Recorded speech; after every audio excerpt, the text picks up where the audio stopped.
Chapter 1 Hero saves beauty runs away first. Tap, tap, tap. At 12 o'clock in the midnight, a rush of high-heeled sound, cutting through the void, broke the silence of Sujian University. Near the entrance of the school, a beautiful woman in a white dress with a pair of fashionable and temperamental crystal high heels on her feet was hurrying out. Her skin is more than snow, eyes like a clear water. Looking at the time, there are some elegant and high-quality temperament. Let a person is captivated, ashamed of themselves, do not dare to blaspheme, but that cold and proud spirit, quite a seductive attitude, and let a person cannot help but be haunted. She is the first school flower of Sujian University, Su Wuyue. Almost every Friday night, Su Wuyue would go out at this time, and no one knew where she was going and what exactly she was doing. Yeah, just as she arrived at the school entrance, Su Wuyue bumped into a drunken figure, and when she fixed her eyes on it, it turned out to be Chen Fei, the errant student of their class, 21 years old, 1 meter 78 tall, with an inch haircut and a knife-like face with clear angles. His looks were not bad, but the only thing he regretted was that amongst the rich and handsome, Chen Fei was missing the key word rich. At this moment Chen Fei, hand also carrying a bottle of ergwotu, full of alcohol, walking staggering, originally clean face, with a few points of melancholy and sadness. Wake up, when it's true, you've lost, Chen Fei muttered, continued to stuff the bottle of wine into his mouth, gulped a few mouthfuls and then pushed Su Wuyue away and continued to walk towards the campus. His girlfriend, Zhou Tingting, ran away with young Master Lu because he was poor, and that guy, Lu Tianyi, even threatened to take Zhou Tingting up to the hotel to open a room, which made Chen Fei almost spit out blood in anger. Looking at Chen Fei in such a disheveled state, Su Wuyue frowned lightly, her vermilion lips gently opened, but she wanted to speak again. She was the #1 school flower of Sujian University, while Chen Fei was just a poor student, and often fought for this kind of boys who drank, smoked, and were good at everything. Su Wuyue was very disgusted. Thus, she hurriedly patted the place that had been touched by Chen Fei, and with a look of disgust, she once again took a step towards the front. Chen Fei smiled bitterly, his eagle-like black eyes flickering with a few moments of biting coldness. If it were anyone else, he would have definitely opened his mouth, but this happened to be him, the goddess that he had been secretly in love with for a long time. Sighing lightly, Chen Fei continued to stumble, walking towards the campus. However, just a few steps in, he saw 3 figures hurriedly walking past, one of which was a man with a lewd face, who said as he walked, "Later on, you two act sharply, and after loading it into the bag, carry it to the grassy field next to Vank City for me." No problem. The 2 men who followed along with him were obviously the lewd man's minions. Originally, Chen Fei was already drunk and thought of hurrying back to the dormitory to sleep, but when he heard the lewd man's words, he immediately remembered an acquaintance. He turned around and saw that it was really Zhu Wei from the School of Economics and Management. Zhu Wei and Lu Tianyi of Virtue, and the other 2, and known as the Sujian University 4 evil young man, paralyzed. These are the 2 kinds of people that I hate the most. One kind of woman who tramples on love for money, and the other is a man who tramples on other people's love. Chen Fei's eyes flashed with a flash of brilliance, clenched his teeth, took the bottle and followed him. On the side of the road, Su Wuyue was anxiously waiting for the green light, because she realized that those people standing behind her were the very same gang that she had offended at the entrance of the dormitory in the afternoon, and they were Zhu Wei's people. So, as soon as the light was green, she walked quickly towards the opposite side of the road. Only she walked fast. The people behind her followed even faster. Now nearly early in the morning, the road pedestrians are scarce, and the vehicles that come and go is even more hurried. The only thing Su Wuyue can do is to speed up her pace toward the destination. As long as through this grass, to the security booth there will be safe. However, just as Su Wuyue was thinking, suddenly 2 figures clatter rushed over. Before she had time to scream, has been covered by other's mouth. Then a ball of fabric was stuffed into her mouth, followed by a black sack covering her. Su Wuyue only felt her eyes black, and then suspended in the air. Zhu Wei walked behind and was excited to see the 2 juniors get their hands on her. In the afternoon, the scene of his confession with Su Wuyue was still fresh in his mind, but he was publicly humiliated by her. How could this breath be swallowed? If he can't get it, Zhu Wei will destroy her with his own hands. At this moment, Zhu Wei, like a hungry wolf, quickly ran towards the depths of the lawn, and his 2 little brothers, also has the person from the bag out after. You pressure hand, I pressure foot, let Su Bingyue cannot move. Zhu Wei simply do not want to say more. Directly Hula pulled down his pants, and then to the 2 little brother made a wink. The 2 little brothers immediately understood over. Continue to control the person. Although Su Wuyue is struggling, but the face of 3 stout men, she is a weak little woman, how can resist? Zhu Wei looked at that attractive figure, licked that dry tongue and cursed, paralyzed, stinky, aren't you very capable? Still not falling into my hands? After saying that, Shu Wei clenched his teeth and prepared to press down. However, just at this time, suddenly a black thing flew from the side. Bang sound, not square, just smashed in the back of Shu Wei's head. Shu Wei was this sudden attack, smashed to dizziness, but finally came to his senses, looked back, only to see Chen Fei staggering, standing not far away. Grass. It turned out to be that of the computer 16-1 class. Give me to beat his ass. Seeing Chen Fei's staggering appearance, even though he knew that he was already drunk, Shu Wei couldn't help but be angry to the extreme, touched the back of his head and found that on his palm was a smear of blood. Getting more and more pissed off, picked up that erguotu bottle from earlier and huffed and puffed his way over. The three people surrounded the past, and Chen Fei was blown by the wind outside. Drunkenness is very strong, even stand steady is difficult. Where to care about escape? Simply swinging fists towards Shu Wei greeted over. However, it is difficult to beat four hands. Less than a moment Chen Fei was kicked to the ground by three people, followed by the other party's fists and feet raining down. In a daze, Chen Fei vaguely saw Su Banyue, who was not far away, climb up and sneak away. Asterisk.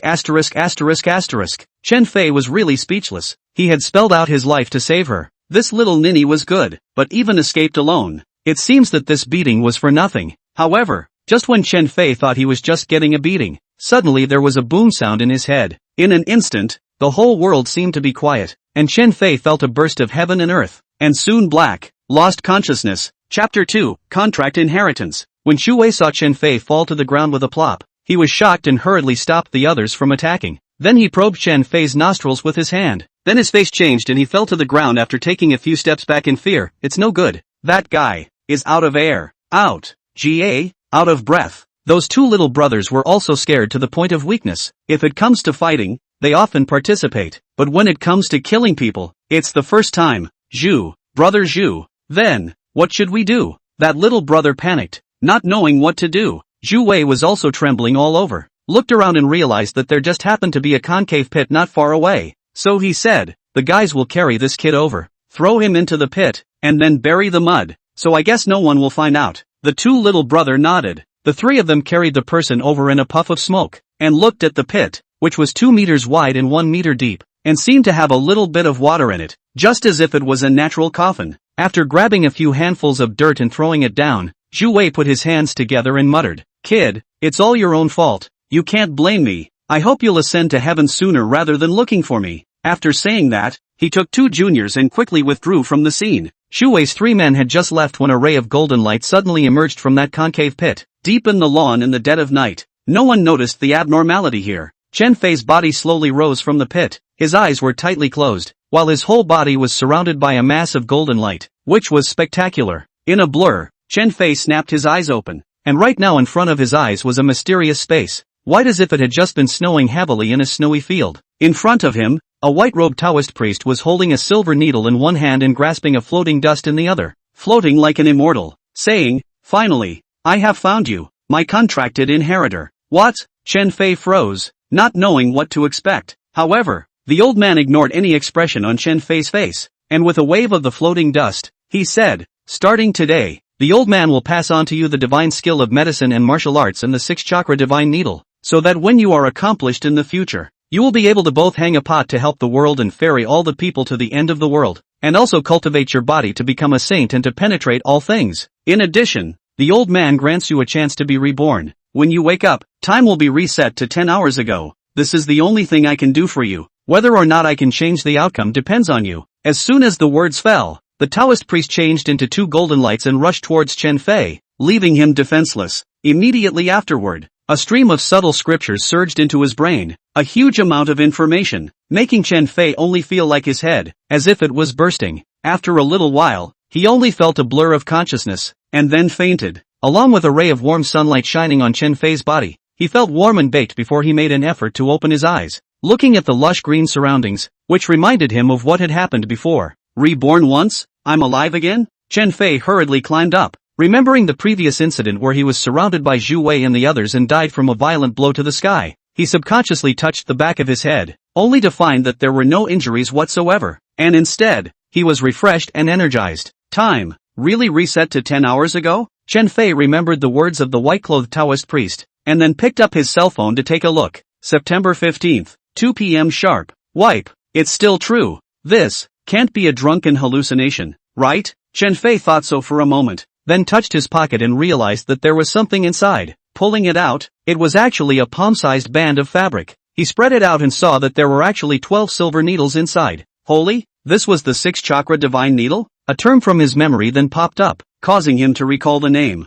With doubts, Chen Fei stood up, looking at the bright sunlight, as well as the hurried passers-by on the road in front of him. He knew that he had been reborn, but the odd thing was, in other novels people were reborn into their teenage years, but he was reborn 10 hours ago. This amount of time, was it enough? Wait, Chen Fei suddenly thought of something. 2 points? Wouldn't that mean that there was still half an hour left, and he was going to break up with Zhou Tingting, in front of the boys' dormitory? At that time, Lu Tianyi drove a BMW X6 and took the person away in full view of the public. The 10,000 humiliations were still fresh in his mind. No, I will never let this kind of thing happen again. Chen Fei clenched his fists. His whole body exuded a cold aura. His eyes were like a pool of stagnant water, and his knuckles were white. Thinking for a moment, Chen Fei's dark eyes shot out a flash of anger. Even if it's for 10 hours, I'm going to make this day a glorious day to live. After saying that, Chen Fei began to walk towards the campus. It was only when he was crossing the road that a group of female college students were walking in front of him, while Chen Fei unintentionally looked up and was dumbfounded. The clothes on the group of girls in front of him gradually disappeared, slowly becoming transparent, and one by one, their naked bodies appeared naked in Chen Fei's line of sight.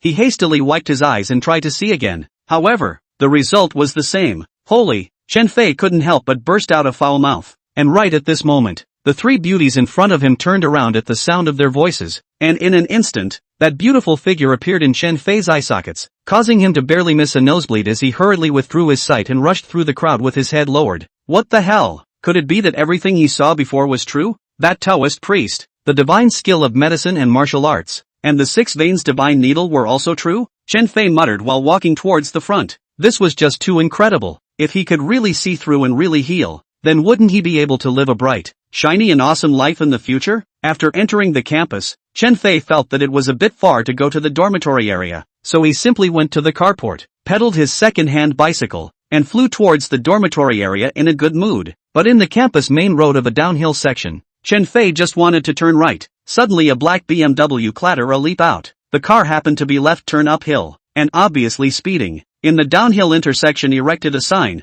the speed limit at 10 kilometers, and just now the black BMW, at least 50 kilometers of speed. In a flash of lightning, Chen Fei's bicycle collided with the BMW. However, right at this instant, Chen Fei's instinctive escape skill triggered, and the power chi in his body instantly exploded to full capacity, forming a protective film on his body. Bang! The single car was in pieces, while Chen Fei's shoulder hit the front of the BMW, directly causing the car to dent a large chunk. The people in the car were so scared that they made a sharp brake, and the car skidded in place for more than 10 meters before coming to a stop. Damn! Which one is the one who doesn't have eyes? The person in the car hit someone. Still arrogant. First, do not ask the death of the person hit. Rushed out to start cursing. The students who just passed by here are few, but there are 3 or 5, and after hearing a violent crash, they all gathered around to watch the fun. But at this time, in their line of sight, there is only a broken bicycle, and parked on the slope. The front of the car concave a large piece of black BMW X6. The question came, riding a bicycle people? Chapter 3 Campus Car Accident. Standing in the car door of a young man,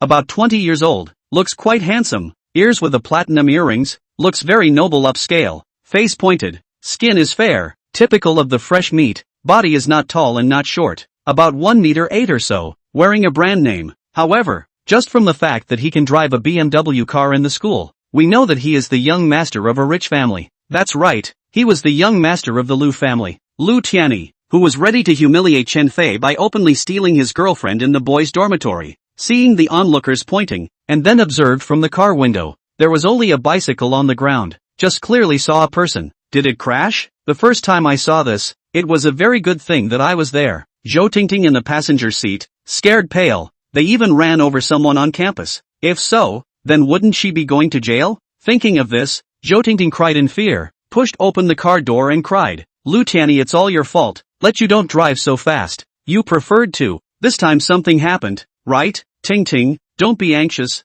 I used to drive like this just now that kid is too much trouble. Crash death deserved it. With the ruffled air of a rich young master, Lu Tianyi looked as if the injured deserved it. Next to the students obviously heard and understood. The original is the BMW car speeding. Will the other people bicycle to hit the fly? Now the injured do not know where. Look at that bicycle has become a pile of scrap metal. I guess the person riding the bicycle is shattered. Someone suddenly said in surprise. It can't be. If he was killed, there would have to be a puddle of blood. Now there's nothing. Another person found something wrong. When the crowd heard this, they also found it strange. At this time, suddenly a dozen meters away from here on the lawn, a cursing voice came. Damn it, who hit me? The crowd turned around and saw Chen Fei running over in a rage, and while his top was already torn in a big chunk, strangely enough, there was no blood on him at all, and he didn't have any wounds. This wasn't scientific.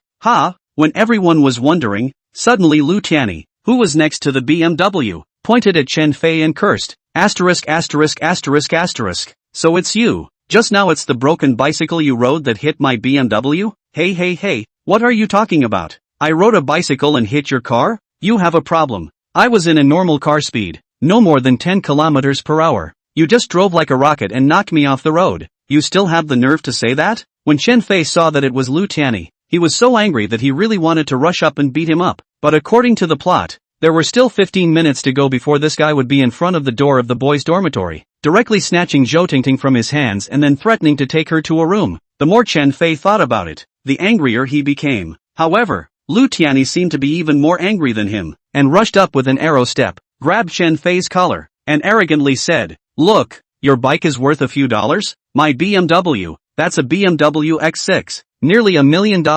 How dare you be arrogant with me? Let go of your stinking hands immediately, or suffer the consequences." Chen Fei gritted his teeth. If it wasn't for the large number of people here, he would definitely punch this girl flat. Fine, letting me let go is fine, but you must compensate for the damage to my BMW, Lu Tianyi said viciously. I'll buy it, can't I? Chen Fei Nu said, having a few stinking dollars. Terrific. This sentence "I'll buy it" made all the students on the sidelines confused. Is this guy joking? That was a luxury car that cost nearly $1 million, and he actually bought it? Moreover, it seemed that he was the one who was hit, although he was fine, but this was too much of a goon. A goon is a goon. He was hit by me, but he still had to obediently buy my car? However, I have some doubts. Can you buy it? After letting go of Chen Fei's hand, Lu Tianyi smiled smugly. If you can afford it, Zhou Ting. Just before the other party could finish his sentence, Chen Fei violently raised his hand, and with the swiftness of a thunderbolt, he viciously slapped Lu Tianyi on the face. Instantly, Lu Tianyi's entire body unexpectedly spun around twice in place before he staggered with a confused look on his face, almost unable to stand. Lu Tianyi, from today onwards, I officially declare war on you, as well as Zhou Tingting. I officially dumped you. Don't think I don't know that you've already cheated on Lu Tianyi, and now you're still sitting in someone else's car. Chen Fei had long since seen the woman in the BMW. It was Zhou Tingting. Without the scene before the rebirth, it turned out to be all about accompanying this young master Lu in the play. This woman's heart is too hard. Break up, just break up, but also play a drama to humiliate him a bit. Chen Fei felt that knowing such a woman was simply a disgrace. This is your favorite luxury car, right? Chen Fei pointed at the BMW X6 in front of him and said coldly to Zhou Tingting, who had just walked out. Chen Fei, are you crazy? That's the young master of the Lu family. You better apologize right away. Zhou Tingting was also giving face on account of the fact that the two were a couple. However, with such face, Chen Fei felt that it was insulting him. Chen Fei swept around and just happened to see a broken brick in the corner. He rushed over and picked up the brick. The onlookers thought that Chen Fei was going to do something stupid and hit Zhou Tingting with a brick, and one by one, they shouted, "Don't be impulsive." Only, they misunderstood. Chen Fei took the brick, turned around and rushed towards the black BMW, and started smashing towards it. Boom, boom, boom, one sound after another, shocking to the eyes. Everyone was a little afraid to look at it. This was $1 million luxury car. In less than 2 minutes, it was smashed to pieces by Chen Fei, completely disfigured. In the end, Chen Fei also climbed onto the roof of the car, very dashingly pulled out a pack of cigarettes, lit one, leisurely spitting smoke rings. At this moment, Chen Fei felt that he had done the most enjoyable thing. If a woman was gone, she could be found again, and like Zhou Tingting, this kind of snobbish woman, he didn't care. If the car was smashed, the big deal was to pay for it, and with his perspective eyes, money was not just a big grab. Lu Tianyi tossed for a while, his face stiffened, his face was hideous. After shaking his head twice, he saw that his car was smashed to the ground, and then he was furious. Asterisk asterisk asterisk asterisk. Chen Fei, you're finished. Smashed my car. Wait for compensation. Not just $1 million?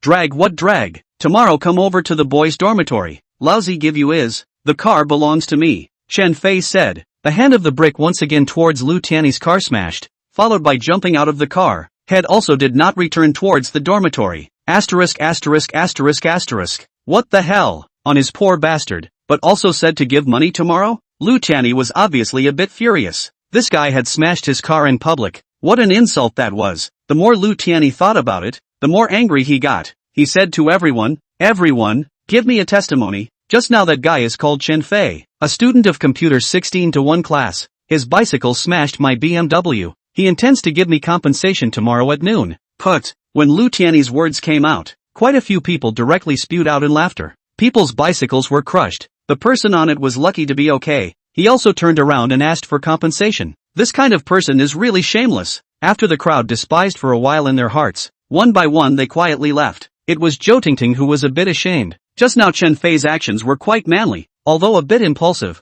She had never had more admiration. Chen Fei didn't even want to clean up the remains of the bicycle, and returned directly to the classroom. But when he thought of this just now, he felt that he had to have money, or else he would make a joke tomorrow. Reborn for half an hour. He managed to lift the humiliation of Lu Tiany and Zhou Tingting, and took the initiative to dump Zhou Tingting, and his mood was much better. As for how Su Woyue would provoke Xue, Chen Fei didn't know. In order to stop that tragedy from happening at 12 o'clock in the evening, Chen Fei could only wait until after school, and then find a chance to remind her that she wouldn't go out tonight. After rationalizing all this, Chen Fei had a new idea. Since he already possessed the ability to see through psychic powers, he had to utilize him to make a good profit and turn himself into a rich man before anything else. Chapter 4 Entering the Magnificent Garden. Sujiang City, How Garden. How Park. This name sounds awesome. No matter whether it is a tycoon, rich, or all kinds of how, all can be described with two words, rich, and the garden, is Sujiang City, near the famous antique market, ceramics and ancient paintings, jadeite, and even the original stone gambling luck, everything. Therefore, every day attracts a large number of antique people, gathered in the garden, very lively. In the parking lot at the entrance of the luxury garden, there are rows and rows of luxury cars. Only under a small tree, parked a second-hand bicycle. The owner of this bicycle was Chen Fei. To be exact, this bike belongs to his buddy Li Jiala, whose bike has already become scrap metal. Just as Chen Fei was bumbling towards the mansion, a sudden shout came from the two security guards at the entrance, who quickly appeared in front of him. After the two men sized up Chen Fei, they coldly said, "The rags of our magnificent garden have already been picked up by someone else, so go somewhere else." In their opinion, Chen Fei's outfit was out of place with the celebrities who entered the manor, and the security guards had already noticed when he put that broken bicycle before. Coupled with his dirt-to-the-bone tracksuit, it was hard not to be mistaken for a migrant laborer picking up garbage, and for fear of him going in and stealing, he was stopped. Chen Fei looked at the crowd walking around him. Each and every one of them was well-dressed and had an extraordinary temperament. On the contrary, Chen Fei couldn't help but smile bitterly. Then his brain turned and grinned at the security guards. Two big brothers, looking down on people, right? It's not that we're looking down on you. The ones who enter inside are some of the places where rich people hang out. What are you doing in there? I think it's petty theft, right? A security guard stared at Chen Fei for a few moments, obviously somewhat hostile. Ever heard of traveling low-key? It's not right for you guys to be like this. In case I'm a rich man pretending to keep a low profile, wouldn't you two be offending me? Chen Fei unhurriedly said. Rich people pretending to be low-key? I see that you are a poor man pretending to have money, right? The other security guard, looking at Chen Fei's whole body, exuding a poor flavor, and now he was bragging that he was rich, was really intolerable. So, the security guard raised the stick in his hand and warned, "No money loaded with money, when we can't see hurry up and leave, otherwise, don't blame us for not being polite." Only, Chen Fei still calmly said, "Advise you guys better not mess around. I'm not rich now, but when I come out later, maybe I am." Bull asterisk asterisk asterisk asterisk. The two security guards obviously didn't believe it. Dare to bet? If I come out later and I'm worth more than $1 million, you guys lie on the ground and eat dirt? If I don't exceed it, one of you will give you $100. Chen Fei said with an evil smile. Okay, we both remember you. Waiting for you to give $100. Originally, one of the security guards wanted to punch someone, but was stopped by another security guard, as this business was a sure thing. I still prefer to see you guys eating dirt. Chen Fei didn't say much and directly took a step into the interior of the magnificent garden. The magnificent garden possessed many antique venues, but the most popular and crowded one had to be the gambling stone field, and without a doubt, Chen Fei headed straight to the gambling stone field. The gambling stone field, in fact, was just like the small street at the back door of the campus. There were many various stalls, but there were also quite a few stores. After Chen Fei had activated the first level of the healing martial spirit technique, his penetrating eyes were freely controlled, and if he wanted to see through wherever he wanted, as long as he silently recited it in his mind, his eyes would be able to see through. After entering the gambling stone field, Chen Fei who opened his perspective eyes, the rows of raw stones stacked on the ground stalls on both sides of the street. As far as the eye could see, the original piece of stone, in Chen Fei's eyes, showed its most primitive appearance. Emma, I really didn't expect that the ground stalls also have quite a few good things. Looking at a large pile of stones, sandwiched between one or two pieces of glorious, glowing with a surfeit of green light, it was estimated that it was the Fei of Emerald. However, Chen Fei couldn't look at the ones at the ground floor. Items are expensive and cheap. This is a guideline that every industry follows. Every penny counts. It is impossible for people in this line of work to not understand the market and blindly buy a pass. This kind of ground stalls, there was absolutely no need for any expensive stall fees. If their goods were good, there was no need for other people to spend tens of thousands of dollars to rent a storefront. Therefore, Chen Fei looked for a place with a lot of people and walked in. The eyes of the crowd were discerning. A large number of people indicated popularity, and definitely the most good stuff was open, and a good reputation would naturally lead to people coming to buy. Chen Fei managed to squeeze in with great difficulty. The store was huge. It was about 150 square feet, but there were just too many people. In the center of the store stood a middle-aged man with an eight-bearded face. Next to him were two henchmen who kept running to report to him. Chen Fei was certain that this man was the boss. People could not be recognized by their appearance. Just like this raw stone, the surface appeared to be ordinary, but often opened up good things. Therefore, when the gambling boss saw Chen Fei's migrant laborer appearance, he didn't demean it, and directly laughed. Little brother, you've come to gamble on stones for fun as well? But to be honest, you come to me here is to come to the right. My home gambling stone workshop but the most famous open jadeite. The whole gambling stone street, I can rank on the first three. Little brother, you look at that side. Look at Chen Fei this dress. Although it is said that people cannot look alike, but that cheap clothes, I'll look to know not a few money on. Then pointed to the side of the pile of raw stone that was left to be picked. Said, over there is cheaper. You go to pick on a few. Bang luck it. Other people 100 on the 3. Your first time to come, I'll give you 5. As a benefit it. Chen Fei, on the other hand, smiled indifferently and walked over. This was because he had already begun to see that in that pile of stones, there were 5 or 6 stones that were glowing red and green. Okay, then I'll ask for $100 to play around with first. Maybe if I'm lucky, I'll get 2 pieces of jade and jadeite at once. Wouldn't that be an earner? Chen Fei deliberately said. Chapter 5 Gambling. In the gambling store, there were definitely many veterans, so if one acted too abnormally, in case someone with a heart of gold saw it and had mischievous thoughts about it, then it would be easy to get into trouble. Ha ha, that's true. Good luck then. Although the boss didn't care about the $100, but after all, it was a pile of waste stones. It was better to earn a little bit, or else it would still be weighed by the caddy later on, and sold to the outside to set up a stall. Thanks boss. Chen Fei smiled and directly walked over. Here was the waste stone, but it was not crowded, except for the occasional few men who were also losing no money and came over to pick a few pieces to bang their luck. Basically no one would come here. Chen Fei used his penetrating eye to look for a while, and found that a piece of stone that was the size of an egg was glowing with a stream of red light, and this light was very full, and the color and texture could be considered to be of the highest quality. Seeing this scene, Chen Fei knew that he was going to be lucky. Even after spending $100, he was able to pick up something good. Although he saw 5 or 6 pieces and a few other pieces with good texture,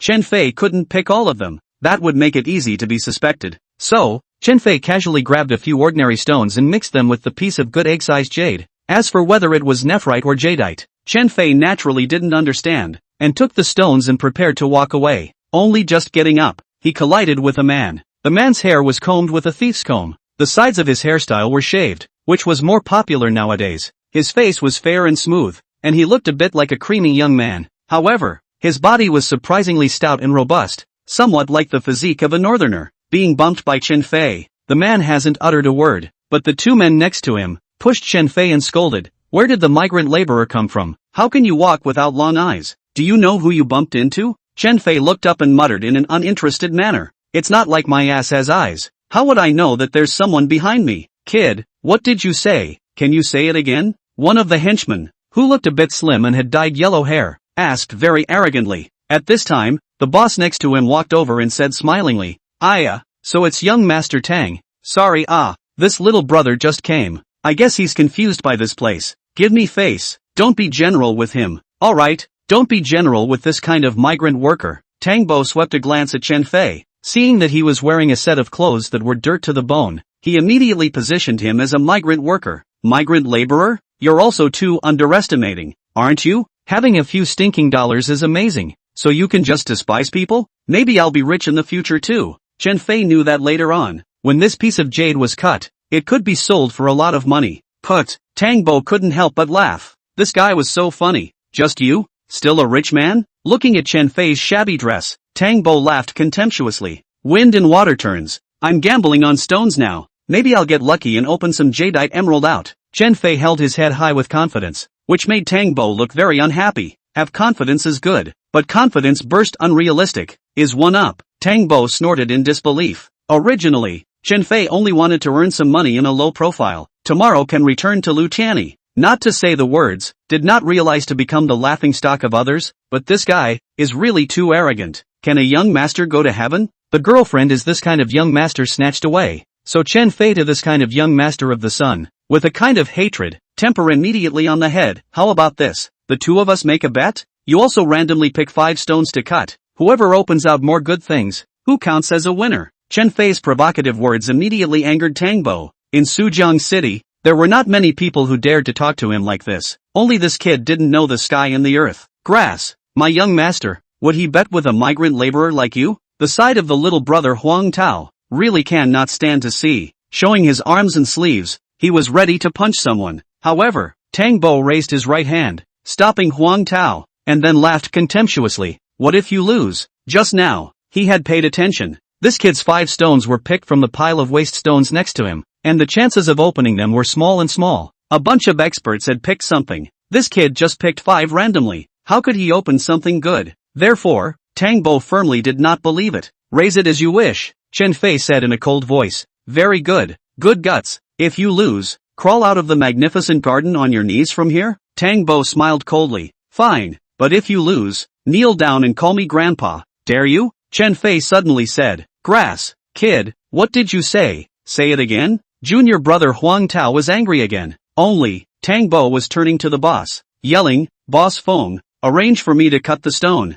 Boss Feng smiled bitterly. No matter who lost or won, it would not be good for his business. In fact, he was not too willing to do this kind of thing. But Tang Bo was the youngest master of the Tang family. He didn't dare to mess with him. He could only arrange for 2 of his men to help cut the stones. Tang Bo from a pile of good stones, but carefully selected 2 minutes. Because everyone waiting to cut the stone, he also had to hurry to pick 5 stones. 2 cutters at the same time to open the knife. Each 5 pieces. Cut up to say fast not fast. Say slow not slow. The first 2 pieces. The 2 guys responsible for cutting the stone at the same time a knife down. See no color. At the same time, said, this piece does not need to be cut again. Cut a few more times. I want that kid to lose clearly. Tang Bo snorted. Alright, the cutter boy was indifferent, and then made 2 more cuts. At this time, the number of people watching was increasing, not because anything good could be opened here, but because someone dared to bet with the young master of the Tang family. That was a renowned expert in stone gambling,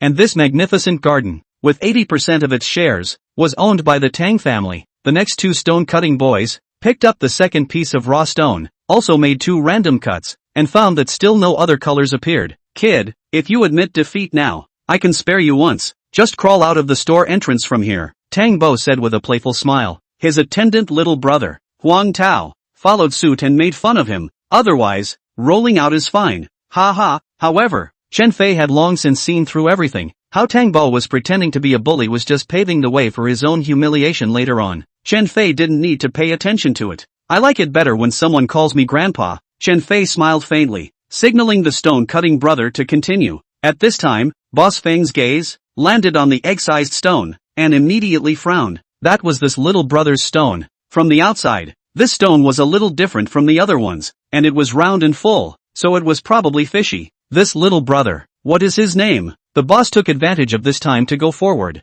With his experience, the chances of this stone opening something good was 50%, and the boss thought that this little brother was just gambling with young Master Tang, and probably didn't know that this stone would open a good jade. Chen Fei. Regarding his name, Chen Fei had nothing to hide. Little Chen, I also want to make a bet with you. Give you $10,000. Whatever this stone opens, I want it, okay? Boss Feng suddenly asked. Chapter 6, I'm not bad with money. Upon hearing this, Chen Fei frowned. He really couldn't see that this boss Feng really had some skills. He could tell that this stone could open up something good. However, that egg-sized high-quality jade, no matter what, it can still be sold for hundreds of thousands of dollars. This guy is good at pitting. $10,000 and you want to get rid of it? Boss Feng, I think you're mistaken. I just want to make a bet with young Master Tang. I don't want to buy or sell. Chen Fei grinned. Boss Feng, don't mess around with him. At a glance, this stone is unlikely to open up anything good, so why get entangled? Tang Bo persuaded. This Boss Feng was so involved, causing Tang Bo to be a bit nervous as well. Boss Feng obviously saw Tang Bo's mind, but no business is bad. Doing business is originally to make money. Face can be given, but it cannot affect him to make money, so he laughed. Ha, I also bet on luck. Just play. Okay. Seeing Boss Feng not giving face, a trace of displeasure flashed across Tang Bo's face. However, the few players next to him did see something fishy, and after holding the stone in their hands and examining it for a short while, someone said, "Little brother, is this stone for sale at $200,000? Scratch that, $200,000? At this time, everyone was boiling. Originally an inconspicuous stone, after Boss Feng's opening price, everyone began to pay attention. The few bosses next to them who were originally gambling on the stone also gathered around. One of them, a middle-aged man, slightly chubby and calm-looking, smiled at Chen Fei, who did not recognize him and naturally ignored him. Sorry, as I said, I just want to make a bet with someone. I don't want to buy or sell. Please respect me, Chen Fei explained again. Boss Feng sucked in his breath. Originally he guessed that he estimated that he would be able to open a piece of jade and sell it for a few tens of thousands of dollars. He didn't expect that there would be someone else offering $200,000. Could it be that he had looked away? Boss Feng muttered with some surprise. This wasn't over before he heard that Chen Fei had even refused, making him even more surprised. Just as everyone was surprised, suddenly that slightly chubby middle-aged man said, I'll offer $600,000. I wonder if little brother will sell it. $600,000? At the word, the whole scene exploded. Originally a piece of its appearance of the size of the egg raw stone, but was opened at once the sky price. A jade stone of $600,000. So far, was only the very best of jade, the imperial jade. Boss, I'm sorry, I'll re-emphasize that I only want to make a bet with young Master Tang today. Please don't make things difficult for me. I'm really just simply making a bet. Chen Fei's words ruthlessly slapped Tang Bo's face. Originally, he thought that he was a migrant laborer and despised him for a while, but now it's better. People can't even look at $600,000. What kind of migrant laborer is this? Simply rich young masters cannot compare. 600,000 even he did not dare to easily say do not want. Wipe. Brat. You with me despite pretend it. Everyone give me Tang less a face. Quietly watch the cut stone. Don't make people panic. As if that kid in the end stone really want to open out good things like Tang Bo more and more anxious. Can only use this tone of voice to cover the apprehension in his heart. Everyone heard. Have quieted down. At this time the cutter came forward. Continue to take the stone cut down. 1 cut, 2 cuts. The stone began to appear a scarlet red. If the other 2 sides appeared this color, it meant it was something good. Whoa! Surprisingly, the finest grade of jade, imperial jade. Suddenly, a senior jade hollowing old man shouted in surprise. Imperial jade? The crowd sucked in their breath. Good jade was already rare, let alone the king of jade, the emperor jade. It was a once-in-a-lifetime superb product. An egg-sized imperial jade would cost at least $1 million. The one who shouted for $600,000 just now could still make a profit. When the owner heard the words imperial jade, he was directly scared to his knees. His store, although the annual profit is good, it is estimated that there can be 700,000 or 800,000. But this little brother's luck is too good. Come so a while, picked a piece of imperial jade, and it was still amongst his waste stones, grabbed at random. Nonetheless, Boss Feng still pretended to be very calm and laughed. Congratulations, congratulations. It's really unexpected that this store has opened an imperial jade for the 2nd time this year. So you can imagine how high the chances of jade coming out of this store of mine are. Don't say. This boss is really good at doing business, enduring the pain and also pulling a wave of advertisement for the store. Thanks. Chen Fei laughed and suddenly turned around. Opening an imperial jade naturally deserves congratulations. But the more important thing is that I won the bet. Young Master Tang, The bet you made with me in front of so many people still counts, right? Looking at Chen Fei's playful smiling face, Tang Bo's facial muscles twitched twice. Of course it counts. However, I feel that in this world, there is nothing that money can't buy. I choose to spend money to buy the words with shame. Name your price. Tang Bo was unhurried and said, I'm sorry, willing to gamble. The young master of the Tang clan won't be trying to back out, right? Chen Fei asked with a cold smile. He hated this kind of person who casually toyed with others by virtue of having a bit of money. Just like Lu Tianyi, who casually robbed people's girlfriends when he had money. Now that Chen Fei had a golden finger, how could he still let these types of people be arrogant? Are you really sure about this? Tang Bo asked through gritted teeth. Very sure. Do you know what happens to those who offend me? Tang Bo? Sorry, I don't want to listen to these threatening words. Willingness to gamble is the best way to lose. If you can't afford to lose, you can just say that you, young Master Tang, can't afford to lose in front of everyone, and I can let you off the hook, Chen Fei said with a playful smile. There was a burst of chatter from the crowd, pointing their fingers at Tang Bo. In the end, Tang Bo was forced by the public opinion and had to clench his teeth, kneeling on the ground with a plop and calling out, Grandpa! The store instantly fell silent, deadly quiet. Chapter 7 Puncturing the Fake Vase. Cough. Little brother. It's ready. Boss Feng deliberately coughed and gently pushed Chen Fei. Well, it's okay. Chen Fei also stopped when it was appropriate. Tang Bo climbed up, glared fiercely at Chen Fei, and quickly left with two of his men. When Tang Bo left, the slightly chubby man from before walked over and smiled at Chen Fei. Little brother, that piece of imperial jade of yours, is it still for sale? How much can you give me? Earlier in the bet, Chen Fei was not in the mood, but now it was different. Before he went out, he had to become a millionaire. Otherwise, he would lose to those two security guards at the entrance of the magnificent garden. Ming people don't talk in the dark. Just now, a senior elder has already said that this jade, at most, can be worth $1 million. Then I'll offer the highest price. How about it? The slightly chubby man gave the highest price. Chen Fei didn't expect this guy to be so quick, and also directly said, alright, deal. Immediately afterward, Chen Fei added, however, I have a request. One hand pays, one hand delivers. Ha ha, understand. No problem at all. The slightly chubby man said, pulling out a business card from his pocket and handing it to Chen Fei, saying, this is my business card. Give me your card number and I'll have my assistant transfer the money to you. Oh, Chen Fei froze, then took the business card and was a bit surprised. Chairman of Batian Group? This company was not unfamiliar to Chen Fei at all. When his ex-girlfriend, Zhou Tingting, was clamoring for him to buy something from Batian jewelry for her every day, but unfortunately at that time, he did not have any money, so where could he afford to buy something from this big brand? Really, life is like a drama. Now the old boss of Bastard Sky Group, buying things from him. That's right, I'm the chairman of Bastard Sky Group, Shen Tianba. Shen Tianba's voice turned and said,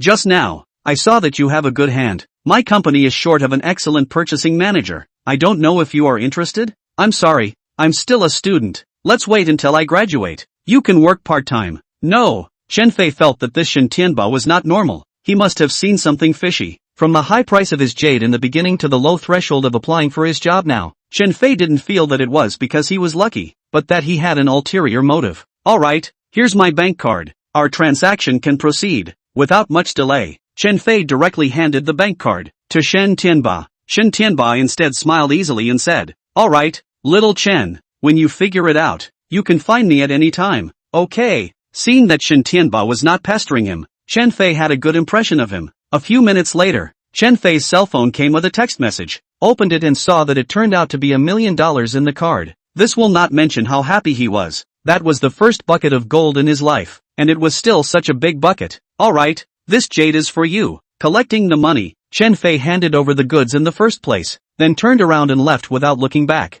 Walking out of the raw stone store, Chen Fei kind of felt like he was dreaming, not realizing that in just half an hour or less, he had gone from being a penniless poor student to a small rich man with millions. Awesome life, this is just the beginning, Chen Fei muttered in his heart, his mood not to mention how happy he was. A few minutes later, Chen Fei walked out of the stone gambling field, ready to return home, when he suddenly saw a ceramics workshop in front of him, surrounded by many people. Out of curiosity, Chen Fei walked over. Tang Family Porcelain Workshop? Originally, Chen Fei saw so many people blocking the doorway and lost interest, but seeing that it was the Tang family's porcelain workshop, he hesitated for a moment and then squeezed in. Chen Fei casually found a person to inquire, only to know that it was the Tang Family Porcelain Workshop, ready to sell a high-priced ceramic vase. Looking at the enthusiasm of the three circles inside and outside, Chen Fei finally squeezed in. At this time, only to see two young women, is standing in front of the vase, and the middle-aged man with glasses, is the boss of this store? Tang Wen.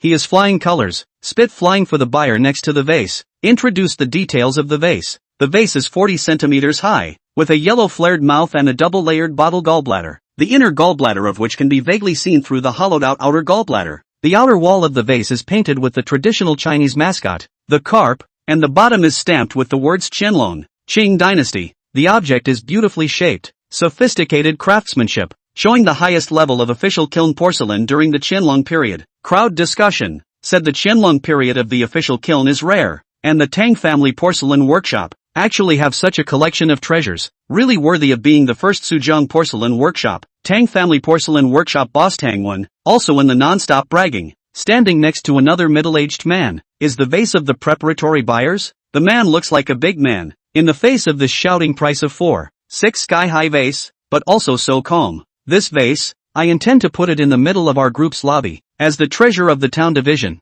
However, boss, you must guarantee that this is the genuine article. The price is not a problem, the middle-aged man said without haste, looking very composed. Tang Wen said smilingly, this boss, you can rest assured, our Tang family porcelain workshop, but Suzhou City is known as a high-quality porcelain workshop. The collection are all genuine treasures. It is impossible to have a fake. If you do not believe me, I can find you an antique appreciation expert to identify. The middle-aged man hesitated for a moment, then nodded and said, good, after all, this thing was too precious. Even if he was rich, 4.6 was not a small amount anymore. A few minutes later, an old man in his 60s walked in, still wearing a pair of glasses and holding a magnifying glass in his hand, looking very professional. Chapter 8 Fake Treasure Appraisal Master. Boss, this is the famous antique connoisseur of Hao Yuan, old Mr. Wang Yi. Tang Wen hurriedly introduced. Hello old Mr. Wang, I would like to buy this vase. I would also like to ask the old man to help identify it. If it is determined to be genuine, the identification fee will naturally be delivered. Please rest assured on this point.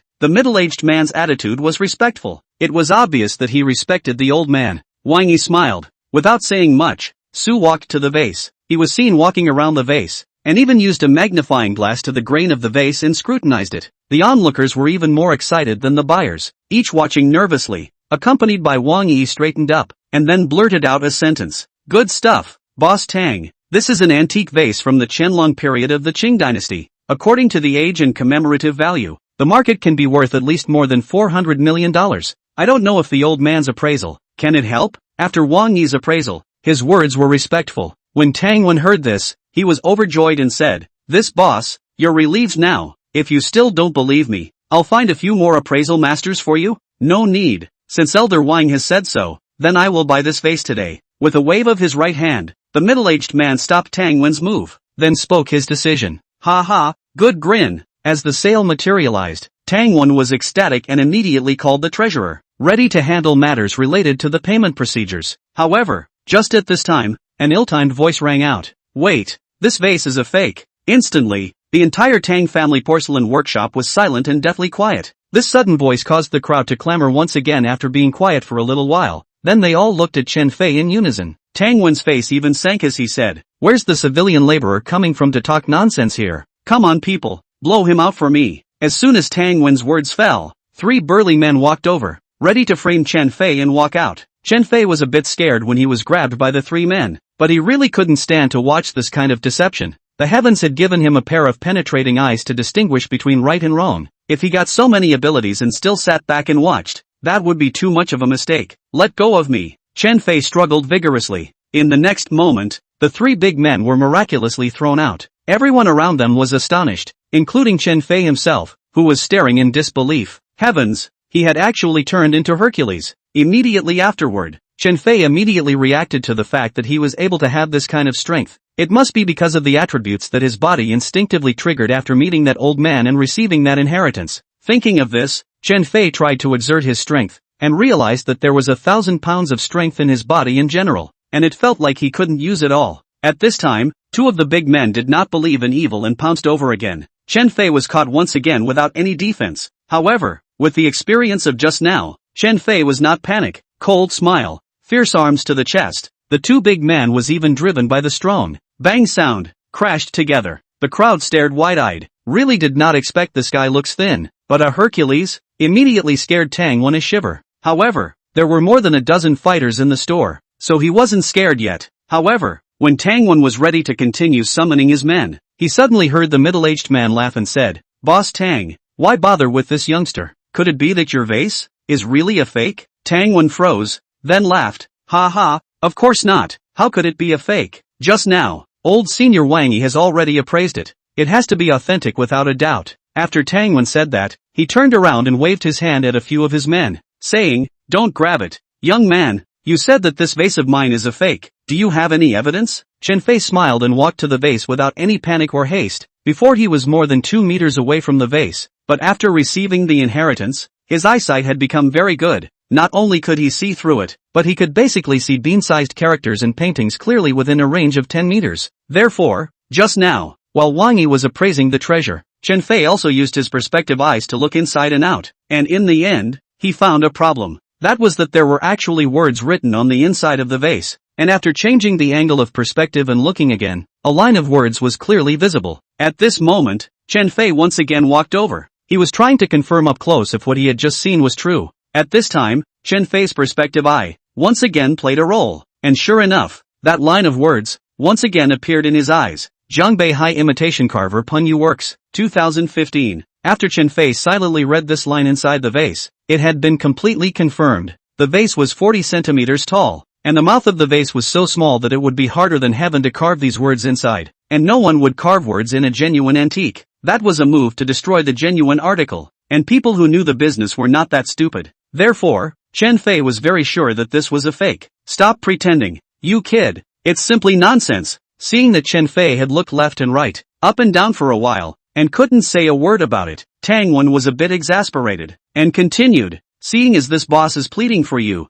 I'll give you another chance to get lost right away." Boom! However, right at this moment, the vase suddenly fell to the ground. Boom, a sound, accompanied by the vase falling to the ground, split into pieces. I don't know if Chen Fei did it on purpose or accidentally. Anyway, the vase fell when everyone wasn't paying attention. The Tang family porcelain workshop was once again plunged into a deathly silence, dropping a pin to be heard as everyone stared in disbelief at this scene. This is the Qing Dynasty Qianlong period antique vase, worth 460 million yuan. This young man, even touch off the vase broke. That is a big thing. It is estimated to sell his whole family cannot afford to pay. Come on people, stop the door, don't let him get away. Tang Wen was furious and rushed over, intending to grab Chen Fei, but he saw Chen Fei dodge away with a quick flash, then said without haste, "Boss, I didn't do it on purpose." Chapter 9, First Show of Hand. "It's not on purpose, and that's the end of it?" The boss was almost exasperated and cried, pointing at the broken vase on the ground, scolding fiercely,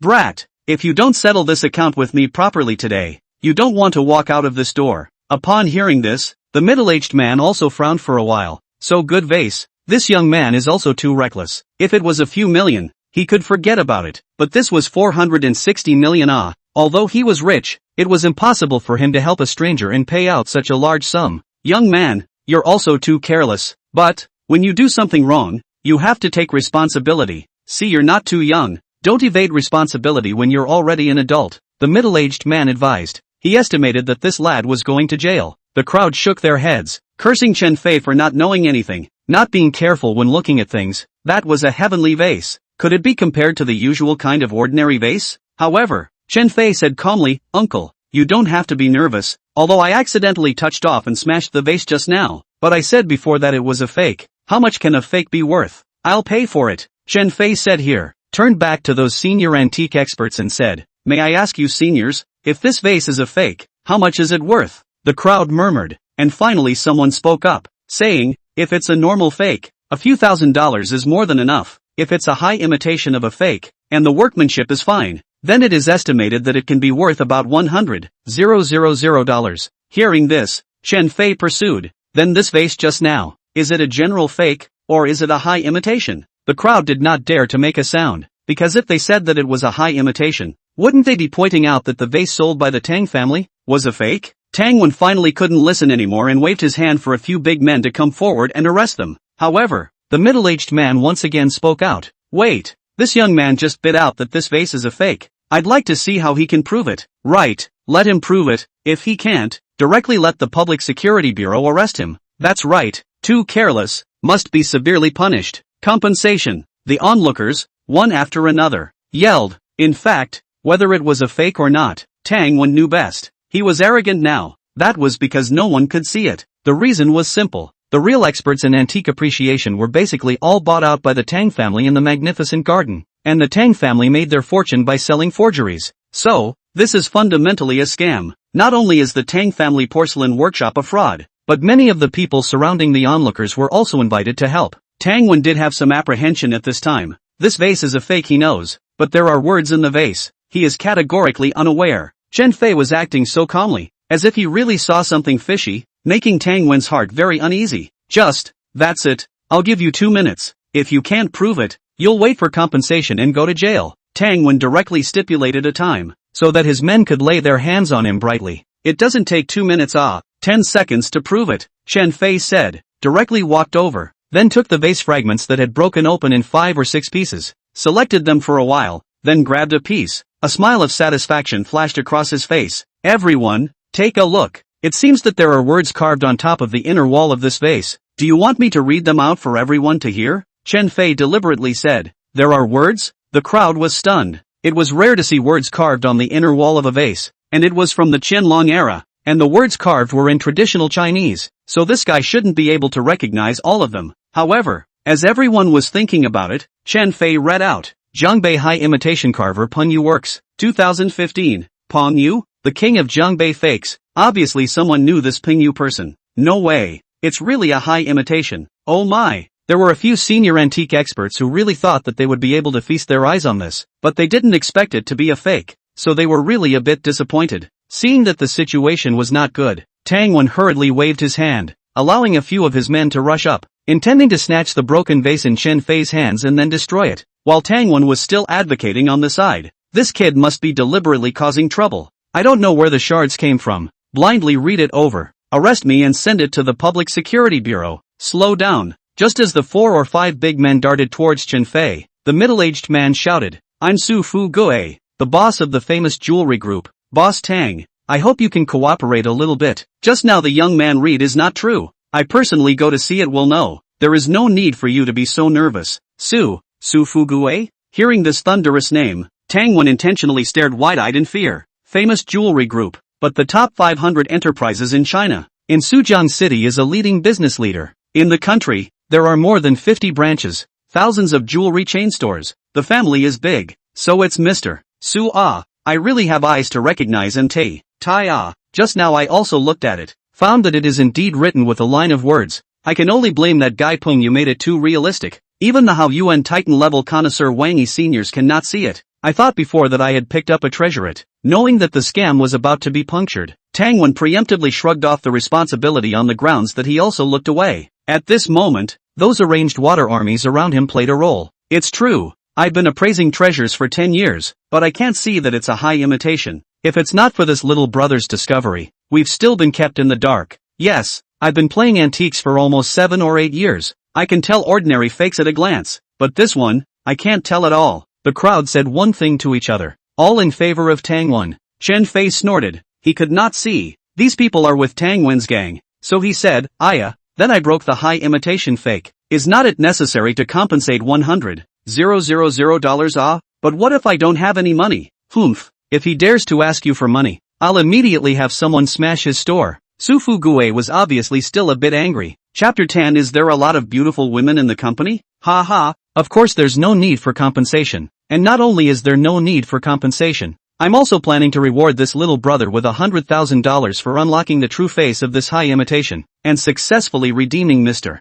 Su's loss. Tang Wen's righteous words caused everyone present to praise him. However, Chen Fei smiled faintly and said, sorry, I'm not short of money, so forget about this 100,000 reward. If there's nothing else Boss Tang has to do, I'll leave first. In that case, that's fine then. Little brother, don't see me off. Tang Wen begged for Chen Fei to leave immediately. Later on he would reveal something that would make him defenseless to come and scare through his glass heart. Chen Fei smiled coldly at the few big men beside him, then squeezed through the crowd and walked out. Boss Tang, this store of yours is already worthless in my eyes. Humph, take care of yourself. With a flip of his hand, Su Fu Gue took a step and walked out. Immediately, from the crowd came out two big burly men, put on sunglasses and followed closely. Obviously Su Fu Gue brought over the bodyguards. Tang Wen's heart palpitated. Fortunately his own wisdom to salvage the situation, or really offended Su Fu Gue, then he will have to suffer. Outside, Chen Fei came out for a trip just to prove that his perspective eyes can make money. After making a small profit of $1 million into the account, he is also considered a small millionaire. Only, in order to not let anyone see something fishy, Chen Fei did not continue to linger in the magnificent garden, but instead took big steps towards the front. However, he had just taken a few steps when he saw two big men with black sunglasses blocking the way. "Little brother, our boss wants to have a word with you." Chen Fei frowned, thinking that it was Tang Wen looking for trouble with him. After all, he had just ruined someone's $460 million business. Could he not be angry? He didn't dare to do so openly, but he probably had the heart to kill him secretly. Therefore, Chen Fei was very wary of the two people in front of him and said, "I'm sorry, I'm just a student. I don't know any bosses. Please get out of the way." "Little brother, if you don't know any better, then I won't blame us for being disrespectful." These were Su Fu Gue's two bodyguards. Just now, after Su Fu Gue exited the Tang family porcelain workshop, he realized that Chen Fei was nowhere to be found, so he asked his bodyguards to go to the front to look for him first. These two bodyguards obviously didn't know what the boss meant, and thought that Chen Fei had disrespected him and was going to be caught back to be repaired. Hearing the other side say this, Chen Fei was furious. These two people, they were too damn arrogant. At that moment, he also ignored these two bodyguards and turned around to stride towards a side path. The bodyguard closest to Chen Fei, with a frown, reached out and twisted his hands. These two bodyguards were obviously professional bodyguards, and one of them was a veteran with extraordinary hands. If an ordinary person were to be twisted, they would probably be incapable of resisting. However, Chen Fei was not what he used to be. Where would he be afraid of these two people? He only saw his right hand flex, backhandedly grabbed the man's pulse, and then gently pushed backward. The bodyguard only felt an acidic numbness in his hands. His hands were instantly incapacitated, and immediately afterward, he felt a huge recoil. He retreated a few steps and almost fell over. The two bodyguards stared wide-eyed. They had never thought that Chen Fei was a deep-seated expert. Only the remaining bodyguard clearly did not give up. Fiercely shouting, he directly pounced on Chen Fei. Chen Fei did not choose to escape. Instead, he suddenly rushed towards the front, backhandedly grabbed the man's right hand, and with a gentle twist, a miserable scream was heard. The bodyguard's arm hung down, obviously dislocated. These two bodyguards were shocked. The two of them are professional bodyguards, Su Fu Gue's personal guards, usually after rigorous training, but did not expect to be beaten by a student, so that he lost his fighting ability. The two instantly understood that this person was an expert. However, what they did not know was that all the moves just now were all automatically triggered by Chen Fei, who was completely unaware of why he made such a move, as if it was instigated by memory and natural inertia. Humph! Chen Fei let out a low humph and turned around. Only, right at this moment, someone from behind called out loudly, "Little brother, wait!" This voice was very familiar, causing Chen Fei to resist turning his head back to take a look, and it turned out to be that Su Fu Gue. He was after all the boss of famous jewelry, and the man had a good attitude. Chen Fei hesitated and stopped. Su Fu Gue didn't pay attention to the two bodyguards, but came jogging. Due to his body being a bit slightly fat and older, he was already panting when he ran to Chen Fei, saying, "Little brother, what's your name?" "Ha?" Chen Fei didn't expect that the old boss of famous jewelry had gone through all the trouble just to ask him his name. He was a bit confused, but still returned, "Chen Fei, little brother Chen Fei. It's like this. I just thought about it carefully. The words on the inner wall of that vase, how did you know about it?" Su Fu Gue asked in disbelief. "If I say it was a guess, do you believe me?" Chen Fei snubbed. "Guessed?" Su Fu Gue frowned, obviously not quite believing it. Chen Fei was a little apprehensive in his heart. In case this guy knew that he had the ability to see through, would he let someone arrest him to do a job for someone else? Thinking of this, Chen Fei felt that the 36th plan was the best plan. Anyway, this guy did not know where he was. However, just as Chen Fei was about to take a step, he heard Su Fu Gue say, "It seems that Chen Fei, little brother, luck is very good. Ha ha, but I don't think that you are just as simple as luck. It is estimated that there is an innate ability to identify treasures. Do you feel that it is fake?" Originally Chen Fei was still thinking of making up a reason to lull him over, but he didn't expect this guy to round himself over, and hastily nodded his head and said, "It seems to be the case." Snap! Su Fu Gue snapped his fingers and said, "I finally found you. Little brother, can you be my treasure connoisseur? The treatment is absolutely the best, and the job will not affect your study." something will only give you a call. Originally Chen Fei was going to refuse, because he now had a prospective eye, making money and whatnot. As long as he was willing, he could casually have $1 million. But Chen Fei suddenly thought of a problem. He was a student, not a rich second generation, not an official second generation. Where did he get so much money? Surely he would be skeptical by someone with a heart. Thinking about it, Chen Fei made a decision and said, Mr. Su, do you have many beautiful women in your company? Su Fugue was speechless for a while. Originally he thought Chen Fei would ask how much the salary was, but he didn't expect this guy to first care if there were any beauties. Of course there are, and a large number. Every year there are a large number of beautiful college students come to apply for the job. As long as I say a word, how many beautiful women are there? Su Fugue in order to keep Chen Fei. This little thing couldn't be difficult for him. Chapter 11, A Child with Hemophilia. Good, then I promise you. Chen Fei agreed very quickly. He didn't care about the money. Going to work was just a front in case people suspected where his money came from. The main thing was that the job was free enough. Well, then give me your phone information, and then make some time to come over. We'll sign a contract, Su Fugue said. Oh, Chen Fei began to be a little wary upon hearing this. As if Su Fugue could see his mind, he hurriedly said,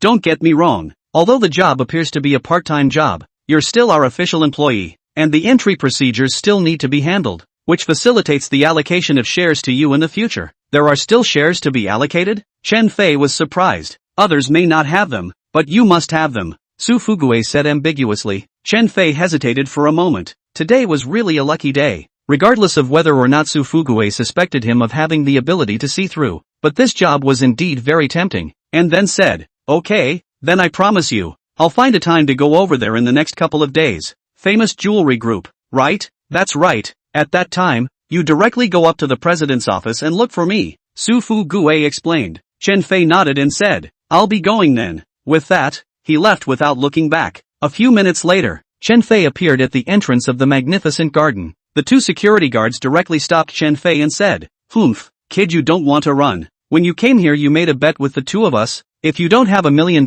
when you come out, give us both $100 each. Oh, I remember. If I have $1 million, then you guys eat dirt, right? Chen Fei said with an evil smile. The two of them frowned, then looked at the guy's unperturbed expression, and whispered a little. Could it be that this guy really won $1 million?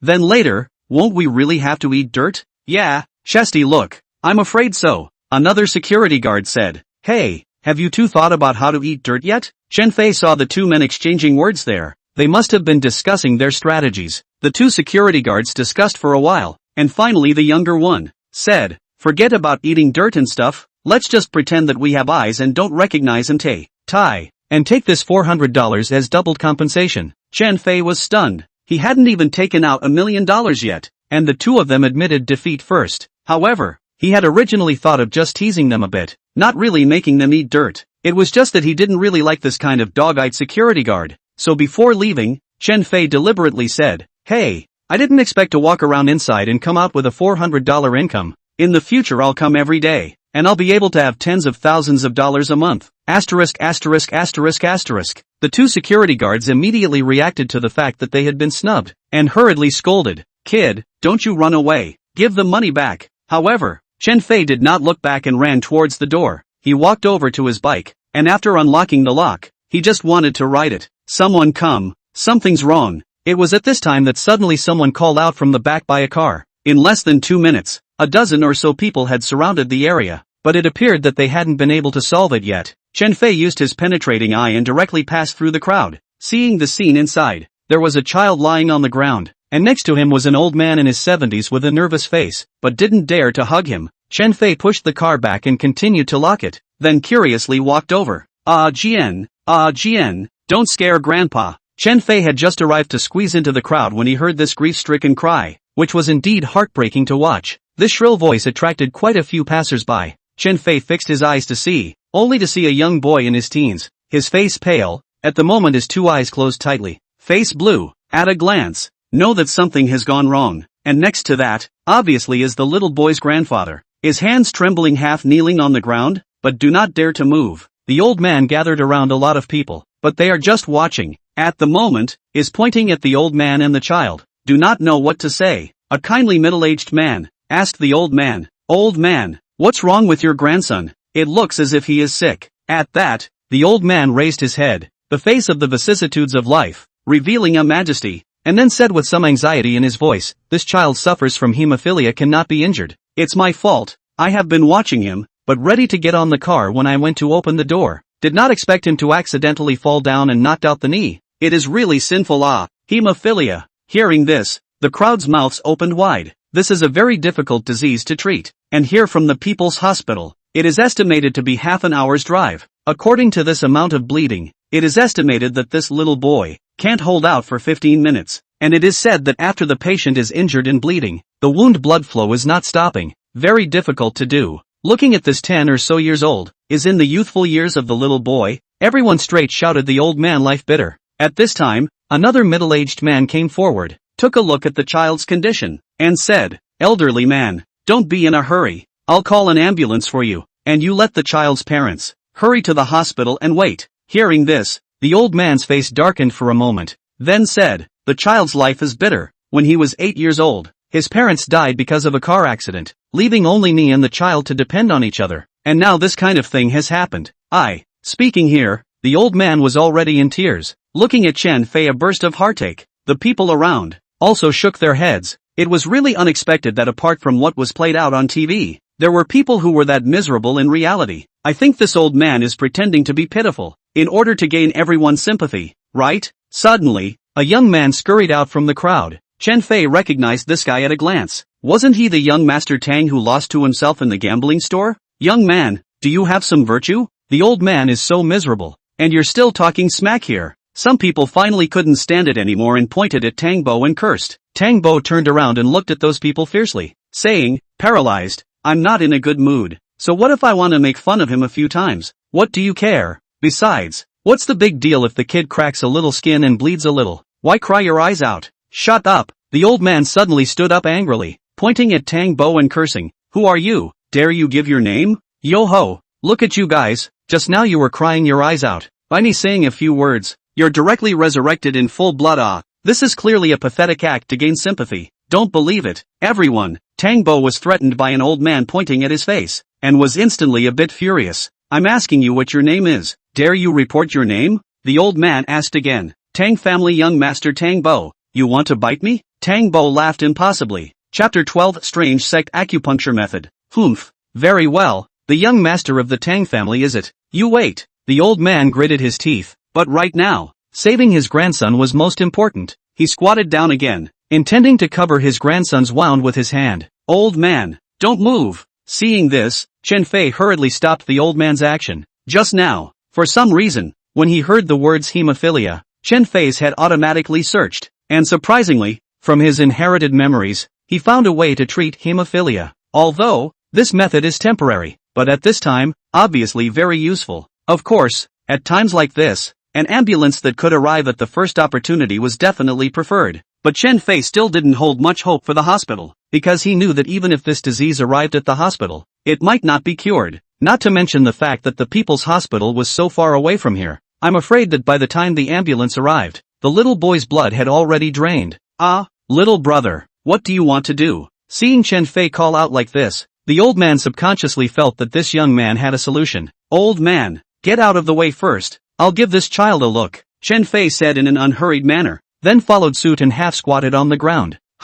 This lad, is he still a doctor?" At this time, someone exclaimed. However, when everyone reflected, they shook their heads when they realized that Chen Fei was dressed in a dangling, student-like outfit. This guy, he should be a student. The onlookers originally thought that there was really a doctor at the entrance of the magnificent garden, and many of them were glad that the little boy had been saved, but when they looked at Chen Fei's attire again, they were instantly disappointed. This is obviously a student. How can it be a doctor? Scratch that, brat. You think you can pretend to be a doctor here just because you opened a jade in a gambling casino with traitorous luck? Tang Bo saw that it was Chen Fei, hurriedly stepped forward and said, "People were only hurt. It's fine. Wait for you to be so blind. I guess it will die fast." "You shut up." Unexpectedly, just after Tang Bo's words, Chen Fei and the old man scolded at the same time. "Humph, old man, don't say I didn't remind you. This guy is a student. If you believe him, just go ahead," Tang Bo said with a cold smile. "Whether I believe in him or not has nothing to do with you.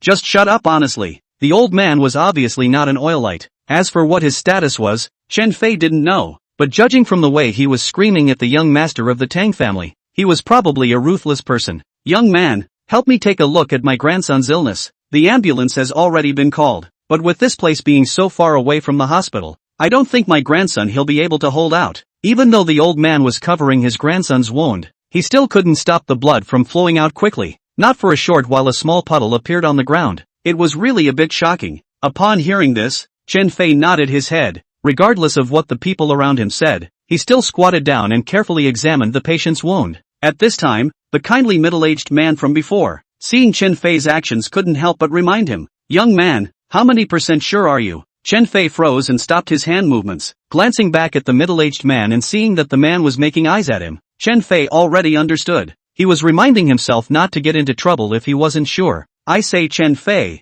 you'd better stop pretending that you don't know what you're talking about. If you get someone killed later, you're going to jail." Tang Bo was talking smack again. Chen Fei also hesitated for a while. This is a big deal to cure the disease and save the people. The middle-aged man is also out of good intentions to remind. After all, Chen Fei is just a student. He does not know how to cure hemophilia. No one will say her, but if there is no certainty to force the head, and finally made a big deal, it will be asking for trouble. There were more and more people around, each one pointing as if to say that Chen Fei didn't pretend to know what he was talking about, and that he didn't know how to do it even after half a day of messing around. "Young man, I believe you." However, right at this moment, the old man looked towards Chen Fei, and from his eyes, an incomparable trusting firmness could be seen. Seeing that the old man had such trust in him, Chen Fei nodded, and then he activated his mental mantra, a vague memory appearing in his mind. Unable to remember anything else, only this hemophilia treatment was quite clear, only to see Chen Fei lifted the pants on the little boy's knees. Slowly, due to the old man's help and squeezing just now, some of the clothes had already been attached to the wound.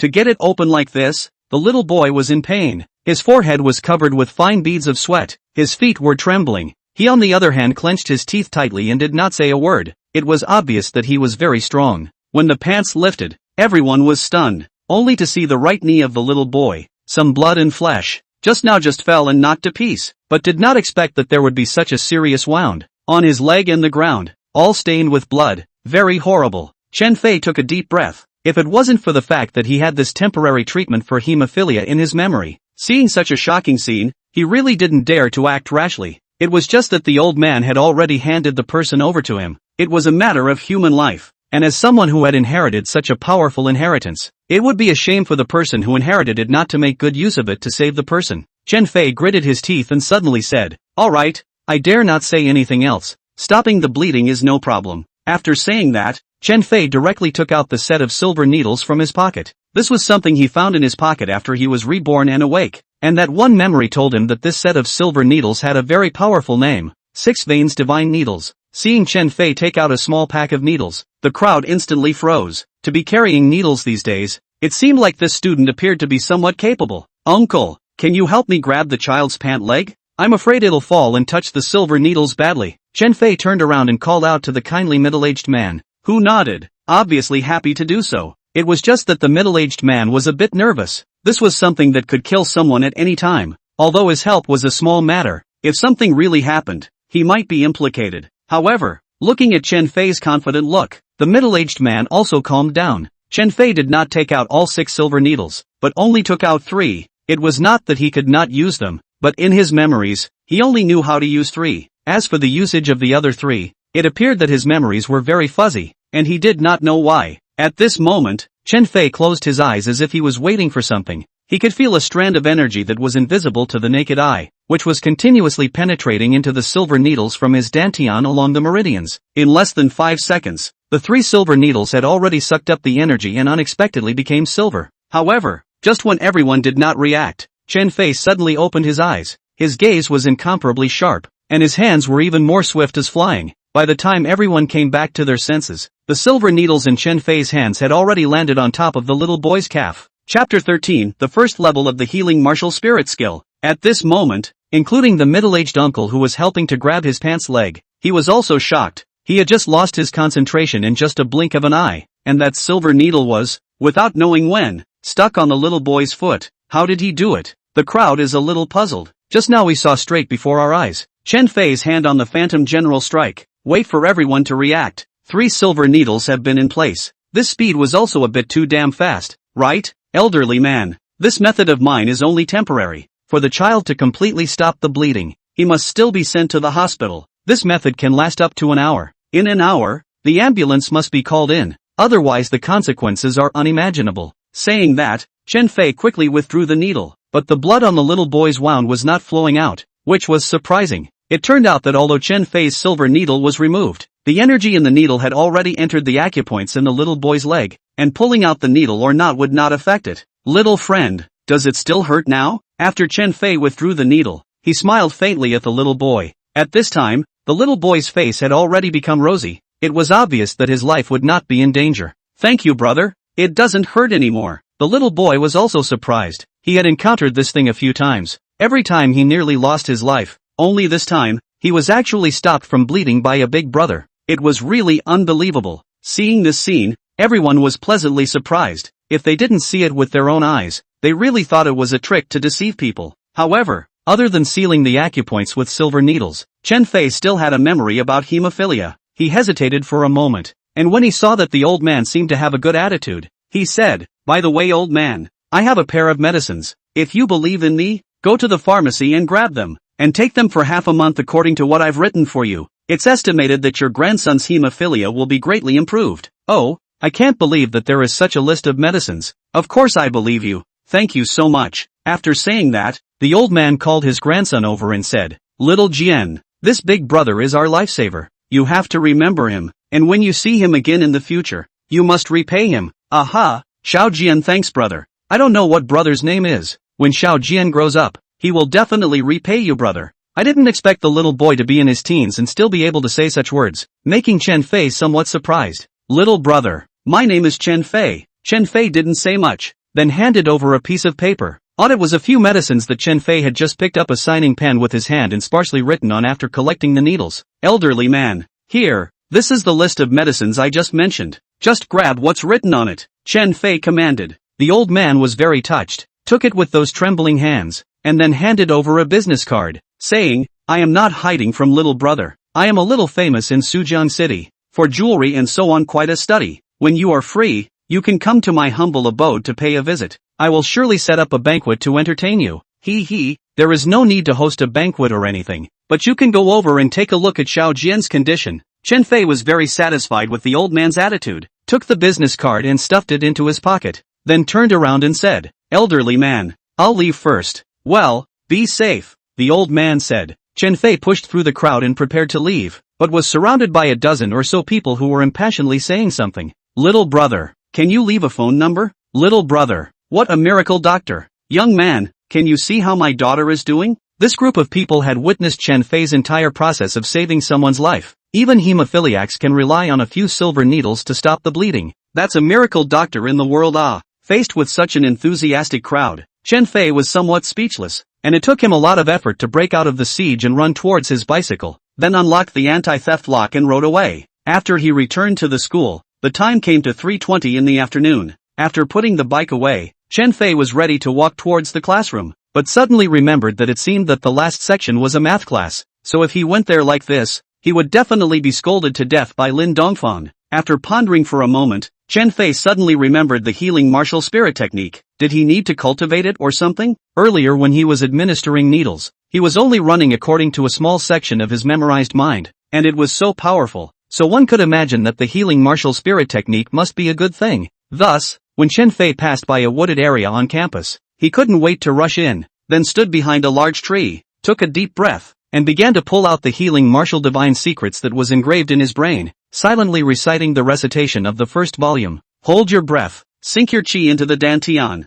and take it in the right way. A section of the mantra was recited in Chen Fei's mouth. Then Chen Fei could clearly feel that there was a stream of chi in his body, as if earthworms were wriggling in his inner body, traveling between the meridians in his entire body, and wherever the chi traveled, there was a sensation as if it was being baptized, and his body was incomparably soothed and full of strength. Feeling greatly energized, Chen Fei's arms became porous and powerful, and there was a force in his arms that was eager to explode. He couldn't help but roar, and fiercely struck out a fist, which happened to hit the thigh-thick tree in front of him. The tree did not fall, but a fist-sized hole appeared. Wipe! Chen Fei was so scared that he almost had to curse. Holy, Is this going against the heavens? Chen Fei had never dreamed that he would one day become a martial arts expert, a perspective expert, and possibly about to become a medical expert. After looking around for a while and realizing that there was no one in the woods, Chen Fei didn't plan on attending classes, so he simply sat cross-legged and began to cultivate the medical martial spirit technique. This thing had brought him so many benefits. If he didn't cultivate it properly,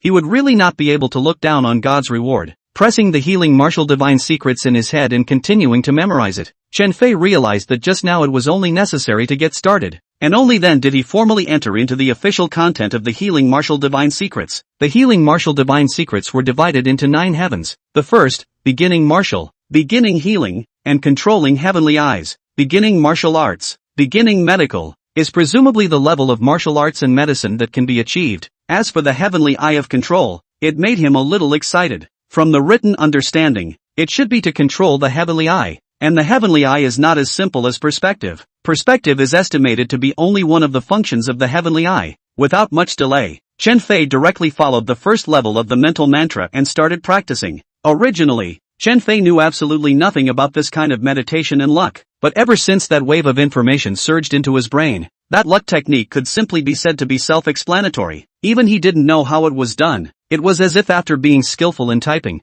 what was in his mind was naturally typed out. Just after running for less than 10 minutes, Chen Fei once again felt his body was on fire, as if it was being boiled, somewhat uncomfortable, accompanied by a burst of dryness in his body. He suddenly cooled down, as if a high fever had suddenly cooled down. The only difference was that his body didn't feel deflated. Instead, he was full of energy and strength. Phew! After taking a deep breath, Chen Fei followed the example of the martial arts masters on television and retracted his chi with both palms. But when he braced his hands on the ground and was about to stand up, he suddenly felt sticky on his hands, and when he looked down, his eyes widened, because he found that there was a layer of black stuff underneath him, and even all around him. He hurriedly lifted the collar of his clothes to take a look, and found that there was a layer of grayish-black silt attached to his body. Could this be the impurities discharged from the body after practicing the healing martial divine skill? Chapter 14, Sharp Perception. Class, this is the key point. Remember to circle it. It might be tested at the end of the semester.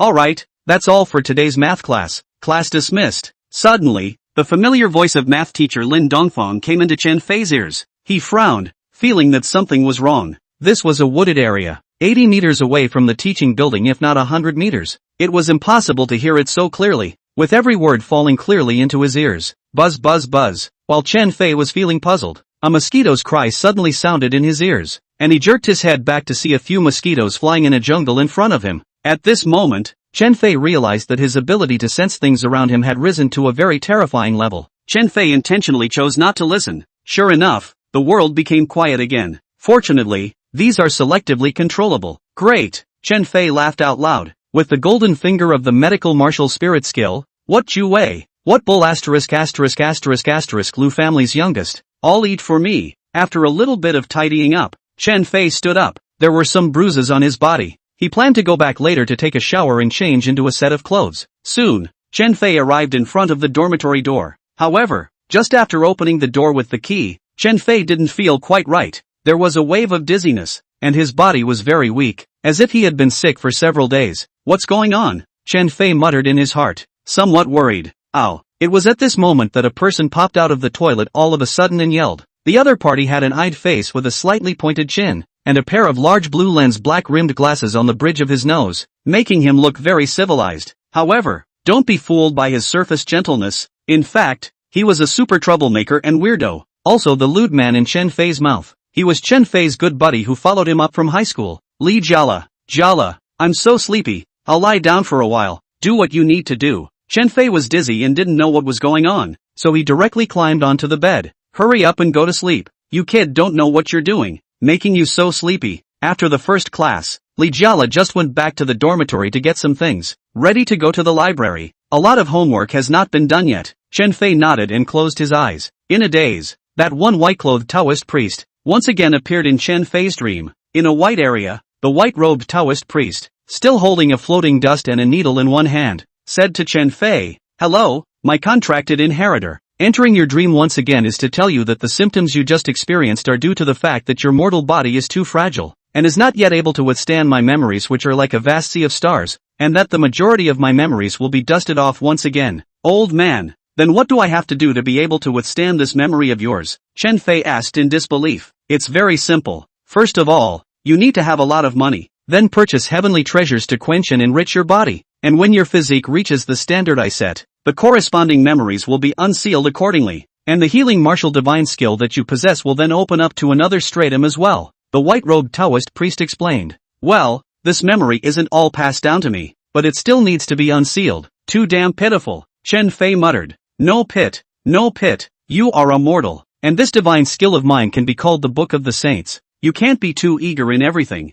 In addition, I also have to tell you a very important thing. Before the heavenly eyes are open to the 7th level, you can only use perspective up to 7 times a month, unless you break through the rank. What? Why didn't you tell me earlier? Chen Fei was surprised and hurriedly counted. He had already used it 5 times in such a half day. So in that case, wouldn't he still be able to see twice in the next 29 days? No rush, take your time. Young man, I hope you can use it properly. Do not use it to harm others. Remember to remember, or else you will be revolted by the demon of the heart, and the consequences will be unimaginable, the white-robed Taoist priest repeatedly urged. Alright, Chen Fei was originally a grasshopper. It was already very good to have such an achievement now. Just suddenly remembering a very important question, Chen Fei asked, Old man, what exactly is your name? Where are you from? What do I have to do to meet you in person and not in a dream? Ha ha, everything is based on fate. If there is fate, when you arrive at the realm of saints from mortals, naturally all the truths will be revealed. Lastly, I'll send you a message, everything in moderation. Go! Accompanied by a wave of the white-robed Taoist priest's floating dust, the heavens and earth instantly paled, as if time had frozen, while Chen Fei only felt his eyes brighten, and snap open his eyes. Who? Chen Fei was so frightened that he punched his fist on the bedboard, gasping for air. After waking up, Chen Fei remembered the words of the white-clothed Taoist priest, and somewhat half-heartedly recalled those memories that had been poured into his head,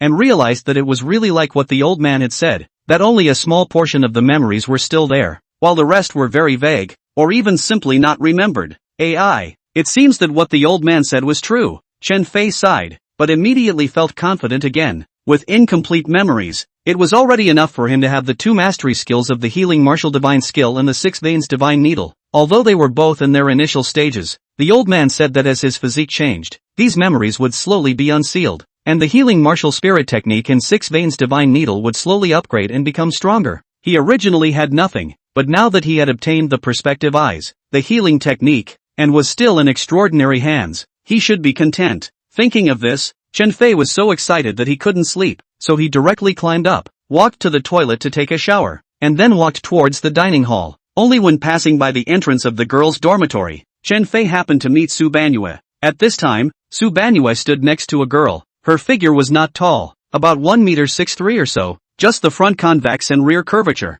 but appeared to be very full. Her face had some baby fat, and she had the feeling of having an angelic face and a devilish body. This person is Su Wuyue's best friend, Jian Nan. Jian Nan is the school bully in their class, a level with Su Ruoyue, and her hobbies are also similar, so the two will become good girlfriends. When he thought of last night, no, it was before he was reborn, he gave up his life to save her, but she ran away alone. He was a bit upset, but for some reason, Chen Fei was still eager to say hello to Su Banyue. However, as he hesitated, a familiar figure flashed past. Chapter 15 Zhu Wei's Confession. Chen Fei fixed his eyes on him and it turned out to be Zhu Wei. Holding a large bouquet of flowers in his hand, he rushed to Su Banyue, who had just stepped out of the door of the girls' dormitory, at the speed of a 100-meter race, and behind him, a fat and a thin 2 little brothers followed in a frenzied manner. This 2 fat called Huang Shang, tall and thin called Zhao Shan. Chen Fei looked at the 2 inexplicably joyful. Also do not know how Zhu Wei found so 2 little brother, is simply a stark contrast. Zhu Wei, without saying a word, plop a single knee, and then a large bouquet of roses to Su Banyue's front. Chen Fei suddenly remembered, Su Banyue at 12 o'clock tonight, will be Zhu Wei. They will be captured. Presumably the reason is here, if he will be out to stop Zhu Wei, the results of the night, is not it changed? Thinking of this, Chen Fei had an idea. Su Wuyue, meeting you, is the honor of my life? Falling in love with you, is the joy of my life? If I don't have you, that's the biggest regret of my life. Right now, I want to tell you out loud that I love you, and I hope that you will be my girlfriend. Is that okay? Zhu Wei said with what he thought was a deep feeling. With such a grand confession scene, all the women present couldn't help but scream. Everyone knew how rich and powerful Zhu Wei's family was, if he could put up this kind of gesture to propose, not to mention throwing their arms around him, even their bodies could be dedicated. My god, that's the young master of Zhu's family. The entire Sujiang city's casino and nightclubs are all owned by his family. How rich should that be? Many vain girls exclaimed in shock. Zhu's family not only has money, but also has a relationship on the road. Brother Zhu Ba, but the third leader of the Fire Dragon Gang, a formidable existence. Being his girlfriend, no one dares to bully him when he walks around in Sujiang City. The surrounding screams and exclamations let Zhu Wei more confident. Can be said that this time to take Su Weiyue, but 9 out of 10. Su Weiyue was obviously torn. If she agreed, then she would be buried, but if she didn't agree, this guy would be endless again. Su Ruyue. Just as Su Banyue was torn, suddenly a voice came from the crowd. Su Banyue and Zhu Wei looked at the source of the voice at the same time. Brat, what are you shouting for? Can't you see I'm courting? Zhu Wei scolded furiously. Scratch that, I'm shouting at Su Banyue. What's it got to do with you? Chen Fei was here to cause trouble. Naturally he wouldn't say much to him. As he stepped forward, grabbed Zhu Wei's collar and violently lifted it up. Everyone is afraid of you. I, Chen Fei, am not. You let go of me. Zhu Wei obviously hadn't reacted yet, thinking that Chen Fei had gone crazy.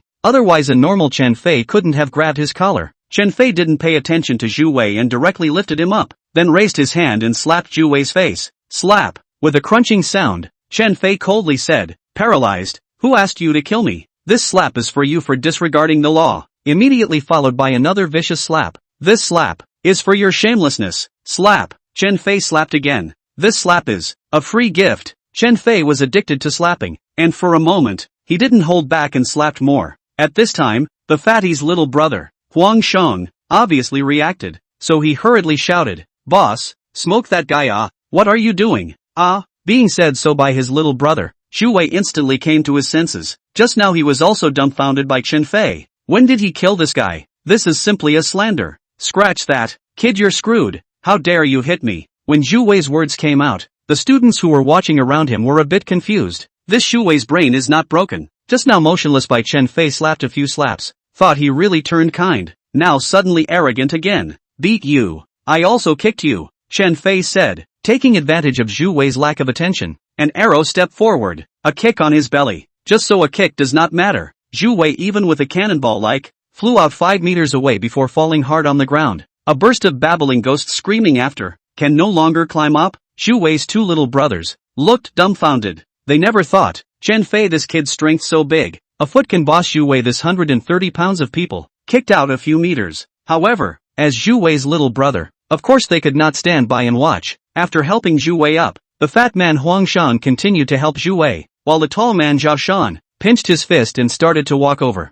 He also saw just now, Chen Fei is not what he used to be, and he didn't dare to act rashly, so he scared Chen Fei. It's not too late for you to kneel down and beg for forgiveness, or else when I, Zhao Shan, strike, it's not a joke, so damn abrasive. If you want to fight, then go. If not, then get lost, Chen Fei coldly said. Grass, Zhao Shan, beat this guy up for me. Zhu Wei in the back couldn't even listen anymore and directly ordered. When Zhao Shan heard Zhu Wei summoning, he clenched his teeth, clenched his fists and rushed up. Normally, he was Zhu Wei's #1 fighter. Usually 2 tall and lanky gym students were no match for him, so facing Chen Fei's not so tall and powerful body, Zhao Shan was still confident. Snap! However, after Zhao Shan rushed over and just wanted to throw a punch, he was slapped directly on his face by Chen Fei, and Zhao Shan still spun around in the same place, and then he was dizzy, and with a dumbfounded face, he fell to his knees on the ground with a plop sound. Wow! The crowd was stunned. No one seemed to have seen clearly how Chen Fei had struck just now. Next to her, Su Banyue was also wide-eyed. She had never seen Chen Fei so powerful and domineering before. Truly, at this moment, she was handsomely impressed by Chen Fei's actions. If it wasn't because of the crowd, she would have really wanted to disregard her jade girl image and exclaimed, Chen Fei, you are so handsome. At this moment, Chen Fei, who was standing in the center of the crowd, said in a domineering manner, Zhu Wei, I'm warning you, Su Weiyue is my woman.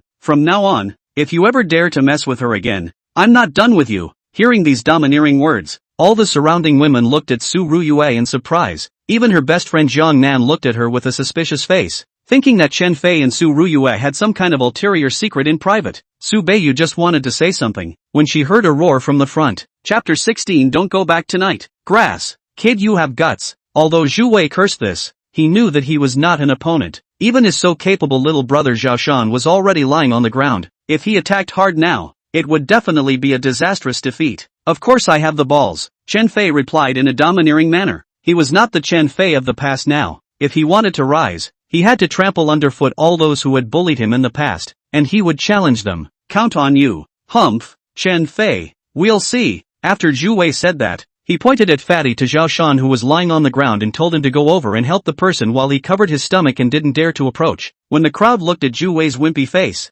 their hearts were joyful. They just didn't dare to show it. This kind of school bully, simply everyone must be executed. 2 minutes later, Zhu Wei's trio left with their asses turned upside down, while the crowd marveled a few times before they also walked towards the classroom. Chen Fei gathered his emotions and didn't talk much to Su Banyue as he turned around and was about to leave. However, just as he turned around, he heard Su Banyue's voice with a hint of exasperation coming from his back. Chen Fei, stop right there. Jiang Nan knew that the situation was not right and hurriedly withdrew first, while Chen Fei smiled bitterly and turned back. He saw Su Wuyue take 2 steps over, and then slapped him on the face. Slap! A crisp slap sounded. Feeling his face burning hot, Chen Fei was also furious. Obviously having saved her just now, she was even treated like a donkey's liver and lungs with kindness. So she roared, "What are you doing? It wasn't me that saved you. Surely you're going to be played to death by Zhu Wei." "Humph, what am I doing? You know best. Who told you to say that?" Su Wuyue was clearly angry. "Which sentence?" Chen Fei froze. "Saying that I am your woman," Su Wuyue repeated, and then her pretty face slightly reddened, obviously a little shy. "Then are you?" Chen Fei asked rhetorically. "Of course not. Then what are you angry about?" Su Wuyue was so angry that she stomped her feet on the ground, but she admitted that she had been rendered speechless by Chen Fei's question. "Alright, if there's nothing else, I'll leave first." Chen Fei did not pay any more attention to Su Yenyu and turned around to walk forward. Only after a few steps, Su Yenyu's words once again came from behind. "Don't think that I'll like you just because you play the hero. You're overthinking it. I just don't want Zhu Wei to bully you." After Chen Fei returned a sentence, he turned around and left, only to walk a few steps and stop again. "Don't go back tonight. Some other day, Zhu Wei will definitely deal with you." After saying that, Chen Fei turned around once again and left without looking back, leaving Su Wuyue standing alone. What did Chen Fei's words just now mean? He cared about her, and not trying to make herself like him? While thinking about Chen Fei's words, Su Wuyue took a step towards the front. Somewhere in China, in a castle that was like a palace, reporting to the protector, the 5 elements compass shows that the hidden light of a 7-colored spirit stone has appeared in the city of Sujiang in China. After a henchman walked into the grand hall, he directly knelt down and cupped his fists to report. On a tall tiger chair in the great hall, a man with a mask and a majestic black robe, only to see that he first stared blankly, and then spoke. 20 years, there is finally news. Pass on my order. Send people forward to Sujiang City. We must find the whereabouts of the 7-colored spirit stone. If that old man succeeds, we will all have to die. The masked man ordered. Yes, subordinates follow orders. The subordinates got up and hurriedly left. Half an hour later, 2 figures walked out from this hidden place and quickly disappeared at the end of the road. 5:30 in the afternoon. Inside Sujiang University. Ding bell. Accompanied by a ringing bell, the students of Sujiang University flocked out towards the school gates. Whenever school was over, no matter if they went home or not, they all came out of the school gates, and at the same time, it was also a good time for couples to go out on a date. Su Wuyue and her best friend Jiang Nan didn't stay in the dormitory. The two of them held hands and walked towards the bus stop in front of the school. They were ready to go out for a stroll. However, at this time, at the entrance of the school stood a group of people. All kinds of standing, some sitting, there are even a lot of smoking cigarettes. People seem to be waiting for something, chatting in groups of 3 to 5. From the dress, this group of people were mostly students of Sujiang University. However, interspersed in the crowd were a few oddly dressed men with dyed hair, smoking cigarettes with a gangly face. On their arms, tattoos of dragons and tigers were tattooed, so it was clear at a glance that they were not good people. By the time Su Wuyue and Jiang Nan had just passed by, the gang started to move, stopping the two. Out of the crowd came a man with a few ointments plastered on his face. "Zhu Wei, what do you want? Don't you still owe enough for being beaten up?" Su Wuyue coldly said. She is not afraid of Zhu Wei, but does not want to cause trouble. If it were before, she immediately took out the phone. "A word of matter, there will be a team of people will come over. Will be this gang of obstacles clean up." "Humph, quite arrogant. Ha, where's your shrunken head turtle boyfriend? Why doesn't he dare to come out?" Zhu Wei looked towards the back of the two and was surprised to find that Chen Fei was not there. "I don't know what you're talking about." Su Wuyue didn't deny it, but she didn't admit it either. After all, Chen Fei had gone to great lengths to help her, and even though she was upset with Chen Fei's overbearing behavior, she was more than willing to accept Chen Fei in the face of Zhu Wei's pestering. Chen Fei is really not a man. He declared war on me himself, and now he's acting like a shrunken head turtle, not daring to come out to see me. Zhu Wei sneered and said, very well, since he doesn't dare to come out, then I'll have to take it out on his girlfriend. Saying that, Zhu Wei waved his hand, signaling two of his juniors to come forward and arrest him. Snap! However, just as those two men approached, one of them was slapped in the face by Su Banyue, causing tears to flow out of his eyes from the pain. Grass! Stinky! How dare you hit me! That man was an errant student who followed Zhu Wei, and when he was hit by Su Banyue like this, he immediately became furious. Seeing this, Su Banyue hurriedly pulled Jiang Nan back, but a few more people rushed over behind him, blocking the road. Want to run? No way! Zhu Wei smiled coldly and shouted, arrest these two people for me. Paralyzed, I don't believe Chen Fei won't come. Hearing this, Su Wuyue knew that they couldn't run away. This place was less than 20 meters from the school entrance, and in front of them was the school guard pavilion. So Su Wuyue shouted, help! Help! Jiang Nan also reacted and followed her best friend and shouted, help! Scratch that! Cover these two people's mouths for me. Zhu Do was shocked, although the security guards didn't dare to mess with him, but arresting someone at the school gate, if his dad knew about it, he would definitely blame. It was better to do more than less. Sure enough, after the two called out a few times, the school guard booth ran out of a middle-aged security guard. But see the front of the black pressure piece, a total of 20 or 30 people. A few also dyed hair. A look no as the society of the people. Looked at a few eyes. The security guard, as if he did not hear, walked back to the school security room. Chapter 17, this kid is so funny. This is a university, not a junior high school students. Each of these people are adults around 20 years old. A fight, it will kill people. The security uncle has an old man and a young man. He does not dare to offend people at will. Moreover, he recognized that person at a glance. That is the young master of the Zhu family. When Su Wuyue saw the security guards come out and go back, she was a bit desperate, while Zhu Wei laughed heartily and said, see, even the security guards don't dare to mess with us. If you two are sensible, you'll obediently go with us. Arrest! Zhu Wei waved his hand, looking very domineering. Su Wuyue and Jiang Nan struggled for a bit, but in the end, they were still firmly grabbed. But just at this time, suddenly a bicycle rushed over with a crash. The crowd was shocked. Letting go of Su Wuyue and the two of them, they were busy dodging. With a sharp brake, the bike stopped sharply, sliding on the floor for 2 meters before coming to a halt. Su Wuyue looked up, only to see Chen Fei very handsomely appearing in front of her, and after giving her a deep look, he turned his head to angrily look at Zhu Wei's gang. Zhu Wei, who was originally still very arrogant, immediately trembled a little when he was glared at by Chen Fei's stern eyes. Zhu Wei, come out here. Chen Fei placed Li Jiala's bike on the ground and walked towards the crowd in front with large strides. Kid, you're arrogant? Zhu Wei looked at the 24 of his men behind him, and there were also a few brothers from the Fire Dragon gang coming over to help. Even if this guy suddenly became stronger, then in front of so many people, he would have to lie down. Ha ha, this kid is so funny. It must be a funny guy invited by monkeys. Yeah, laugh me to death. Seen pretending, but this is the first time to see. The crowd has a sentence for you and a sentence for me, as if they are watching it, and many of them are still leisurely smoking cigarettes, with an expression that does not take Chen Fei in their eyes. Zhu Wei, you apologize to Su Banyue right away, or suffer the consequences. Chen Fei couldn't see people bullying Su Ruyue the most,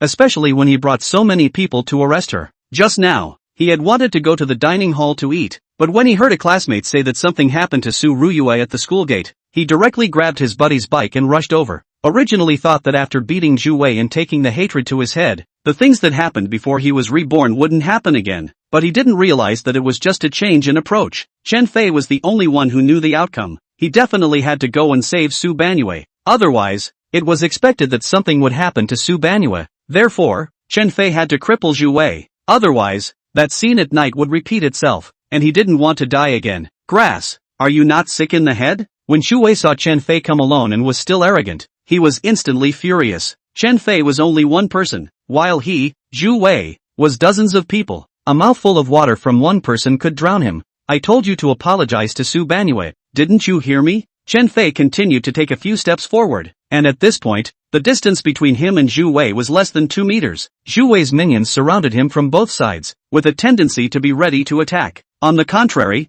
Zhu Wei wanted to play with Chen Fei for a bit, so he waved his hand, signaling everyone not to act rashly, while he walked over very boldly, pointing his finger at Chen Fei's chest, poking it a few times, and said viciously, "I won't hide it from you. I'm going to bang Su Bunyue in front of you today. Let's see what you can do to me." "Alright, you're sure you're not going to apologize, right?" Chen Fei didn't take Zhu Wei's words to heart at all, but instead reconfirmed, paralyzed, "I've never seen a fool like you." However, before Zhu Wei could finish his words, Chen Fei began to move, only to see him arrow step forward and violently jerk his right leg from the bottom to the top, just kicking between Zhu Wei's legs. There was a muffled bang, and a sound of a broken egg could be vaguely heard. However, this was not the end. Before Zhu Wei had time to roll his eyes, Chen Fei's hands quickly grabbed at the head, and then his knees were violently raised, while his hands pulled with force. Bang! With a crunching sound, the bridge of Zhu Wei's nose came into close contact with Chen Fei's knee, and a splash of blood erupted from Zhu Wei's nostrils. This instantaneous double blow caused Zhu Wei to just react,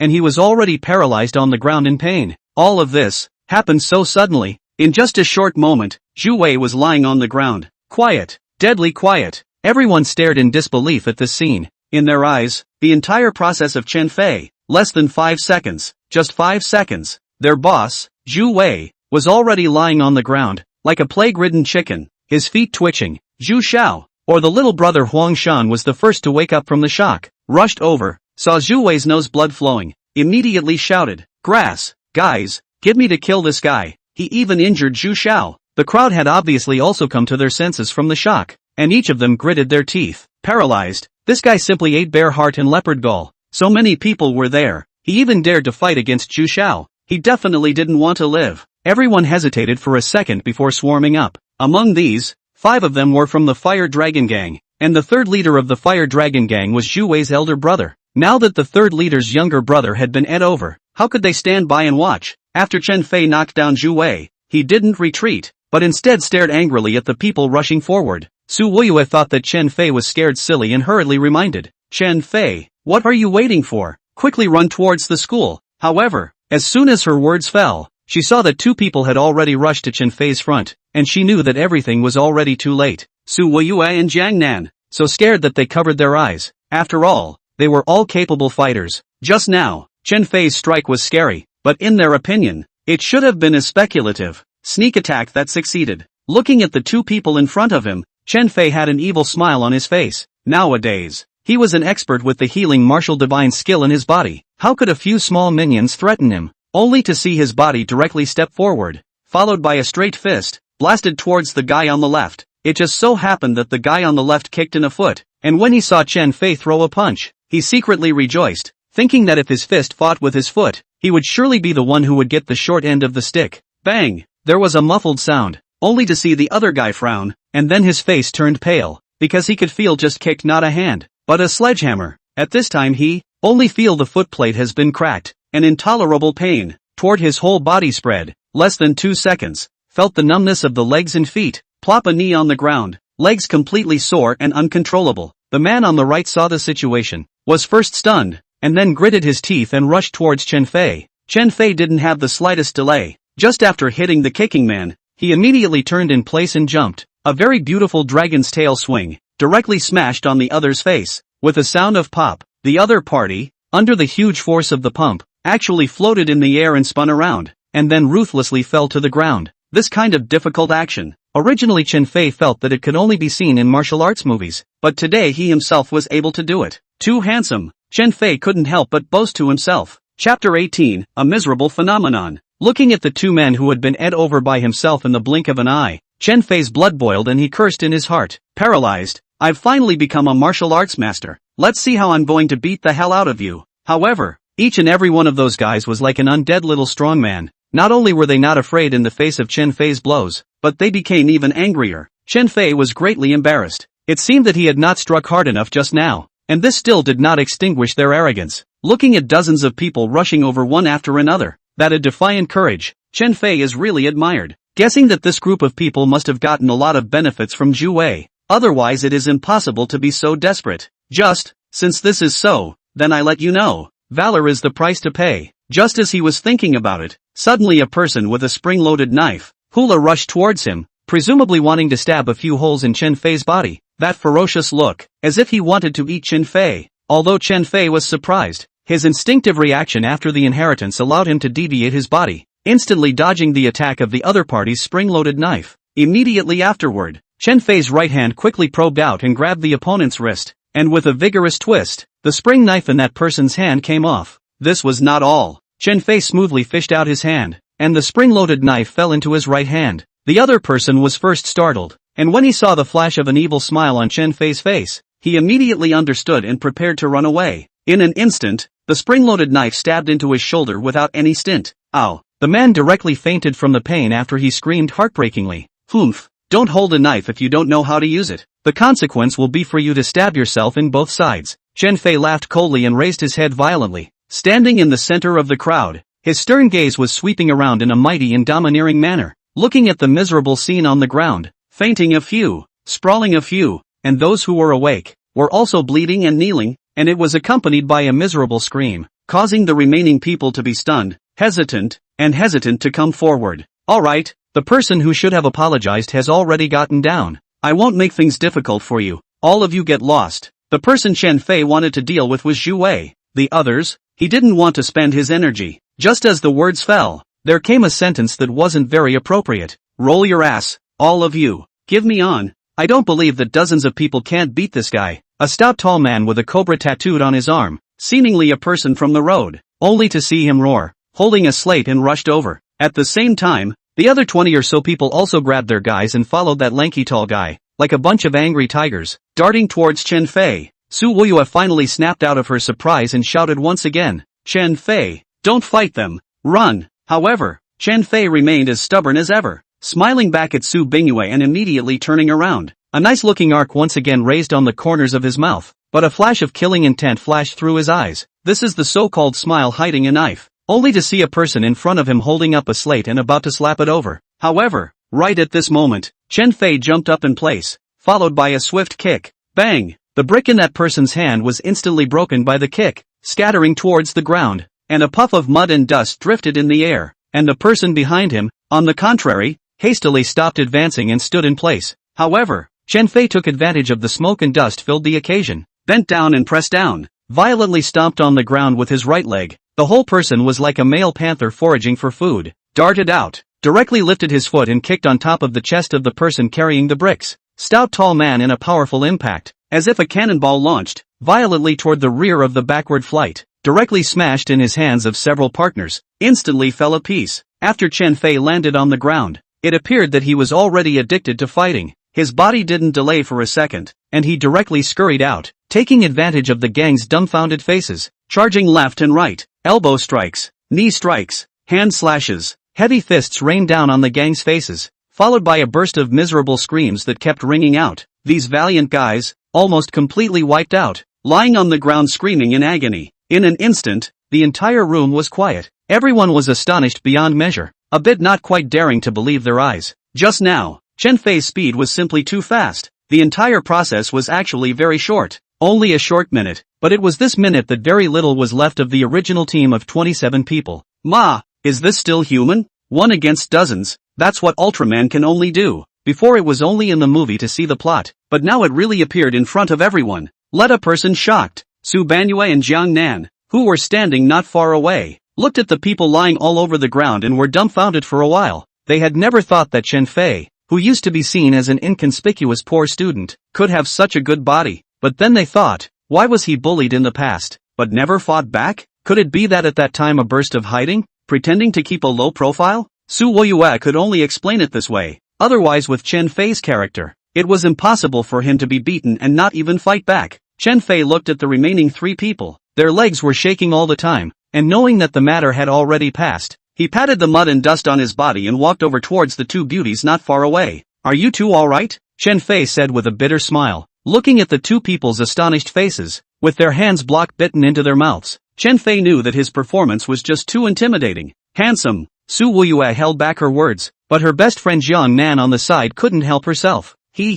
Average. Chen Fei was modest. Su Ruyue took a deep breath, then nuzzled her mouth and said, stinking Chen Fei, it turns out that he's been lying to us all along. So powerful, and still pretending to keep a low profile. Chen Fei was stunned, then reacted. and was somewhat in tears. It was no wonder Su Wuyue was so misunderstood. He used to be a wimp. How would he dare to mess with Xu Wei? And now that he had beaten someone to the ground and fainted from the pain, he was simply a different person. It's good to keep a low profile. Solely Chen Fei will be wrong. Anyway, now that it has changed, then it is good to reshape the image. And in this way, he found that Su Wuyue's attitude towards him is much better. The three of them were silent for a little while. The atmosphere became a little weird. Originally Chen Fei was the one who confessed his love to Su Beiyu, and also in front of many people, said that Su Beiyu was his own woman. Now the three of them were standing together. This relationship was not savory, making the scene a little awkward. Cough cough, Chen Fei, thank you for today. Su Wuyue took a deep breath, still summoning up the courage to say, no need to thank you.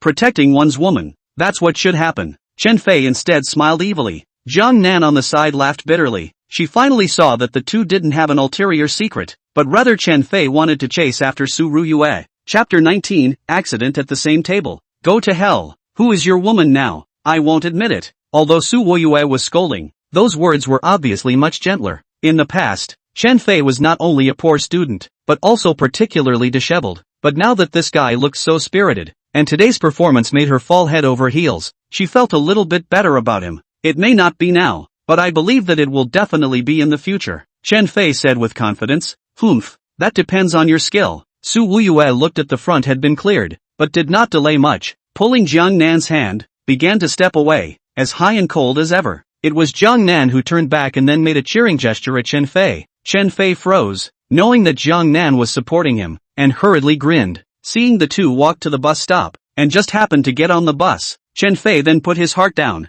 picked up the bike and rode towards the campus. When eating, Chen Fei remembered one thing, that is, in the morning in front of everyone, said that before noon tomorrow, compensation Lu Tianyi that BMW. That BMW, Chen Fei had already checked online, probably just about $1 million. Although he said that he had $1 million in his card, but that was also what he won back from gambling on stones, and he could still use his perspective eye twice this month. If he really compensated Lu Tianyi for the money, wouldn't he become poor again? Then the matter of quenching his physique would have to go to the monkey years and months. After the meal, Chen Fei returned to the dormitory and saw that the other two roommates had already returned, but they weren't too chatty with them. They were two nerds who were reading on the bed. Chen Fei didn't want to disturb the others, so he climbed into bed and lay down. Unconsciously, Chen Fei fell asleep. I do not know how long. Suddenly a burst of urgent phone ringing. Chen Fei woke up with a start, then touched the bedside side of the cell phone. Get a look in front of the eyes. Above the note written table Ren Hongyan. Chen Fei froze for a while, then pressed the answer button. Weakly asked, Hongyan, so late? Why? In Chen Fei's perception, Ren Hongyan's character is hot. The two can be said to be out of place, but the freshman year came late. The location is finished. The two can only sit on a piece of go. Anyway, that is the main classroom. Morning reading and evening training time with. Other times, can sit casually. The two do not matter. Chen Fei, Jianghu rescue. Come to the night sky quickly. Otherwise you won't be able to see me tomorrow. Ren Hongyan was brief and concise, and after saying that, he directly hung up the phone. He really didn't dare to tell the truth. After all, it was $1 million. That was a huge sum of money. Scratch that. Is today April Fool's Day? Chen Fei couldn't help but burst out a foul mouth. This girl used to speak properly. How come she suddenly came to a phone call and spoke in an unclear manner? However, Chen Fei then thought of a problem. Ren Hongyan was usually so calm, but now that she was so flustered, something must have gone wrong. If replaced by other people's things, Chen Fei he cannot care. But Ren Hongyan, after all, is his own table? If ignore, that is too no righteousness. So, he hurriedly ran downstairs, ready to go to the bicycle placement. Suddenly remembered that his car has become a pile of scrap iron. No way. He had no choice but to run along the main road of the school. Since he was in a hurry, Chen Fei ran with all his might. However, after he ran for a while, he suddenly realized that there was a whistling sound of wind coming from his ears, and he was instantly a bit surprised. There wasn't even a hint of wind on a hot day. Why was it like a gale now? Unintentionally, Chen Fei looked at the trees on both sides of the main road, and suddenly his eyes widened. To be exact, he wasn't running right now, but darting. This made Chen Fei immediately recall that medical martial divine skill. After he practiced it, all types of senses had taken a qualitative leap. So wasn't it normal for running to speed up? Thinking of this, Chen Fei simply transported the healing martial spirit technique. Without running it, once he ran it, Chen Fei felt that his footsteps accelerated more and more, so fast that it was unimaginable to the point of being unimaginable. Hula! The school guard uncle had just stepped out of the school entrance, wanting to stretch his body bones, when he suddenly felt a gust of wind blowing by and looked back, but saw nothing. However, Chen Fei had already rushed out of the school gate. OMG. Can't brake. Can't brake. Chen Fei was embarrassed. He was running too fast and didn't know how to brake sharply. He rushed to the side of the road in a puff of smoke. Luckily, he turned the corner in time, or else he would have almost crashed a cab into it. Squeak! A burst of brakes sounded, then from the car rushed out a big man. Angry roar, paralyzed. Brats, you want to die, is not it? Do you know that this will kill someone? The driver's big brother had just passed by when he saw a young man rushing over, scaring him so much that he almost flipped the car over. Big brother, I'm in a hurry, quickly take me to the night sky. Chen Fei didn't say much and directly pulled open the door and got into the car. The cab driver originally wanted to curse, but seeing the anxious look on the lad's face, he stopped blaming and calmly said, "Young man, are you going to the Nocturnal Sky Casino?" "It should be." Chen Fei laughed bitterly. Just now, Ran Hongyan had spoken indistinctly, and he did not know if it was a casino, but it seemed that the only thing in Sujiang City that was called the Nocturnal Sky was a casino. The driver nodded and directly ordered, "Sit tight." The entrance to the Nocturnal Sky Casino. Around 20 minutes, Chen Fei got out of the car and jogged to the entrance of the Nocturnal Sky and entered the casino. At the entrance stood a few big men. At a glance, they were the casino's bodyguard fighters or something like that. These were all tall and lanky looking, and didn't look like they were any good. However, Chen Fei did not come to find trouble, but to bring Ran Hongyan back. Ran Hongyan's phrase "Jiang Hu rescue" on the phone could not be a joke. Something must have happened. "Ran Hongyan, where are you?" Chen Fei looked around. There were just too many people in the casino, so he shouted. Instantly, the entire casino all quieted down.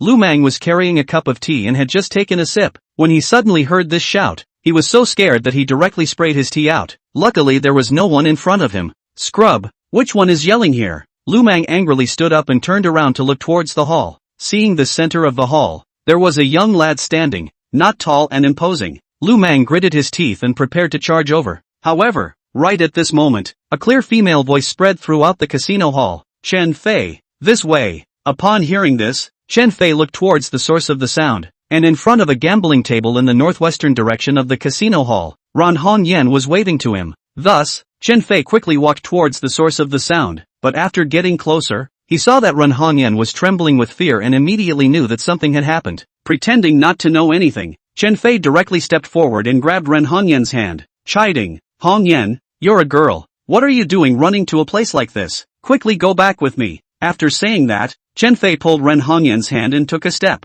Chapter 20, Playing Stud Again. However, just after taking 2 steps, they were stopped by a group of people rushing over at the entrance. However, this was reasonable. Ran Hongyan owed money in the casino before she called Chen Fei. If she could leave easily, there was no need to ask Chen Fei for help. When Nangong Hong saw that the beautiful woman had moved in to save her, and it was a young lad, he was a bit speechless. Seeing how this guy was dressed, I guess he couldn't even take care of his own life. Could he take out $2.5 million? "I'm sorry, please get out of the way right now, or I'll call the police." Chen Fei was not a reckless person. In this situation, he ended up using the law to defend his interests. "Call the police. Then try it. Let's see if you're afraid of that beautiful woman beside you, or us." Lu Mang sprinted forward and coldly snorted. Upon hearing this, Chen Fei looked back at Ran Hongyan. When was the same table so bold? Even if you gamble money, you still gamble so much. But Chen Fei finally asked calmly, "Hongyan, what's going on?" Ran Hongyan squeaked and whimpered for half a day, not knowing how to start, so anxious that her eyes were tearing up. The matter of her entering the casino was already very undeserved, but now it was so bad that she was also snubbed for several millions of dollars. How could she explain this? Could it be that she was set up by a handsome man? Oh, Ran Hongyan's boyfriend, right? I guess she can't say it. Let me explain. Nangong Hong saw that Chen Fei was so young. He was probably a college student as well. And since Ran Hongyan said that she would have her boyfriend come over to compensate, then he should be Ran Hongyan's little boyfriend. Since this was the case, this kind of opportunity to act like a bully, Nangong Hong preferred not to miss it. After all, the whole thing, in the end, he is not trying to pit money, and is trying to pit color? Pit red face this beautiful woman's color. Ran Hongyan lost in gambling and owes our boss Lu $2.5 million. I, with more money, intend to help her pay back, but my condition is that she must be my girlfriend. Nangong Hong directly stated his purpose. "You're shameless. It's all because you lured me and made me lose money. You're punking me." Ran Hongyan cried and scolded. "A beauty. You are wrongly accusing people. The money was lost by yourself. I just wasn't there for a while and you lost it all. You also borrowed money from Boss Lu. What's it got to do with me? Nangong Hong spread his hands and laughed with an innocent face. It's you. You bad. Ruyan, stop it. Chen Fei finally heard it. So it was Ren Hongyan who had fallen for someone else's trick. Taking a deep breath, Chen Fei turned back to look at Nangong Hong. This guy didn't look like a good person. So he said, "You're overthinking it. With this amount of money, you still want to take away Ren Hongyan? What a beautiful thought." Just now, Chen Fei heard the other party call him Ren Hongyan's boyfriend. That was probably Ren Hongyan herself saying it on purpose to make the other party trust. Thus, Chen Fei cooperated. If you say that, you want to pay back the money for her lo? Then don't ing bull. Get the money. The corner of Nangong Hong's mouth curled up slightly, revealing a playful evil smile. Chen Fei just wanted to say something, but wanted to stop. To say it was $1 million. He guessed he could still fill it up, but $2.5 million. He really didn't have it. At this time, that boss Lu who had lent money to Ren Hongyan spoke out. Everyone, to be honest, I don't care how you guys want to mess up, but the money that is owed to me must be returned to me tonight. Otherwise, this beauty is going to be in trouble. Chen Fei didn't take any notice, but looked around. Night Sky was precisely the property under Lu family. Since Lu Tianyi wanted to fine him for the money, then he would use his family's money to compensate for it, which was the most enjoyable thing to do. Now that Chen Fei had perspective eyes, how could he not make good use of them? Have the boss come over here for a moment. Chen Fei shouted to the surroundings. Grass, kid, I'm the boss. What do you want? Lu Mang was a bit angry. After half a day, this guy didn't even know that he was the boss. Ah, you're actually the boss. Thought you were a pig killer. So grumpy, and your mouth is especially stinky. Really unexpected. Chen Fei's words scolded Lu Mang without any temper at all. After all, Chen Fei was only surprised, but didn't curse positively. It was no wonder. As a boss, this kind of attitude was not seen often. If not for Lu Mang being a member of the Lu family, it was expected that many people would not buy his account. When the crowd heard this, they all knew what was going on, but they didn't say it explicitly. Looking at the eyes of the crowd, Lu Mang had no choice but to apologize. Well, count me wrong. Just now some reckless. Apologize to this little brother. I am Lu Mang, the boss of the night sky. May I ask what you want? Playing pokies. How much to start? Chen Fei still did not answer Lu Mang's question head-on, but asked directly after sweeping the pokies table in front of him. The same table had lost money because of pokies, so he would use it to double his win back. At least $100,000, Lu Mang said in a nonchalant manner. The tone was calm. In front of everyone, he didn't dare to play any tricks. Alright, then we're ready to start. Chen Fei was succinct and concise. Then he thought of a problem. He didn't have any cash on hand. Does this place support credit cards? Of course, it supports credit card, net banking payment, Alipay payment, and WeChat payment. Lu Mang said truthfully. Chen Fei nodded, and without saying anything, he directly went to the service desk, and with the help of the attendant, he cashed in 500,000 chips, and once again returned to the pokies table, placing them all on top. Bosses, is there anyone else who dares to play a few hands with me? Chen Fei asked as he swept a glance at the crowd. At this time, that winning boss Lu faintly smiled and directly sat back down. Seeing that boss LV had sat down, another man also sat down, but the crowd was still small. Not quite a game. Seeing this, Nangong Hong obviously understood. This guy wanted to win back the money he lost through pokies gambling, then let him lose a little more miserably. Now it was Ren Hongyan who owed money. Later on, it was estimated that this guy also owed a gambling debt, a clay bodhisattva crossing the river. It was difficult for him to protect himself, and at that time, he would still be giving the beauty away? I also come. Nangong Hong smiled faintly, then sat down in front of the gambling table. Since everyone is so elegant, then I will also accompany the group to play a couple of hands. Seeing Nangong Hong sitting down, Lu Mang couldn't stand up either. With his cooperation, it was estimated that this kid would lose. Chen Fei smiled indifferently and stacked his chips. Other than that, he did not dare to guarantee, but pokies this kind of thing. For Chen Fei, who possessed a penetrating eye, it was the same as a sure win, no loss thing. If you are sure to win, then follow. If you don't win, then collect. It was just that Chen Fei knew that he could still use his penetrating eye twice, so he would have to use it all the time later, and he didn't know what side effects would happen, but it was such a time, so he didn't think too much about it. Chen Fei, are you sure? Ren Hongyan was a bit worried. She had gotten into gambling debt before because of this, and now that Chen Fei was going to repeat the same mistake, how could she stand by and watch? In her eyes, Chen Fei was just trying to help her. He didn't have any gambling skills at all. As for why he had $500,000, this was something that Ren Hongyan was also surprised about. Everyone in their class knew that Chen Fei was a poor man, and his girlfriend had run away because of it. However, Chen Fei smiled lightly and said, "There has to be, so don't worry, we'll win." Seeing Chen Fei so confident, Ran Hongyan was half convinced, just that she had no other way now. The money was not returned to the person, then it was probably impossible to leave. Once she clenched her teeth, she nodded her head, and then stood next to Chen Fei, nervously watching. Lu Mang on the side heard Chen Fei's words, very unhappy, lightly cursed a sentence, then said to the Dutchman, "Start dealing." "Okay." The Dutchman nodded, and then picked up a deck of cards, shuffled them, and then directly dealt out the cards. Once the first base card was dealt out, Chen Fei began to use his penetrating eye to scan through it, and instantly, he already understood everyone's base cards. His bottom card was a 10, while Lu Mang and Nangong Hong's bottom cards were both aces, and finally Boss Lu's, which wasn't too good, was an 8. From the bottom card alone, Lu Mang and Nangong Hong had a slight advantage. However, the gambling method of pokies is very weird. Until the last moment, we don't know who is the ultimate winner. When the Dutchman dealt the second card, Chen Fei is Q,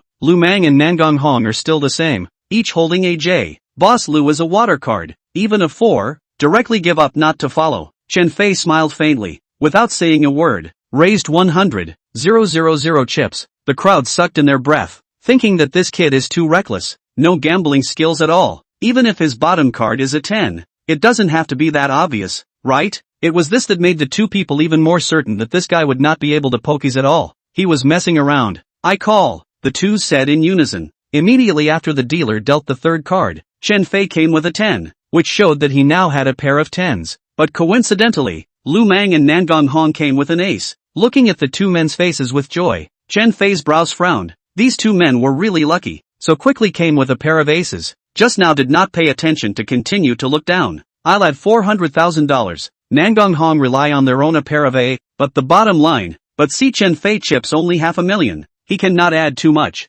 Later that guy will see not enough. Directly do not call. That is only a loss of 100,000 just, not much impact on him. To win, he will win him all at once, and let him walk into death himself. Call." Lu Mang was indifferent and threw out 400,000 chips. Anyway, he and Nangong Hong were his own people. It didn't matter if they won or lost. Seeing that Chen Fei was about to make a move right away, Ran Hongyan hurriedly reminded, "Chen Fei, they might have good cards. You have to be careful. Call." However, as soon as the words left his mouth, Chen Fei shouted out. Ran Hongyan was greatly embarrassed and was obviously a bit worried, but as things had already come to a head, she could not interfere with Chen Fei, so she continued to watch quietly. Nangong Hong's brows tightened, not knowing what kind of medicine this guy had in his gourd, thinking, could it be that this guy was thinking of piecing together 3 10s? Thinking of this, Nangong Hong smiled playfully. "Lotus, continue." When Lu Mang saw Nangong Hong smiling, he knew that he saw something fishy and said. The Dutchman did not delay and continued to deal the fourth card. However, Chen Fei came with a 5,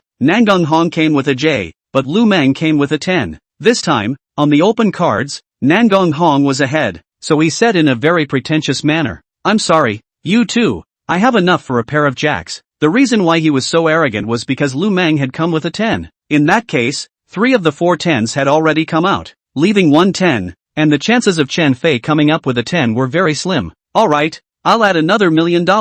Nangong Hong said gently. "I'll call," Lu Mang said indifferently. 1 million. Ren Hongyan was so scared that her face turned pale. If Chen Fei followed and lost, then he would have to lose $1.5 million. That is to say, in addition to losing his 500,000 principal, he would also owe others a large sum of money. Mom, if she put Chen Fei into it, she would feel guilty for the rest of her life. At this moment, Ran Hongyan blamed herself a little, blaming herself for not letting Chen Fei come to her rescue.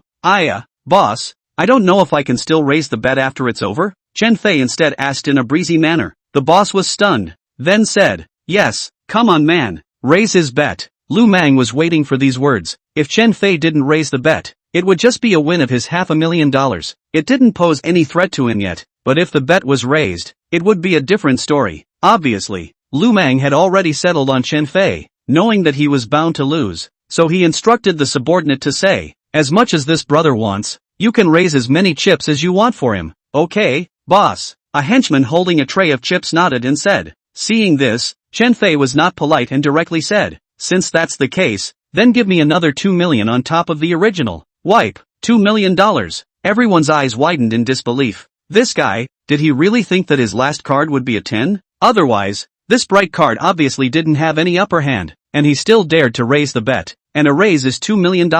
Along with Chen Fei's raise, the chips directly came to $3.5 million, which was a huge amount. Upon hearing this, Nan Gonghong sucked in his breath. He was a bit confused about Chen Fei's raise. Those who dared to make this kind of move. There were only two situations. One was that Chen Fei was going to put up a fight, and the other, that was betting on psychological tactics. As we all know, this kind of betting method of pokies is very much a test of psychology. Even if the other party does not have any good cards, but if his bright side is big enough, he can still scare people. Watching the God of Gamblers. There is this kind of gambling method, but the God of Gamblers is really too exaggerated. All of them are cheating, and this kind of blindfold, in front of modern high-tech, high-frequency cameras, is undoubtedly looking for death. Humph, this guy only has a pair of 10s at most. The next card, it's impossible for a 10 to appear. Long-time casino, the chances of this situation can appear 10 is very small. After all, Lu Mang just came a 10 just now. The remaining dozens of cards, the chances of appearing that 110, can be said to be 1 in 30. See Nan Gonghong hesitant to state. Lu Mang began to take advantage of the trick, hastily to the side of an old man with myopic glasses. Made a look. The old man began to calculate up.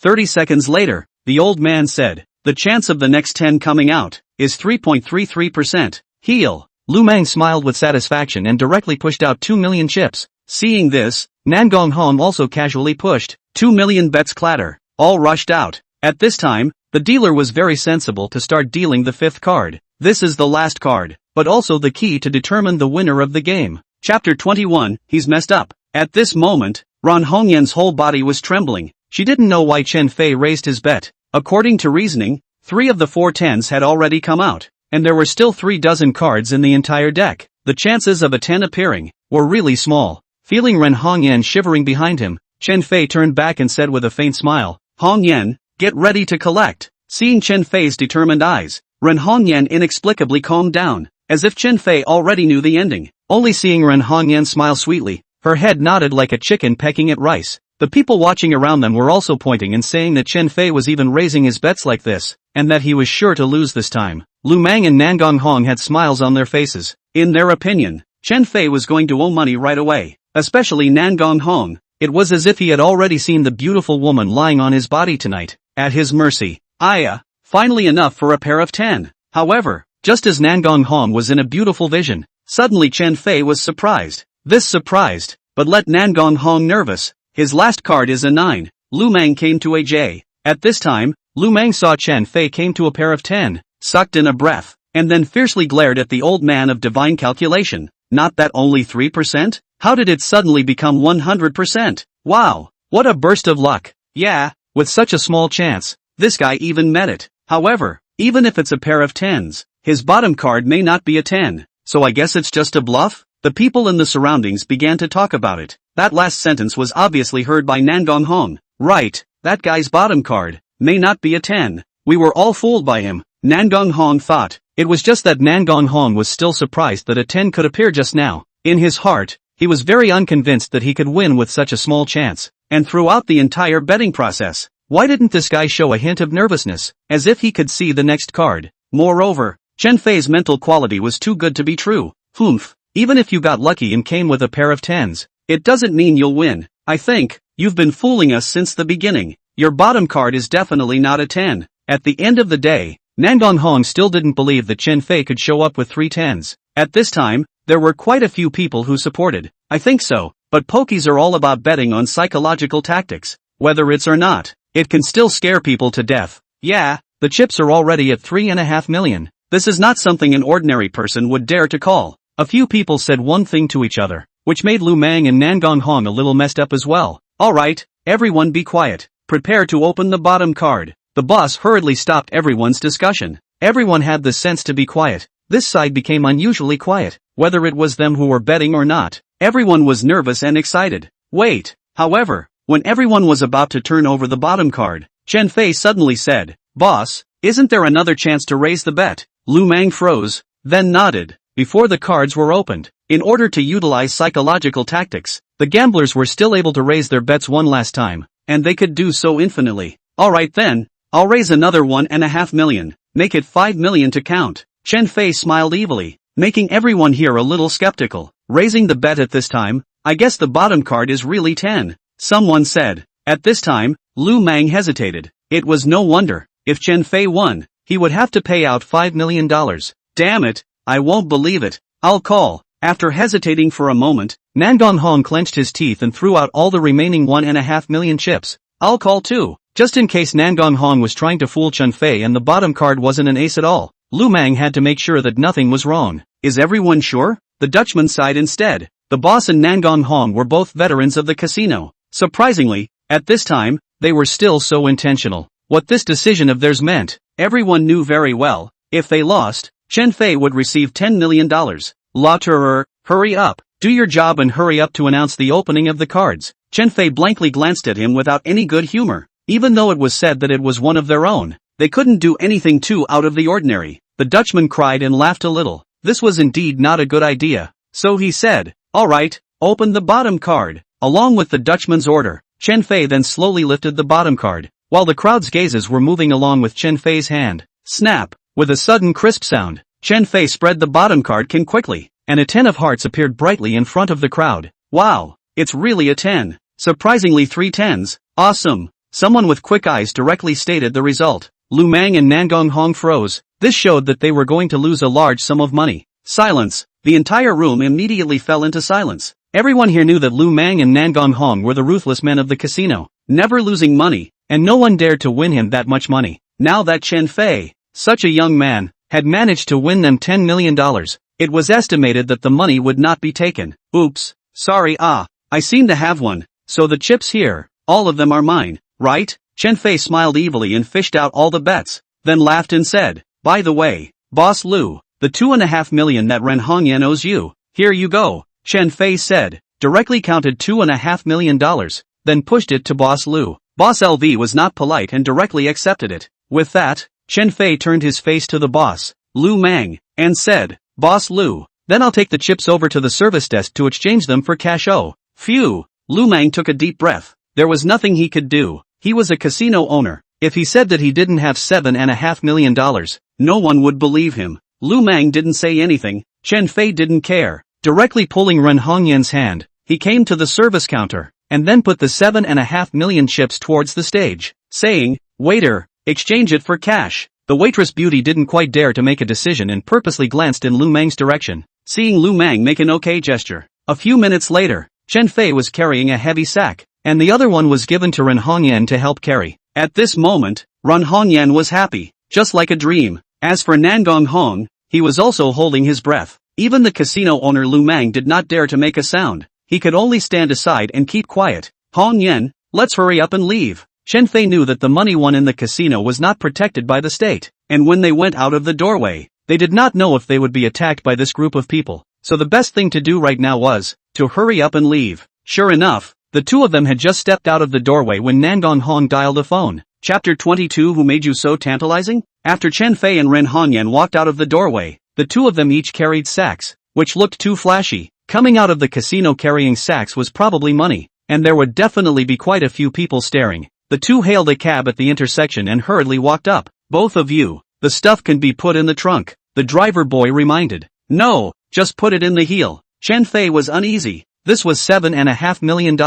If this driver had a problem and directly ran away, then they would have lost a lot of money. Alright, I'm just afraid of crowding you guys. The driver didn't dwell on it much and asked again, where are you two going? Sujian University. Okay. The driver directly started the car and slowly drove towards the front. After quieting down, the two of them glanced at each other, and Ren Hongyan was a bit embarrassed. Although it was said that Chen Fei was her classmate, it was a bit too much to let someone run so far to save her in the middle of the night. Luckily, there was no danger tonight. However, it made Ren Hongyan a bit puzzled, so she said, Chen Fei, why are you so powerful? Oh, which aspect are you referring to? Chen Fei smiled cheaply. Go to hell. This classmate often molested her, so once she heard this, she knew that Chen Fei was teasing her, but after thinking about it, she still said, how did you know there would be 3 tens? If I tell you that it's a feeling, do you believe me? Of course Chen Fei couldn't tell the truth. That was his bottom card. No matter who it was, the time was not yet ripe for him to inform. Well, no matter what, I really thank you for tonight, and I don't know how to repay you. Ren Hongyan didn't dwell on it and directly thanked him. How about giving your body in return? Chen Fei still smiled wickedly. Once upon a time, he didn't have the ability and didn't dare to take a shot at any great beauty, but now that he had the golden finger, picking up girls was definitely a must. This is something to consider. Knowing that Chen Fei was joking, Ran Hongyan replied easily. Looking out the window at night, the two of them suddenly felt that the night scenery of Sujian City was very nice, with mountains, water and flashing neon lights. After looking at the scenery along the way for a while, Ran Hongyan suddenly glanced towards the back of the car, and while retracting her gaze, she suddenly saw a piece of dirty clothes, and upon closer inspection, it was a black dress. In the corner of the seat, there was also a black thing tucked away. If it were usual, Ran Hongyan would have categorically ignored it, but this black clothes as well as that black thing looked a bit familiar. How was this so like the equipment worn by those black-clothed men who did bad things on TV? Thinking of this, Ran Hongyan almost shrieked out in shock, but fortunately she held back, only to see that she gently touched Chen Fei, while Chen Fei froze, then asked suspiciously, Hongyan, what's the matter? Hearing Chen Fei's words, that driver boy looked over through the car's reflective mirror, and Ran Hongyan wanted to tell Chen Fei, but seeing that the driver boy was staring at this side, she hastily shook her head and said, nothing, I just feel that the night scenery of Sujiang City is so beautiful. After hearing this, the little driver brother turned back and continued to drive seriously. However, just as the driver turned back, Chen Fei gave Ran Hongyan a look, and Ran Hongyan immediately reacted, pointing to the black two-piece suit in the back of the car. Chen Fei ripped the things out and took a look, immediately understanding that it was a nightshirt and a black mask. In that case, the car should have been arranged by someone else. What's going on? Ran Hongyan asked softly. I guess we got into a thief's car, Chen Fei said truthfully. Upon hearing this, Ran Hongyan exclaimed in shock, and at this time, the driver boy slowed the car down to look back over. Chen Fei, you can't be like this. We're still in the car? Ran Hongyan knew she had made a mistake and hurriedly acted down. Not only the driver boy, even Chen Fei was speechless for a while. However, Chen Fei's brain was quite flexible and quickly reacted, saying, oops, we're a couple. What's so important about touching it? Hearing Chen Fei's ambiguous words, Ran Hongyan's pretty face swished red. This natural acting skill convinced the driver, shook his head, and continued to turn back and drive seriously. Chen Fei, what is that thing? Why did you say you got into a thief's car? Ran Hongyan didn't quite understand and leaned her body very close to Chen Fei, asking softly. Originally, Chen Fei wanted to tell her the truth, but when he turned around, he found that this beauty's face was almost kissing his face, and the two of them were now no more than 3 centimeters apart. To tell the truth, Chen Fei had once had a crush on his deskmate Ran Hongyan, but Ran Hongyan had always acted very big-headed in school, and although she was very pretty, she often went outside, making him feel that Ran Hongyan was a bad woman. However, later on, when he heard that something had happened to her family, he had a few sympathies, so he treated her much better. Otherwise, tonight, Chen Fei would not have been able to go over to save her at night. Smelling the pleasant aroma from Ran Hongyan's hair, Chen Fei couldn't help but roll his throat twice. Ran Hongyan also happened to look over, and when she saw Chen Fei's actions, she immediately reacted and hastily glared at him, muttering, badass, who made you so tantalizing? Chen Fei grinned, rather forgetting his explanation just now. Chen Fei, what was that thing just now? Ran Hongyan asked again. It's a set of night clothes, as well as a black mask. This driver isn't simple, Chen Fei explained. Could it be that we're being watched? Ran Hongyan had just said half of what she said when Chen Fei covered her mouth. At this time, the driver just happened to turn back. Chen Fei hurriedly withdrew his hand and welcomed his mouth up, directly kissing Ran Hongyan's mouth. If that action of covering her mouth with her hand was maintained, it would easily be noticed that something was wrong. But a couple kissing in a car, it was something that happened all the time. Ran Hongyan's eyes widened. Chen Fei's action caught her a bit off guard. That was her first kiss. It was gone just like that. However, Ran Hongyan was still relatively sober, knowing that Chen Fei was not doing it on purpose, but rather acting. She did not struggle. Cough. The driver boy just turned around and saw such a passionate picture, and hurriedly coughed twice to remind him. After all, he saw it and couldn't possibly turn a blind eye to it, and it was considered to be in public. This behavior wasn't too elegant. Chen Fei deliberately pushed Ran Hongyan away, then asked somewhat awkwardly, driver, how much longer until we reach Sujian University? Soon. About 10 minutes away. The driver appeared calm, unable to see any abnormality. Alright, thanks. Chen Fei just now that was a test. If the driver had a problem, he would definitely behave differently. You're welcome. The little brother was polite in his talk, and then continued to drive seriously. Chapter 23, The Miserable Driver. At this time, Chen Fei subconsciously looked out of the car window once again and realized that this area was actually in the suburbs. Paralyzed. There really is a problem. Chen Fei almost exploded into foul language, but without knowing what this person's origin was, whether he had a weapon in his hand, or whether there were any accomplices over here, he couldn't act rashly. Don't look at his performance in front of the school. That was to beat a group of students. If he fought with those people on the road outside, not only did they have knives in their hands, but they might also have guns, but he was not sure that he would be able to get away in one piece. The most critical thing is, Ran Hongyan is still around. He can escape, but Ran Hongyan can't escape. Driver brother, how do I feel that this road is not quite right? Is it the wrong way? Chen Fei deliberately asked. No, it is not. This is a newly opened road. The car is less. Take this side is quieter. Don't worry, there are still a few minutes to go. The driver's big brother remained calm. Chen Fei had to admire this guy's acting ability. It was even stronger than him. It was really a mountain higher than a mountain. Alright, Chen Fei did not ask more questions. His brain continued to think of ways. If he suddenly poked the driver and he immediately contacted his partner, wouldn't the two of them be screwed? After another 2 minutes, Chen Fei suddenly called out, "Goo, my stomach hurts. Driver, stop the car. I have a hard stomach. It looks like I'm going to have diarrhea. Wipe." Driver little brother could not help but burst a foul mouth. There are still 5 minutes to arrive at the headquarters of the Fire Dragon Gang. At that time these two people's money. Is there Fire Dragon Gang? But it was at this time that something went wrong. Just now the fifth boss Nangong Hong explained. That man seems to be a bit of ability. Do not know how his hands. Not as a last resort, do not mess with. It is best to directly into the gang. Then even if he is more powerful, but also do not have to worry about. Therefore, the driver little brother still did not dare to act rashly. Even though he had a pistol in his pants pocket, he did not immediately wear a gang.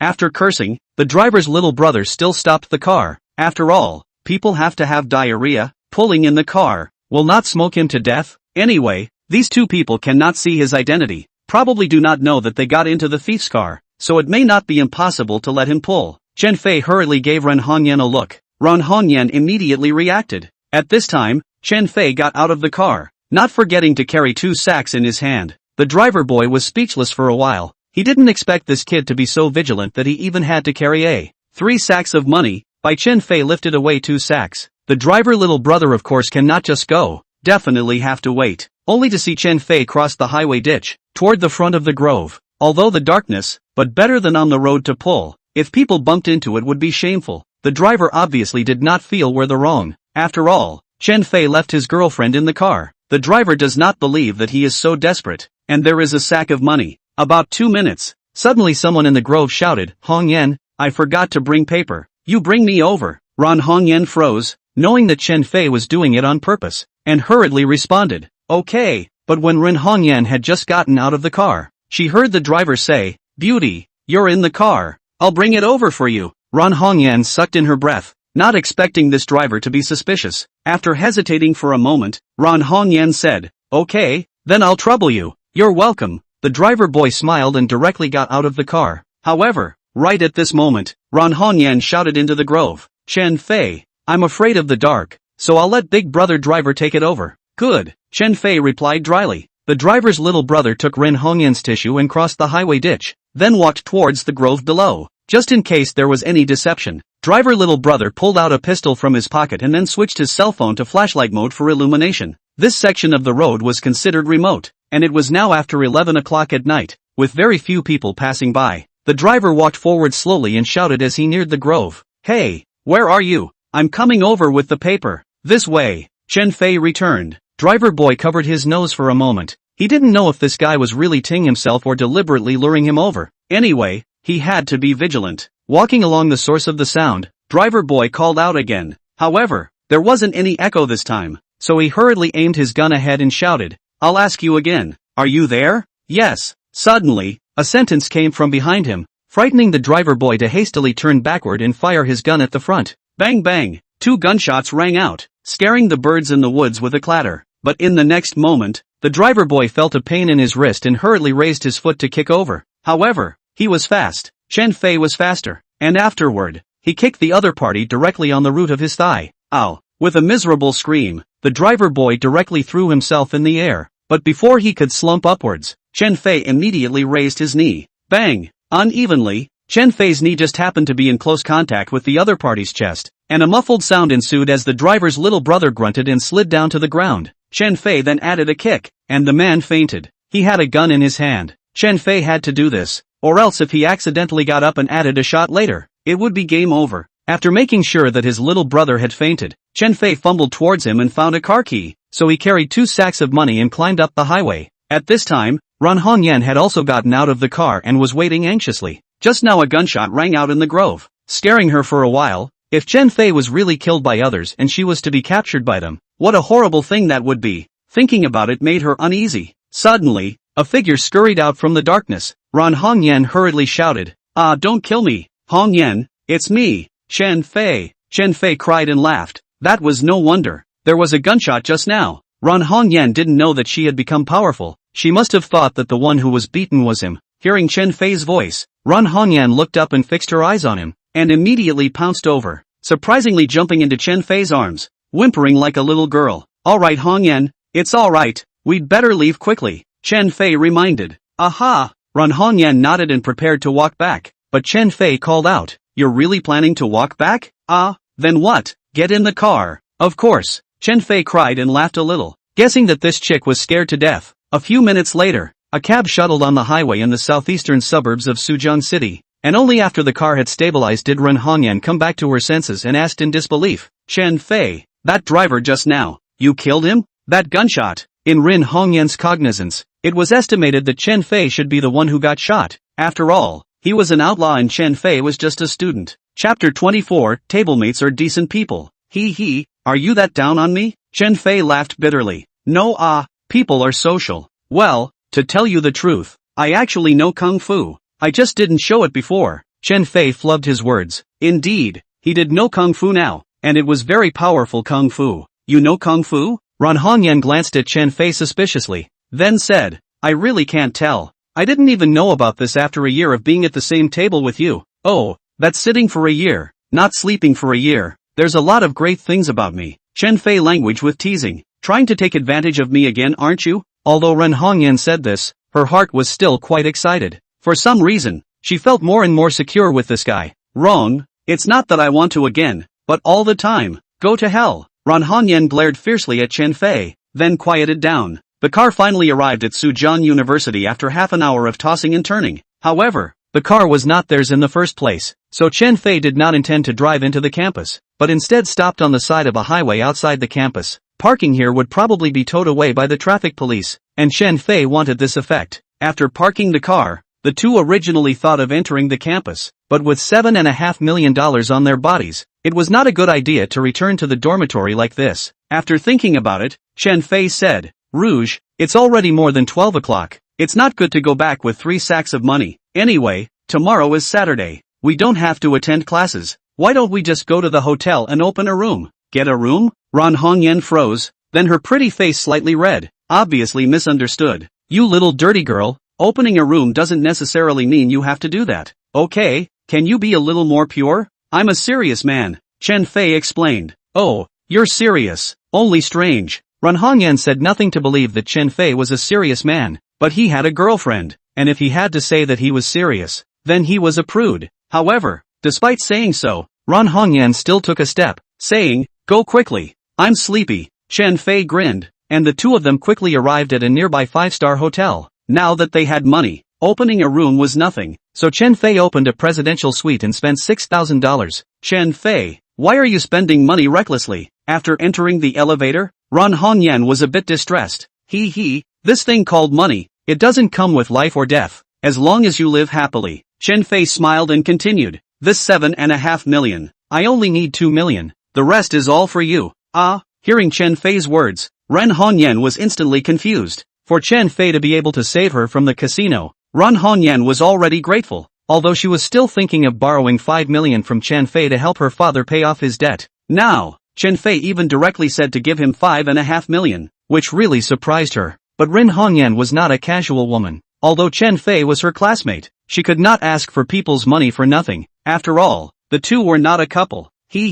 Don't be too surprised. I know you must be in a hurry to use the money, otherwise you wouldn't run to the casino so often. Chen Fei laughed bitterly. You know all about it? Ron Hongyan's cheeks flushed, obviously a little embarrassed. It was really shy of her, a college girl, to run to that kind of place so often. I knew it long ago. At that time, I still misunderstood you, as a bad woman who went over to find someone to keep her. Chen Fei grinned. Go to hell. Ron Hongyan pretended to be angry. Ding. However, right at this moment, the elevator door was opened, and after the two of them walked out, they were just about to head towards their room when they saw a man dressed a bit strangely walk over head-on. This man was not ugly or handsome, very popular, country face, with a mustache at his chin. He looked to be around 30 years old, and that gaze was quite stern. Chen Fei glanced at him before the man averted his gaze without a hint of a smile. Ron Hongyan, on the other hand, kept her head down. After all, she was going to sleep in the same room as Chen Fei tonight. If she was met by an acquaintance, it would be a big deal. However,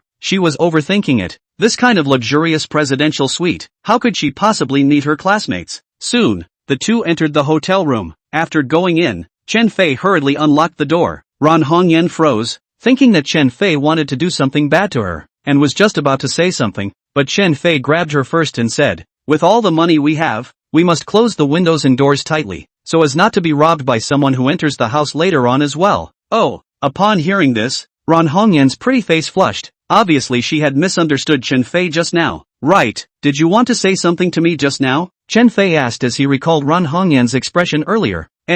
No, Ron Hongyan didn't have the heart to say it. Alright, it's almost 1 in the morning. You go take a bath first. Chen Fei didn't say much, directly placing the 3 sacks of money in a corner and then covering an air-conditioned quilt over it. Ron Hongyan nodded, but when she turned to look at the shower room, her pretty face instantly blushed. This was the presidential suite, which was nice, but it was also a couple and husband and wife suite, and the shower room here was semi-transparent. That is, 1 meter below was opaque, and 1 meter up was transparent. This way, the people outside could clearly see the people inside. That, Chen Fei, when I take a shower later, turn around. No looking, Ron Hongyan warned with a red face. Chen Fei froze and looked up at the shower room. I'll go. So open. Alright, I know. Hearing Chen Fei say this, Ren Hongyan was a few points bolder. After thinking about it, he saved his life not counting, but also gave himself more than 5 million. Not to mention being looked at by him. Even if he gave his body to him, it was also worth it. Solely, Ron Hongyan rushed in, and took off her clothes and started to take a bath. During the bath, Ren Hongyan peeked outside and was relieved to see Chen Fei looking towards the TV side in a very serious manner. Humph, I didn't expect this tablemate is quite a decent person. Chen Fei's image immediately towered in Ren Hongyan's heart, his good feelings soaring all the way up. However, Chen Fei was depressed in his heart. There was a big beauty there, but he couldn't look at it. It was truly difficult. He almost used his perspective eye, but the old man in white said that he could use it twice more this month, and after using it once today, then there was still the last time. He had to save it. Meanwhile, outside the door, after the man passed by just now, he suddenly felt some faint vibration of the 7-colored compass. What can happen like this is definitely proof that the 7-colored spirit stone is nearby. The man's name was Yulai. He was one of the 2 people who came out of that place, and the 2 people searched for 7-colored spirit stone information in the south and north of Sujiang City respectively. The other person was called Rain Go, and was Rain Lai's older brother. Chapter 25. The movement outside the room.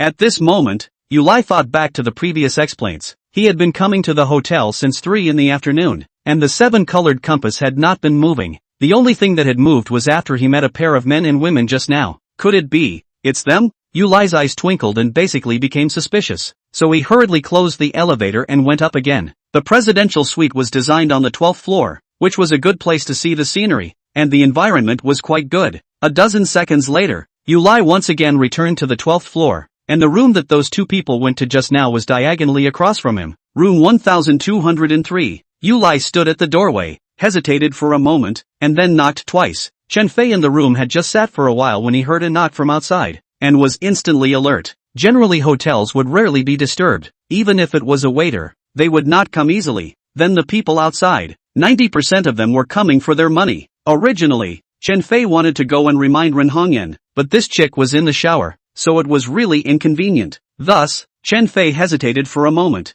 and then planned to take care of it himself. Quickly walking to the door, Chen Fei composed himself and deliberately asked, "Who is it?" "This gentleman. I'm the hotel's attendant. Recently someone reported that the formaldehyde in the room was too high, and now I'm on routine business to test it." Yulai's brain was quite bright, and directly thought of this idea. After all, if not, people may not open the door. Chen Fei was stunned, but it was the waiter who tested the formaldehyde. This is definitely to be put in. But the thought of the same table Ren Hongyan is still in the bath, hurriedly said, sorry, my girlfriend is still in the bath. The bathroom here is translucent. So, you come over later in the day. Where would you lie give up? The news that a 7-colored spirit stone could appear was something he couldn't wait to ascertain. It's fine. I just need to stand here at the entrance for a while. Yu Lai snubbed. Seeing the waiter say this, Chen Fei had no reason to refuse. So he said, alright, then remember when you come in later, don't go inside. Understood, the person outside replied dryly. Originally, if Chen Fei had used his perspective, he would have been able to see that the person outside was the 30-year-old man he had just seen passing by. However, Chen Fei had one last chance of perspective left this month, and he did not want to waste it. After the door opened, Chen Fei wasn't much wary. While Yu Lai came in with a cell phone in his hand and his head lowered, Chen Fei looked at it and really thought that it was a waiter holding some kind of instrument. However, after the other party came in, he turned around and closed the door, then immediately unlocked it. This action, so that sensitive Chen Fei detection, immediately feel wrong, just want to ask why to lock, just to see the other party turned around sharply, and then one hand into a claw, quickly toward his throat grabbed over. Chen Fei was startled, and hurriedly made a backward jump away from his original position of nearly 1.5 meters or so, making a very handsome response pose. Immediately afterward, the first level of the medical martial spirit skill was running quickly. This person had struck out so quickly, and was clearly not an ordinary opponent. Moreover, Chen Fei surprisingly sensed that in the other person's body, there was an aura that was different from normal people. In fact, that was the cultivator's Jin Shi. Yu Lai frowned. Just now, the other party's quick reaction was nothing unusual. A normal practitioner could do it, but now the aura that instantly erupted from his body was clearly Jin Shi. He was surprised that this kid was a cultivator. Could it be that the information of the 7-colored spirit stone was emanating from him? Kid, I finally found you. Quickly hand over the 7-colored spirit stone, otherwise, I'll kill you. Without saying much, Yu Lai directly blackmailed. 7-colored spirit stone? Chen Fei froze. Only then did he realize that this guy turned out not to be here to rob the money, but he was looking for the wrong person. What the hell 7-colored spirit stone? He didn't even know about this thing. So he said, What did you say? Stop pretending. Where is that old man? Quickly say, Yu Lai said viciously. At this time, the toilet door click sounded. Ran Hongyan just wanted to say she washed, let Chen Fei to wash it, but after coming out, she saw 2 men standing opposite each other, and was suddenly confused. Chen Fei hurriedly backed up, and pushed Rin Hongyan into the toilet with one hand, then pulled the door and said loudly, Hongyan, unlock it, don't come out. Only then did Ren Hongyan react, but she was under the impression that the man was here to rob her. Chen Fei, be careful, if you can't beat him, then give him the money, Ran Hongyan reminded. Chen Fei was somewhat in tears. However, he didn't have time to explain. Got it, you mustn't come out. After saying that, Chen Fei put all his strength into it and started charging up. Bang! But just as he stepped forward, he was suddenly kicked out by the other party. The speed was just too fast, causing him to be instantly struck and fly backwards. Boom! There was a muffled sound on the floor, scaring Ren Hongyan so much that she almost rushed out, but hesitated for a moment and asked, Chen Fei, what's wrong with you? Nothing. Chen Fei quickly climbed up. Although his chest hurt a bit, this kind of injury was nothing to the current him. Seeing Chen Fei standing up like he was fine, Yu Lai was a bit surprised. Then he thought of something and hurriedly determined. Brat, did you accept that old man's inheritance? Chen Fei was stunned. What kind of person was this guy in the end? He even knew that he had accepted the inheritance? Originally, Chen Fei thought that the old man was some ancient era soul that had taken him over, but now the image, it seemed that it wasn't quite the same as the noble's takeover. The old man didn't talk to him, but instead, he occasionally appeared in his dreams. Who the hell are you? Chen Fei did not answer positively, but asked in return. Humph, it doesn't matter who I am, but you won't be able to live today. After ascertaining that Chen Fei had received the inheritance, Yu Lai became murderous. Protector Yu had asked the 2 brothers to come over to find that old man as well as the whereabouts of the 7-colored spirit stones. That old man had not been found, but his inheritor had been found. And taking him out would be equivalent to taking out that old man if the old man had truly been inherited from this kid. And taking out this kid was the same as taking out that old man. Hearing that the other party wanted to kill him, Chen Fei was immediately on high alert. The first level of the healing martial spirit skill was once again running at high speed. Chen Fei took out those memories that had not yet been dusted off and began to look for a corresponding method. Although Chen Fei felt that this was just a temporary hold, it was undoubtedly better to hold than not to hold. The first level of the healing martial divine skill was divided into beginning healing, beginning martial, and heavenly eye of control. That now fight. That is certainly used in the martial aspect. Also he will memory over and over again. Finally found a move. Wind-breaking fist? This was the lowest move in the first level of the healing martial divine skill. There was no way. Who let his memories be sealed? It was good to have something to use. Chapter 26, crying red face in fear, only to see him quickly take out the moves in his mind. As this was without dusty memories. That is, without learning, Chen Fei closed his eyes after quickly demonstrating it a few times in his head. At this moment, he could feel 1,000 pounds of force in his arm. Just like that day in the woods at school when he punched a thigh-thick tree with one punch and punched a hole in it. Seeing that this guy was slow to attack, Yu Lai felt that he should have just passed on the inheritance. Coupled with the fact that this guy was a mortal body, it was even more unlikely that he had much cultivation.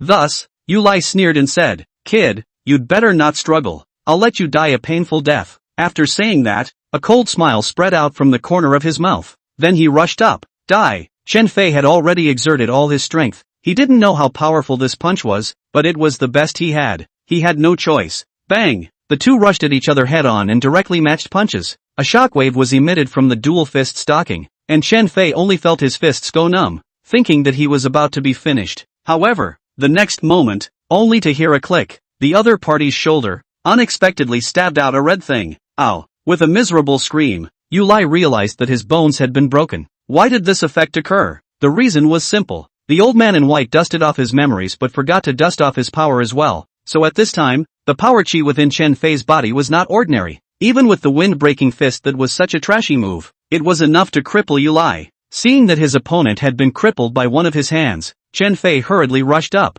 As soon as Yu Lai was in a hurry and struck his left hand again, Chen Fei was even more anxious and violently punched over again. Ow! Another scream. Chen Fei fixed his eyes and realized that both of the guy's arms were sagging. Wipe! Chen Fei never expected that this could also cripple the guy. Seeing that the other person's hands were crippled, Chen Fei wasn't a murderous maniac, so he didn't kill anyone. So he said, "You hurry up and get out of here. Otherwise don't blame me for not being polite." Yu Lai took a deep breath. This guy was just too weird. Surprisingly, he was a mortal body, and still managed to fit such a powerful forceful chi. If he were an ordinary person, he would probably have already exploded and died. Therefore, he had to run away immediately. However, when Yu Lai had just turned around, he heard an old voice behind him ring out, "Want to run? It's not that easy." Yu Lai turned around to see Chen Fei's eyes slightly red, an icy aura emerging from his body, followed by a shadow floating in, his hand rising and falling with a needle. Plop! Yu Lai collapsed in response to the needle and lay on the ground.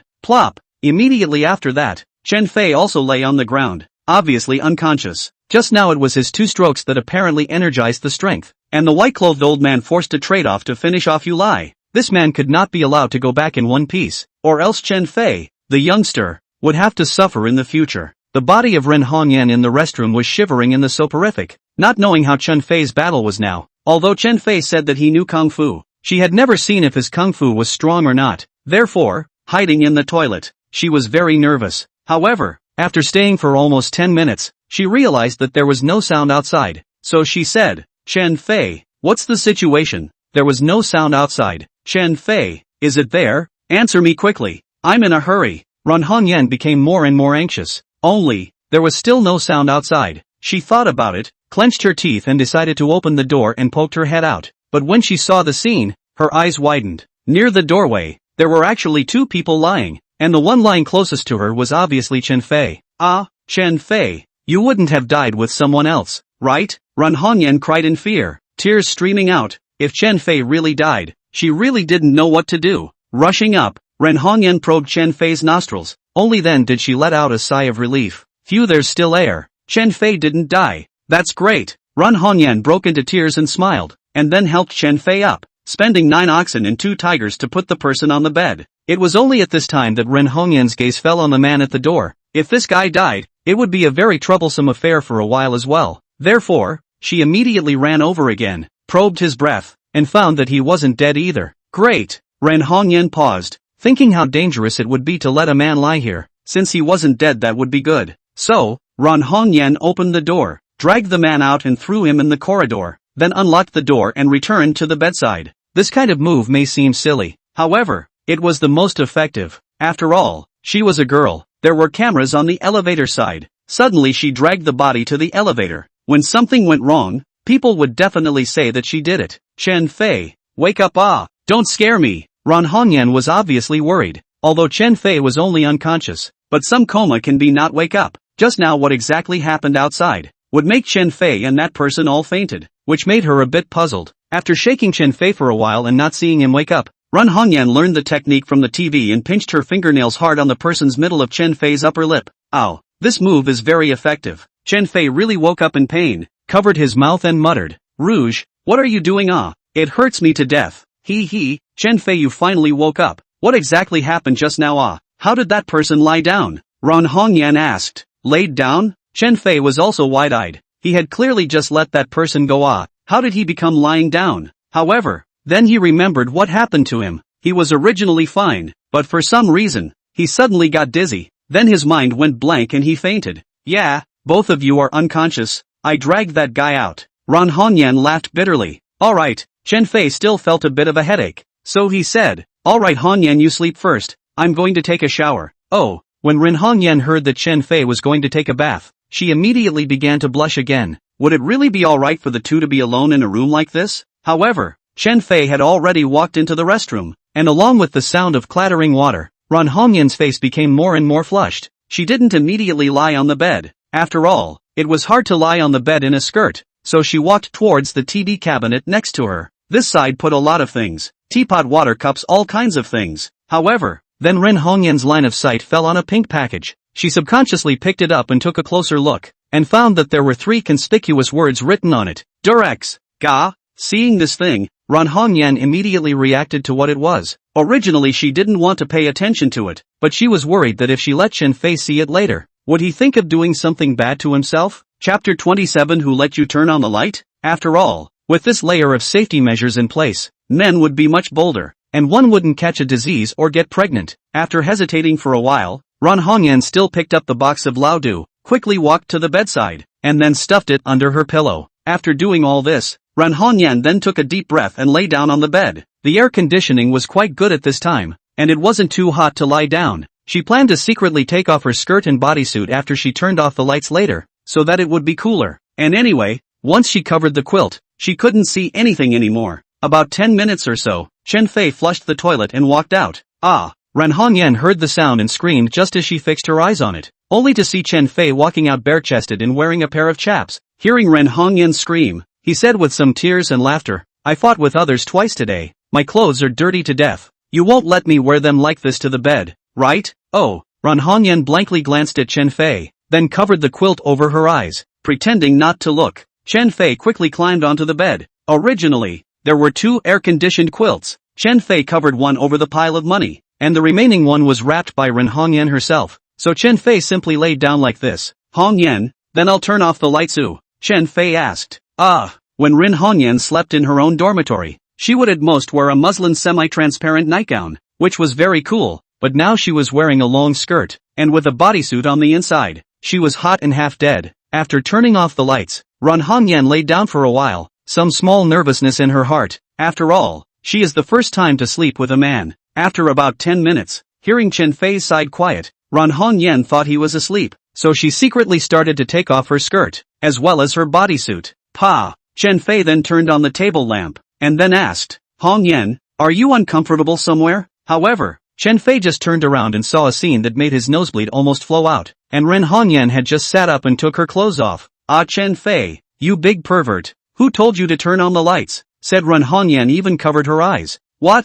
Chen Fei was a bit confused. This chick is engaged in a modern version of cover your ears and steal the bell? The place that should be covered was not covered, but even covered her own eyes. However, Ran Hongyan then reacted, hurriedly seeing the air conditioner being tugged, blocking it in front of her, and then puffed up and gave Chen Fei a blank look. Still looking, not looking at it. Chen Fei laughed bitterly. With that, Chen Fei turned around and turned off the lamp. Just the anger in the room seems to be a little bit not right. Ran Hongyan, that blush and heartbeat accelerated. Just now is really too shy. That is her deskmate, and not boyfriend. This let her how to face him in the future. However, Ran Hongyan did feel very sleepy, a bit unable to open her eyes, so she covered the quilt, closed her eyes and went to sleep. Chen Fei took a deep breath and also closed his eyes. Early the next morning, a ray of sunlight lazily sprinkled on the 2 people's bodies. It was still the girls who were more awake and sleepy, and immediately woke up when they were illuminated by the sunlight. After Rin Hongyan opened her eyes wide, she realized that her whole body was just like a sloth with her legs clamped on Chen Fei's waist, and she was also lying in Chen Fei's embrace like a birdie.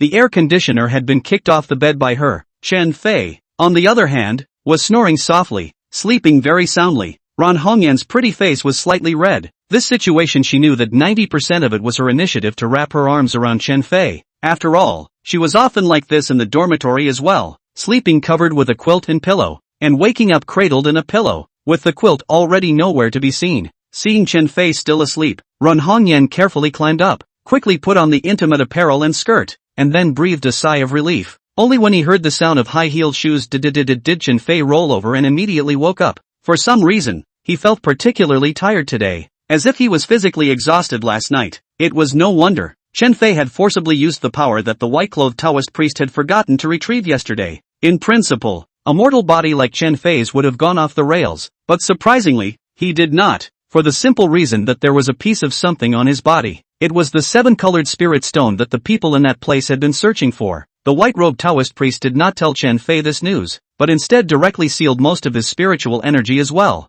in case the powerful spiritual force field of the seven-colored spirit stone would invite the trouble of killing him. Awake, Ran Hongyan, who was fully clothed, spoke with an air of confidence. Chen Fei nodded, then remembered one thing, that is, what about the $7.5 million? Hongyan, there's a total of $5.5 million in these two sacks. All of it will be given to you, but truthfully, today is Sunday, and I really don't know what to do. Chen Fei laughed bitterly. Oh, how about we stay in the hotel for another day? Ran Hongyan suggested. Staying in a hotel is still not too safe. I've thought of a better way. Later on, you'll be in the hotel. I'll go out and buy 2 suitcases, so it won't be too flashy. Chen Fei said. Oh, this is good. Why didn't I think of it? Ran Hongyan agreed, but then thought of a problem and said, what if someone comes to rob the money after you go out? I guess no one should know about us. If they did, they would have come over last night. There's no need to wait until now. Chen Fei analyzed. Alright, then go and come back quickly. I'll wait for you to come back. Ran Hongyan explained just like a little daughter-in-law. Chen Fei didn't think much about it and pushed open the door and walked out, while Ran Hongyan then unlocked the door. The entrance of Sujian University. Here, from last night until now, 7 or 8 people had come, and everyone had been walking around on the side just to keep an eye on Chen Fei and Ran Hongyan. Others didn't know the identities of the two, but Nangong Hong did, and last night, after his little brother came to his senses, he realized that not only had the people run away, but even his cab had disappeared, but he quickly remembered Chen Fei's address for them. This was what Chen Fei had personally told the driver's little brother, Sujian University, and also the destination that the cab was going to reach. Therefore, Nangong Hong quickly got Chen Fei's address from the driver boy, which was Sujian University. The school guard uncle had been staring at those people at the entrance of the school since last night, back and forth at least 100 times, but he couldn't just call the police if they didn't come to commit a crime against him. Fifth boss, the brothers have been guarding the entrance of the school all night.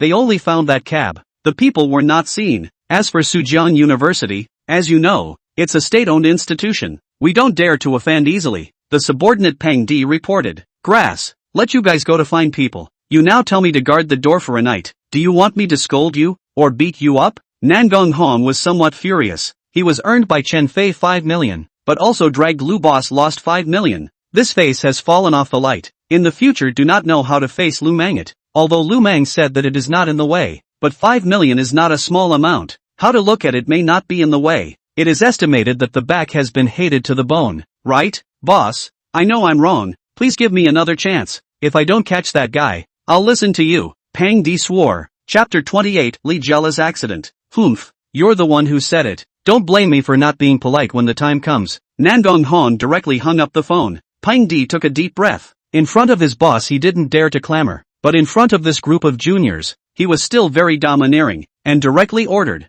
find a way to blend in, otherwise, no one will want to eat today. Yes, brother Pang. The 7 junior brothers began to act one after another. 10 minutes later, led by a student, 2 of Pang Di's men mixed into the Sujian University campus. Classmate, I'll give you another $200. Help me inquire which dormitory Chen Fei is in. One of the henchmen said deliberately. That student was obviously money-minded, belonging to the kind of bad students who smoked and drank, and from the circles under his eyes, one could tell that he had just come back from an all-nighter at an internet cafe. Chen Fei? This student obviously recognizes Chen Fei. Last night playing the game spent dozens of dollars. now can receive $200, especially joyful, hurriedly said, this guy I know, just in the 5th building 408, but what are you guys looking for him for? Although this student is greedy for money, but his nature is not bad, looking at the two thieving eyes, he knows that it is not a good person. What you shouldn't ask, it's best not to ask. The two men gave him a hard look. The student was so scared that he scattered his legs and ran, even forgetting to take the money. After the two men knew the precise address of Chen Fei's dormitory, they quickly arrived at the male dormitory building. At this time, the dormitory janitor just happened to be out for lunch, so the two men were able to save themselves a lot of trouble. A few minutes later, the two stood at the door of the 408 dormitory. At the same time, the dormitory Li Jiala just happened to have a dream and woke up with a start, opened his eyes and looked at Chen Fei's bed, and found that it was empty. Asterisk asterisk asterisk asterisk. This kid is not back again. Must be dating again. Li Jiala muttered a sentence, climbed out of bed, ready to go to pee, while the other roommates should go out to study. The bed is empty, but Li Jiala just walked 2 steps, heard the knocking sound from outside. He was first stunned, thought it was Chen Fei came back, while chiding, you kid and do not bring the key right? Crunch! After the door was opened by Li Jiala, 2 strangers rushed in outside at once, and each held a dagger in their hands, which immediately scared Li Jiala and almost cursed. Whoa! What's the situation this is? Although Li Jiala was a bit scared, he was more puzzled. This was a university campus. When had there been a riot? Kid, is Chen Fei in this dormitory? Without saying anything, the two men directly asked, being threatened with a knife. How would Li Jiala dare to lie? Later on, people would ask the other dormitory people and still be able to ask so, but then wouldn't he be screwed? Right, what are you guys looking for him for? Although Li Jiala asked this, but the heart already has a bottom, as soon as appeared to move the knife. Can be what good people? Must be Chen Fei's enemies undoubtedly. Don't ing talk so much, where is he now? One of the men put the dagger against Li Jiala's neck. Feeling that chill, Li Jiala was startled and hurriedly said, Big brother, speak slowly, don't make a mess speak quickly. To be honest, I don't know him well. After he went out last night, he didn't come back. As for where he went, I don't know. Li Jiala had a bright idea and said, not familiar? Then which bed did he sleep in? Those two men were not so good at deceiving. After all, they were experienced people in society, not ordinary punks. That one, Li Jiala did point to Chen Fei's bed truthfully. At this moment, the man with the knife on Li Jiala's neck gave a signal to the other man, signaling him to go over and take a look. After that man received the signal, he quickly walked over and pulled the drawer on the computer desk, and then he started rummaging through the drawer looking for something. A school license plate. The man took a school license in his hand and glanced at it, and sure enough, it had Chen Fei written on it. This was Chen Fei's bed alright. Suddenly, the man's line of sight fell on a small group photo in the drawer. This is not the key. This photo, even Chen Fei and Li Jiala. Seeing this, the man took the photo in his hands, turned around and quickly stepped back in front of Li Jiala, and without waiting for him to react, he violently slapped him. Splat! The crisp sound of the slap struck Li Jiala in a daze. You, why are you hitting me? Humph, why did you hit you? Look, is that you on this? The man pointed at the man in that group photo and cursed angrily. The other man also looked over, immediately understood, said fiercely, paralyzed, how dare you lie to me? Believe it or not, I will directly kill you with a knife. Don't. I believe. Li Jiala didn't dare to provoke these extreme characters, so he said, he is my good buddy. He, finally telling the truth. The two sneered and said, come out with us. Hotel entrance. Chen Fei tossed 20 minutes later, pulling back 2 suitcases, a red, a black, just a man and a woman. After all, do things to be sufficient, although the 2 people's suitcases are only for money, but also to act realistic. The waiter looked at Chen Fei pulling 2 suitcases, but did not suspect. After all, people's luggage may be temporarily placed in a friend's house. Now takeover is not necessarily. He didn't know if anything had happened to Ren Hongyan, so Chen Fei directly pressed the elevator and waited for it to come down. Ding! Along with an elevator door opening beep, 4 people came out from inside, one of them being the man he fought with last night. Only, there was something strange about this man, who appeared to have a somewhat dull gaze and did not recognize him at all. This made Chen Fei a little surprised. This guy can't be a psychopath, right? Thinking about what he said last night, what with the 7-colored spirit stone, Chen Fei was somewhat certain. But why did he know that he had received the inheritance? Asterisk asterisk asterisk asterisk, get out of my way. Seeing Chen Fei pulling 2 suitcases in the way, Rain went and scolded. Early in the morning, the hotel security had called him, saying that there was a gentleman here named Raingo who seemed to have been struck by an evil spirit and had been giggling. Rain went and sucked in his breath. Wasn't you Lai his own brother? His brother was so powerful. How could something happen to him? So, Hugo immediately flew from the North City, and it took more than an hour to find this hotel, and after seeing his brother, Yulai, he realized that it was really like that. He felt something was wrong, but he couldn't see anything wrong for a while, so he had to bring it back to the hotel he was in first. Oh, good. Chen Fei knew that this group of people must be with this psychopath, so it was not a good idea to be offended, and hurriedly dodged away. After these people left, Chen Fei quickly walked in, shut the elevator, and directly went up to the 12th floor. Standing at the door of room 1203, Chen Fei made a call to Ren Hongyan, informing her that she was at the door, and only then did Ren Hongyan quickly run over and open the door. Seeing Chen Fei pulling 2 large boxes over, Ren Hongyan hurriedly answered, and after the 2 of them unlocked the door, they began to unravel the 3 marijuana bags. After stacking the money neatly, it was just enough to fit the $7.5 million. Chapter 29, A Brother's Plea for Help. Alright, just right. Chen Fei took a look at his masterpiece and was quite satisfied. A few minutes later, the 2 of them checked out of the room, each pulling a suitcase, and walked out with a breeze all the way. The waiter did not half suspect anything when he saw the 2 pulling a suitcase each. After Chen Fei came out, he glanced towards the perimeter. The few people he had met earlier had obviously already left. Let's go, Hongyan. Go to the road in front of us. Let's call a cab and go straight back to the school. Chen Fei commanded. Ran Hongyan nodded, and the 2 of them walked forward side by side. But just after walking not too far, Chen Fei's cell phone rang. He first froze, then took it out to see. It turned out to be a call from his good friend Li Jella. Chen Fei, help, I'm at the hanging bar. Li Jella's voice came from the other end of the phone. Chen Fei just wanted to ask for clarification, when the other side hung up. Grass, why are all of them that virtuous? Chen Fei was a bit angry. One wave had yet to subside and another wave had risen. Upon hearing this, Ran Hongyan was also a bit teary-eyed. She knew that Chen Fei was referring to her when he said that virtue.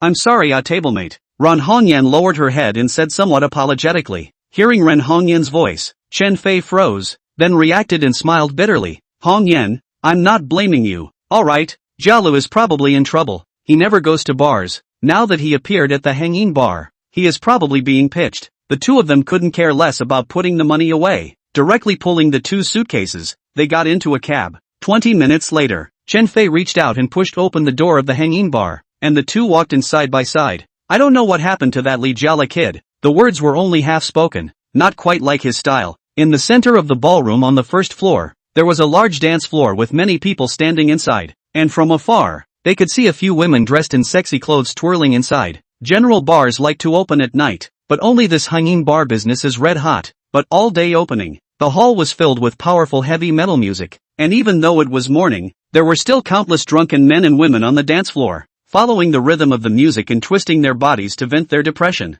May I ask you too, what can I get you? The bartender looked at the 2 men pulling suitcases, and thought that they were tourists from out of town, so he thought to come over and pit them against each other. Chen Fei, who was here to find someone, ignored the bartender and led Ren Hongyan towards the inside of the bar. The bartender also laughed bitterly, not knowing what the 2 were doing. After the 2 went inside, they quickly searched for Li Jiala's figure, and finally, at a large table at the end of the bar, they found Li Jiala. Chen Fei, over here. When Li Jiala saw Chen Fei coming, it was as if he saw hope and hurriedly stood up. However, just as he tried to stand up, he was pressed down by 2 big men. Seeing this, Chen Fei's brows frowned. These people were clearly not good people. It just made him depressed. Wasn't Li Jiala in school? How did she get involved with these people? Chen Fei swept a glance ahead, only to see 7 or 8 people sitting on a sofa, the leader of which was a man with a somewhat hideous-looking face. There was a scar on this man's face, and he appeared to be a ruthless person who had been on the road. On his neck, there was also a large gold chain, looking very tuggy. Kid, you're Chen Fei, right? Although he had seen Chen Fei's picture, Pang Di still deliberately asked. He was about to see if this guy dared to admit it. Yes, you guys arrested my friend. Can you tell me the reason? Chen Fei said unhurriedly. If it was in the past, he would definitely not dare to ask this. After all, these 8 people, each with tattoos of dragons and tigers and vicious faces, knew at a glance that they were not good birds. Reason? It's nothing. It's that you seem to have taken our boss's things last night. Shouldn't you return them? Pang Di didn't say it explicitly, but asked playfully in a roundabout way. After saying that, he also deliberately stuffed a cigarette into his mouth, and after lighting it, he blew out the smoke. That look of tugging to the sky, Chen Fei really wanted to directly give him a slap. Chen Fei, they went to the school to look for you, and knowing that I'm your good buddy, they grabbed me over. Li Jiala hurriedly explained. slap. But as soon as the words left his mouth, he was slapped on the face by a little brother next to him, and immediately his face became red and swollen. Chen Fei took a deep breath, obviously having understood the situation. This group of people were presumably in league with that driver little brother last night. If he wasn't wrong, the boss that this scarred man was talking about should be the boss of the casino last night, or that man Gong Hong who lost his money. Your boss, is that boss Lu of the Nocturnal Sky? Ran Hongyan, who had been silent, couldn't help but speak out. Gu, don't be nervous beauty, after we finish dealing with them later, my brothers still want to play with you, Pang Di said with a cheap smile. Bastard, Ran Hongyan angrily cursed, but seeing several people beside her looking over in unison, she was startled and hurriedly hid behind Chen Fei. At this time, a group of young ladies passed by in front of Chen Fei, one dressed in an incomparably gaudy outfit and looking like they also had beautiful skin and white legs, but they looked very good. One by one, they held highball glasses and directly walked over to the group of men next to them and sat down. Brother Pang, what are these guys doing? A big beautiful woman leading the group asked daintily. Don't ask, wait for me to fix them, then I'll have a good time with you. Pang Di smiled evilly and started to stand up, walking over towards Chen Fei and Rin Hongyan. The stuff is all in the box, right? I didn't expect it to be packed so neatly. Alright, put the stuff down and you guys can get lost. I'm sorry, what's inside is what I won. I'm warning you guys, I don't care who you are, and don't think you're arrogant because of the number of people. Don't say that I don't give you face. Immediately release my friend, otherwise, or else what? Gu, so scary. Pang Di did not know Chen Fei's power. According to his understanding, Chen Fei is only a student of Sujian University. What can he do? But he brought 7 henchmen. Each of them is a good fighter on the road. Humph, we will never give you this money. This is what we should win. Ren Hongyan was also a little anxious. His dad's debt was due in 2 days. This 5 million was life-saving money. She couldn't give it. Not give? Fine. Then this kid will have to leave 2 arms behind. This one you choose. Are you going to hand over the money, or remove this kid's 2 arms? Pang Di pointed at Li Jiala and laughed. Mama. Hearing this, Li Jiala was almost scared to his knees. If his 2 arms were unloaded by others, then he would not be able to take care of himself in the future. You mean $7.5 million for 2 arms? Chen Fei deliberately said. Asterisk asterisk asterisk asterisk. Don't understand human language? A yellow hair next to him furiously rushed over, pointing and cursing at Chen Fei. Chapter 30, The Arrogant Pendi. Pa. However, as soon as the words fell, Pang Di flashed a palm. Immediately, Yellow Hair's face was red and swollen, while Pang Di scolded with a split face. Mother asterisk asterisk asterisk asterisk her. I'm talking. What are you interrupting for? Brother Pang, it's my fault. Sorry. Yellow Hair bitterly covered his face and quickly retreated back. Seeing this, Chen Fei cried and laughed a little. This guy must have used Yellow Hair to demonstrate to him, showing how ruthless he was, even beating his little brother at the drop of a hat, not to mention the others. Ha ha, your words are half right. There might be more than just 2 arms. I guess there's a leg or something to add. Pang Di was full of smiles, only the smile was particularly obscene. In that case, then this boss, how much do you think your arms and legs are worth in total? Chen Fei asked back in a breezy manner. How much do you mean? Pang Di frowned. He could hear that this guy was threatening him in turn, and immediately his smile retracted, a touch of hideous hatred hanging on his face. How is it so stupid? Not just want to buy your arms and legs. Let's see how much it costs. I want to unload them to kick as a ball. Having money, it's just so capricious, Chen Fei said, but also deliberately pulled out a pack of cigarettes, stuffed one in his mouth. Wipe, your kid is tired of living right, even dare to talk to our brother Pang like this, looking for death. Another big man henchman saw Chen Fei even threatened Pang Di. Very not hide. Big brother, can you speak a little quieter? I hate it when people yell at me, when I lose my temper later, even I'm scared. Chen Fei smiled coldly, a hint of ruthlessness showing in his eyes. Asterisk asterisk asterisk asterisk. Still really pretending. Really think I don't dare to cut you? Pang Di just wanted to play Chen Fei a while ago, but when he heard Chen Fei's words, he was somewhat unable to tolerate it, and immediately became furious. Then shouted, together, beat this girl to death. Roger, the little brothers have long been all ready to go. Seeing Chen Fei so pretentious, 7 or 8 people surrounded the past, rubbing their fists for a while, ready to start fighting. Hey, really inked? A fight is still warming up? After seeing the people surrounding him in all directions, Chen Fei teased and said to Ren Hongyan beside him, wait, you'll squat down directly, don't run anywhere. Aha! Ren Hongyan was obedient. Seeing those 7 men rushing over, those beautiful women who were watching earlier, one by one stood up, holding their highball glasses as they watched. However, Chen Fei slightly pressed his body down and then said, crouch down. Run Hongyan was very cooperative and squatted on the ground at the first opportunity. At this moment, fists smashed in all directions. Chen Fei, this was a leap in place. His body turned, and his right foot violently rotated and pumped out. Slap slap slap. A slapping sound rang out, followed by screams of misery. Ouch! My leg! Ouch! My waist! In the blink of an eye, 4 of the 7 were already lying on the ground, each covering their legs or waists in a fit of babbling and ghostly screams. After the remaining 3 people warred for a while, when they saw Pang Di looking over, they clenched their teeth and rushed over as well. One of them just threw out his leg, but Chen Fei came after him and directly kicked against his ankle. That person hurriedly climbed up and swung his fist at him, while Chen Fei leaned back. The other person's fist swept through the air above him. Then Chen Fei violently popped up and struck the other person's nose with an elbow strike. The kid then lay directly on the ground, his nose bleeding profusely, although the other 2 were a bit scared, but with everyone else up, they were the only 2 who weren't, and hurriedly rushed up left and right. One of them took a beer bottle and slammed it over. Chen Fei saw that it was the scarred man standing behind him, sneered and directly did a backflip. Snap! The bottle was not square, and just happened to hit Pang Di's chest. Grass! What are you throwing me for? Pang Di cursed with some anger.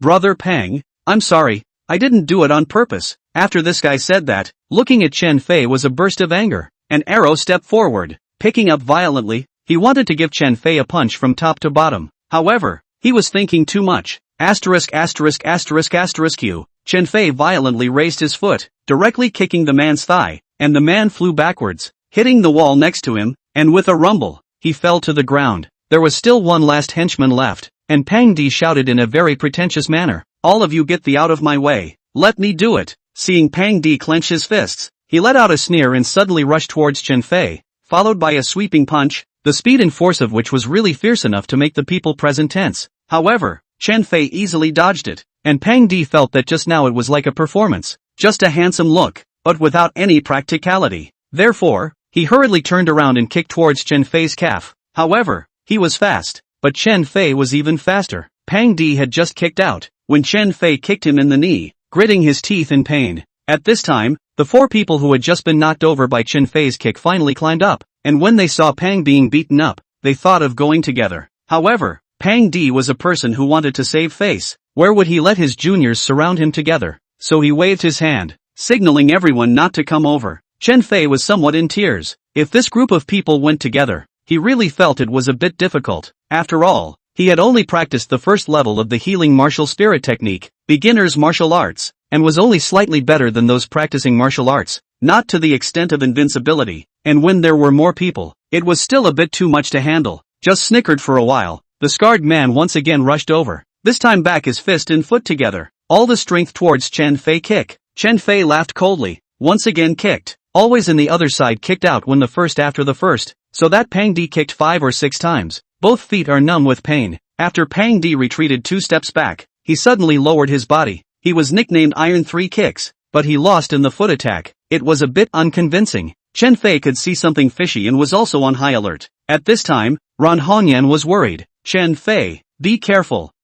Good. Chen Fei turned back. This was Li Jiala who had also already walked with Ran Hongyan, which rather reassured Chen Fei. But right at this moment, Pang Di suddenly leapt out as if he was a fierce tiger, only to see that after rushing out for 3 or 4 steps, he suddenly jumped up and kicked his right leg into a spring that had been storing strength for a long time. When everyone saw this scene, their eyes widened, knowing that this was Pang Di's big move. The group of pretty girls, one by one, began to cheer, as if saying, "Brother Pang is so handsome." However, the next scene was even more surprising. One could only see Chen Fei dip his right hand, directly grabbing the opponent's calf tightly onto his right hand, and then jumped back and ripped the person off. Ow! With a miserable scream, Pang Di unexpectedly split his leg on the ground. This leg was stress-free for those women or gymnastic sports, but for a man who didn't split his leg very often, it was killing him, because, Pang Di pulled his egg. It was just that so many people were watching, so even though Pang Di's egg hurt, he had to grit his teeth and climbed up, continuing to attack with his hands towards Chen Fei. Just as soon as he struck, he was quickly slammed in the wrist by Chen Fei, and then with a hard pull, he grabbed his shoulder and violently turned around to do a smooth push, throwing the man out. Chapter 31, Kicked by a Woman. Plop! Pang Di was dropped on his feet. The whole person sprawled on the ground with his head broken and bleeding. It was very wretched. Alright, finish fighting and call it a day. Rouge, Caramel, let's go. Chen Fei didn't want to stay here any longer, directly walked to the suitcase, pulled his own suitcase, and Ren Hongyan also didn't delay, pulled the suitcase and walked in front. Just after taking 2 steps, Chen Fei felt someone rushing over and turned around violently to find that it was the scarred man who had climbed up again. He laughed coldly. The force in his hand was fully utilized, and he swung out with a fierce punch. Bang! Pang Di had already fallen to the ground. Just now was also to see Chen Fei to go. In a hurry to rush up, did not expect to be greeted by a punch-up, just hit the teeth. Pang Di was directly knocked back 2 steps. A fart sat on the ground, and then spat out a mouthful of broken teeth. At least 4 or 5. Wipe my teeth. Looking at the several teeth in his palm, Pang Di was even more furious. Just wanted to climb up, but saw a red high-heeled shoe's clatter flashed in front of his eyes, and then the bridge of his nose. He felt a burst of pain. Pang Di only then reacted to the original was kicked by the woman. Ron Hongyan kicked a foot. Feel very relieved, but see Pang Di still want to climb up, but some fear. Hastily backward, Chen Fei forward 1 stop, directly to the side of the suitcase thrown, both fists crackling. Originally he also wanted to leave some life to this group of people. This group of people even ungrateful, then don't blame him for not polite. Seeing this, those 5 minions who could still move rushed over. Chen Fei directly rushed into the crowd. Before the surrounding people reacted, those 5 people flew backwards. 2 of them happened to be pressed on the beautiful woman who was watching the scene, and then let out a miserable scream. I say beautiful girl, next time to watch the crowd remember to find a better position, or else your life may be on the line. Watching the 3 bar beauties being smashed to the point where they couldn't get up, Chen Fei laughed playfully. With that, he turned to look at scarred brother, also known as Pang Di. It was only at this moment that Pang Di reacted to the fact that he had encountered a ruthless person today. Looking at his own junior brother being beaten powerless by someone else in the blink of an eye, his forehead was immediately covered with fine beads of sweat, clearly terrified. He was Nangong Hong's henchman and had seen a lot of the world. There weren't many people who could be so skilled, so he concluded that this person couldn't be messed with again. Cough cough. Sorry, this is a misunderstanding. Chen Fei, we really don't know each other without a fight. I don't want this money. You take it. Pang Di knew that he couldn't win the fight and hurriedly apologized with a smile. Seeing this, Chen Fei was first stunned, but obviously didn't give up. Just now if they let him go, he probably didn't want to make things difficult again. But on the contrary, they still chased after him, making him furious. Especially looking at this scarred man with a fake smile, he was even more disgusted. Bang! Suddenly, Chen Fei lifted his foot and kicked Pang Di's stomach directly, immediately causing the guy to scream in pain. The whole person once again paralyzed on the floor. The blood from his nose hadn't stopped yet, and now acid was dripping from his mouth in a clattering manner. Just Pang Di did not dare to anger. More bad to say harsh words, he was afraid to wait even life. Chen Fei, that guy, is definitely a ruthless person. He even still doubt. Chen Fei in the end is not a student. How do you think he is like a big brother on the road? Rouge, Jia Lu, let's go. Chen Fei felt that this time it was estimated that this group of people would not dare to stop again. Sure enough, only after knowing that they had arrived at the entrance of the bar did the 3 of them breathe a deep sigh of relief. After going out, the 3 of them hailed a cab and headed directly to Suzhou University. After sending Ren Hongyan to the entrance of the girls' dormitory, Chen Fei explained, Hongyan, don't go out today. Let your roommate give you a meal. Aha! Ran Hongyan knew what Chen Fei meant, and was obedient, but then thought of one thing, which was that the money would always require a trip to the bank, and said, Chen Fei, tomorrow morning, can you accompany me out? I'll go. You too. Wouldn't be. Hearing the conversation between the 2, Li Jiala suddenly widened his eyes. This dude is also too powerful, the 2 most beautiful women in the class, even he got hitched. Li Jiala, what are you thinking? Chen Fei knew that this guy was thinking the wrong way and blanked him, but didn't explain.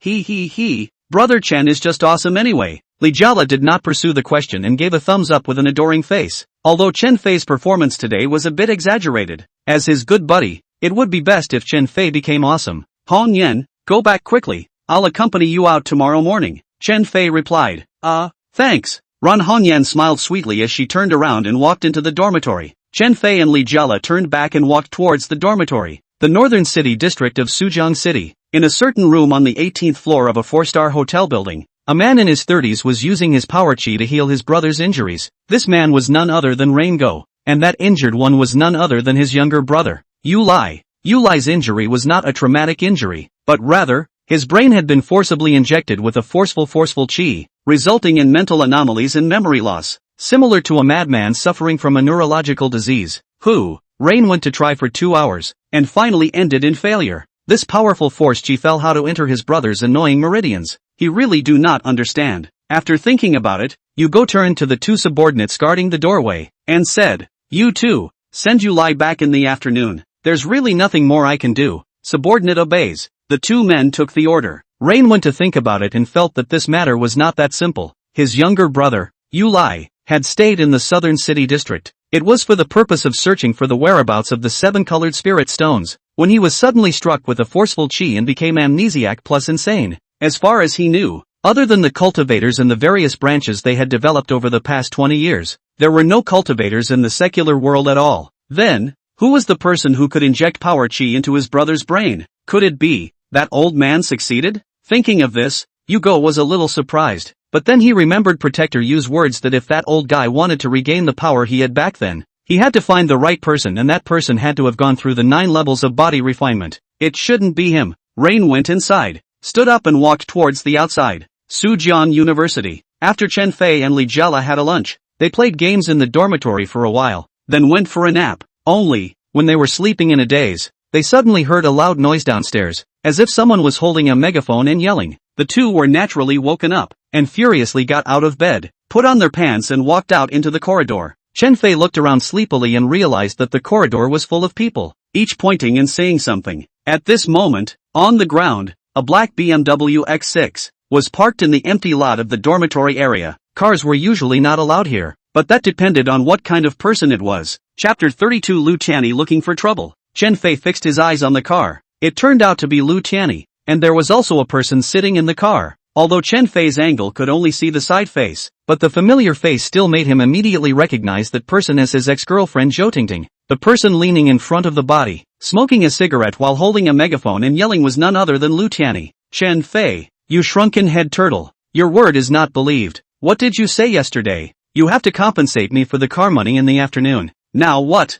Hiding in your room and not daring to come out? Lu Tianyi smiled smugly and continued to scold. But if you admit that you're a shrinking violet, I won't bother you anymore. But the money for that car, you have to compensate me. There was a murmur from the crowd. The students who didn't know the reason for this were obviously scolding Chen Fei. Hearing Lu Tianyi's words, Chen Fei was a bit furious, then thought about it, directly ran back to the dormitory, followed by putting on his clothes, and rushed down the stairs in a puff of smoke. When the crowd saw Chen Fei come down, they were still pointing, and many of them even cursed. However, Chen Fei didn't pay the slightest attention to it, and ran directly to the corner of the dormitory. Lu Tianyi thought that Chen Fei was going to run away, so he took his megaphone and cursed, asterisk asterisk asterisk asterisk how dare you run? But as soon as the words fell, he saw Chen Fei running back again. Only, this time in his hand there was one more thing, which was half a brick. Without saying a word, Chen Fei rushed to the front of the BMW, raised the brick and smashed it. Chen Fei is not the same as in the past. The strength is also much bigger. So this turn of the head down, the front windshield cracked into a spider web, and sitting in the passenger seat of Zhou Tingting, scared directly shouted, directly pushed open the door woefully ran out. Plop! But because of the rush to run, accidentally tripped and fell to the ground. Fell a dog. This action made the people who were onlookers upstairs laugh their asses off, and Lu Tianyi was even more ashamed that his girlfriend was so scared that she fell. However, Chen Fei only paused, then continued to smash the car. Bang bang bang, one bang after another, one more loud than the other. Chen Fei was sweating profusely from the smashing, but still didn't stop his hand movements, as if the brick was not smashing the car, but that guy Lu Tianyi. Chen Fei felt very relieved. Bang! Accompanied by Chen Fei's last smash, the brick split into pieces and surprisingly turned into smithereens. Wipe! The crowd looked dumbfounded. This guy was really something. Smashing dozens of times wasn't enough, but he was also able to smash the bricks into pieces. Lu Tianyi finally came back from the surprise, which threw the megaphone to the ground, rushed over, grabbed Chen Fei's collar and roared, asterisk asterisk asterisk asterisk, lousy just fixed the car. You smashed him? Sorry, this car is mine. With a gentle push, Chen Fei separated Lu Tianyi's hand from his collar. What do you mean? Lu Tianyi was clearly stunned. Lu Tianyi, yesterday I already said that I will compensate you for this car. What does that mean, don't you understand? That is to say, I bought this car. Since it is my car, I smashed him. Do you have an opinion? Chen Fei coldly laughed. Hiss. Hearing Chen Fei's arrogant words, Lu Tianyi was surprisingly speechless and could only inhale deeply. Right, he even wanted to claim. Since it was a claim, it means that this car is no longer his. Then people smashed it. None of his business? Pity him for spending nearly $100,000 to have the car replaced with a shell. Now well, It was smashed again. Humph, what about the money? Take a hole. Just $1 million. Lu Tianyi couldn't say anything about him, and directly took out a heavy bomb. 1 million is it? This little money? You still dare to come here to be arrogant what? But also bring a woman here to sell cheap. Really funny. Chen Fei fiercely glared at Zhou Tingting, then said, ******** Lu Xiao. You wait here. The old man went upstairs to count the money for you. Hearing this, the crowd was a bit dumbfounded. Could it be that what this Chen Fei said was true? It is not a joke. Many people knew that Chen Fei's family lived in a shantytown, which was comparable to a refugee, mostly where laid-off workers lived. With such a family situation, it would be nice to be able to afford to eat. How could they still have $1 million? Hearing everyone talking, Lu Tianyi didn't believe it, and hurriedly said, *Stop right there. Don't you want money? This time I went up to get the money for you, and you're not happy about it either? Chen Fei asked rhetorically. Don't fool me. Can you have $1 million? Lu Tianyi laughed playfully. Grass. You it? Why can't I have $1 million? Chen Fei said in disbelief. Looking at Chen Fei tugging on the expression of the sky, Lu Tianyi clenched his teeth and shouted, Everyone be quiet. All give me a testimony. This guy said he has $1 million put dormitory. If weight will not come out, let him live to eat, okay? Hearing about eating, everyone was a bit disgusted, but there were still many heavy boys who called out, okay, alright, if you can come up with $1 million, you kneel down and call me grandpa. Chen Fei suddenly had a new idea. Looking at such firm eyes, Lu Tianyi was a bit hesitant. Don't dare to bet, right? Chen Fei provoked. The onlookers on the side, seeing Lu Tianyi wimp out, cast contemptuous looks, while Zhou Tingting even walked over and pulled his hand. She has been in love with Chen Fei for more than 3 months, naturally more or less understand Chen Fei. He can say this. Surely he has a plan. Lu Tianyi didn't believe it. This guy was poor. Otherwise Zhou Tingting wouldn't have followed herself and abandoned Chen Fei, and immediately figured it out and said, Fine, then wait for you to eat. Give you 5 minutes. Good. Chen Fei smiled evilly, turned around and ran up the stairs. At this time, the people on all floors were all talking, not knowing if Chen Fei said it was true or not. If it was true, where did this guy get so much money? Lu Tianyi had obviously thought of this as well. Therefore, he was very certain that whether this guy had come up with $1 million or not, he was in trouble. In less than 3 minutes, Chen Fei walked down with a black book bag. The book bag was heavy if it was loaded with money, it was still quite a lot. $1 million in here. Hurry up and confirm it, then kneel down for me. Chen Fei threw a worn-out school bag towards Lu Tianyi's feet and sneered coldly. Lu Tianyi frowned and took a deep breath. He didn't know what kind of trick this guy was up to. Can there be $1 million in this book bag? Liar. The surrounding people were also somewhat half-hearted, but looking at Chen Fei's reckless appearance, it didn't seem like a fake. His slaw. A zipper sound rang out as Lu Tianyi pulled his school bag open, directly popping out several bundles of RMB. Wow. At once, the surroundings began to boil, especially the students on the first floor. All of them were astonished. In this book bag, there is really money, and such a big bundle. It is estimated that there can be 100,000. So calculating, this book bag of money, $1 million is not a problem. Chapter 33, Calling Grandpa Again.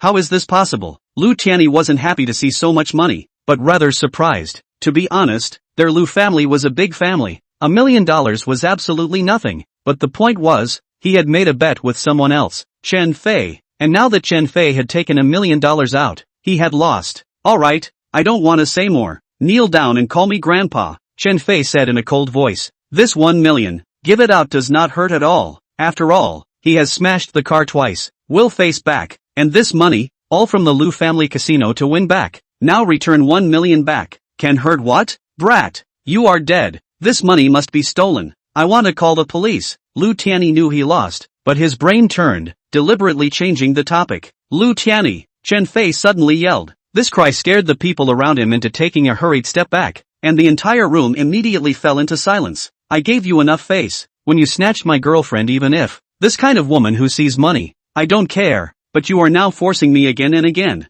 You asked me to pay for the money. I paid for it, and now that you lost a bet with me, you are still making excuses. Are you still not a man? If you are a man, kneel down for me and call out to me as a grandpa. Chen Fei's domineering shout left everyone present dumbfounded. Immediately afterward, a chorus of supportive voices rang out. Yes, this young Lu is too much. That's right, making excuses after losing. Really not a man. The crowd you a sentence and I a sentence, so that Lu Tian has been really cannot raise his head, clenched his teeth, said, okay, willing to bet to lose.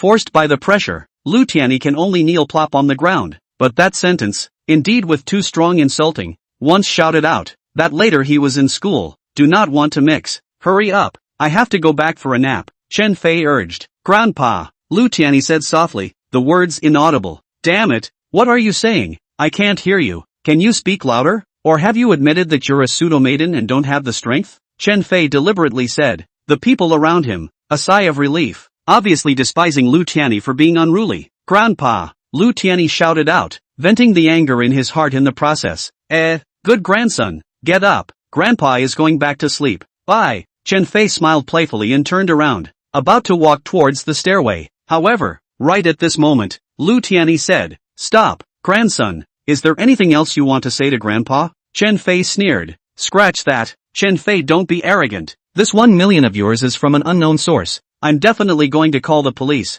I've filmed the scene just now. This money was sent by you. I'll mention to the police station to report the case later on. You'll just wait to go to jail. Lu Tianyi scared. Go. Chen Fei didn't matter. This money was from the night sky. When he cashed in the money, he also opened a receipt. He would like to see how Lu Tianyi played his own family to death. Chen Fei said, turned around and walked 2 steps, suddenly remembered something, turned back and said, Sorry, almost forgot. That $1 million you received. This BMW car is now mine. Please give me the key. Lu Tianyi gritted his teeth. But it is true. After half a day, it turned out to be just selling the car at the original price. Not only did not earn much, but instead suffered from Chen Fei's shame. It is really a loss of a wife and a soldier. Hula. A string of keys thrown out from Lu Tianyi's hands, while Chen Fei casually picked it up. It fell into the palm of his hand, smiled triumphantly and turned back towards the dormitory. Zhou Tingting stomped her foot, pointing in Chen Fei's departing direction and cursed. Chen Fei, you scum!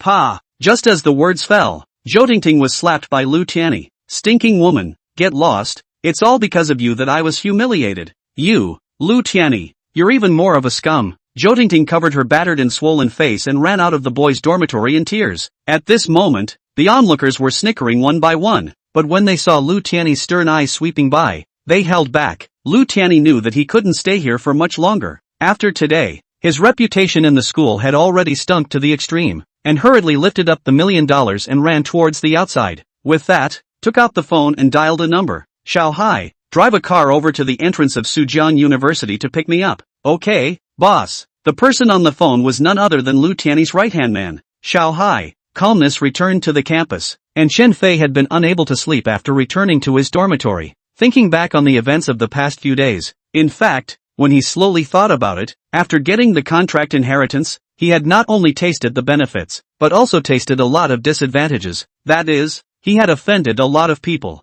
However, Chen Fei also knew that riches and wealth, anyone who had the ability would experience something different from ordinary people. Chen Fei felt that he had been ordinary for too long and needed to be an extraordinary person. After the battle in the bar this morning, Chen Fei had already felt the pressure. His own force value was still not quite enough to deal with the punks just enough, but if someone more fierce came, wouldn't he be abused? No, I have to hurry up and make money, then go find those what heavenly treasures, temper my physique, and then unseal more of the old man's memories before I can do that. Chen Fei thought in his head. The old man had commanded that the memories had been dusted off, and only when his physique went up, he would naturally unseal the corresponding memories automatically, and in this way, he would become stronger, and his force, medical skills, and even his heavenly eyes, would be taken to the next level. Penetrating eye is too useful to him. It's just a pity that the number of times available in a month is too small. Only 7 times. If it's 30 times, or more, then making money is like running water. What heavenly material can be taken care of as long as there is money?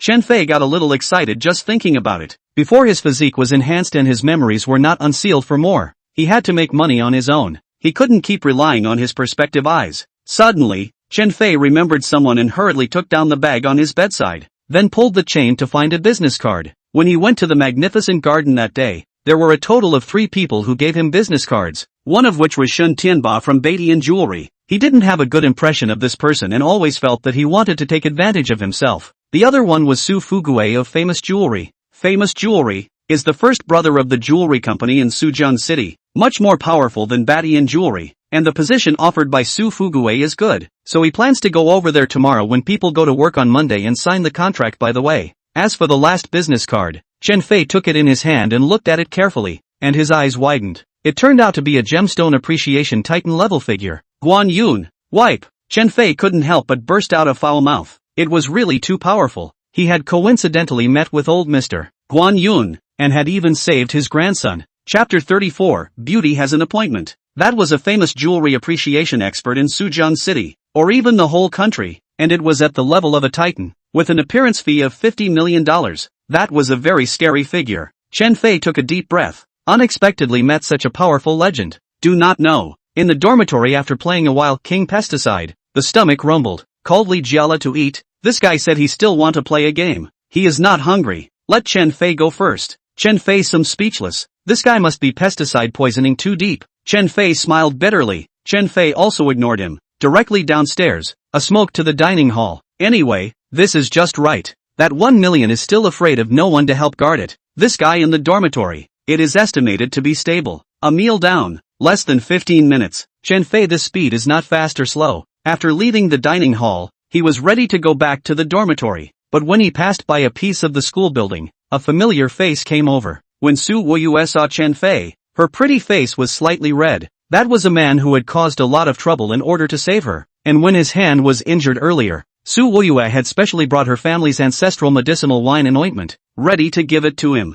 Su Ruyue came to school ah? Chen Fei smiled and greeted Su Banyue. Su Banyue nudged her mouth, but did not hand the things over to Chen Fei at the first opportunity, but instead asked in return, "What have you been doing?" "Eating." Chen Fei smiled smugly. It's only after 4 o'clock and you're having dinner?" Hearing this, Su Wuyue was a bit speechless, and didn't know which show this Chen Fei was up to. Eating at this time of the day. Wouldn't you starve to death at night then? Yeah, planning to ask you out for a late night snack tonight. Chen Fei grinned. Su Wuyue was embarrassed. Unexpectedly being set up by this guy. Chen Fei was indirectly asking her out. So was it a yes or no? If it was in the past, Su Nanyue would have ignored it, but Chen Fei said that she was his woman in front of everyone, and the most crucial point was that Su Nanyue did not explain at that time. In this way, everyone had already acquiesced that it was the truth. Taking a deep breath, Su Woyue spoke once again. At 7:30 p.m., be punctual and wait for me at the single and double bar there at the sports field. I won't see you there. Oh, beautiful Su, are you asking me out? Chen Fei intentionally raised his voice a bit so that the passing students could hear him. Those passing men and women looked over and were very surprised to see that it was Su Banyue, Sujian University's #1 school flower, taking the initiative to date a boy. That was big news on campus, no less. However, while everyone was surprised, they were also shaking their heads. After all, who Su Banyue was pursuing? Everyone knew that it was the #1 bully of Sujian University, young master Zhu Weizhu. How many people after pursuing Su Woyue, after 2 days are missing arms and legs, or else is lying in the hospital for half a month? This is no longer a rare thing. Now that this guy was being actively dated, one could imagine what kind of misery it would be. I'm not afraid to tell you, anyone who dates me will be crippled by Zhu Wei. May I ask, do you dare? Su Wuyue tested the waters. Although she now felt that Chen Fei was very good, and had the slightest bit of goodwill towards him, and in his shelter, she did feel a lot safer. But this was a point that Su Yuanyue had to test. May I ask, do you still need to be afraid of dating your own woman? Chen Fei poured out a domineering rhetorical question.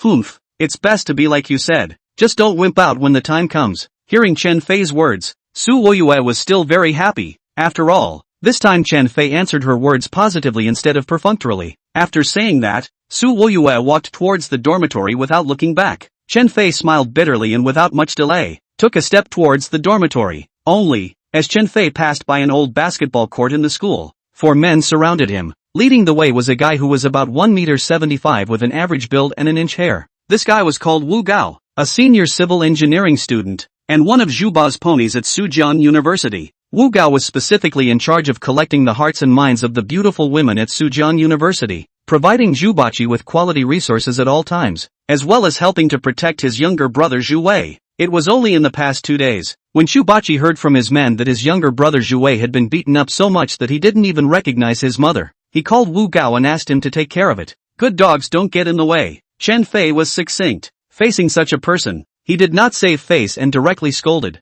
Hearing Chen Fei's words, Wu Gao, who was already a bit angry, started to speak out, only to see him pointing at Chen Fei. Brat, do you know who you've provoked? Which women you can't touch? You know in your own heart. Seriously, I really don't know who I've messed with. Tell me instead, which other women can't I touch? Chen Fei knowingly asked. When it comes to women, Isn't it Su Ruyue? Who else? That has something to do with Su Ruyue. Isn't it that campus first bully Jue? However, Chen Fei now possessed the inheritance. These 4 people, he didn't even look at them in the eye. Scratch that, just pretend with me. Keep pretending. In Sujian University, who doesn't know our young master Zhu? Not only did you say in public that Su Ruyue is your woman, but you also beat up Zhu Xiao as well. Do you know whose brother Zhu Wei is? You are just tired of living. Wu Gao relied on the fact that he had a lot of people, and the few people he brought with him, each one of them was a big man of more than 1 meter. Usually they were the ones on the fights and brawls, and he didn't think that Chen Fei, such a scrawny kid, would be able to withstand it. Su Ruyue was originally my woman. As for Zhu Wei, he is totally looking for a fight. What's it got to do with me? Chen Fei said in a breezy manner, and the entire time, he seemed to be looking around as if he was looking for something. Very well, since you want to die so badly, the brothers will fulfill you. Wu Gao's cold face crossed. Just when he wanted to scream at Chen Fei a few times, he realized that this guy didn't even look at him. He was really furious and shouted, "Hey, brat, I'm talking to you? Sorry, I was just observing to see if there were any cameras." Chen Fei still smiled lightly. This is an old basketball court. Where would this be installed? You think it's a shopping mall? Wu Gao actually foolishly explained to Chen Fei. Oh, thanks for the reminder. That's great. What do you mean? Upon hearing this, Wu Gao was clearly stunned and somewhat puzzled. You guess. The corner of Chen Fei's mouth curled up slightly, and then he revealed an evil smile towards Wu Gao on the opposite side. His lightly spoken words reached Wu Gao's ears, but it was like 5 thunderbolts. Wu Gao gritted his teeth and prepared to strike. However, he realized that Chen Fei had already disappeared from his original position, and in just a few blinks of an eye, he rushed in front of Wu Gao, and struck a straight punch, which was impartial, and just happened to hit his opponent's belly area. Bang! Wu Gao, who had just been arrogant and unbeatable, in an instant, because of the attack on his abdomen, his body bent like a big shrimp. However, this was not the end. Chapter 35. Poor Wu Gao. At the moment when Wu Gao's body was bowed into a shrimp, his chin was completely exposed to Chen Fei's attack range. In the face of such a perfect opportunity, how could Chen Fei let go? Only to see Chen Fei violently raised his knee. Wu Gao's chin and his knee had a close contact, accompanied by Wu Gao's upper and lower teeth collided together to make a bang sound. His whole person in the air drew a perfect arc, and then fell heavily on the ground. Just now Chen Fei's 2 strokes, but it was instantaneous. Wu Gao's 3 burly men did not have time to react, and saw Wu Gao was sent flying. At this moment, the 3 were dumbfounded and confused. Looking at the past, they only teach others a lesson. Now just started to fight. Their own leader was dry down. Really let them surprised. Some do not dare to believe that all this is true in front of them. Paralyzed, you still freeze dry hanging. Give me on. After Wu Gao landed on the ground, although his whole body was in pain, but saw his 3 partners were mute and immobile, then he was so angry that he could not come up for air, and yelled out, being roared by Wu Gao. The 3 of them each looked at each other for a moment, then clenched their teeth, gathered their courage and pounced on Chen Fei with a loud shout,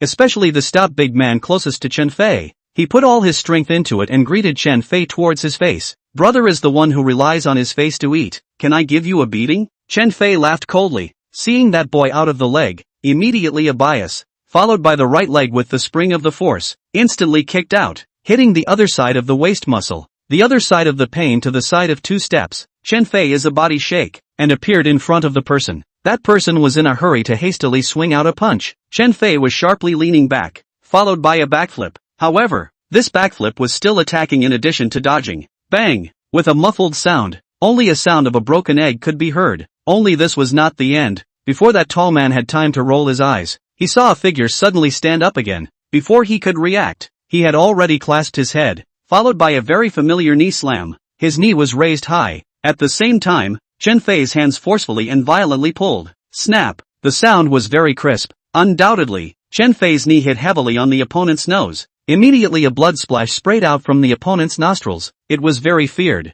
After receiving 2 consecutive attacks, the other party was so pained that he directly fell limp on the ground, clearly having lost his fighting strength. All of this was so brief that it caught people off guard. I'm going to kill you. The other big man, seeing his partner beaten into a dog-like state, angrily roared out and directly rushed over. Chen Fei, however, stayed put and waited until the moment the big man's fist swung over, directly staggering his body, followed by a punch towards the front. Bang! The opponent's fist whistled past the base of his ear, while Chen Fei's fist just happened to hit the opponent's mouth. The tall man directly took a step back and sat on his butt on the ground, and then he stretched out his palm and spat out a mouthful of blood, and amongst the blood was a mouthful of teeth. about 5 or 6 of them. Grass. The big man had a mouthful of big white teeth, but half of them were broken off, and his anger immediately soared, ready to stand up and punch someone. However, Chen Fei did not give him a chance, continuing to take an arrow step forward, waiting until the other party had just gotten up halfway. He kicked out, just in time to kick the other party's chest. Boom! The big man was kicked out and just happened to hit a big tree 2 meters away, and then was rebounded by the tree and slumped on the ground. His body convulsed a few times,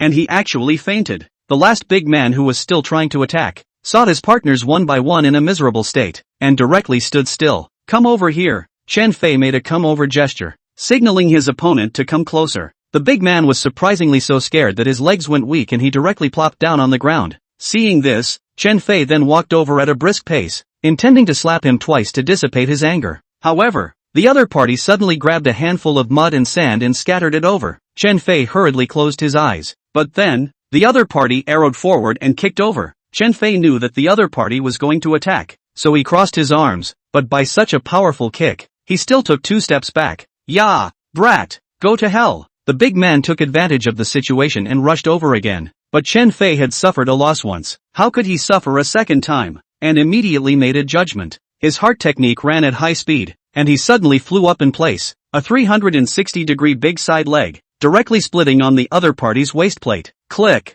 With a crunching sound, the other party apparently dislocated his waist bone and directly fell to his knees in agony. After packing up these juniors, Chen Fei quickly walked to Wu Gao's front, condescendingly glared at him and said, "Give Zhu Wei his brother what's his name piggyback a message. Next time look for some who can fight over here. Just got a rise out of it. It's so damn pointless." Hearing this, Wu Gao was a little crying and laughing, but people have the capital to pretend. A person instantly dried up the 4 of them. It is estimated that the boss Xu Biao may not be able to do it either. This guy is really too powerful. Wu Gao took a deep breath, and did not dare to stay longer. Let the other partner who could still stand up together, helped the other 2 people up, and fled the scene in a mess. The midway accident caused Chen Fei to delay quite a bit of time, so he hurried back to the dormitory. Chen Fei remembered his date with Su Banyue. It was the first date for both of them and had to be taken seriously. September's day, just tossing and turning for a while, he felt his body sticky. It was impossible to go over there without taking a shower. That would still not smoke the beauty to death.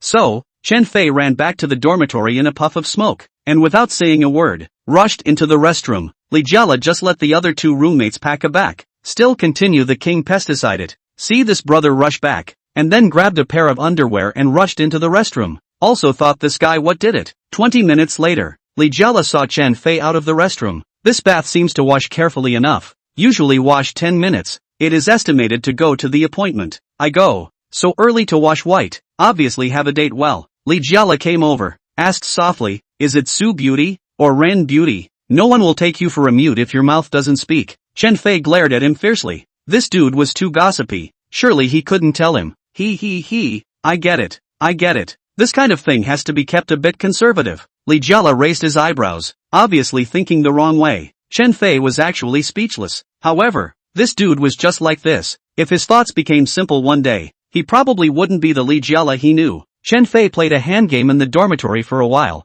Without realizing it, the time came. 7:20. Just right, Chen Fei muttered before starting out the door. There are a few lilies in front of the dormitory master. The flowers are blooming nicely, Li Jiala deliberately reminded. Chapter 36. The playground to the appointment. This dude had already lost his love once. He didn't want to see Chen Fei sad about his love again. Without reminding, later on he would just rush over like this. No romantic atmosphere at all. It was probably going to be yellow. Oh, Chen Fei cried and laughed a little, knowing that Li Jiala was concerned about him, just that there weren't too many pretentious gestures between the 2 men. A single low word was enough to prove that Chen Fei had already accepted it. Otherwise, he would have definitely returned the favor with a curse. 3 minutes later, Chen Fei appeared in the door of the hostel master's duty room. This time while the master is not, Chen Fei tiptoed over, picked 2 of the most beautiful lilies, and then darted towards the outside. Taking advantage of the color of the night, no one to see his actions, Chen Fei looked at the time again. It was already 7:28.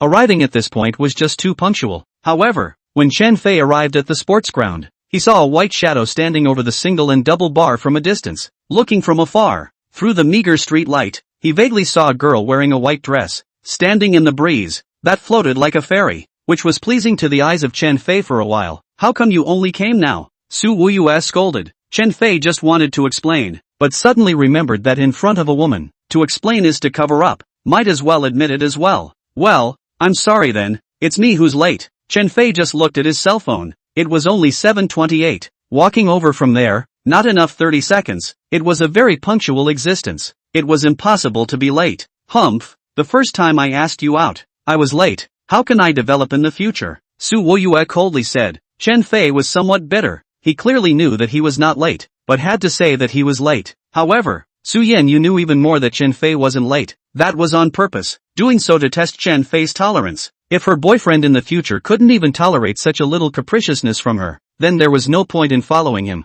Ding Yue, you're still pretty when you're angry. Solely, Chen Fei was not paying attention and instead chose to admit his mistake in praise. Hearing this, Su Ruyue took a deep breath. This Chen Fei barely passed the test, and suddenly her tone became much gentler, saying, the first time you saw me, you walked in empty like this? Oh, no, Chen Fei said. His other hand reached out, holding 2 snow-white lilies in his hand, and since they were just picked, they were fresh and incomparable, emitting a floral fragrance from time to time, refreshing the heart. Picked in front of the dormitory, right? Su Woyue recognized it. There was also a hitch growing in front of the door of their girls' dormitory warden. In the face of Su Yan Yu's poking, Chen Fei was instantly embarrassed, and had the urge to find a hole in the ground to burrow into. However, just when Chen Fei was embarrassed, Su Woyue turned her tone and said, count your guts, if you bought it outside. I don't care about it, risking your life to give me stolen flowers. To be honest, I'm a bit touched. Ga? In the face of this beautiful woman who did not follow the rules, Chen Fei was directly confused. What are you staring at?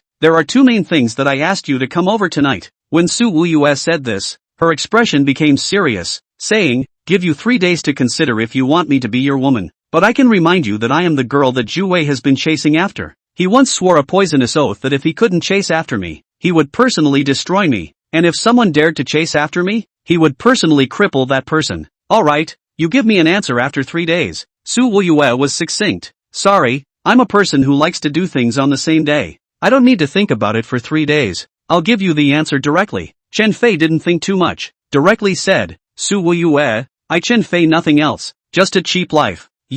I'm chasing, even if my hands and feet are wasted. I'll also roll to your place. Fool. When Su Wuyue heard these words, she didn't know why, but inexplicably, she lost some emotional control. She directly turned away, not daring to look at Chen Fei again. Chen Fei froze, thought he said the wrong words, tried to recall the words just now, but felt that there is no error. Although not as classic as the network, but I think the fabrication is still quite touching. After Su Wuyue turned around, the tears could not help but flow, and immediately cried her face. At the age of 8, her mother died of rectal cancer, and her father's company had just started, and he was busy running around all day long, leaving such a small Su Banyue without a mother's love and father's love. Although later, the father achieved a great cause, but the two people's feelings, has almost with strangers in general. Now, there was finally a man who could do this for her, even if it was only verbalized and it was not known whether it was true or not, but it was enough to move her to tears. Feeling Su Banyue sobbing,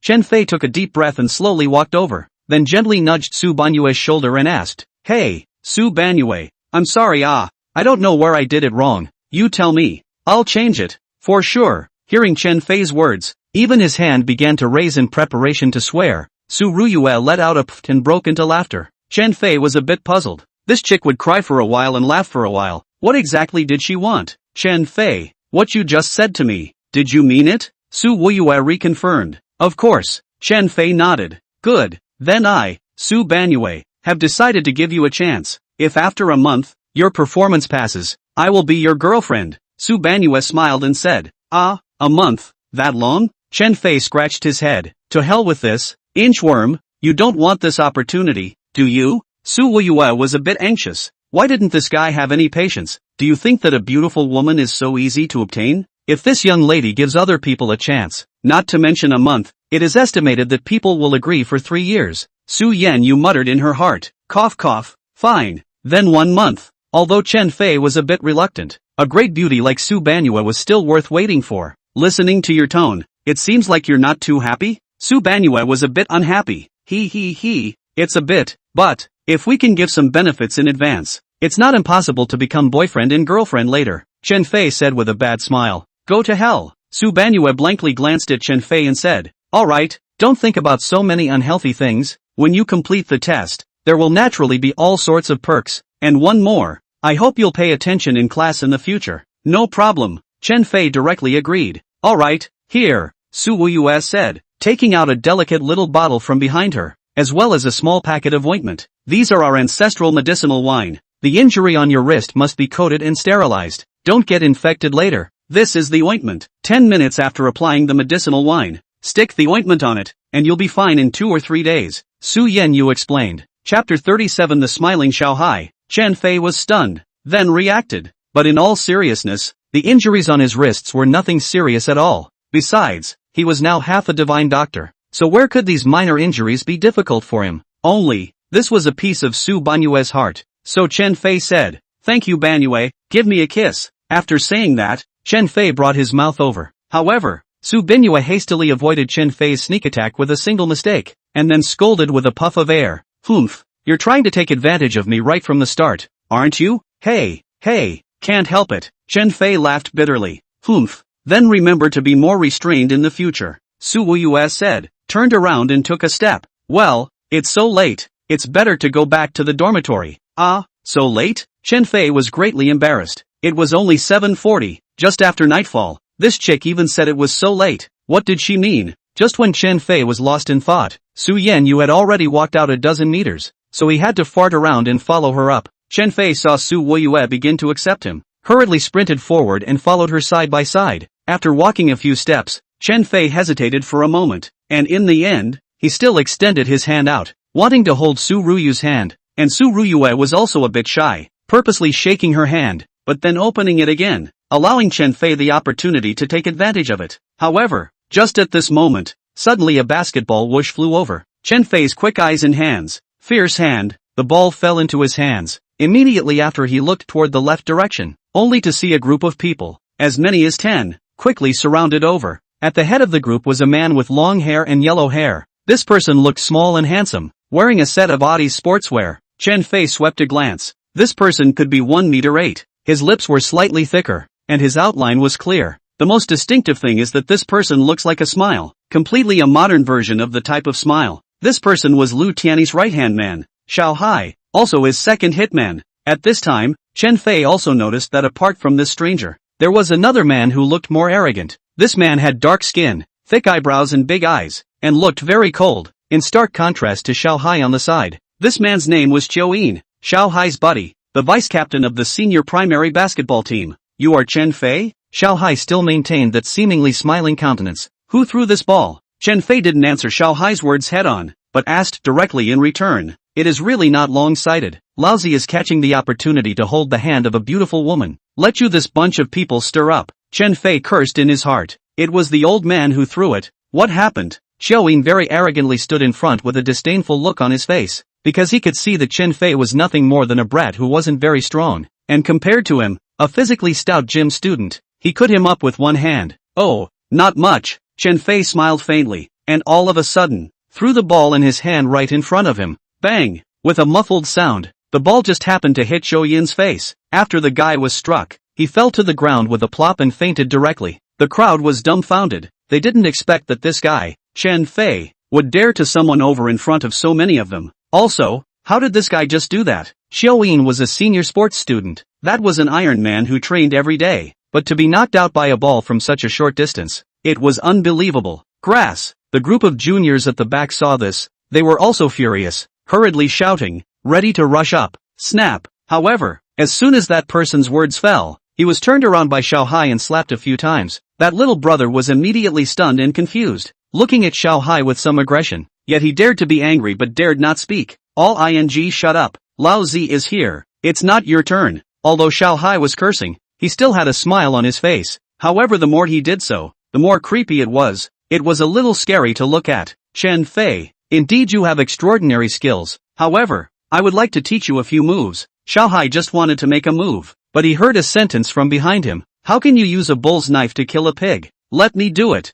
At this time, Xiaohai's other iron friend who hadn't said anything walked out. He was Chao Mang from the senior chemical college. Usually, the three of them followed Lu Tianyi in school, and now that his little brother was smashed unconscious by Chen Fei on the spot, he had to take this breath, only to see that Chao Mang had just stood out. and without waiting for Xiao Hai to make a sound, he had already rushed towards Chen Fei's body with a sway of his body. Seeing this, Su Banyue, who was standing on Chen Fei's right side, immediately blocked in front of Chen Fei, shouting at the front, "You bunch of seniors, why are you bullying Chen Fei? I'm warning you, I, Su Banyue, am not something to be messed with. If you guys don't stop, I'm going to report to the principal." However, as soon as Su Ruyue's words fell, Chao Meng's fist blasted over. In Chao Meng's opinion, what kind of principal, dean and so on, is no threat to him? Half of the shares of the school are owned by the Lu family, with the backing of Lu Xiao. Which school leader dares to touch him? Yeah. Seeing Chao Meng being so fierce, Su Ruyue covered her eyes in fear. However, in the next moment, she felt her body move backward, and then fell into someone else's embrace, while Chao Meng's fist in front of her had clearly fallen short. At this moment, Chen Fei's anger erupted. Originally, he hadn't wanted to lay his hands on this group of people, but they were just too detestable, even hitting Su Banyue. If it wasn't for his quick hands and feet, pulling people away from the spot in time, it was estimated that Su Banyue would be lying on the ground by now. Chen Fei held Su Banyue in his arms, then spun around twice and half stopped. After putting the person down, he softly said, "Banyue, you have to back off." After saying that, Chen Fei began to take 2 steps forward, and after taking a deep breath, he began to utilize the healing martial divine skill. These people were all practiced fighters and brawlers, so if he relied on his usual brute strength, he definitely wouldn't be able to beat them, and he had to utilize his strengths. Chao Meng smiled coldly, not feeling ashamed of his actions just now. Instead, he became even more aggressive, once again exerting all his strength and darting towards Chen Fei. Closer, even closer. However, the corners of Chen Fei's mouth revealed a touch of disdain, and then his body shifted in place as the opponent's right fist swept past his left shoulder. In that instant, Chen Fei's fist struck Chao Meng's teeth in a swift and powerful manner. Bang! Several broken teeth flew out of Chao Meng's mouth, followed by a mouthful of blood spraying out. However, this was not final. Chen Fei obviously did not let Chao Meng go. The reason was simple. He dared to lay hands on his woman. He was simply tired of living. Ka-ching! A crunching sound, accompanied by a heart-rending pig-killing sound, resounded over this quiet basketball court. Just before this sound finished screaming, he saw Chen Fei pulling his hand, his body quickly against Chao Meng's chest, followed by quickly probing out his right hand and slamming it on the opponent's right arm. Chapter 38, A Move of Inch Strength. With this strike, Chao Meng's hand sagged limply, unable to move a muscle. Taking advantage of the opportunity, Chen Fei took 2 steps forward and suddenly leapt up, wanting to directly kick this guy off. At this moment, a figure suddenly appeared in front of him with a wobble and then crossed his arms in front of his chest, blocking Chen Fei's kick. After landing, Chen Fei realized that it was Xiao Hai, only to see that he had taken a few steps back before taking a horse stance and then poking out his fists, and Chen Fei landed very firmly on the ground, glaring angrily ahead. Very good. Xiao Hai stood firm for a moment before summoning all his strength and clenching his fists before charging forward. His 2 buddies had been beaten up by Chen Fei to the point where they didn't even recognize their mother, so if he didn't make a move, it would be a disgrace. Seeing this, Chen Fei laughed coldly, and then his right foot slightly probed a small step backward, followed by a violent stomp on the ground, and in an instant, just like a praying cheetah, he darted towards the front. Boom! They did not follow the normal routine of touching fists, but instead, each left a punch on the other's heart. In a flash, Chen Fei's fist directly transformed into 2 fingers and flicked. Bang! This seemed like a slight move, but it contained an enormous amount of energy. It was also at this moment that such a move appeared in Chen Fei's mind, and although it was not commonly used, it was infinitely powerful. Only Xiao Hai stared at Chen Fei with wide eyes and an unbelievable expression, and then his entire body flew backwards. Whoa! *CK. Chen Fei had never thought that this inch strength move from memory would be so powerful. Pooh! Xiao Hai collapsed on the ground, a surge of qi and blood in front of his chest, and he spat out a breath of blood when it was too hard to bear. Paralyzed, even dared to hit our brother Xiao. Everyone together. Seeing this, the 7 juniors behind him roared loudly and prepared to go forward. All stop. Xiao Hai was shocked. Just now Chen Fei's last move. It was quite bizarre. It seemed to be the kind of person whose body carries internal force and the legend to be able to send out such a vicious move. If he let the gang of juniors go forward, he would probably be killed in seconds. Brother Xiao, grass, don't you even listen to my words? Without waiting for Chiu Yin to finish, Xiao Hai interrupted him, making him suffocate. Xiao Hai struggled to climb up, then made an excuse and said, "Count this guy as somewhat capable. Let's go." Originally, Xiao Hai was still worried just now about how he would end up later. Fortunately, he was resourceful and directly left with a harsh word. Otherwise, looking at Chen Fei's infuriated look, It was estimated that the gang of them would be lying on the ground. Sure enough, after Xiao Hai led the people to leave, Chen Fei's fist that was stored up to be released. He had originally thought that later on, if this gang of people didn't know any better, he would beat them up one by one so that they couldn't crawl. But he didn't think that Xiao Hai would even lead the team to sneak away. Brother Xiao, why did you stop us from going on? Xiao Yin was woken up, in addition to the nose bleeding a little bit, but it is not much of a problem. See Xiao Hai to stop their group attack. Suddenly some confusion. Grass, what do you know? Even I have been taken care of by a single move. If you guys go up, won't you get beaten up? Xiao Hai cursed. Brother Xiao is right. Xiao Yin hurriedly responded, but he still didn't understand. What is the origin of this Chen Fei? Why is he so powerful? I don't know. According to what Lu Xiao pointed out, this kid's family lives in a shantytown. He's a poor kid. He can't possibly have any big background. But tonight's performance, it's really unexpected. It seems like we need to make a tough move before we can get it. Xiao Hai took a deep breath and took those few seriously injured buddies to the hospital. Chen Fei watched the crowd walk away, somewhat crying and laughing, and walked over to Su Banyue. Concerned, Banyue, are you alright? Chen Fei, you were so violent just now. You scared me. Su Wuyue didn't answer his words, but instead nuzzled her mouth and snapped. Who let them bully you? If they don't come a little more vicious, I'm afraid they won't learn from their mistakes. Chen Fei justified. Besides, these few people are probably the bullies of the school. If you are kind to them, they will bully you in turn. Looking at Chen Fei explaining one by one, Su Wuyue suddenly laughed out. Sometimes, she felt that Chen Fei was really cute. In order to help her, even such a large number of people, he dared to deal with. Inexplicably in her heart there was some joy. Alright, Chen Fei, I'm a bit hungry. Take me out for a late night snack, okay? After being touched by Chen Fei once again, Su Wuyue's good feelings towards him also soared quite a bit. Feeling that she should give him a little more time tonight, she deliberately said, a late night snack? Chen Fei froze. Just now Su Wuyue still said that it was late. Now instead, it's more than 8 o'clock. More than 8 o'clock. It's not late? What's wrong? Can't you? Or not willing to accompany me? Seeing Chen Fei mute, Su Wuyue asked. Of course I'm willing. Say it, beautiful Su. What do you want to eat? My treat. Chen Fei puffed out his chest, but was very good-natured. Upon hearing this, Su Wuyue froze. She really didn't think that this poor boy could also hemorrhage money for her for once. She was suddenly in a much better mood, and said with a slight smile, are you sure? Not afraid that I will eat you to lose your family. What's there to be afraid of? Anyway, my house is just a broken house. It's okay to lose it. Chen Fei smiled smugly. However, hearing these words in Su Banyue's ears, it caused her mind to be shaken, remembering that Chen Fei had been a poor student before, and hearing that his family still lived in a shantytown. It was clear that he didn't have much money. Only, it was because of this that Su Ruyu felt even more favorable towards him. Just ask, a man who was so poor that he could also go out of his way to make her happy. Wasn't it worth cherishing? Well, I want to eat noodles. My appetite is not so good at night. I want to eat something spicy. Su Wuyue was not pretentious and said directly. Chen Fei smiled bitterly,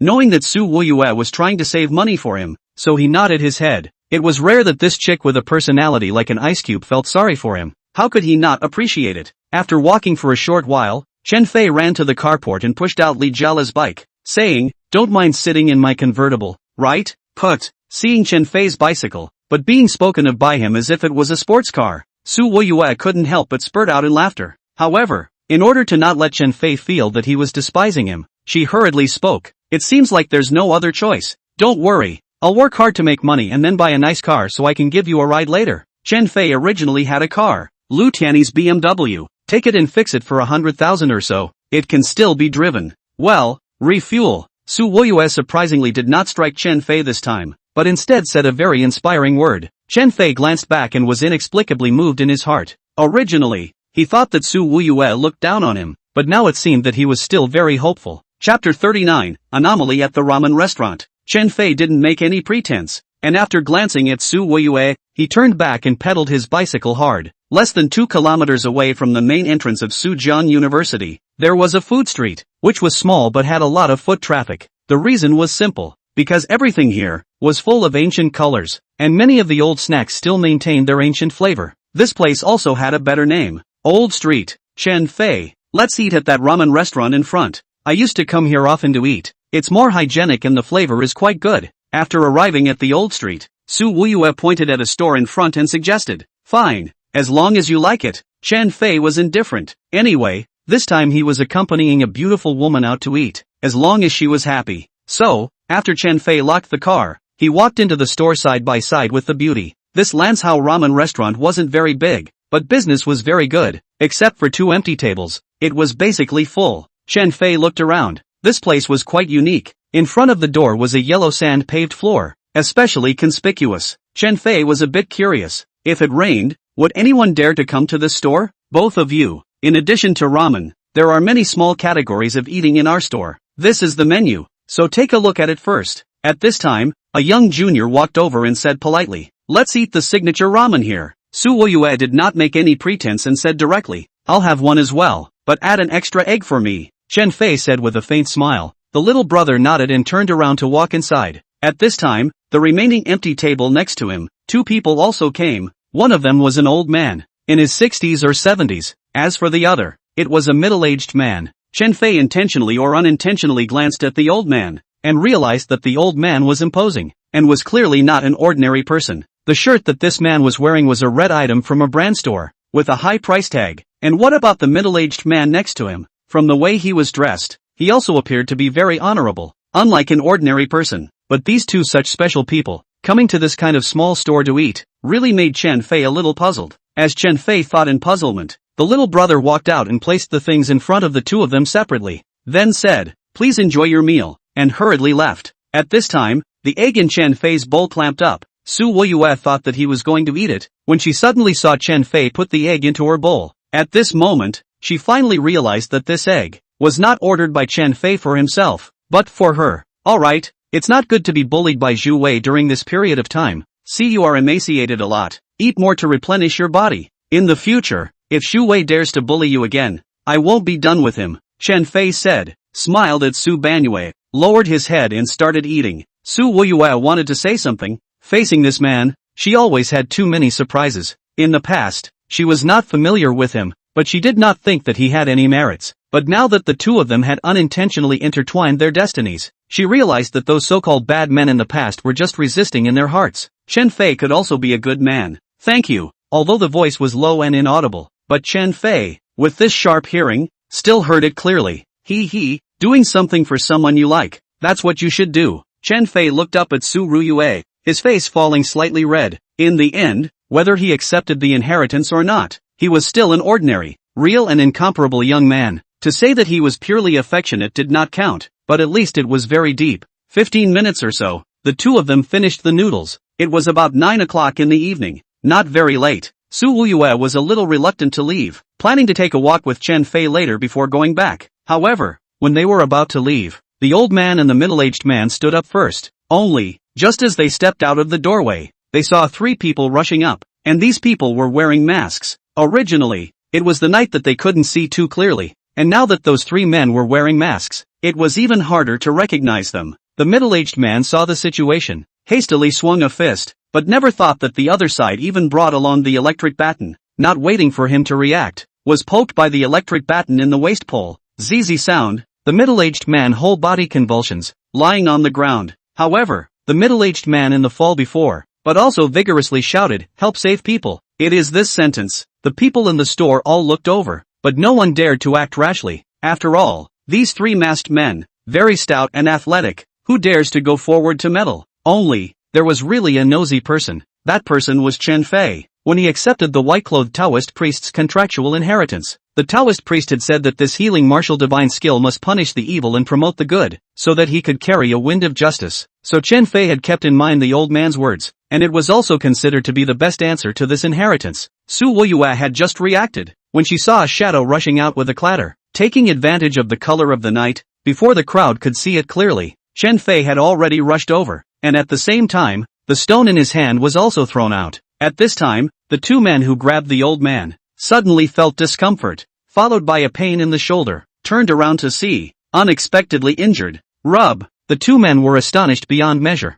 Where did that concealed weapon come from? How was it so powerful? However, while they were panicking, a sentence came from them. Isn't it surprising? Those 2 hurriedly looked up, only to see a youngster walking over quickly. This pace was light, and at a glance, it was clear that it was not a generalized person. However, these people were all poor and vicious people. After a slight moment of surprise, The big man with the electric baton took an arrow step and rushed up, swinging a baton towards Chen Fei, then shouted, "You two go first." "Yes, fourth master." This person with the electric baton who was called fourth master was none other than the fourth leader of the Fire Dragon Gang in Suzhou City. "Oh hi." Big brother explained a new task. Medical titan Hua Changsheng finally returned to China for development. This has been staring for half a month. Finally looking forward to and walking out of Huayuan, and also without bodyguards, only followed by a butler. This is the perfect opportunity to start. Hua Changsheng is originally from Lanzhou, China, but his son built an estate in Suzhou in the early days. He retired back to China this time, is to want to stay well in Suzhou City pension. Just the old man misses the flavor of his hometown. It is a strong request to sneak over to eat a meal at the Lanzhou ramen restaurant. Although the two men were injured in the shoulder, but they were specially trained.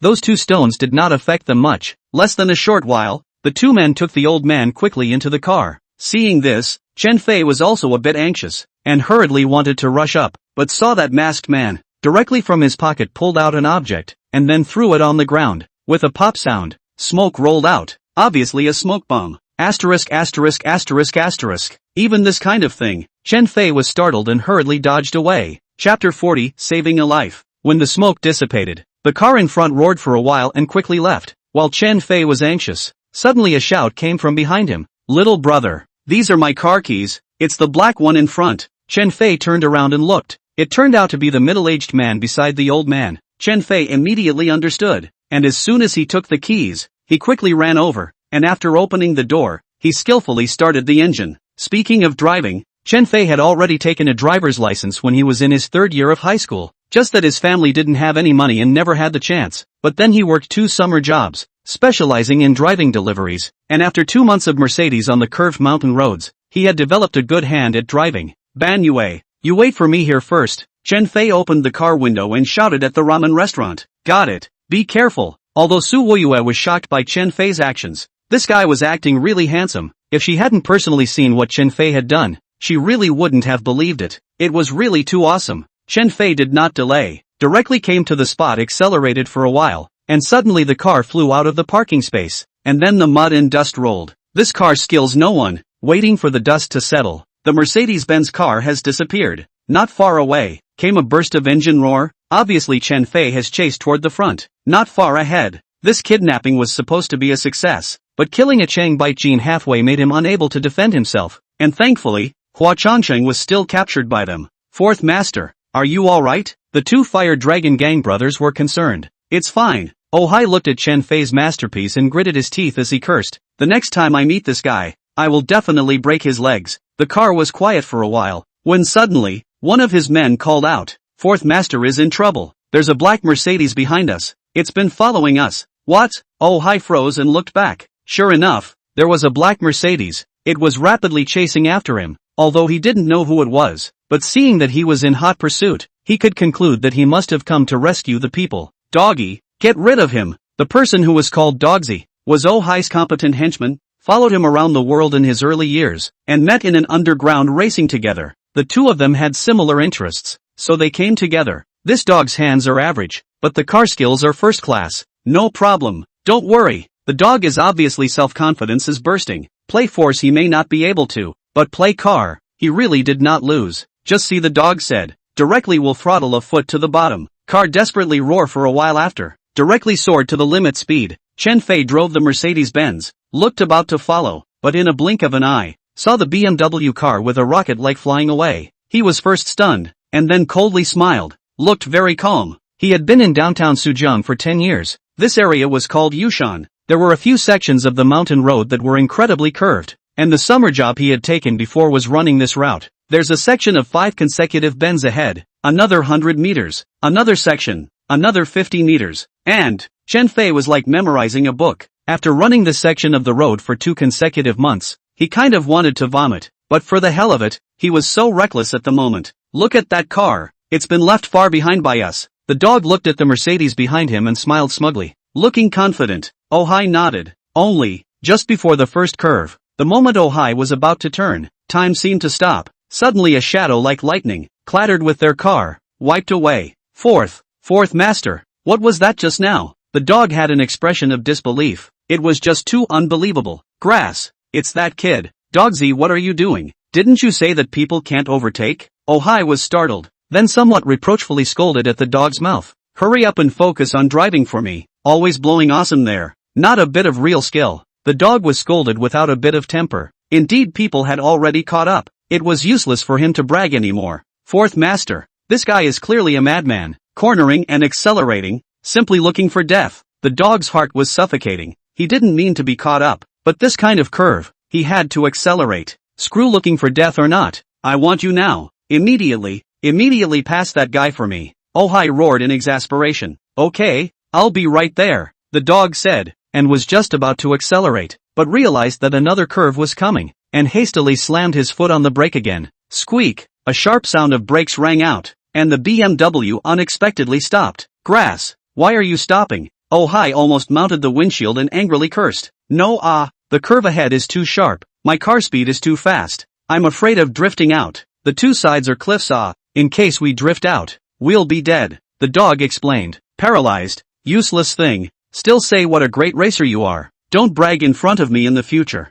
or I'll cut you. Oh Hai raised his hand and made a gesture of wanting to punch someone. At this moment, Chen Fei's car had already continuously accelerated and drifted through those curves, leaving the BMW far behind. However, his aim was not to catch up, but to intercept. After coming to the last curve, Chen Fei stopped the car in the center of the road before getting out of the car and hiding. And in his hand, there was an additional stone sub. The white-clothed Taoist's only bit of memory said that one could use vigor chi to flick a concealed weapon in their hand, with a very high accuracy rate and amazing power. The memory said that if the energy chi was strong enough, the concealed weapon that was popped out could reach the power of a bullet, which made Chen Fei a little excited just thinking about it. Geez, then if he grabbed 2 small stones and put them in his pocket every day, wouldn't that be the same as carrying a gun on his body? At this moment, Oh Hai and the others were still guessing where Chen Fei had run off to, when their car rushed out of the last corner. They suddenly realized that the Mercedes was stopped right in the middle of the road, and the dog hurriedly stepped on the brake. Squeak! Another burst of sharp brakes sounded. This time Oh Hai hit the windshield screen solidly. The pain made him cover his forehead. Grass! The dog wants me to die, doesn't he? Oh Hai's forehead bumped out a bag. It was really depressing. Fourth master. In front, there's a car in the middle of the road. The dog pointed to the center of the road ahead and laughed bitterly. The night was hazy, and on this section of the road, only the dim streetlights were still on. After the 4 people parked their car, they began to be vigilant of the surrounding area. They didn't think that the car had stopped to watch the night. It must have been purposely arranged by someone. And this person was clearly the kid who had overtaken the car to the front. What the hell are you guys doing? Quickly put me down. Hua Changqing finally came to his senses after a lot of tossing and turning. Looking at the 4 strangers in front of him, he was a bit surprised. Old man, it's best not to move, or else I'll let you die a horrible death later. Oh Hai turned back and glared fiercely at the old man. Hua Changqing saw that these people were all a bit tense and nervous, but he felt something fishy. There was a car on the road ahead, and these people were not quite brave enough to get out of the car, so it was obvious that someone had deliberately made it happen. Could it be that someone came to his rescue? Hua Changqing people old wisdom is not old, after all, have seen a lot of big world. The mentality is also put more positive, in this case, but is calm and collected. Seeing the old man quite obedient, Oh Hai took a deep breath and instructed, everyone just stay in the car. We'll just spend time with that kid like this. As long as we wait until third brother comes, naturally it will be fine. Oh Hai said this on his lips, but in fact, his heart was still bursting with worry. Third brother Zhu Biao was coming to provide support, but organizing the team and convoy would probably take a bit of time, and he was afraid that before Zhu Biao came, that guy would show up. Hua Changshan was sitting in the middle of the 2 big men. Only one of them wasn't controlling him, only the one on the right side grabbed one of his hands with one hand. At this time, he intentionally or unintentionally glanced at the railing of the cliff on the right, just in time to see Chen Fei's head. Chen Fei lowered his head and then stretched his hand out. If not for someone like him who was meticulous because of his years of studying medicine, he really wouldn't have been able to find it. There was a black Mercedes ahead, although he couldn't see the license plate number. Hua Changshang was familiar with it. It was the butler Li Tian's car. In that case, could it be Li Tian? Chapter 41 Pipe Smoking Beauty. But just as the old man was guessing, he realized that the other hand was poking out and then making some strange gestures. The old man froze. Why did the gestures look so much like mime? Yes, it was mute language. Hua Changshang had made sure of it. He was a medical titan, a postdoctoral senior healer. Having traveled the world for so many years, he naturally knew a lot of these mutes and whatnot. Chen Fei was also looking at this point before he gave the old man the gesture. You'll find a way to break free later. push open the car window. I'll be responsible for saving you. Hua Changsheng mumbled the meaning of the gesture in his mind and instantly realized that this person should not be Li Tian, but was an extremely intelligent person. Thinking of this, Hua Changsheng suddenly said, "Little brother, I'm holding my urine, can you let me out of the car? I'll just settle it on the side of the road." "Holding your urine? Continue to hold it," the henchman coldly said. "I'm about to pee my pants. Are you sure you want me to pee in the car? Fine then, I'll pee." Hua Changsheng saw that the car was a BMW and the chairs were leather. He just couldn't believe that these guys wouldn't pity him and directly let his old man's urine spoil it. "You, follow him down." Oh Hai hesitated for a moment, but still agreed. This car is not his, but the second head of the family. If it is really soiled, not to find scolding. Old man, don't play tricks, or else I'll let you die a horrible death later. Oh Hai didn't forget to scare Hua Changsheng. "You four young guys, are you still afraid that an old man like me will escape?" Hua Changsheng said contemptuously. "Alright, cut the crap. Hurry up and get back to the car after you finish peeing for me." Oh Hai was despised by an old man, took a deep breath and didn't make a fuss. The big man henchman opened the car door and took Hua Changsheng out. Just when he was about to turn back and close the car door, the old man suddenly turned back and took a bite on the big man's arm. Ow! With a stinging pain, the big man threw his hand away, and the old man took a few steps back. Chen Fei leapt up and held the old man. Then in the process, he kicked the big man in the small of his back, and the man fell to the ground. With that, the two of them darted towards the highway and put the man into the car, then started the car and turned it around in place with a sharp turn. "Get in the car and stop him." Seeing this, Oh Hai hurriedly called out. However, just as the words fell, they saw Chen Fei's car, roaring, then was past them.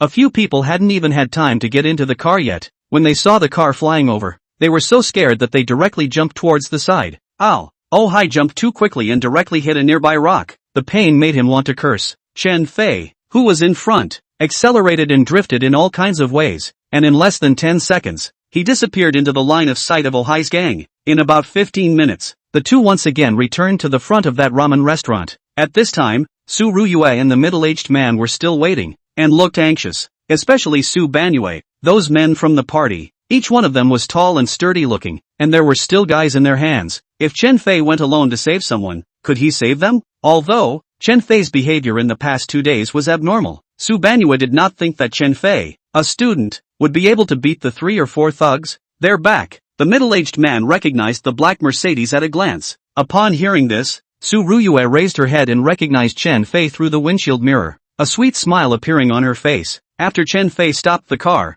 he immediately apologized to Su Banyue. "I'm sorry, Banyue. Just now, I was also in a hurry to save someone, so I made you wait for a long time." "It's not a problem. Are you alright?" Su Banyue learned that the person who was taken away was the medical titan senior Hua Changsheng, who was famous inside and outside of China. She did not blame Chen Fei, but was a little worried about his safety. The elder Hua Changsheng got off the car and walked over slowly, saying with a smile on his face, "Young man, I really thank you for tonight. I wonder what your name is." Hua Changsheng was very satisfied with Chen Fei's performance, and he was uncommonly skilled, honest and simple, somewhat like his grandson Zhang Feng.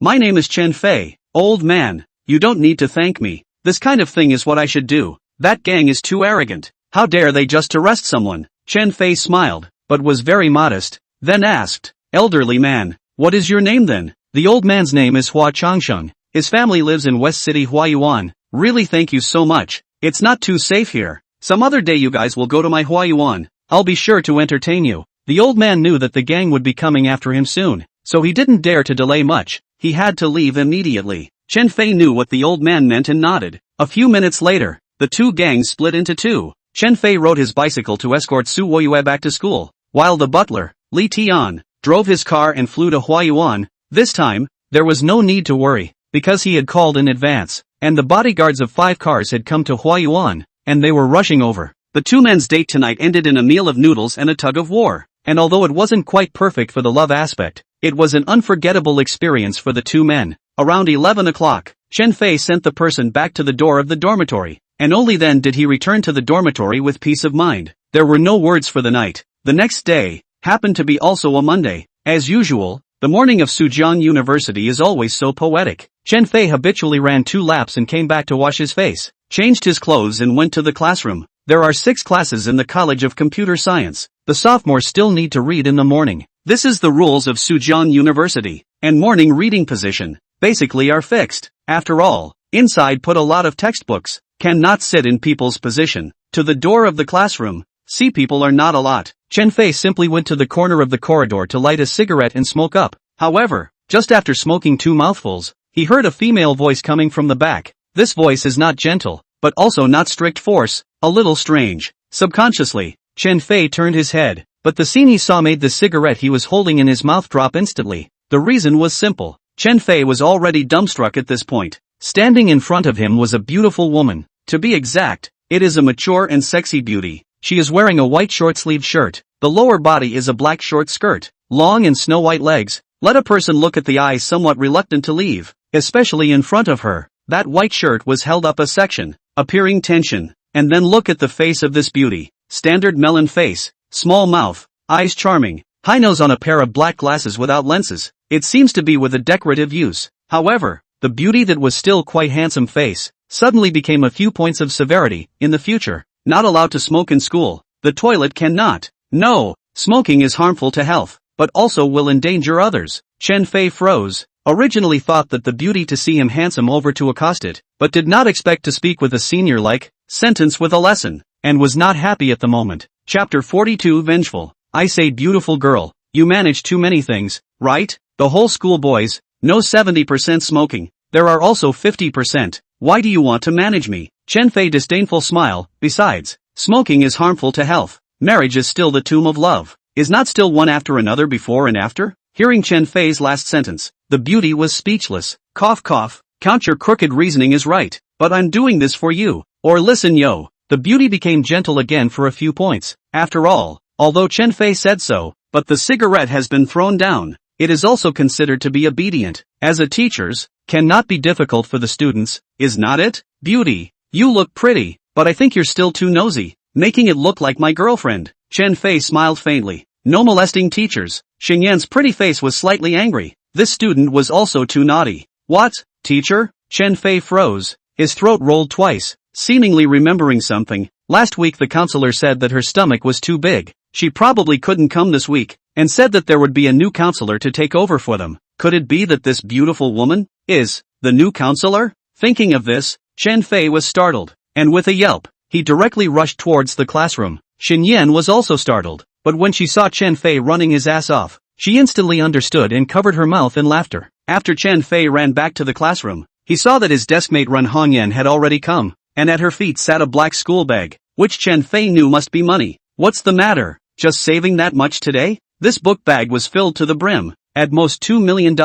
Well, I'm afraid of pulling out that much directly. What if I run into those people? I'll get out 2 million and save it first, and save the rest tomorrow, Ren Hongyan explained. Chen Fei cried and laughed a little, but this chick was quite meticulous. He didn't make any pretense and directly nodded. At this time, another person came to the classroom door. The class looked over in unison, and Chen Fei followed suit and raised his head, only to see Su Woyue wearing a long purple dress, floating like a fairy descending to earth. Beautiful beyond words. Your family's girlfriend is here. I think, shouldn't I give up my seat? Ren Hongyan had already learned from her roommate's gossip yesterday about Chen Fei and Su Banyue, although she was a little upset, but this thing was not up to her to be upset. People Chen Fei is not hers. Whoever wants to fall in love with him is their freedom. Only, Ren Hongyan is a little unconvinced. She and Chen Fei did a year and a few months of the same table. According to reason, should be close to the water tower first to get the moon is right, but it is by others first. She regretted not making the first move. When Su Woyue passed by Chen Fei's table, she intentionally or unintentionally glanced at Ren Hongyan next to him,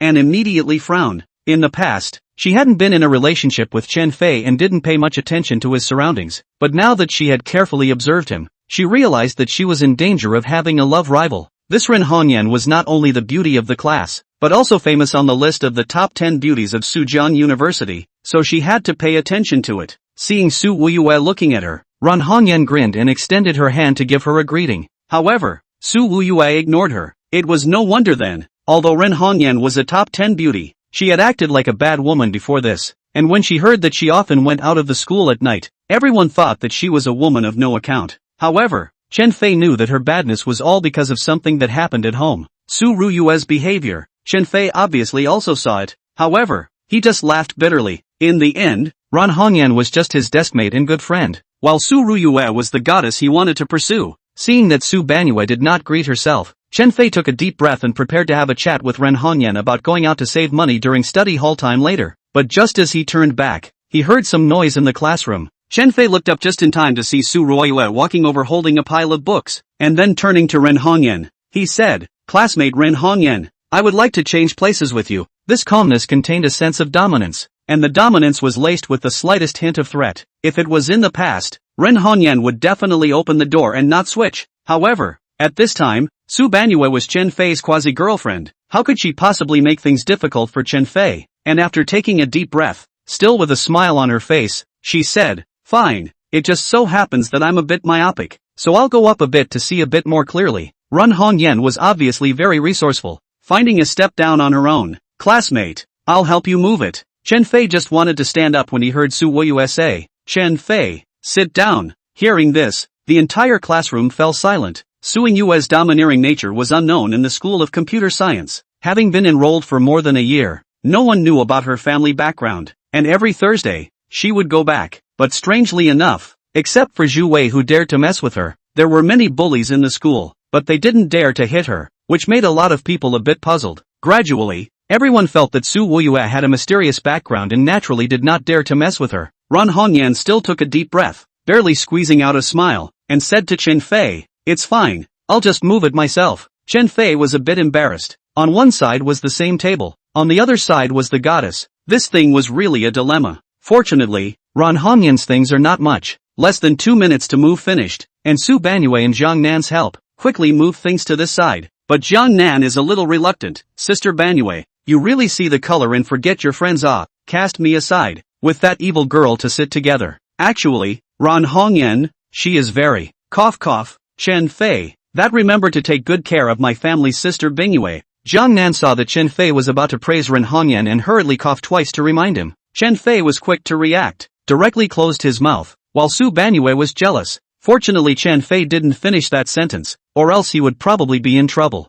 At this very moment, another beauty appeared at the classroom door. However, this beauty Chen Fei recognized. It was the beautiful teacher he met in the corridor. Everyone was first stunned, but as they watched the beautiful woman walk over carrying a handbag and holding a roll book, they immediately reacted that this person must be the counselor. "Everyone take your seats." After Xinyan got on the podium, she said to the students, "Introduce yourself first. My name is Xinyan, your new counselor." "Ha!" The crowd let out a burst of surprise in unison. The former counselor Xiao Mei was pregnant and expecting a baby. She didn't expect such a young and beautiful counselor to come. The female students were still nothing, but the male students started to boil up. "Wow! Superb! Yeah, the counselor is a big beauty. Listening to lectures in the future will be refreshing. I've decided that from now on, I'll come over on time for morning reading every day." Those male students, one by one, stared at the podium colorfully, seemingly listening attentively, but actually staring at Xinyan. Looking at the hundreds of boys under the stage, one by one looking drooling,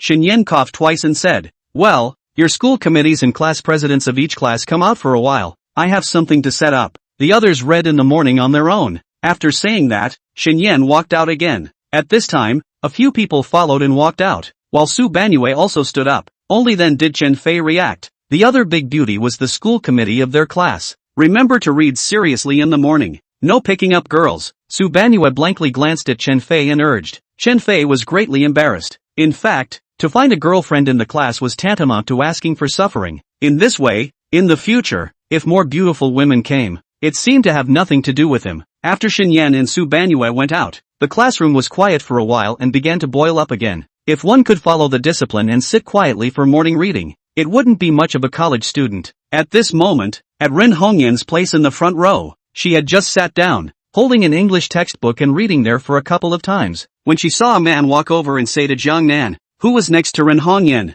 "Mr. Jiang Nan, can we both change places?" "Why?" Jiang Nan asked in a serious manner. "That goes without asking. Of course it's because I want to chase that beautiful girl next to you." The person who spoke was none other than Lu Tianyi. Today, Zhou Tingting didn't come to class. The two of them have fallen out. Lu Tianyi must have a beautiful woman to moisturize him every day. There are 3 beautiful women in the class, all ranked in the top 10 of Sujian University, that is, Su Ruyue, Jiang Nan, and Ren Hongyan. Su Yenyu, he did not dare to touch. Jiang Nan, this chick, I heard that her brother is the special forces. Lu Tianyi also dare not mess with. Then the remaining one, naturally, is Ren Hongyan. Although I heard that Ren Hongyan is a woman who is not one thing, but based on his observation, Ren Hongyan is very close to Chen Fei. Chen Fei, this kid can look at the woman. It should not be too bad. Therefore, Lu Tianyi felt that it wasn't like he was marrying her anyway, so it would be good to play around for a while. If you want to pick up girls, go ahead and do it, but I'm definitely not allowed to have this position.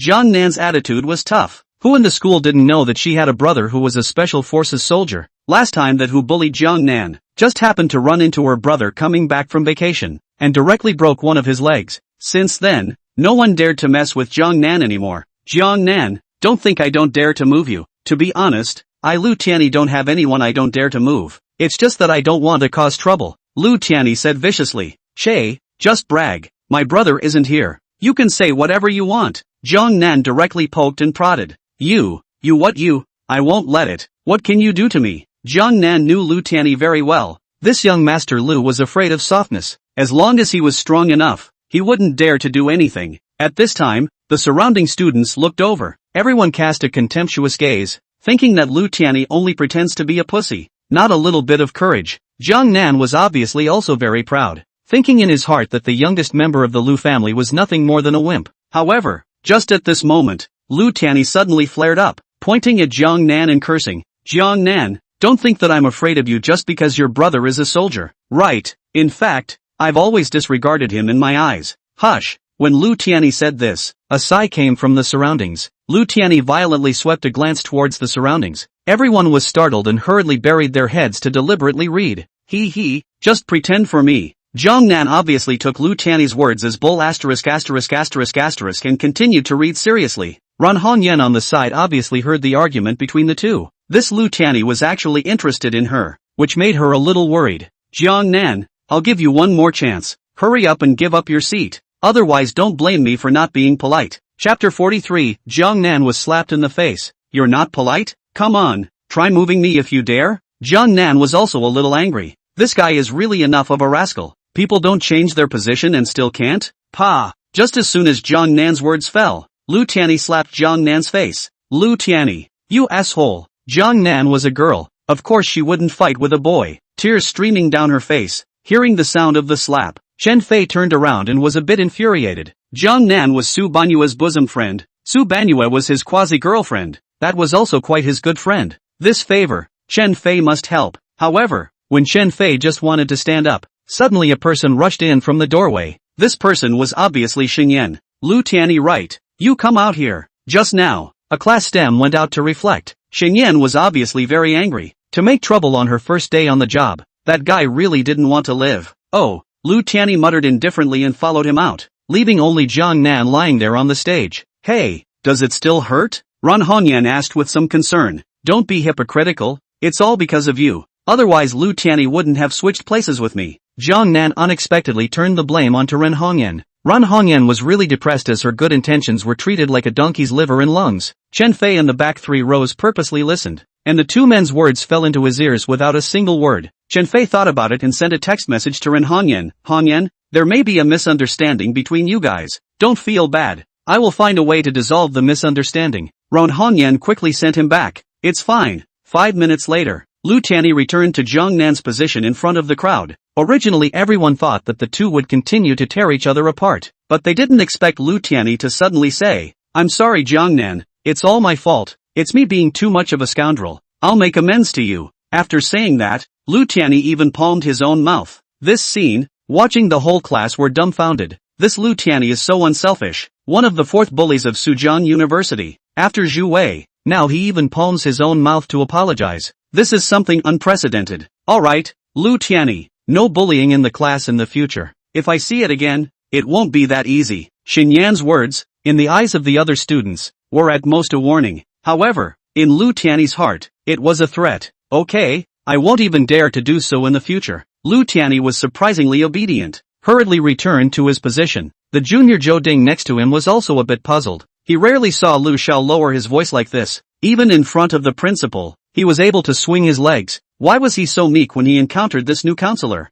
Xiao Lu, what's going on? Zhou Ding asked in confusion. Shen Yan, Shen Tianba's daughter. Lu Tianyi was concise. Who is Shun Tianba? The three giants of jewelry in Suzhou, Ming Yang, Bat Ian, and Tang. While his Lu family was mainly engaged in medicine and casinos, there was still a bit of a gap between him and the other three giants, and Xinyan was really the big miss of Bat Ian group. Lu Tianyi ate a bear heart and leopard gall wouldn't dare to mess with this chick. They are new officials. You give them such a mess. A little bit of face is not given. Angry Xinyan want to beat up people. At this time, the atmosphere in the classroom is not salty. Su Wuyuat also sat back to the position. Just now her girlfriend was Lu Tianyi hit things. She obviously already know. At this moment is viciously towards Lu Tianyi's side to see a few eyes. Chen Fei finally saw that the new tutor was not simple. Looking at Su Banyue's puffed up appearance, Chen Fei just wanted to comfort her. But he heard a sentence from the podium. Who is Chen Fei? The moment these words came out, everyone raised their heads, their gazes swiping towards Chen Fei. Chen Fei was also confused, not knowing what this new counselor was looking for him for.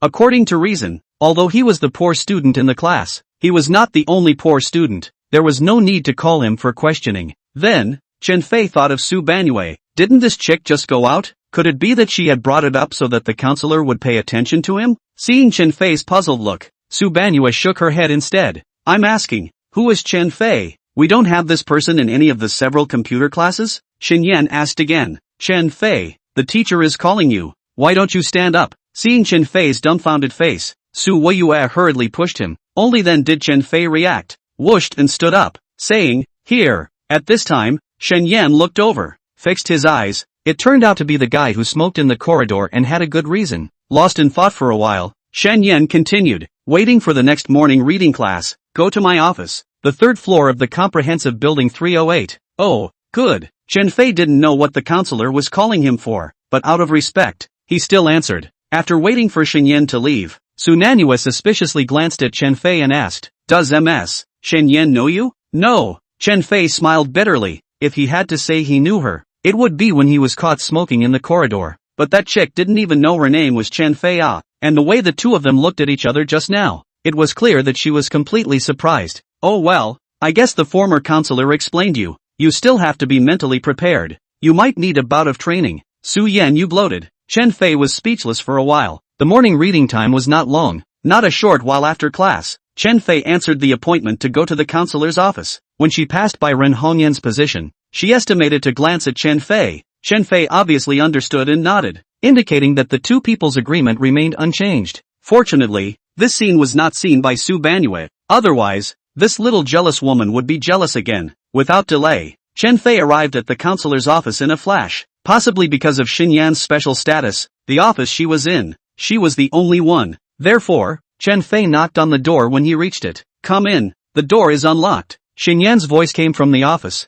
and Chen Fei didn't think much of it, directly pushing the door in. However, when he saw the scene inside, he was dumbfounded. Xinyan even changed into a set of lavender dress skirt. That pair of glasses frame also take off, live off a beautiful girl. Looking at Chen Fei's dumbfounded eyes, the corner of Xinyan's mouth revealed an evil smile, and then said, Chen Fei, do you know what I've asked you to do? Chen Fei shook his head. Xinyan let out a playful laugh, quickly walked to the door, and with a bang, closed the door, followed by a click, apparently unlocked. Chen Fei is even more puzzled. Shin counselor changed a set of youthful and beautiful skirt even if, but also the door will be unlocked. That is a few meanings. Do you want to think of an office temptation? Only. That is Chen Fei's dirty thoughts only. People Xinyan will not be so dirty. Only to see Xinyan said, I heard that you fought dozens of people in front of the school. I don't believe it. Can you let the teacher teach a few moves? Hearing this, Chen Fei was speechless. Chapter 44, Black Belt 6th Degree Counselor. After half a day, this chick had actually come to challenge him, but honestly speaking, asking him to take on a woman of the world, Chen Fei could only say, I can't do it. That counselor, don't listen to people's nonsense. It's all just rumors. I just singled out 3 people. Chen Fei snubbed. 3? I go. That's pretty fierce too. How many black belts in Taekwondo? Xinyan said with a face of adoration, and in the end, she even stated her strength as well. I'm a 6th degree black belt. Hearing this, Chen Fei had some ideas. Since this new counselor admired him so much, as long as he got her fixed up, wouldn't it be easy to skip class or something in the future? Thinking of this, Chen Fei suddenly snorted and said, Counselor Shen, that's sparring for me. As for how many segments, I don't know. Anyway, 3 or 5 people don't want to get close to me is all. Chen Fei thought about trying to blow it up a bit so that the teacher would worship him even more. Wouldn't that make things easier? Really? I don't believe it. Unless the two of us have a match. Although Shun Yan was honored as the eldest miss of the Shin family, but at the same time,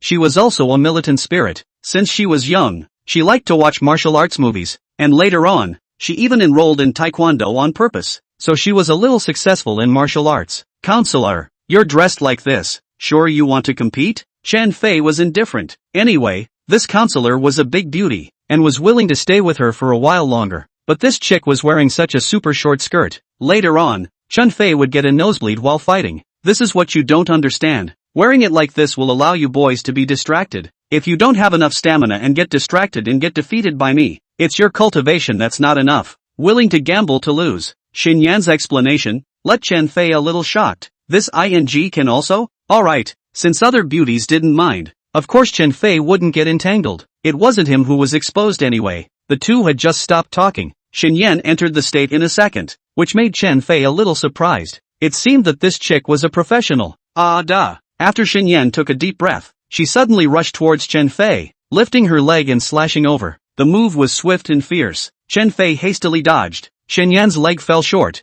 obviously a full taekwondo strike. This casual flash, but let Xin Yan frowned. Chen Fei's speed is so fast. It seems that Dad said this guy is not simple. That is true. In order to verify, Xin Yan continued to raise her leg, preparing to chop over again. However, these Chen Fei surprisingly did not dodge, but directly stretched out his right hand and grabbed Xin Yan's calf with one hand. Xin Yan realized that her leg was as if it was clamped in an iron vise, and she could not move a muscle. At this moment, she finally realized that this guy was more than powerful. He was simply too powerful. Just now, the two of them were focused on the competition, but now that the victory and defeat had been decided, Xin Yan then noticed that her leg was being grasped by Chen Fei like this, revealing a hint of a not-so-elegant scenery. Chen Fei also looked at it intentionally or unintentionally, and immediately felt a steep heat in his nose, and actually had a nosebleed. I'm sorry counselor, I didn't mean it. Chen Fei hurriedly put Xin Yan's leg down. However, Xin Yan's next reply made him feel much more at ease. It's fine. Anyway, the two of us are the same age.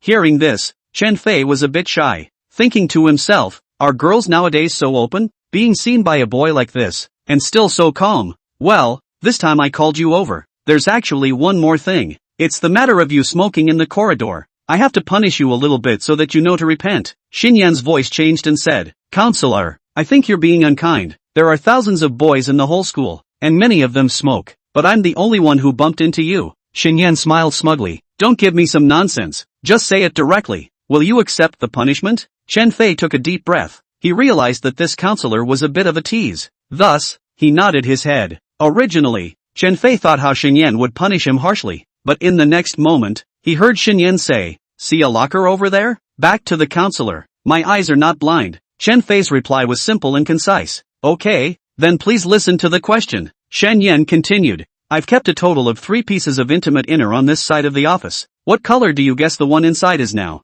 Hearing this, Chen Fei was actually speechless. He now kind of felt that this counselor was not intentionally tempting him. Otherwise, how could he always ask such a dirty question? At first wearing a super short and intentionally getting naked. And now, guessing the color of the underwear? Ahem. If you can't guess correctly, you'll be punished for cleaning the toilets of the entire teaching building. Xin Yan lowered her head, thinking in her heart, Humph. Dad, I think your guess must be wrong. That kid is just a student. How could he have any perspective high technology? Hearing this, Chen Fei really had a moment where he wanted to use the perspective, but suddenly thought that he still had one left this month. A pitiful one. If he used it, he would have to wait for 26 days. That would be simply too miserable. In the end, Chen Fei did not use the perspective function and instead tried to recall the previous scene. The first time he saw Xin Yan, she was wearing a white shirt, so it was quite obvious what color she was wearing inside, which was flesh-colored at the time, although she had now changed into a lavender-colored dress.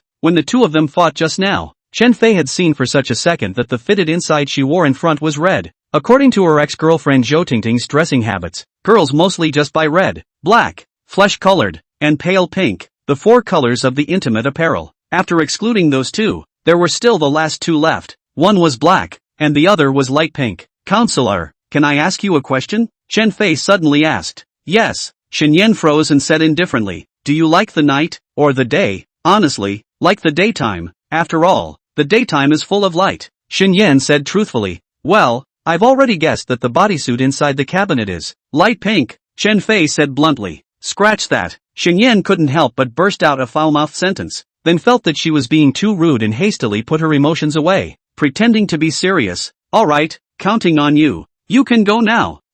This can go? Then counselor, in the future, please take care of me more haha. Chen Fei took the opportunity to bribe. You think you can buy me off just because you can be better than me at Kung Fu? This girl, shucks, this counselor, is not that easy to buy off. If you want to buy me off, it depends on your sincerity. Xin Yan spoke too quickly, almost exposing her nature. Chen Fei froze. How this teacher looks like there are two kinds of personality. How a moment of tenderness, a moment of roughness, a little less like the kind of teacher, but like a little girl with his age. Chapter 45, Abnormalities in the Red Color's Body. Then counselor, may I ask, how can I buy you off? Chen Fei asked weakly. I'll tell you later. Xin Yan, however, smiled evilly. Her dad had asked her to test the waters, and now that there was probably a result, it was only a matter of time before she looked for Chen Fei. Chen Fei was actually speechless. Good, then I'll leave first. Chen Fei didn't delay much. He always felt that this counselor was a bit strange. The way he looked at him was also a bit bad, always making his body a bit chilly. Leaving the office, Chen Fei all the way back to the class, because the first class, or in the morning reading of that classroom, the second section has no class. When he returned to the class, it was already 10 minutes into class, but Chen Fei found it strange that there was no teacher. Bian Yu, where is the teacher? Chen Fei asked suspiciously. The English teacher said that she has something temporary. This section has been changed to self-study. Don't be lazy. Give me a good job of mimeographing the vocabulary. This semester's final exam. If you can't make it into the top 10 in the class, I won't agree to you being my boyfriend anymore. Su Nuyu directly made a request.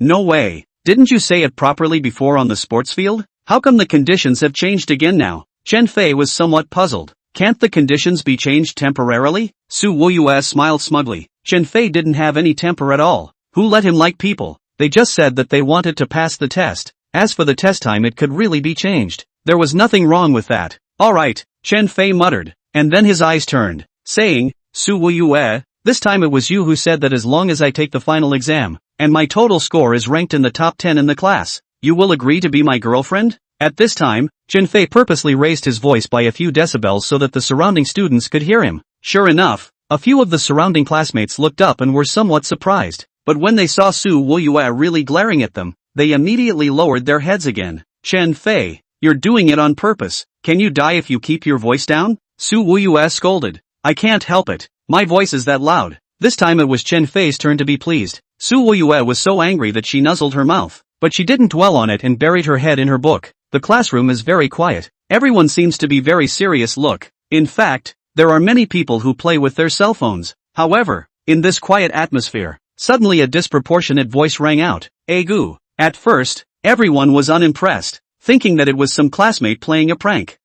Someone groaned, followed by a loud bang. Immediately afterward, Zhang Nan's shout could be heard. No good. Ran Hongyan fell down. Everyone come and take a look. What happened? Hearing Zhang Nan's cry, the one who initially reacted was Su Banyue. After all, that was her best friend's voice, followed by Chen Fei. The crowd looked at the front row in unison, only to see Ran Hongyan, who was sitting next to the aisle, fall directly to the ground, curled up with her body, her hands covering her belly, struggling continuously on the ground, as if she had cramps. It looked very scary. Class President Wang Wei hurriedly ran over from the back. Seeing Ran Hongyan, a big beautiful woman, rolling on the ground, was also shocked and confused. Chen Fei frowned and hurriedly stood up, walking over quickly. Chen Fei, you quickly carry Ran Hongyan to the school nurse's office. I guess she's sick. Su Wuyu was also anxious in this kind of matter. Although Ran Hongyan looked like a love rival, but in this kind of situation, human life was at stake. She didn't think about that much. Chen Fei did not act immediately, but it was Wang Wei who was ready to help the person up.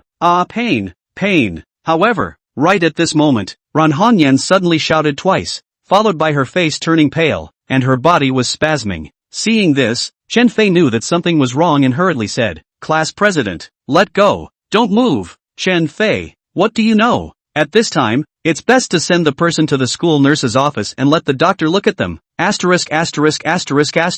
If I tell you not to move, you don't move. Chen Fei suddenly yelled, and the classroom, which had originally been in chaos, instantly quieted down. Everyone was subdued by Chen Fei's domineering aura. In my opinion, Ren Hongyan is going to die soon. No one is allowed to move. And class president, if you really want her to see the school nurse, you'd better directly invite the school nurse over. Chen Fei was afraid that the class would misunderstand and hurriedly explained. Yeah, Wang Wei, it's better if you go and invite the school doctor over. I don't think Ren Hongyan seems to be quite right. Hearing Chen Fei say this, Su Woyue surprisingly helped him speak. Alright, I'll go then. Without delay, Wang Wei directly brought along the two male classmates and ran towards the school nurse's office together. Chen Fei, am I going to die? My heart hurts so much. It seems like something is biting me, and I feel like I can't breathe anymore. Ren Hongyan forced herself to endure the excruciating pain and finished this part with Chen Fei, and then screamed in agony again. Chen Fei was stunned and immediately took Ren Hongyan's hand and pinched his pulse, then frowned. Ren Hongyan's pulse was chaotic, and his heart rate was basically above 130 per minute, which was the limit rate. There must be something stimulating the heart, or rather, the heart was ready to be about to fail. Thinking of this, Chen Fei hesitated for a moment, and then silently recited perspective opening in his heart, and immediately afterward, Chen Fei realized that the clothes of everyone around him had become transparent, especially Su Bingyue in front of him. After taking a look at them, he almost had a nosebleed. Although Chen Fei wanted to take a look at the goddess, but this situation was like saving someone from a fire. He couldn't afford to be distracted at this juncture, and hurriedly moved his line of sight to Ren Hongyan's heart area. The clothes on Ren Hongyan's body began to become transparent. However, Chen Fei realized that through the muscles and bones, it was not just a matter of seeing through, but rather, it required a consumption of physical strength and true qi in the body. After 10 seconds of effort, Chen Fei was finally able to see through the internal organs, and at this moment, fine beads of sweat were beginning to ooze out from his forehead, and after he gently wiped a handful of them, he began to search towards the area around his heart. Suddenly, his gaze landed on a reddish-colored object, which was clearly not a part of the heart, but rather a foreign object. Sure enough,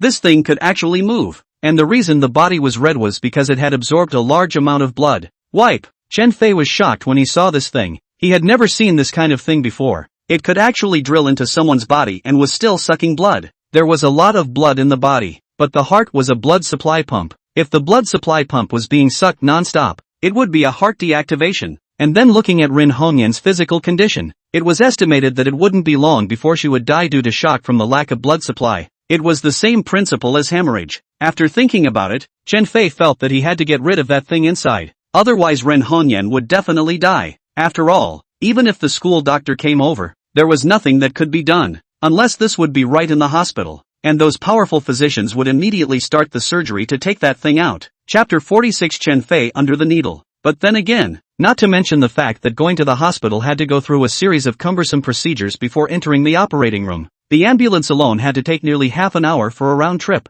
so it was estimated that Ren Hongyan could be directly dragged to the crematorium by then. Ban Yue, do you believe me? Chen Fei suddenly raised his head. His perspective was not turned off. It was the last time. If it was stopped, there might not really be a chance. It was just that the Su Banyue he saw with his perspective not turned off was crystal clear, making him feel a little hot and bothered. Chen Fei, what do you want to do? Ren Hongyan seems to be in an emergency situation. Think of something. Su Yanyu was also very anxious. Well, if you believe me, evacuate everyone out immediately. I'm going to treat her, Chen Fei said decisively. Ah, Chen Fei, you don't have a fever, do you? You can heal? Su Ruyue was stunned in disbelief. Just trust me. Chen Fei's resolute eyes made Su Ruyue finally nod her head and stood up, then said to the dozens of students in the class, everyone, all go out for a moment. We need to keep quiet here. The students were all a bit confused, but the school committee member had said so they couldn't afford not to give face. On the contrary,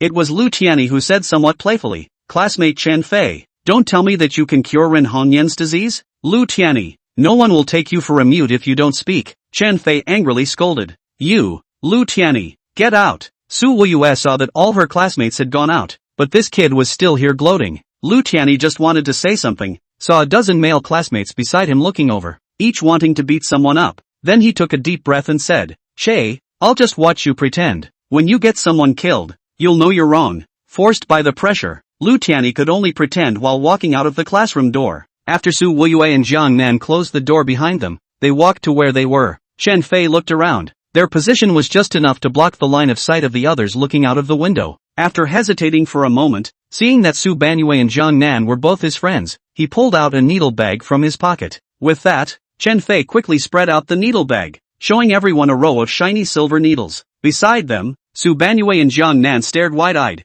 and before they could ask, they saw Chen Fei pinching 2 silver needles, his eyes staring all the way to Ren Hongyan's front. Both of you, do me a favor and undo the clothes around Ren Hongyan's heart area? I want to treat her. Chen Fei had just glanced at it, and a message was immediately fed back in his brain, and the corresponding memory cells were activated. The red thing that he saw just now was surprisingly called the heart-eating insect, and the heart-eating insect was a poisonous insect from the western region. Although his poison wasn't very strong, it was able to go in through any of the entrances in the human body, and then go straight to the heart, specializing in attacks on the heart, sucking the blood first, and then destroying the starting structure later. Luckily, it was still in the blood-sucking stage, otherwise Ren Hongyan might have died.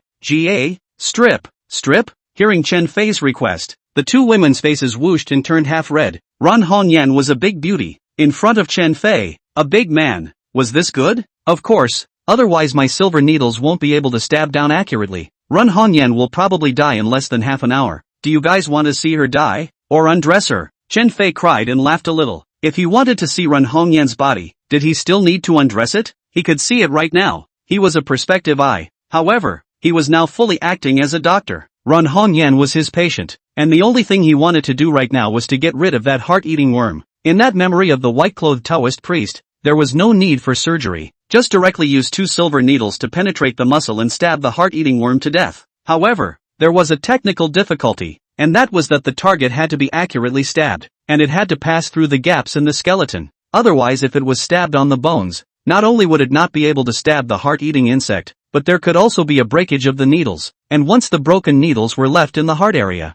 that would be a fatal outcome as well. Humph, Chen Fei, you better not play bad. Although I have a bit of a problem with Ren Hongyan, I don't want you to play bad with her. Su Wuyue's words had revealed her kind nature. Every girl would be on the defensive against her love rival, yet a kind person, in the face of death, would absolutely choose to compromise. Su Yuanyue was such a person. I know, definitely don't make it bad, Chen Fei assured. At this moment, Su Ruyue took a deep breath, nodded with Jiang Nan next to her, and the 2 of them began to cooperate in removing Ren Hongyan's top, and even the bodysuit. Looking at the snow-white skin, I don't know if Chen Fei had hot eyes, but anyway, Su Ruyue and Jiang Nan were already shy. However, they saw Chen Fei staring there with unblinking eyes, while in his hands he grasped 1 or 2 silver needles, as if waiting for some moment. Su Wuyue was full of questions regarding Chen Fei's sudden ability to practice medicine, but at such a critical moment, she wasn't foolish enough to pursue a question out of it. Chen Fei appeared to be waiting for the right moment, but in fact, he was actually running the first level of the healing martial divine skill. It was stated in the unsealed memory that silver needles alone could not kill a heart-eating insect. Only silver needles infused with vigor could kill a heart-eating insect instantly. Therefore, this would be Chen Fei's way of injecting his vigor into the silver needle. Looking at Chen Fei's face a little pale, and with sweat constantly oozing out from his forehead, truthfully, Su Yue was a little worried, but she didn't dare to make a sound for fear of disturbing Chen Fei. Chen Fei held his breath. He knew that his body was overdrawing, but at this kind of critical moment, he absolutely could not take it lightly. The current symptoms were presumably caused by the prolonged use of the penetrating eye, but there was only one chance. He couldn't waste it. Watching that red thing moving slowly, Chen Fei realized that the silver needle in his hand had become bright and shiny, and it should have already been full of energy. Suddenly, Chen Fei's hand stabbed towards Ren Hongyan's chest in a lightning-fast manner. In a blink of an eye, the 2 silver needles had already pierced Ren Hongyan's body. Only Ren Hongyan's body moved twice, and then she went limp. Chen Fei, what are you doing? Ren Hongyan isn't even moving, is it? Su Wuyue's hand almost bit into her mouth. Treating a disease like this, it was the first time she had seen it. Actually using a silver needle to stab the heart, that would kill a person. Indeed, directly stabbing the heart with a needle would indeed kill,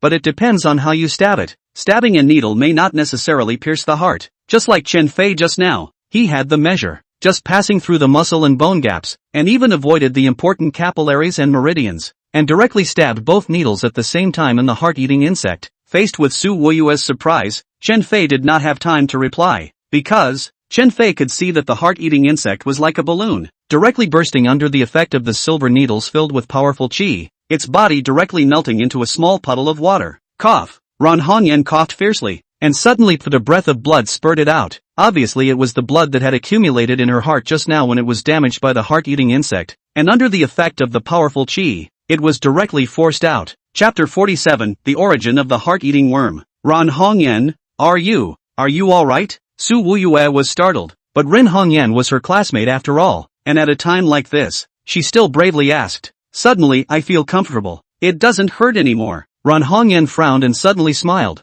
I seem to be fine. Chen Fei breathed a deep sigh of relief, finally saving Rin Hongyan from the gates of hell. It wasn't in vain that he had wasted his last chance of perspective. Chen Fei, thank you. Ran Hongyan really didn't know how to return the favor, but she knew that Chen Fei didn't need his return. It's good to be fine, just in case Su Ruyue was jealous. Chen Fei did not show much nervousness towards Ren Hongyan, but instead put away the silver needles. At this time, Su Wuyue also came back to her senses from her surprise, and just wanted to ask Chen Fei, when she heard a click at the door. Apparently the door was opened, and 3 or 4 people rushed in. The leader was of course the head of the class, Wang Wei, who was sweating profusely, and rushed over with a tense look on his face, and said, "Everyone, where's Ren Hongyan? I'll bring the school doctor here." Up. Immediately after, a middle-aged school doctor wearing white clothes. This person was called Su Jiao, only to see her walk over quickly, carrying a medical toolbox, originally wanting to ask what's going on,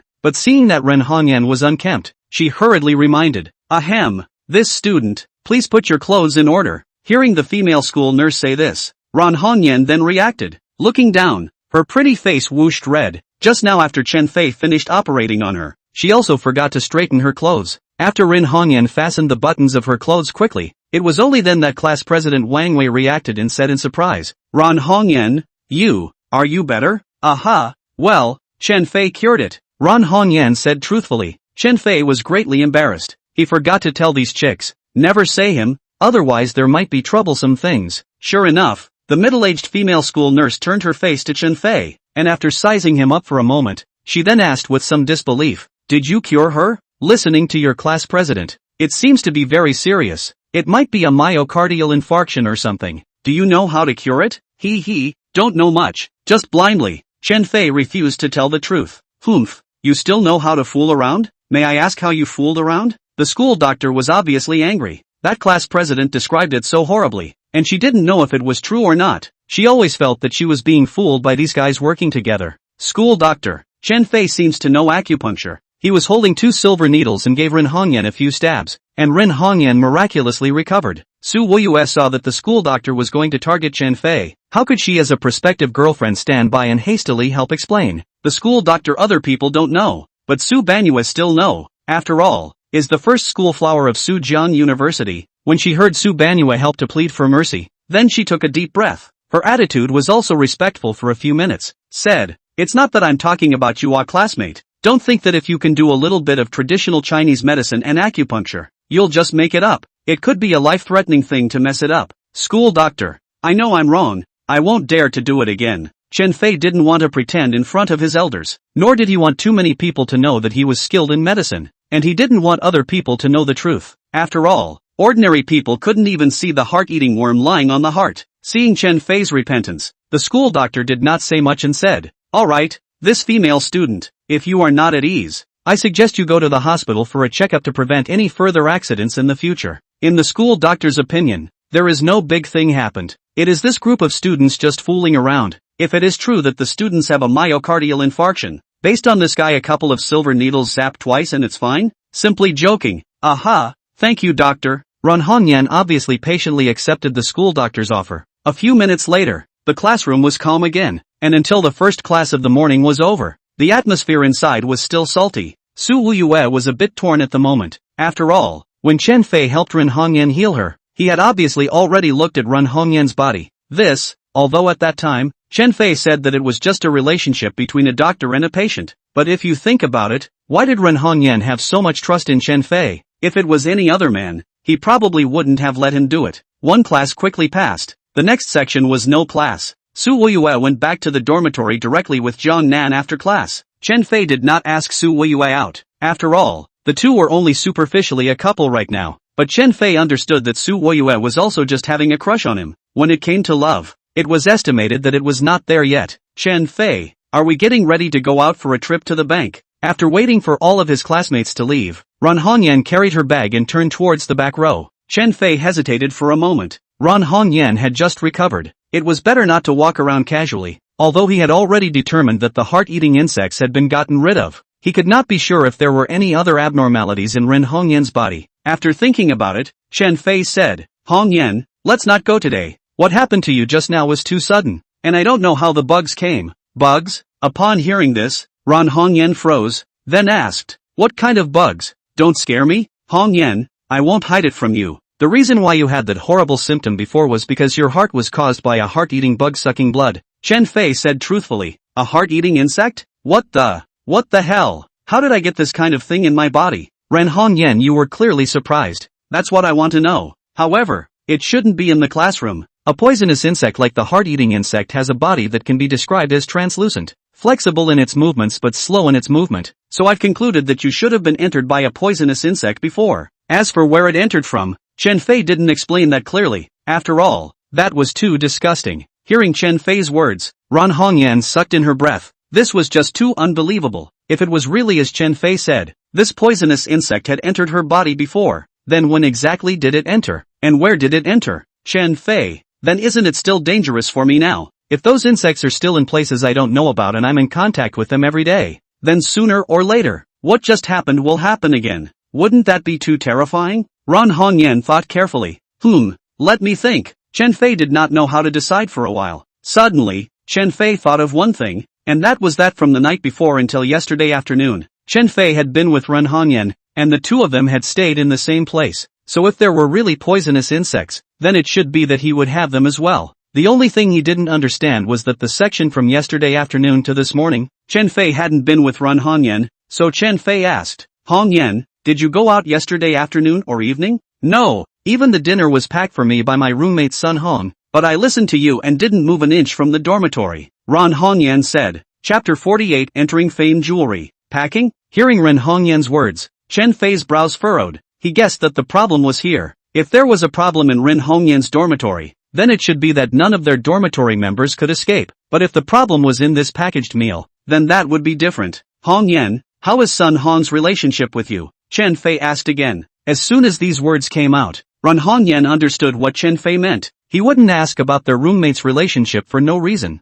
He must be suspicious. "Are you saying that Sun Hong tampered with the meal? If my guess is good, it should be right. Your dormitory should be the same as our household type. Living 4 people. Everyone's beds are almost all connected together. If you are in the dormitory out of the problem, then they will definitely be out of the problem. If it is out of the problem, then I have been with you for those 2 days, and I will be out of the problem as well." Chen Fei continued. "However, I didn't, and neither did your roommate. That whole time, the only difference between us and you was your packed meal. I remember, my meals weren't from the school, but rather Sun Hong brought them back for me from outside when she went out to eat with her roommate." Ran Hongyan didn't want to wrongly accuse Sun Hong. After all, this roommate's relationship with her was still good. It shouldn't be so bad as to harm it to death like this. Outside? Chen Fei's brows just stretched, followed by a wrinkle. "I think there must be something fishy about this. According to my understanding of the heart-eating bug, it survives at a maximum temperature of only 48 degrees Celsius. The outside that you packed, if it wasn't a coleslaw,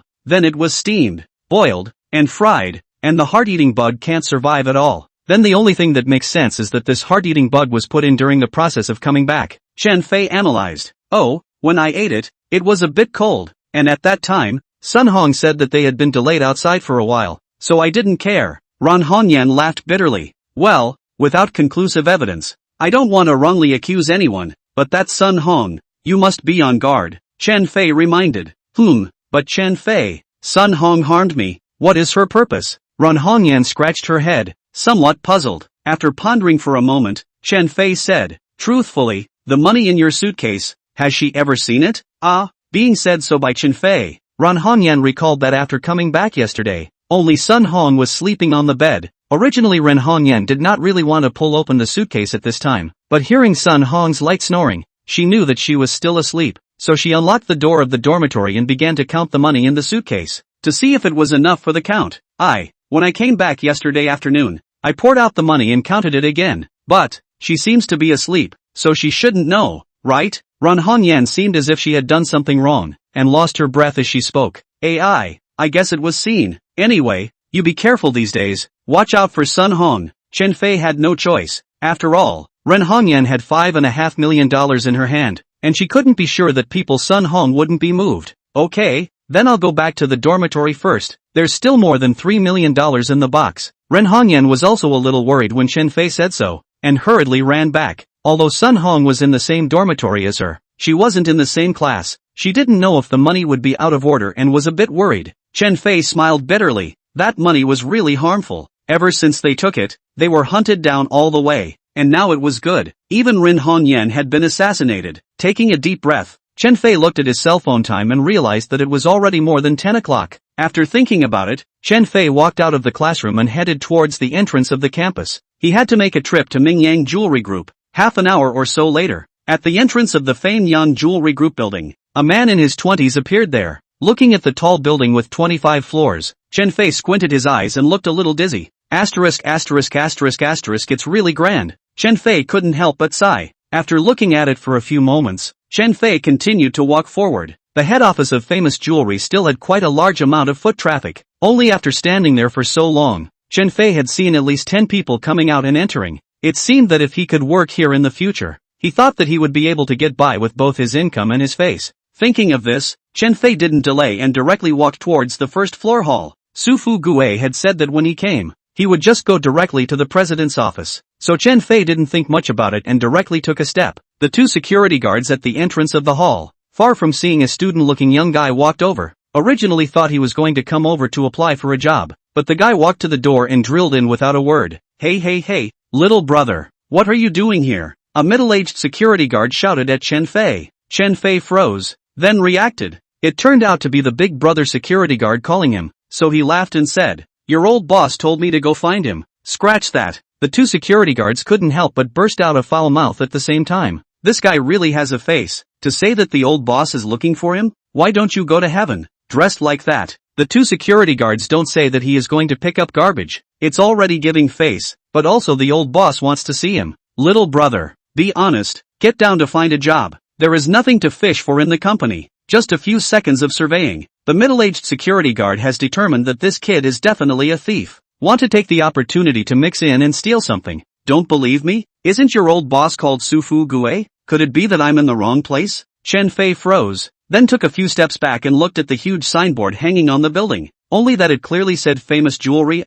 Young man, know that our boss is called Su Fu Gui. In Sujiang City, it is estimated that there can be 1 million. Let us believe you, unless the Sao will get on the tree. That young security originally did not want to say more, but looking at the guy, even unrepentant, reminded him, but also as a whisper, is really angry. Seeing that the other party refused to let him go, Chen Fei's eyes rolled, and he obviously thought of a way to say, "In fact, I'm Su Fu Gui's son, Su Beggar." Holy, the middle-aged security guard was completely infuriated. This guy was not finished, scolded, "You keep making up for me. Just now it was the old boss who wanted to find you. This will become the old boss's son. May I ask, can you still go to heaven? I say you too, what logic? The old boss looking for me cannot be his son? Also, there are many kinds of sons, biological and illegitimate." Chen Fei analyzed. Don't tell me that you are his illegitimate son? The young security guard knew the young man's routine best and immediately poked and prodded. Of course not, Chen Fei said. Grass. Then you mean to say that you are the biological son of the old boss, Su Fu Gui? Our old boss doesn't have a son at all, only a daughter. The middle-aged security guard directly added. Chapter 49, Old Boss Farts. At this time, Chen Fei was nonchalant and laughed. Don't get excited. The two of you, although I'm not your old boss's biological son, I'm his godson. Fart. The middle-aged security guard came directly. You mean, your old boss farts? Chen Fei deliberately pretended to be surprised. While behind them, a young woman had already walked over, about 23 or 24 years old, and from the temperament, had a few moments of leadership. Grass. I didn't say it was our old boss who farted. What I said was that you farted. The security guard was a little nervous when he was slandered by Chen Fei like this.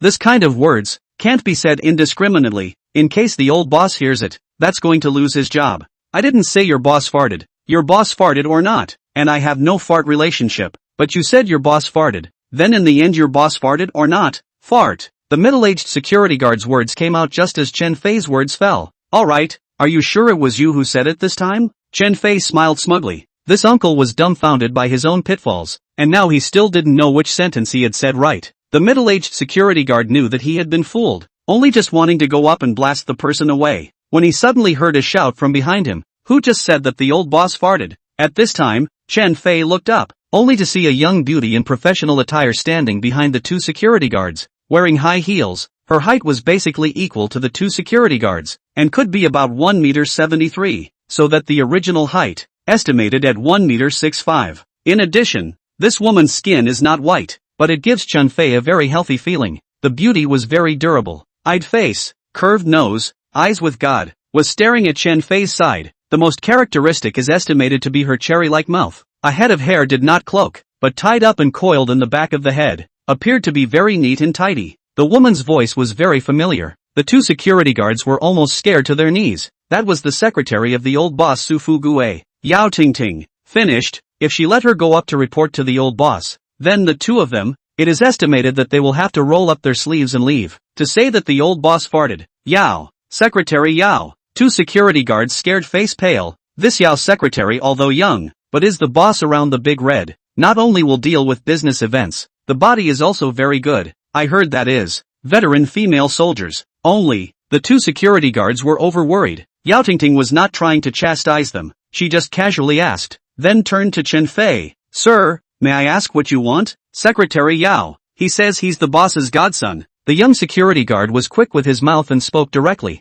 Talkative. Did I ask you to speak? It's not like people are dumb. Secretary Yao's suddenly gentle face hung up a few hints of anger, and those domineering words caused the two security guards' bodies to tremble a little, and they lowered their heads, not daring to speak again. Facing such a strong woman, Chen Fei also sucked in his breath, but this time he really came to look for Su Fugue, so he said with a straight face, just now, I had no choice. The two of them insisted on not letting me in, so I had to find an excuse. In fact, it was Su Fugue who asked me to look for him. Oh, what makes you say that? Yao Tingting said in a breezy manner, as if even the biggest things could be solved by her. That unhurried demeanor made Chen Fei inexplicably feel the slightest bit of pressure. Pretty girl, do you know about the magnificent garden? That's where I met him, Chen Fei said. Your name is Chen Fei? Hearing the word magnificent garden, Yao Tingting immediately remembered something. Mr. Su had explained that he had met a young friend in magnificent garden. If he came over, he must be respectful. Huh, beauty, you know me?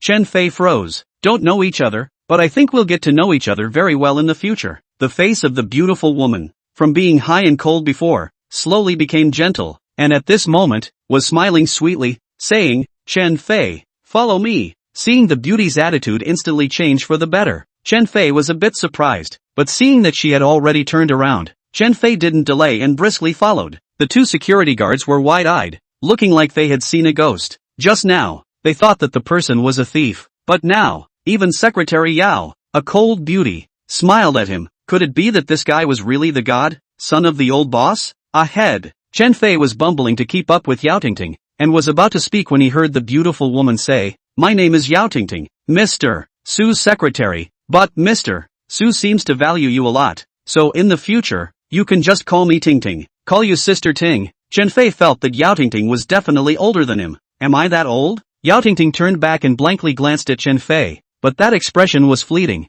and then she smiled sweetly. Alright, you can call me whatever you like. Chen Fei was stunned. He truly did not expect that this woman who looked so domineering would even be pampered with him. However, all of this should be thanks to Su Fugue. Otherwise, it was expected that this chick would have a cold face. Alright, Sister Ting, you. Chen Fei wanted to speak. I what? Yao Tingting asked instead as she walked in front, completely unable to see Chen Fei's expression. You're beautiful. Chen Fei, from the moment he saw Yao Tingting, he realized that there is really someone outside of people. There is a sky outside of the sky. Originally he felt that the school flower in the school was already very beautiful, but now when he saw the high-class white-collar beauty in the society, the two kinds of beauty were completely different, so he couldn't help but to praise.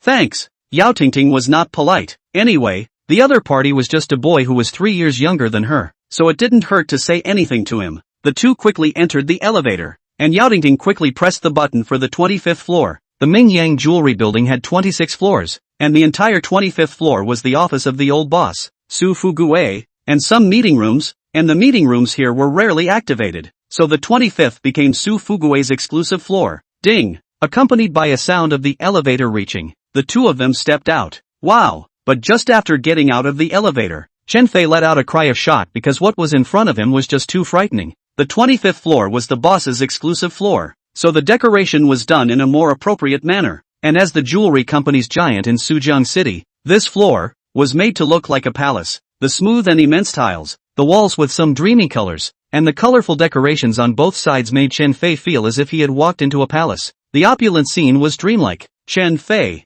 go over there. Seeing Chen Fei suddenly stop in his tracks and look up at everything around him, one could tell that he was surprised. From what Mr. Su said, this youngster was a college student. He shouldn't be a young master or anything like that, and it was probably the first time he could see such a grand scene. Chapter 50, Meeting Su Fugue. Ha, oh, okay. Chen Fei was an ordinary student before he received his inheritance, and it was difficult to have the opportunity to enter such a lofty occasion. Following the beautiful secretary closely, he arrived at the door of the president's office. At this time, Secretary Yao knocked on the door, and a very thick male voice came from inside. Who is it? Mr. Su, it's me, Secretary Yao. What is it? Chen Fei is here. Secretary Yao was very familiar with Su Fugue and spoke quite dryly. Quickly invite him in. Upon hearing the name Chen Fei, Su Fugue's voice became a little agitated, and then the sound of his leather shoes kicking on the floor was heard. Yao Tingting smiled bitterly. In her heart, she had some doubts. What exactly was this young man's origin, since a college student could make Mr. Su so nervous? After the door was opened, Su Fugue had already appeared in front of the two of them. Seeing that it was none other than Chen Fei, Su Fugue smiled happily and said, Little Chen, you're finally here. I've been waiting in the office for 2 hours, refusing many meetings, just waiting for you. Mr. Su, I'm sorry, just kidding. In fact, there is nothing that can be more important than you coming. Other things, I'm just postponing it. It doesn't have any effect. Seeing Chen Fei blaming himself, Su Fugue hurriedly explained. Only then did Chen Fei breathe a sigh of relief. Truthfully, Su Fugue's attitude really made him feel somewhat flattered. At this time, Yao Tingting saw that the two had already chatted, and not wanting to disturb, she prepared to leave. But just as she was about to turn around, she heard Su Fugue call out, Tingting, you come in as well. You can listen to what Xiao Chen and I talk about later. Su Fugue felt that Yao Tingting was a bit talented to follow him with such a skill. She needed better development. It just so happened that Chen Fei was also a young man. The two of them weren't too far apart in age. They could be partners. Oh, okay. The words of the old boss. Yao Tingting didn't dare to disobey, nodded and followed him in. After Su Fugue locked the door, the three of them came to a set of sofa near the window and sat down. Little Chen,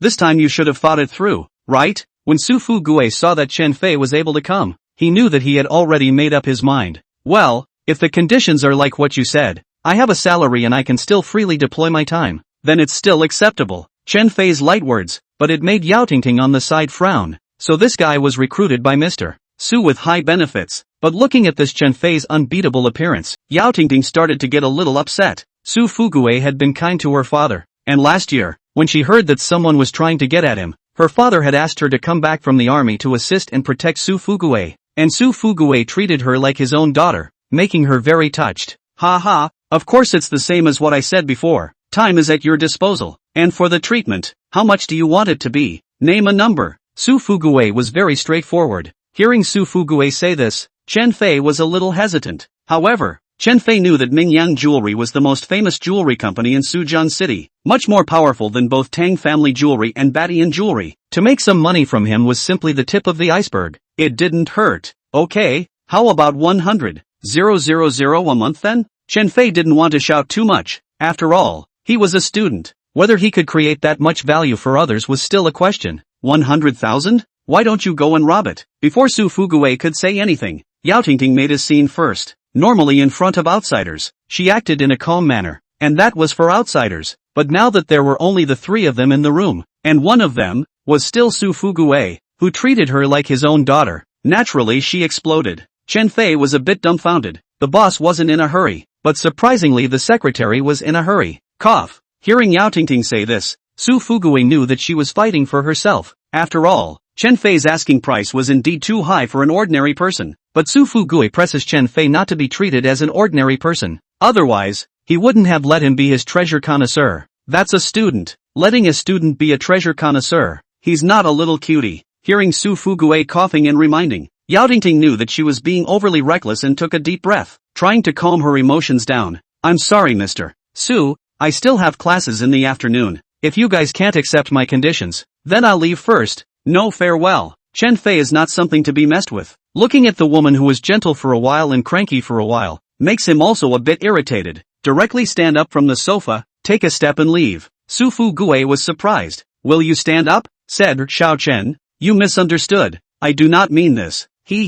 I'm just a student. I've already told you in the beginning. It's you who are bent on having your way. Wanting me to be your bull ***** treasure connoisseur. I don't give a damn about it. Goodbye. Chen Fei flung his hands and left. However, he had just taken 3 steps when he saw a figure rushing in front of him with a clatter, and violently, a footprint kicked towards his chest. Chen Fei reacted fast enough and hurriedly crossed his arms to block. His entire body was kicked back 2 or 3 steps by a powerful impulse, returning to this side of the sofa once again. Humph, Mr. Su didn't let you go, so you want to leave? The one who struck out was none other than Yao Tingting. Ting, don't mess around. This is my honored guest. Su Fu Gui also never expected that things would come to this. Mr. Su, I think this chick seems to have something to say. Let her finish. I'll listen too. Chen Fei was going to leave, but this chick was really too angry. All of this was caused by her. Su Fu Gui's attitude throughout the whole process was good. Just her, not moving and scolding and hitting,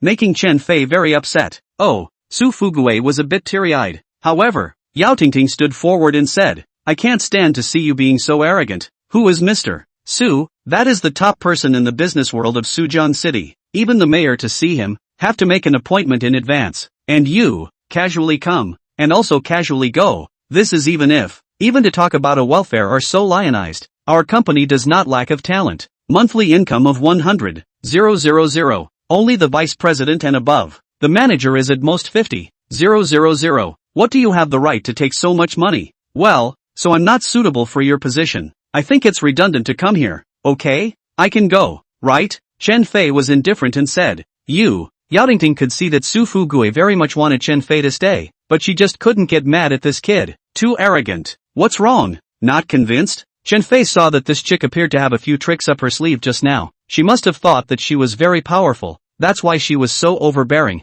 Chen Fei really wanted to take the opportunity to teach this chick a lesson, so that she would know how to behave in the future. Right, I'm not convinced. What are you capable of? I just wonder, is it our Mr. Su who sees you as a great treasure connoisseur, or is it just that you're capable of something? Yao Tingting scolded angrily. Chapter 51, just a little more capable than you. I'm not capable of much, just a bit more capable than you. Chen Fei directly issued a provocation. Su Fu Gui was stunned, then reacted that the two were ready to start a fight, and just as he wanted to speak, he saw Yao Tingting dart out, and then darted out and kicked at Chen Fei. Chen Fei didn't dodge or retreat this time, but instead ran the healing martial divine skill, and in an instant, the breath lifted up towards his chest, and a powerful forceful chi traveled throughout his body. Bang! Yao Tingting's foot was unorthodox and just happened to kick on Chen Fei's right side of his chest. However, at this very moment, Chen Fei quickly probed his right hand and grabbed her ankle, followed by his left hand reaching out and twisting his hands with force. Yao Tingting suffered from the pain, and her entire body spun around in the air twice,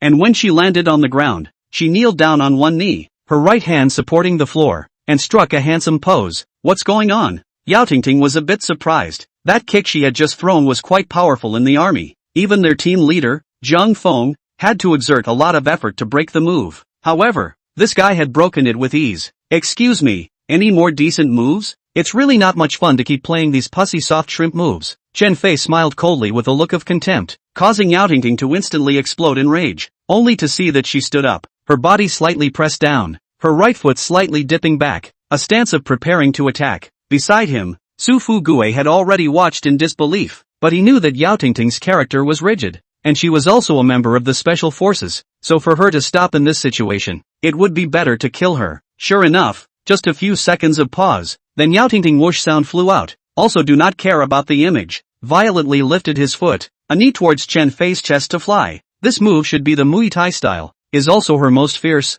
the most aggressive move. It looked like Yao Tingting's knee slam was about to hit Chen Fei. However, at this very instant, it was as if time had stopped. Chen Fei unexpectedly struck again, grabbing Yao Tingting's white and tender big and small legs with both hands, violently turning a fist in place and suddenly letting go. Yao Tingting was a little confused after being spun around by Chen Fei, and now that she was also thrown out, she directly screamed in shock and flew backwards. Fortunately, her strength wasn't bad. After landing, she hurriedly retreated a few steps violently towards the back, but the force of Chen Fei's throw out was too great. Where could this chick stand still and continue to go backwards? Behind her was a huge floor-to-ceiling window, and the floor-to-ceiling window was made up of glass doors. Once this speed hit it, it was estimated that the glass was going to bend broken. Tingting, be careful. Su Fugue obviously also saw. So fast speed. If Yao Tingting hit up, not to mention the glass broken, people will not fly out of the balcony out of the problem. There is still to explore. But just in the nick of time,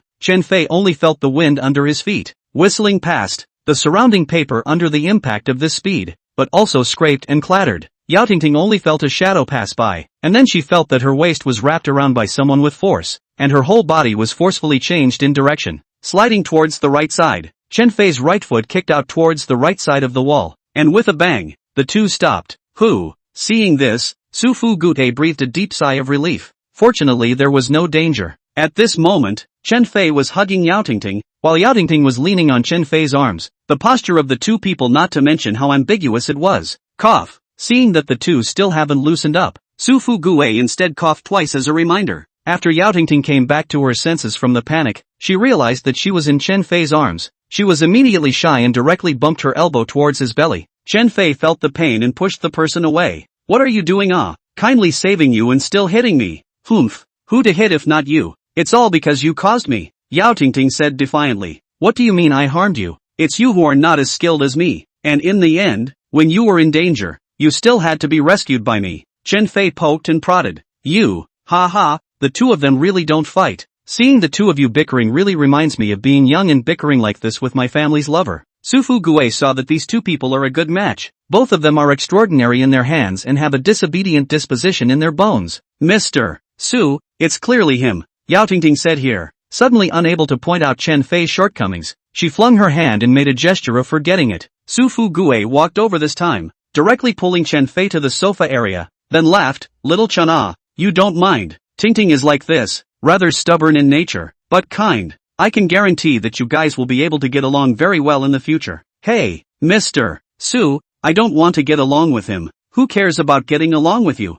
Chen Fei was a bit upset. If not for Su Fu Gue personally coming over to pull him, he really didn't want to stay here. Both of you stop arguing. The reason why the two of you are arguing is actually for a very simple reason. And that is that Tingting feels that Chen Fei is asking for too much. So next, please both of you be quiet, and listen to me explain a bit, and then perhaps you can accept it. Su Fu Gue was a person who had experienced great storms. This kind of thing, he could control it with suppleness. The two men heard Mr. Su say this and also sat quietly on the sofa. At this time, Su Fu Gue said again, I think Xiao Chen's monthly salary of 100,000 requirements, not excessive at all. When the day in the luxury garden, Xiao Chen discerning eyes to recognize the scam, to help me save the loss of 4.6 billion. I am a businessman. Calculate this account. Xiao Chen a month of 100,000, a year of 1,200,000, 10 years of 1,200 million, 100 years, 100 million 200 million. Then even if I pay him my salary for 100 years,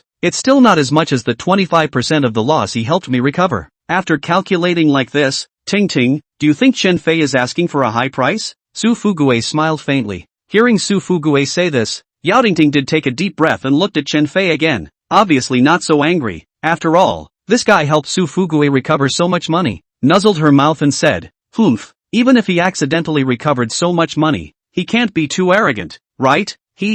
Tingting, you may have misunderstood. Chen Fei, this person's character is like this, straightforward, but I believe that he didn't accidentally poke his nose into the scam, but rather, he was born with a spiritual sense for antiques. I read from a book that this kind of person, born with subconscious recognition of antiques, as long as they come across as real, they will produce a powerful resonance. I guess Xiao Chen is the person who possesses this kind of ability of the person. Su Fu Gue boasted Chen Fei to the heavens, not knowing if he was intentionally making things up, or if there really was such a person. Cough cough. Chen Fei felt that Su Fu Gue was making him sound more and more divine. Innate spirituality, bull *******. It wasn't because he had perspective eyes on him. Mr. Su, I think that what natural spirituality is not some bull **********. Mysterious feeling. Honestly, that time I really blindly guessed.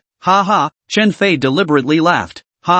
Little Chun, you're still really cute. No matter what, I'm willing to bet. I'll buy that you can be spiritual to antiques. It will definitely bring great benefits to our Ming Yang jewelry. Su Fu Gue said decisively. So, you, the treasure connoisseur, I'm going to settle for it. Chapter 52. Are you sure you want me? Are you sure you want me? That's spending $100,000 a month. Chen Fei was indifferent. Sure, as well as sure. Su Fu Gue put in the title of a song as his reply to Chen Fei's trust. Chen Fei took a deep breath, knowing that Su Fu Gue's mind was made up. So he said, alright, there's money to be collected anyway, so why wouldn't I do it? And Su Fu Gue saw Chen Fei agreed, then continued, in the future, you will be my treasure appreciation manager. On the 25th floor, that is, next door to me there is an office almost the same as here. I will let someone rearranged. In the future that will be your office. Ah, I have an office? Chen Fei was surprised. Of course you do, and there is a specialized secretary. As Su Fu Gue said this, he began to turn his face to face Yao Tingting. Yao Tingting froze, seemingly sensing that something was wrong. Sure enough,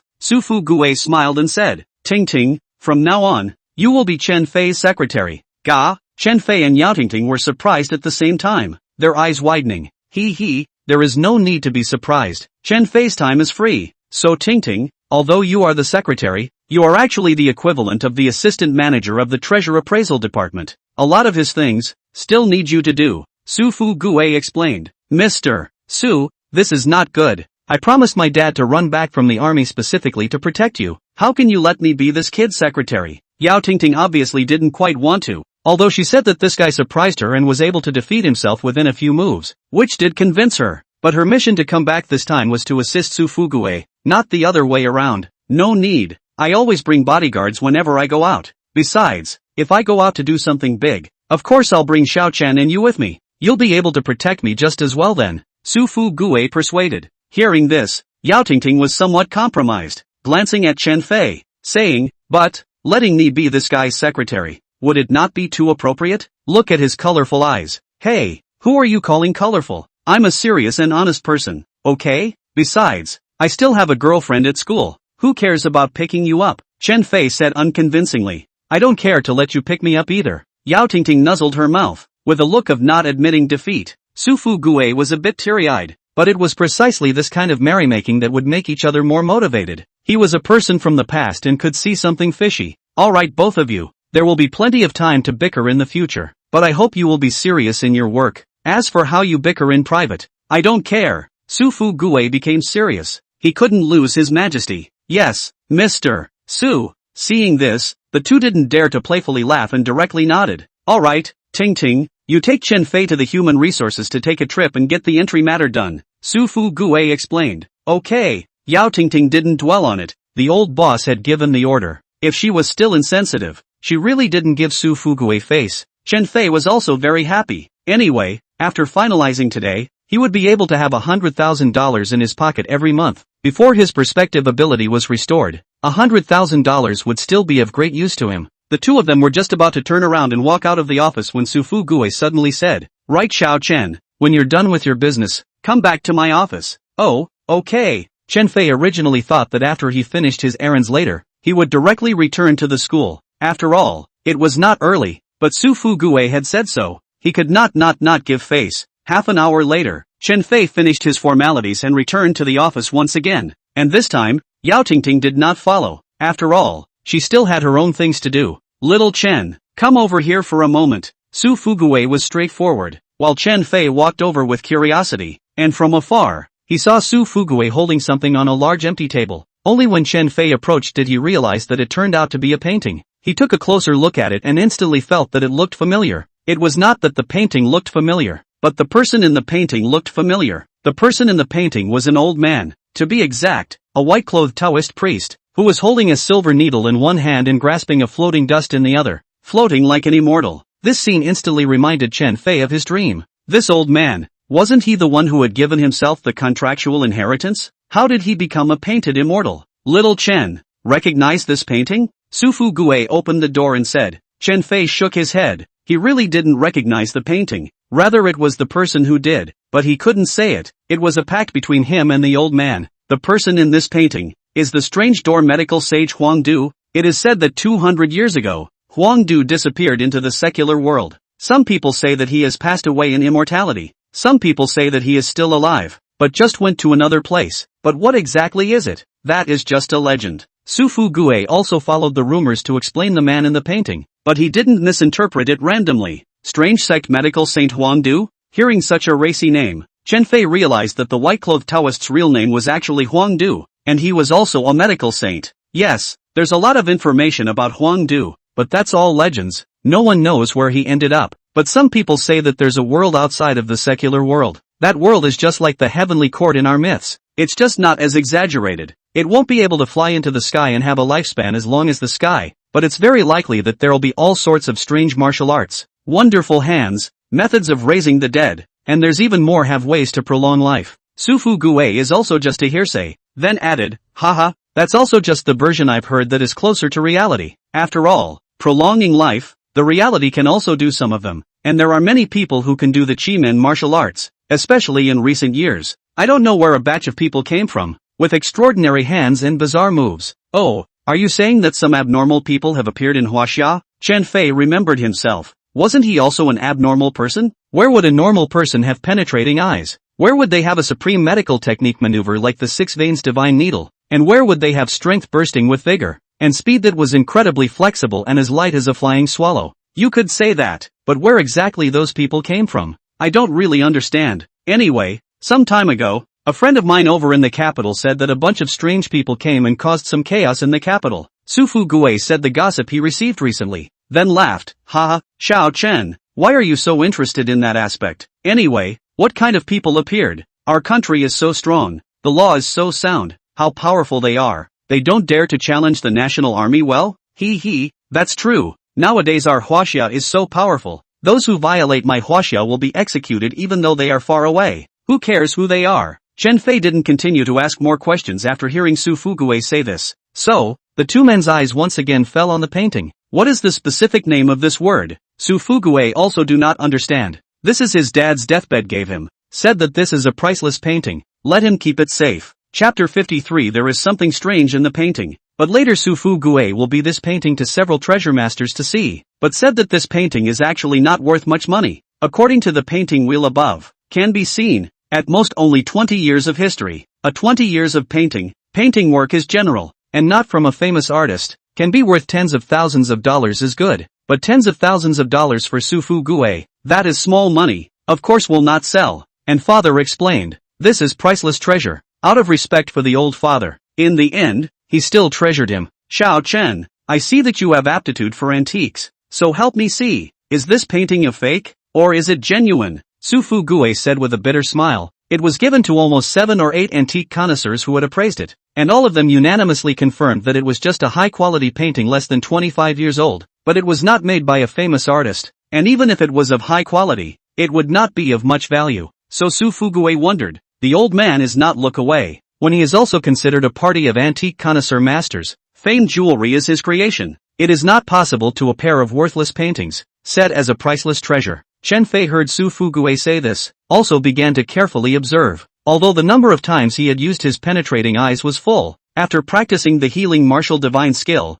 his senses had been enhanced a lot, so he was able to look a bit more carefully. Seeing Chen Fei carefully observing, Su Fu Gui thought that he had already seen something fishy. Suddenly, a circle of light rushed into Chen Fei's eyes, and a fragment of memory quickly replayed in Chen Fei's mind. Fleetingly, wipe, what the hell? Chen Fei was shocked in his heart. Just now, that aperture, how it seemed to be connected to his brain in general, but why did it quickly replay after entering his head, without even him looking at it clearly, and disappeared again? However, Chen Fei knew that this was not a disappearance, but rather entered the blocked memories. Could it be that the content of this painting had something to do with unsealed memories? Chen Fei just thought for a moment, putting his emotions away, and continued to start observing the painting. The picture was indeed exactly the same as when he inherited it. Even the background of this painting was exactly the same. White everywhere, just like a fairyland. What's wrong, little Chen? Seeing Chen Fei froze for a while just now and then started looking again, Su Fu Gui asked in confusion.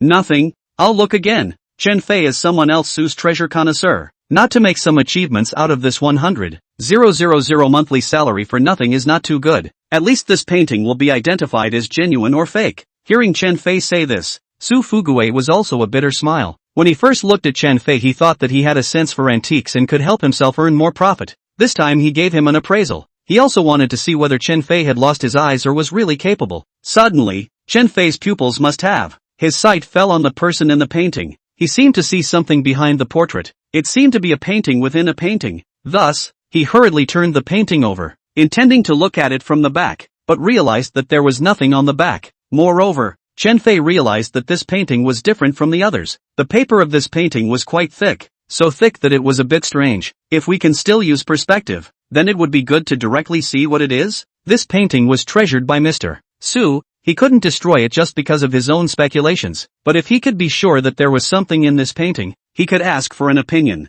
Little Chen, what's wrong again? Su Fu Gui saw that Chen Fei even turned the painting over. This appreciation of ancient paintings can still be appreciated from the back? Su Fu Gui was finally an eye-opener. This Chen Fei was really different. Oh, let me see if there is anything behind it. Chen Fei was also crying and laughing. This Su Fu Gui must have misunderstood him. Okay, then you continue to look. I'll get something in the computer first. If you see something fishy, call me haha. Su Fu Gui didn't delay and directly walked towards his work chair. Chen Fei nodded and didn't say anything. He was really curious about what was inside. The person in this painting was none other than the old man who had inherited it to himself. If what he had just seen was his, then would it be something good to enhance the medical and martial divine skills? If it was true, then in the future, wouldn't the perspective function be able to be used even more times? And wouldn't one's own medical and martial arts be even more powerful? Thinking of this, Chen Fei was bursting with excitement. Thinking about it, the old man said that the perspective eye could be used up to 7 times a month in the first level of the healing martial divine skill,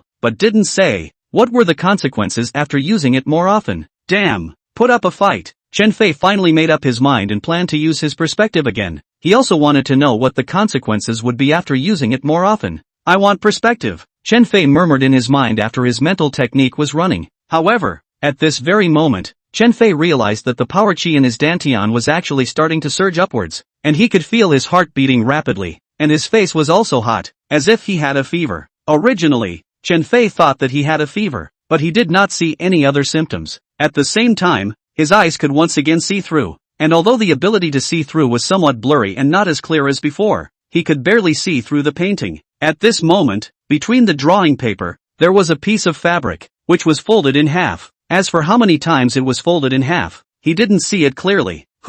After only looking at it for so long, Chen Fei felt that his eyes were particularly tired, and he was also surprised by the fact that he kept dropping tears. That wasn't all. Chen Fei suddenly felt like he was being drained, as if he had just finished running 2 kilometers and was out of breath. Little Chen, what's wrong with you? Seeing Chen Fei blushing and gasping for air, Su Fu Gui was a bit surprised. Not caring about the work at hand, he hurriedly pushed away his chair and walked over quickly. Chen Fei leaned back on the sofa and shook his head vigorously, knowing that it must have been because of the side effects of his excessive use of the perspective function. However, this was something that he categorically could not tell Su Fu Gui. It was just that he had already taken the risk of using his perspective eyes to determine what was inside just now, and whether Su Fu Gui wanted to take it out or not, he had to tell him the truth. Mr. Su, just now I observed for a while. I saw a piece of something clamped inside. I don't know what it is, but my strong senses tell that it's a good thing. I don't know if I should destroy the painting and take the treasure. Earlier, Su Fu Gui always said that he had a spiritual sense for antiques, so he would trick him into trusting him a little more. Sure enough, when he heard Chen Fei say that he had a strong sense, Su Fu Gui was interested and said,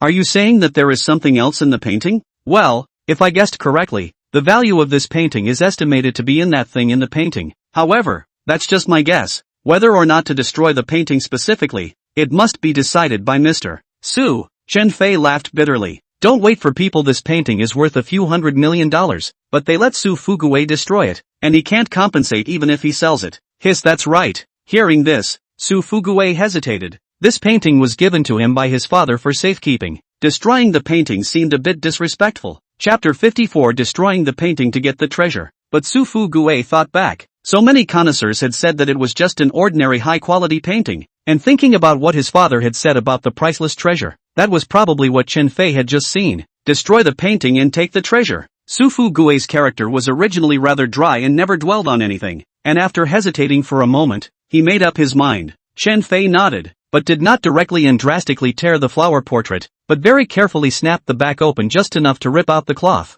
and the painting was still intact except for a seam at the back. After sticking it with transparent glue, Chen Fei took a deep sigh of relief. Fortunately, the front of the painting was still intact, and no leakage could be seen. At this time, Chen Fei took the piece of fabric that had been folded 4 times and carefully handed it over to Su Fu Gui. In fact, He was also very excited and wanted to see exactly what it was, but without Su Fugui's permission, he categorically didn't dare to do anything rash. Xiao Chen, you don't need to give it to me, just open it and take a look. You're my treasure connoisseur now, there's nothing you can't see. Su Fugui, for money this problem is not very entangled. Father said it is priceless treasure, that is estimated to be some valuable things. He is now worth more than $30 billion. The things hidden in this fabric is no more valuable. For him, it is just a bunch of numbers. Okay, Chen Fei smiled with satisfaction. It was rare that Su Fugui trusted him so much. It made him feel that he was following the right person. He quickly opened the fabric. The material of this fabric was obviously very good. Touching it in the hand was very soft and soothing, and it seemed that the fabric was not thin. Soon,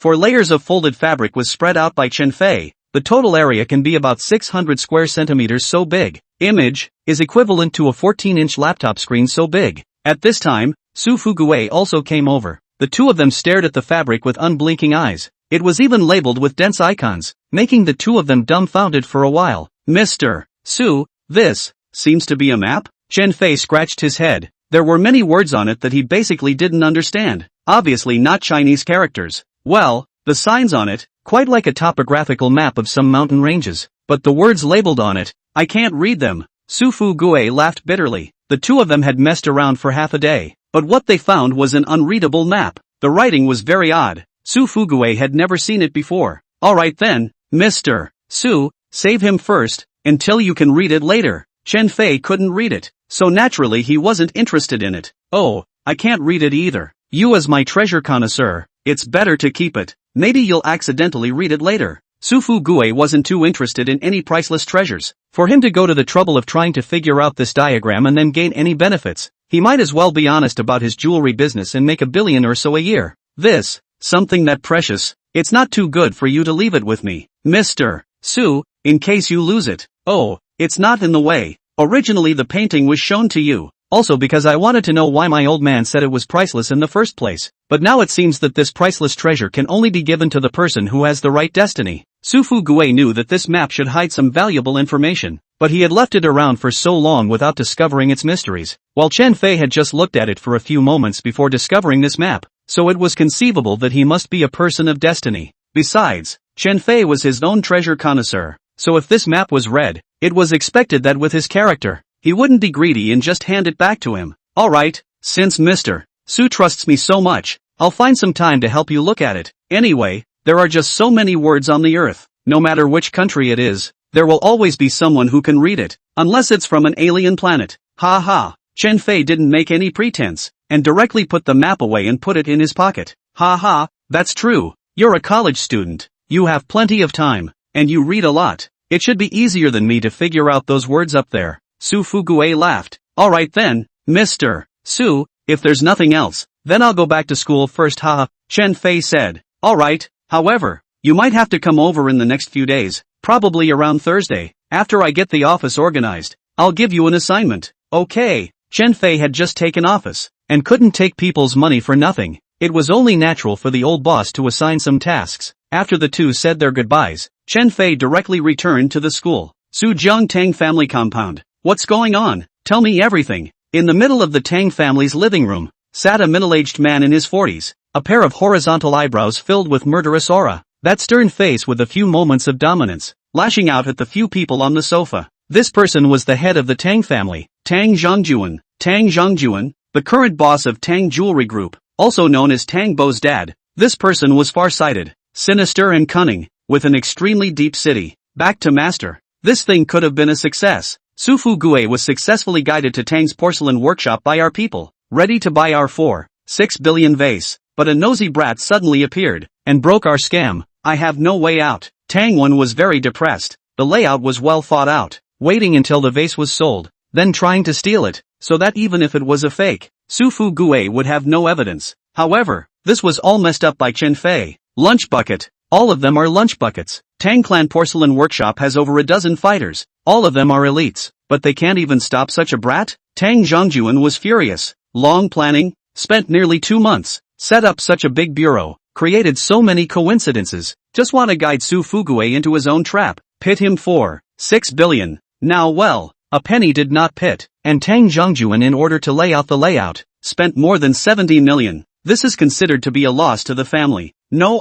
that guy is like having a see-through eye. He directly broke the vase, and then poked us. Whether there is a signature in the vase, I don't know at all. The mouth of this vase is so small. Ask who will pay attention. Tang Wen sophistically said. Scrub, still refused to admit the mistake is it. Even made up this kind of made-up reason. People also perspective eyes? Why don't you say, this person is a god? Tang Zhongjuan saw that Tang Wen even brought up perspective eyes, and was immediately enraged. However, his son Tang Bo on the side heard something fishy. Ignoring his dad's anger, he directly asked at Tang Wen, Uncle Tang Wen, you just said that the kid broke the vase for no reason? And then, spoke out that there was a signature in the vase? Exactly. Many fellows in the store saw it, and quite a few regulars saw it as well. That guy was really evil, as if he saw what was inside in advance, and directly smashed the vase. Tang Wen continued to explain. Hearing this, Tang Zhongjuan sucked in his breath, saying perspective eyes? He absolutely did not believe it, but did not rule out a possibility. That is,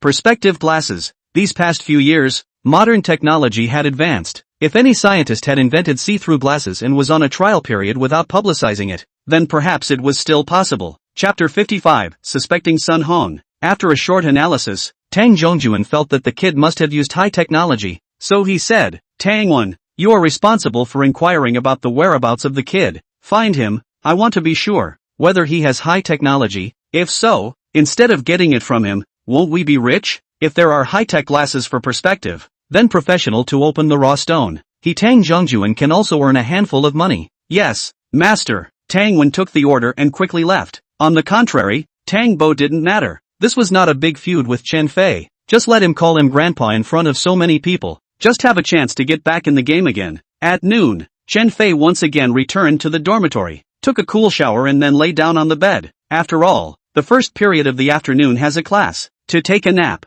Promised Su Banyue that at the end of this semester, he must get into the top 10. Then if he doesn't read, he can still get into the top 10 farts. If you don't get into the top 10, then don't want to let Su Banyue promise to be his girlfriend. Chen Fei was just about to go to sleep when he heard his cell phone vibrate twice, and subconsciously picked it up to take a look, which turned out to be from Ren Hongyan. Is Chen Fei asleep? I have something to tell you. Chen Fei looked around. The 3 roommates in the dormitory were all there, and he was not in a good position to make a call at this time, so he turned his phone to mute, and sent a message to Ren Hongyan, telling her to go chat on WeChat. With that, Chen Fei exited the text message and tapped into WeChat, not realizing that Ren Hongyan was even faster. A message had already been sent over. Chen Fei tapped it to take a look. It read, Chen Fei, my roommate Sun Hong came back. She asked me if I felt physically uncomfortable. I intentionally lied to her and said that there was so much of it. My heart was stuffy. Seeing this text, Chen Fei quickly typed a string of words over. Well, let's start with this. This Sun Hong definitely has a problem. But I'm thinking, she's a schoolgirl. It's not possible for her to have such a rare poisonous insect like the heart-eating insect. I suspect it was given to her by someone else. What then? Ren Hongyan sent an anxious emoji, indicating that she was anxious. After all, if it was really Sun Hong who had given her the poisonous insect, would she wait for her to fall asleep and then give it to her again? Remembering the scene in the morning, it was still fresh in her mind. It was so painful that it was worse than death. Chen Fei also had a bit of a headache. Originally wanted to take a nap, but it seemed that he could not. So, after thinking about it, Chen Fei said, let's put it this way. Are you better now? Or we will go out now. I reckon, Sun Hong is for your box of money, only to lay hands on you. If the money is deposited, it is estimated that she will stop. Good, then I'll see you downstairs later. Ren Hongyan was refreshing. She had long had this idea, but remembering that Chen Fei might want to take a nap, she did not take the initiative to bring it up. Now that Chen Fei brought it up on his own, it would be more to her liking. 10 minutes or so, Chen Fei stood at the door of the girls' dormitory waiting. At first Chen Fei is still a little worried. After all, this is the door of the girls' dormitory. In case it is seen by someone who wants to see it, thinking that he has a leg up with Ren Hongyan, and passes it on to the ears of Su Yenyu, that little vinegar jar, that's also a constant trouble. Fortunately, it was lunch break time. Basically there were very few pedestrians outside, and even fewer people coming in and out. Chen Fei stood for a short while before seeing a beautiful shadow walk out, dragging a large suitcase behind her. The hostel ant froze for a moment, but seeing a big boy standing outside, was relieved. Dragging a big suitcase in the middle of the day, didn't know where to go. Chen Fei took a few steps forward and helped Ren Hongyan pull the suitcase, while Chen Fei was carrying a school bag on his back. The 2 million he had before, he had only used 1 million. Then the remaining 1 million, he was also planning to go and save it, or else the old put in the dormitory was not assured. Chen Fei, this time I brought out all that 5.5 million, directly deposited in the card. Ran Hongyan said, well, this is good, don't have to worry about the rest of the money being stolen. Chen Fei nodded, and without delay, the two of them directly walked out of the school gates, caught a cab, and headed to the nearest commercial bank. This was the headquarters of the Sujiang City Commercial Bank, so there were more people. Originally the two thought of going to other small banks, but for fear of scaring people by depositing so much money at once, they came to the headquarters. The two people each took a queue number, sat on a leather bench and waited, looked at the small ticket. There are still about 10 people in front of them, no more and no less. Ran Hongyan looked at Chen Fei, and had the illusion that this table mate used to be the type that made her less optimistic, but now that he had transformed into a warm manhwa, making her not really know if she should be happy, or if she should be sadly good. After all, the warm man was already someone else's. Hongyan, with this amount of money, you will be able to take care of things at home right away, right? In the future, you have to work honestly and not go to the casino. Chen Fei remembered Ren Hongyan's previous sorts of things, now leaving a lot of impression on others. Even the girl Su Wuyue was prejudiced against her, so he reminded, I know it, you think I like casinos a bunch of smelly men, smoking or smoked me to death. Ran Hongyan nudged her mouth. That expression was very cute. Chen Fei cried and laughed a little. He could tell that Ren Hongyan wasn't the woman that others said was not a woman of the right caliber. However, at this time, Ran Hongyan said, Chen Fei, you helped me so much this time, I still don't know how to repay you? After Ren Hongyan said that face was red, not quite daring to raise her head. Chen Fei was first stunned, then he knew what Ren Hongyan meant. She must have felt that she couldn't be his girlfriend, but didn't know how to repay. Why don't you sleep with me? Chen Fei deliberately teased. That, is it okay to change the terms? I'm a bit scared, never tried it before. Ran Hongyan did not retort, but said such a reason. Chen Fei lightly raised his eyebrows, knowing that Ren Hongyan was fooled, and continued to tease. There's a first time for everything. I'll be gentle. It should be fine. This that. Really want this? Ran Hongyan's face was flushed red. Honestly, she felt pretty good about Chen Fei, but to do that kind of thing with him, it didn't always feel good. After all, they were both still students. If I'm serious, what would you do? Chen Fei almost laughed out loud. This Ren Hongyan was too cute. She even took it seriously. Good. Then later on, I'll go to the hotel and get a room, wash, take a shower and then call you, okay? Ran Hongyan's voice was simply low and inaudible. Chen Fei was stunned. Originally thought that she would reject it, but even agreed to it, truly overjoyed. Of course, Chen Fei hadn't really been this bad, but in order to test this same table, whether it was really interesting to him, Chen Fei decided to continue to tease. Anyway, there was still time now, because of the one-time deposit of so much money. Ran Hongyan directly did a gold card. Queuing is also saved. Less than 20 minutes. The two of them took care of the formalities. After getting it done, Ran Hongyan really looked for a hotel in the surrounding area. Now that there is money, these few hundred can still afford to pay.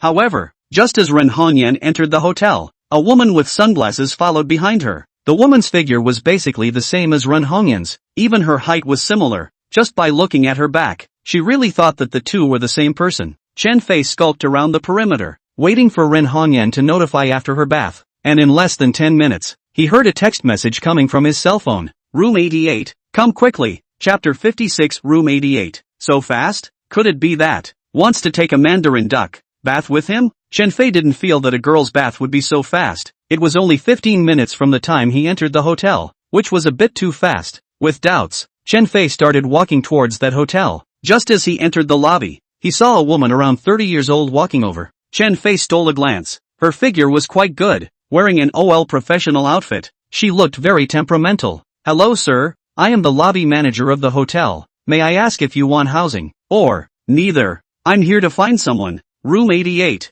Chen Fei directly interrupted the woman's words with a faint smile. Only, the lobby manager frowned when she heard this room number. She knew best what kind of person was living in this room right now. That person had just instructed that within 10 minutes, a man would enter the hotel and report room number 88. With that, the lobby manager faintly smiled and said, then, please go upstairs. Alright, beautiful. I'll go up then. Chen Fei didn't forget to call out to someone as a beautiful woman before he left. Only this call made the lobby manager feel more and more obscene about him. Chen Fei's heart was a flurry of excitement when he thought that Ren Hongyan was waiting for him up there. If Ren Hongyan, later on, really wanted to have a mandarin duck bath with him, Would it be from, or not? Dang. Chen Fei took a deep breath and forced himself to calm down, then knocked on the door twice. Sure enough, it wasn't long before the door to the room was opened. Ruyan, I'm coming. Chen Fei's left hand was crossed over his waist, and his right hand was directly propped up on the edge of the door, putting on a cool look, ready to discharge a burst of electricity at Ren Hongyan.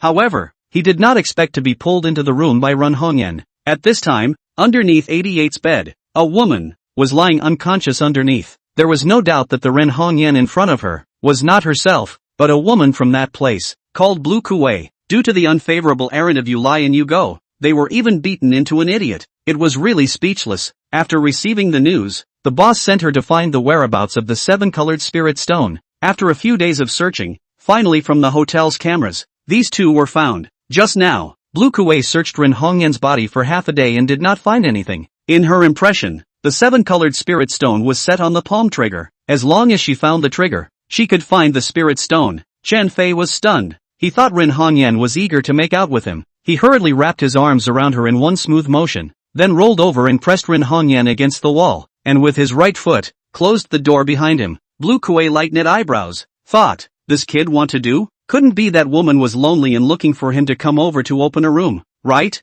Now looking at this situation, 90% was it. However, her current task was to find something, such a valuable 7-colored spirit stone. She believed that the other party would definitely bring it with them. Thinking of this, Lan Kuei directly pushed Chen Fei's body away and blankly glanced at him, saying, smells like stinky sweat. Why don't you hurry up and take a shower? Ah, Hong Yen, I thought I'd come over to wash with you? Chen Fei grinned. Oh, think beautifully, want to take a bath with me? Dream on you. Lan Kuei ignored Chen Fei and instead walked straight in, then sat on the edge of the bed and said, don't be a grunt. Quickly take off your clothes and go in to take a bath. Strip. Strip? Just this? Chen Fei's mouth opened into an O. Is this Ren Hongyan? How does it feel like a different person? But this is indeed Ren Hongyan, right? Ah, no way you. It's hard not to be afraid of me looking? Lan Kuei said in a good-natured manner. Fine, fine. I'll take off. Chen Fei didn't expect Ren Hongyan to come for real. Since she wasn't even afraid, Chen Fei planned to follow her intention to see what was going on, to see if she was really willing or not, or if she was just verbalizing.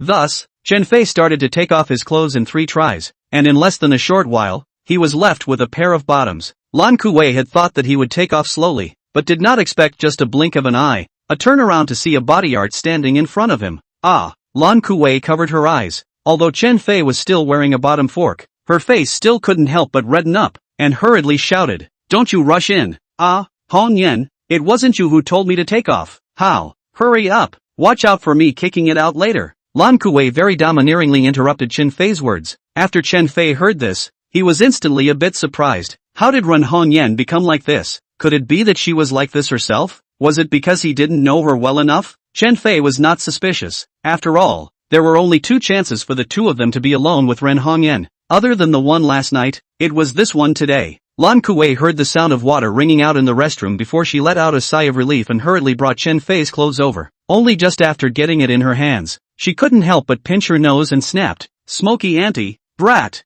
However, in order to search for the 7-colored spirit stones, she had no choice but to hold her breath and quickly pick up the clothes. Digging around to find them, Lan Kuei searched for half a day, but found nothing, except for 2 things placed in his pocket. One was green arrow gum, and the other, surprisingly, was Durex. *******. Brat, you colorful, even prepared this. Blue Kuei was furious when she couldn't find anything, plus when she saw that Chen Fei had also brought such disgusting things with him, she was immediately on fire. At this moment, she really wanted to rush straight into the bathing room and grab Chen Fei out to interrogate where exactly the 7-colored spirit stone was hidden. Only, hearing a crocodile loves bathing song coming out of the bathing room, Lan Kuei did not have any temper at all. You say that at your age, you still learn from a child and sing such a childish song? While Lan Kuei was anxious, she felt a movement in front of her and jerked her head up, only to see Chen Fei standing in front of her wearing a pair of pants, grinning with his teeth. Rouge, I've washed up. Shall we start? Where did you put the stuff?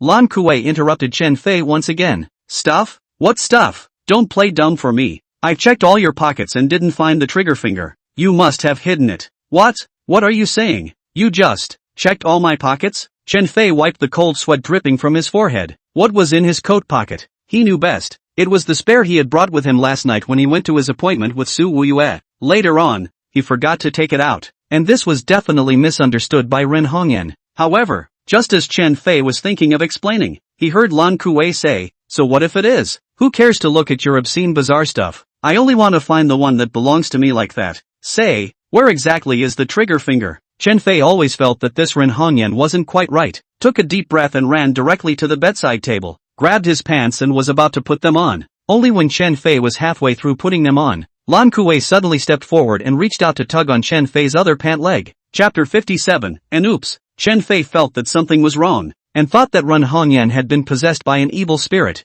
and pulled so hard that the blue Kuei flung herself up in a careless manner. The next moment, a bizarre pose was born, only to see blue Kuei's entire body directly pressed on Chen Fei's bare chest, and his pants only had one pant leg on. Bang! With a sudden bang, the door to 88's room was kicked open, and several uniformed police officers rushed into the room, led by none other than a female police officer. The scene at the moment made them unable to bear to look at it. The policewoman's name is Serenity. This evening received a tip-off, heard that someone was selling his body in the Tian'an Hotel, immediately became very angry, and directly rushed in. Now seeing the scene, 8 or 9 is not far from it. It is simply catching adultery in bed. Ah, what do you want? Chen Fei finally reacted and said without a good mood. However, fixing his eyes on the scene, Chen Fei's eyes immediately emitted a brilliant light. This woman was very good looking, with curved willow eyebrows, clear and transparent eyes, and delicate thin lips that looked very sexy, especially her front. Even in a police uniform, she couldn't shut off her breathtaking view.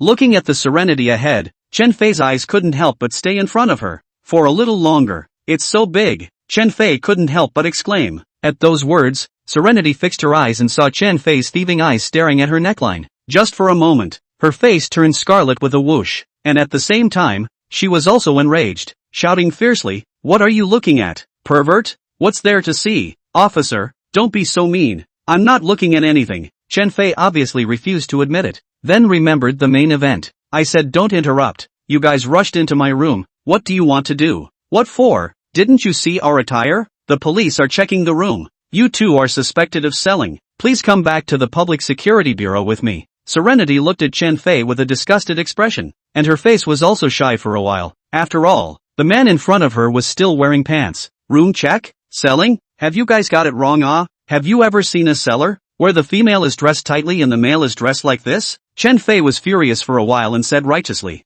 "Haven't you seen it now?" Serenity's beautiful eyes glared at Chen Fei, as if she was going to kill him with her gaze, saying how harsh it was. At this time, Lan Kuei, who had been pressing on Chen Fei, finally slowed down. Seeing the police coming, she was not in a good position to make a scene. After all, the boss had explained that if someone of her stature was in the secular world, if the Cultivators Association found out, she would be sentenced to at least 5 years in prison. She only saw that she stood up straight, straightened her clothes, and after sizing up the policewoman in front of her, she burst into flames and said, "Hey, what did you just say that was so hard to hear? We too are suspected of selling? Which eye did you see? So many of us saw it. You were lying in the arms of a man who was only wearing a pair of pants." Serenity said with a cold smile, "May I ask this explanation? Are you satisfied? Oh, then I also want to ask you guys, can it be illegal for us couples to have a room and make out?" Lan Kuei was a smart girl, and didn't immediately make a big fuss. Instead, she asked a rhetorical question in an unhurried manner.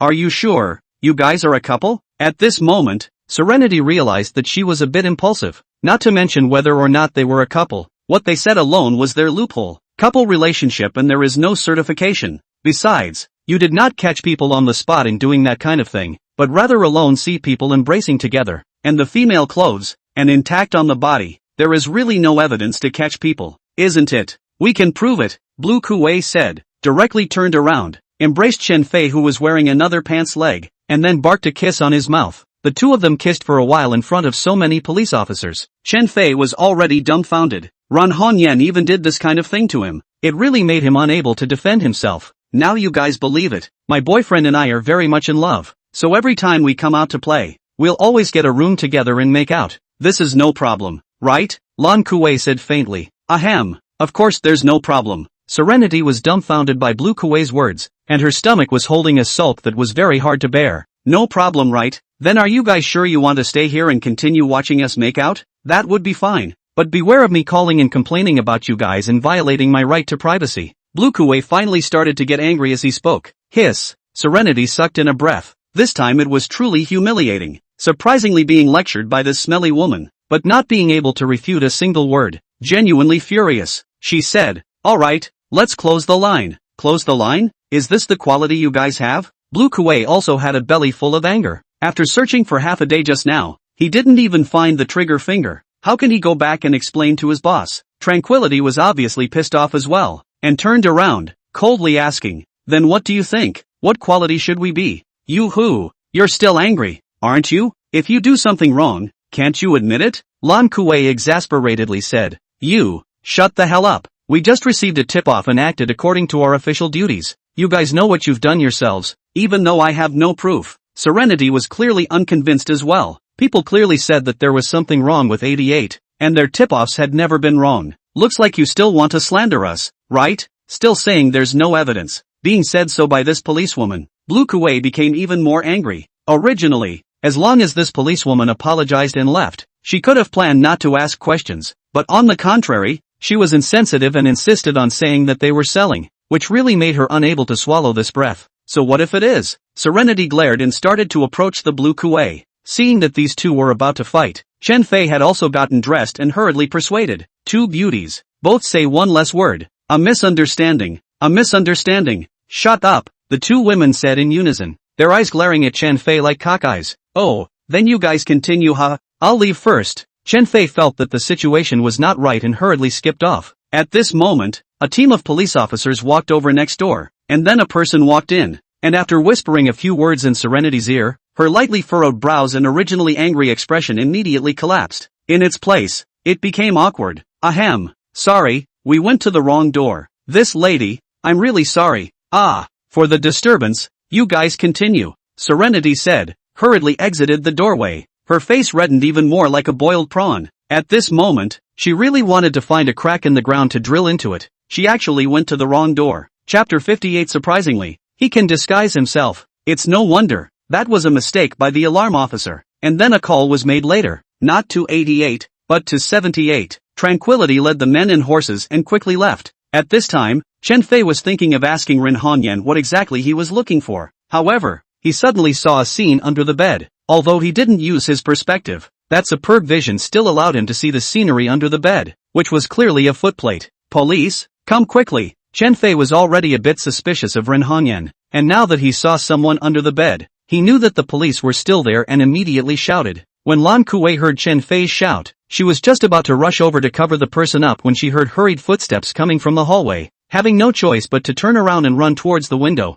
immediately following a leap, she crashed through the glass and flew out. Even by karma, Chen Fei's eyes widened. That was the 8th floor. This chick just jumped off like that? Chen Fei, in order to determine whether that person was Ren Hongyan, hurriedly saw the person under the bed pulled out to take a look. It was Ren Hongyan, and Ren Hongyan's clothes had obviously been changed over and was in a coma. Damn, even will disguise art. Chen Fei was shocked. Just now that person was really weird. Not only would he be able to disguise himself, but he also dared to jump on the 8th floor. What kind of ghost is this? Cough. Ren Hongyan, after Chen Fei pinched awake, looked at her body's clothes were changed. Her face was red. She thought she was confused and finished with Chen Fei, so she asked weakly, "Chen Fei, what happened? Did we, that? Cough cough. No, something very weird just happened to Hongyan. You were knocked out by a stranger. Luckily, I found it in time." "Ha? A man or a woman?" Looking at the clothes on her body, Ren Hongyan got nervous. It was okay to have that with Chen Fei. If she was defiled by another man, she would want to die. "Female, she runs into your appearance, and learns your voice is especially similar, making me completely unrecognizable." Chen Fei was also surprised beyond measure, not expecting that in the world there were still such powerful people. Even if they were disguised, they would also mimic the timbre. Bang! The door was once again forcefully slammed open. Before Serenity felt that there was something fishy going on in the house. Now that she was sure that it was the voice shouting from here, she didn't hesitate to slam the door open. Chen Fei was startled and turned around to see that it turned out to be the gang of policemen from before. "Brats, it's you guys again, fooling me?" Seeing the two standing in the room dressed neatly, Serenity simply exploded with anger. "No, officer, let me explain to you. That woman from earlier, disguised as my friend, deceived me and you guys. And then, stop. Serenity was certain that this guy was tricking her. Still disguising himself? Why don't you go to heaven? At this time, Ren Hongyan stepped forward and softly said, "Sister, What Chen Fei said is true. I was knocked out earlier and placed under the bed. Look at the clothes on my body. Are they different? Hearing Ren Hongyan say this, several policemen looked at Ren Hongyan. Indeed, the woman from before appeared to be wearing a light pink short dress, while this one was a purple long dress, a completely different style. You said it's true? Serenity swallowed her saliva. This was too weird. There were really people who knew about disguise? If you don't believe me, look at that window. That person just pierced through the window and jumped out. What? The people in the room were shocked. This is the 8th floor, not to mention jumping. This kind of tempered glass, can't it be broken just by saying so? This. Serenity smiled bitterly, but felt that this girl seemed to have changed her attitude for the better. It was indeed different from the grumpy guy from before. What I said, 1,000 times true, Ren Hongyan firmly said. Looking at Ren Hongyan's firm eyes, Serenity took a deep breath and nodded, choosing to believe. Immediately afterward, she turned to Chen Fei who was on the side and said, Kid, what's your name? Beauty. Is it by the way to ask for my phone number? Chen Fei smiled evilly, not answering Serenity's question head on. I say brat, is it because you want to die? Serenity glared viciously at Chen Fei, but found that it did not deter the guy in the slightest, which surprised her. Alright, since you're so sincere in wanting to know me, then I'll say it. My name is Chen Fei. My phone number is. Stop. Who wants your phone number? Don't put gold on your face, okay? This young lady is born with beauty. How would she look at a brat like you? Serenity directly interrupted Chen Fei's phone, then puffed and said, ask your name. Just want to let you record a statement. I go back, so that I can do the case. No point. Chen Fei turned around and came to Ren Hongyan's side, then shushed her for a while. Serenity was exasperated by Chen Fei's attitude, and directly stepped forward and grabbed him by the shoulders, intending to use her grappling hands to hold him down on the ground to see if he would submit. However, Chen Fei was a forceful jolt, and Serenity's entire body took 2 steps back. Just such a simple click made Serenity surprised. What was this just now? To say it was force, it seemed to be not quite like it. She was able to move 200 pounds of things. Grabbing Chen Fei's hand, she also used all her strength. How could she be shocked away, and also such a long distance away? Thinking of this, Serenity suddenly took an arrow step forward, then lifted her leg and chopped at Chen Fei. The people around her were startled and hurriedly dodged out of the way.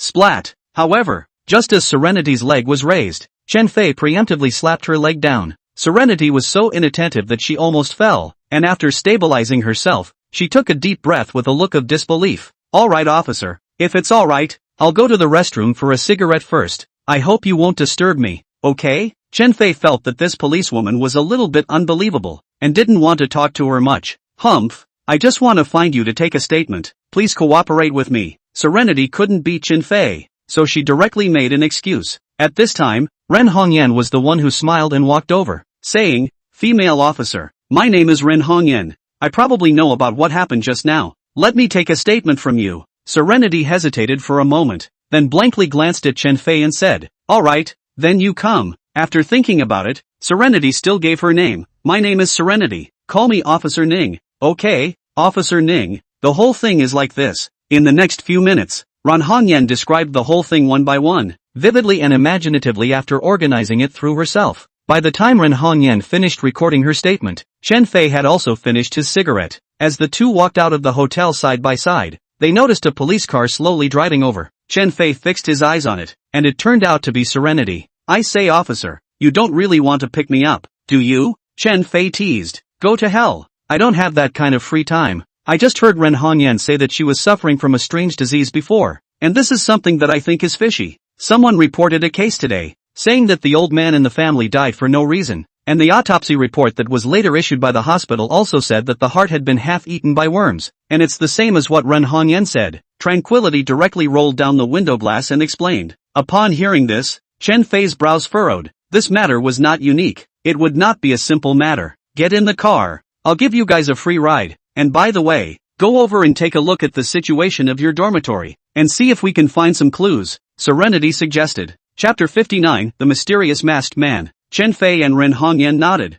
This matter could be big or small. If it was really Sun Hong who was prepared to put it in Ren Hongyan's meal for the sake of money, then it would still be considered a small matter. But if it was someone who, on purpose, got these things into the school, then it would be a big disaster. After getting on the car, the police car Su drove towards Sujiang University. This time there is no class, but there are not many people know that the police car is coming, Serenity followed Ren Hongyan to go to the girls' dormitory, while Chen Fei could not enter, but only returned to the dormitory, but looked at the phone, found that it was already almost 2 o'clock, then did not continue to sleep. Zhongshan Park, Sujiang City. After Blue Kuei uncovered the disguised face skin, he walked out from the park, only to just take a few steps before seeing a man with a mask flashing past. The man said, "If you want spirit stones, follow me." Hearing this, Lan Kuei immediately reacted and arrowed forward to grab it, but the other party shifted and quickly dodged away. Instantaneous movement. Blue Kuei was astonished beyond measure. Those who can issue instantaneous movement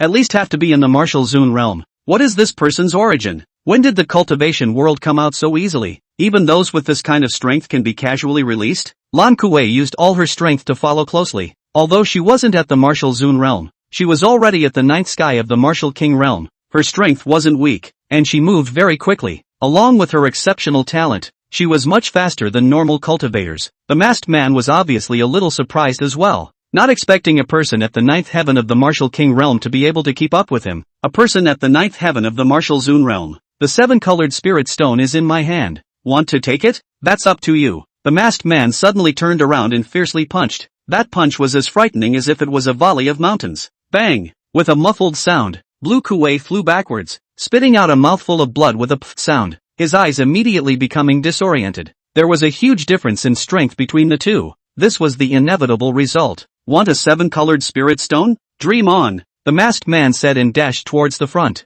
In the blink of an eye, it had disappeared. Blue Kuei sat up straight and made to stand up, finding a place that was a bit more secluded, and began to run his energy to heal his wounds. I didn't expect that the original 7-colored spirit stone appeared in Sujiang City, but it actually landed in the hands of this expert. No wonder I couldn't find it on that kid. Lan Kuei muttered and continued to cultivate. Inside Sujiang University, during the first afternoon class, after Chen Fei entered the classroom, he saw Su Wuyue sitting in her seat. There weren't a lot of people at this time. When she saw Chen Fei coming, she intentionally sat upright, then pretended to hold a book and read it seriously there. Chen Fei intentionally or unintentionally glanced at Su Banyue, and suddenly realized that this chick was holding the book backwards. Gu, when did my little Yu become so powerful that she can even read a book upside down? Chen Fei grinned. Su Wuyue froze, then reacted. Her face reddened, and she held the book backwards, then blankly glanced at Chen Fei, and said in a good-natured manner, "I'll read it however I like. What do you care?" Chen Fei cried and laughed. This chick can't admit her mistake for once?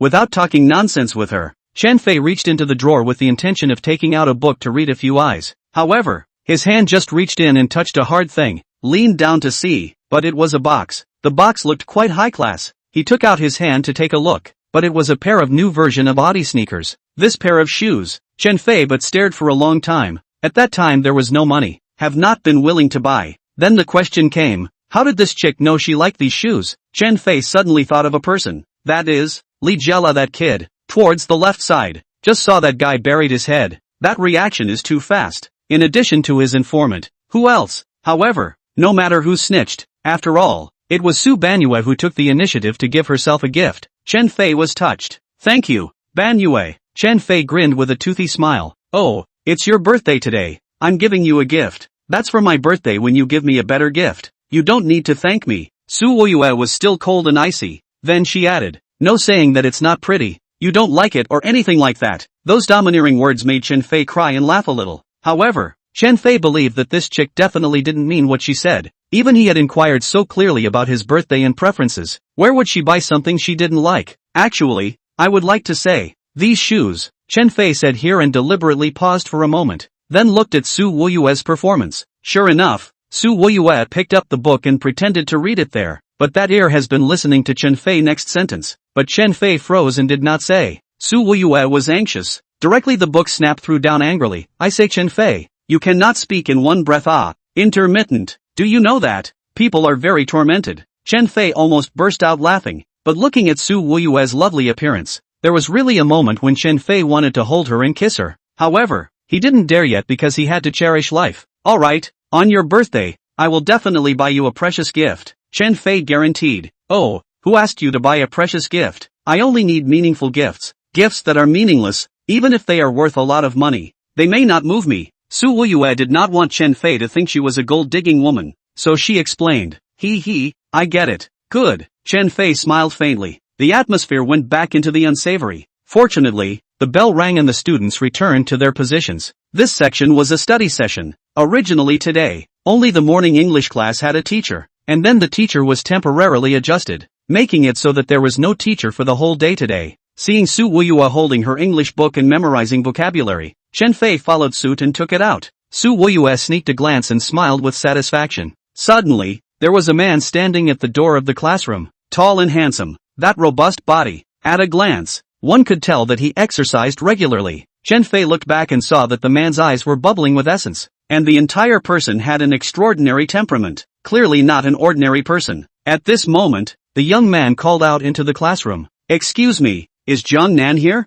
Hearing the man call out Jiang Nan's name, everyone looked at the doorway in unison, while Jiang Nan, hearing this familiar voice, looked up in joy and blurted out, "Brother, you came to see me." "Brother?" Chen Fei froze. He had heard before that Jiang Nan had a brother who was a soldier. He had also heard that her brother had once helped her teach a bully a lesson, and even broke the person's leg. This was also a ruthless person when he thought about it. At the same time, many people in the class heard Jiang Nan shouting "brother," fixed their eyes and immediately jumped in fear. This is not the ruthless Jiang Feng? I heard that this guy is a member of the special forces. As for what position he is now, they don't know. Among this group of surprised people, there was one person who was particularly scared. That was Lu Tianyi, who had taught Jiang Nan a lesson this morning. As expected, Lu Tianyi looked up and buried his head once again, lying his books in front of him, fearing that Jiang Nan would see him and remember what happened in the morning. However, Jiang Feng came this time, not only because of Grandpa's call, but also because of his sister Jiang Nan's request. Jiang Nan had been beaten up in the morning and had just wanted to talk to Grandpa about the matter when he heard Grandpa say that his brother Jiang Feng was already on the high-speed train home. Jiang Nan gets excited when she hears this, just so he can drop by and teach Lu Tianyi a lesson. The two whispered outside the door for a while. The students glanced from time to time, but they didn't quite dare to fix their eyes on it. After all, Jiang Feng is a ruthless person. Everyone knows that. Chapter 60. Jiang Nan. Her brother came. Suddenly, Jiang Nan pointed towards the classroom and then said, "Brother, it's that guy, the youngest master of the Lu family, Lu Tianyi." The classroom immediately became silent. Dropping a pin, Jiang Nan's sentence could be said to have made many people tremble. Of course, this many people referred to Lu Tianyi, as well as Lu Tianyi's several little brothers. Jiang Feng is a soldier. School is a sacred place. Can't just trespass. He just shouted softly to the classroom, "Lu Tianyi, come out for a while." At this moment, in the quiet classroom, Lu Tianyi deliberately pretended not to hear. Where Jiang Feng couldn't see that this guy was a wimp and didn't dare to make a sound, so he increased his voice by a few decibels and continued to call out, "Lu Tianyi, please come out for a moment. I want to talk to you." The surrounding students finally started to talk. In the quiet classroom, everyone could hear it incomparably well. Even if Lu Tianyi had a back of the ear, he heard it. However, he didn't make a sound. That was probably pretending to be a goon. Hearing the surrounding classmates discussing, under pressure, Lu Tianyi still hardened his head and stood up. At this time, his little brother Zhou Ding gently pulled the corner of his coat, signaling him not to be impulsive. Lu Tianyi took a deep breath and walked out of the classroom. Seeing the visitor, Jiang Feng smiled faintly and didn't show a great deal of indifference. Instead, he wore a smile, but it was this smiley face that was favored, and Lu Tianyi kept shouting bad in his heart. "I heard that you beat up my sister Jiang Nan in the morning, right?" Jiang Feng pulled the person to the side and asked in a nonchalant manner. "That misunderstanding, I was careless." "Lu Tianyi, weren't you very bullish in the morning? How come you don't dare to admit it this time?" Jiang Nan directly poked and prodded. I've already humbled myself in the morning. Jiang Nan, give me some face." Lu Tianyi's tone carried a plea. The apology in the morning was just a formality. "I'll let you say in front of the whole class that if you bully Jiang Nan again, you're willing to have one of your legs broken by me." This time Jiang Feng was really angry. Last time he came over to Suzhou University to make a mess once, and warned everyone that his sister Jiang Nan was his reverse scale. Touching it would lead to death. This is good. Lu Tianyi not only touch, and also hit hard. This will Jiang Nan's face and a few red marks, presumably fingerprints. Looking at Jiang Feng heartache. "No, I apologized in the morning. I can't apologize again. Besides, I'm the young master of Lu family. In the school and even Suzhou City is a dignified character. Let me apologize for the second time in front of everyone. Let me how to mix in the future." The more Lu Tianyi thought about it, the angrier he got. Jiang Nan's brother is a special forces soldier, but his family is a big family in Suzhou City, rich and powerful. Afraid of him? Are you sure? Originally, Jiang Feng didn't want to beat people up, but this guy was really arrogant, making him unable to bear it. You can't hit me. You're a soldier. Soldiers can't just bully people, especially a student as weak as me. Lu Tiany's words, listening to the two siblings, were somewhat crying and laughing. You're still a weak student? When bullying others, why don't you say you're weak and only say it when you're being sought after? Sorry, I've been discharged and returned to the city. I'm no longer a soldier, so I can beat you up if I want to. I'll give you one more chance. Now go back to the classroom right now. Stand up on the podium, and say out loud to dang everyone that you're wrong and sorry for Jiangnan, and swear that if you ever bully Jiangnan again, you'll be willing to break one of your legs to thank you for the crime. Jiang Feng was also much more calm this time. He didn't want to make a move. If it was in the past, it was estimated that this time Lu Tiany would be lying in the hospital. You guys, Lu Tiany is angry and shocked. He will definitely not be able to beat Jiang Feng. He is from the special forces. If he fights with others, it's just like eggs touching stones. Count to 3. If you don't do as you're told, you'll suffer the consequences, Jiang Feng coldly said. Hearing this, Lu Tiany's legs trembled in fear. He knew that this Jiang Feng said one thing. If he didn't do as he was told, it was estimated that he would really be crippled as well. After thinking about it, Lu Tiany walked back to the classroom. However, he didn't go to the podium. Instead, he whispered to his little brother Zhou Ding, who was in his seat. Jiang Feng thought that Lu Tiany was making preparations, so he told his sister to go back to her seat, and he just watched from the classroom door. However, a wait of 3 minutes passed. Jiang Nan was a bit anxious, knowing that this Lu Tiany was still unrepentant, so he stood up and glared at Lu Tiany's direction. Lu Tiany of course saw it, but pretended as if he didn't see it, and he had already noticed that Jiang Feng by the doorway had walked over slowly, and at the moment his forehead was covered with fine beads of sweat. Chen Fei had heard every word they said just now, and after glancing back at Lu Tiany, he knew that this guy was definitely waiting. Waiting for what? Waiting for his people, of course. Just now, Lu Tiany had already instructed his little brother, Zhou Ding, to let Zhou Hai, who was a 4th-year senior,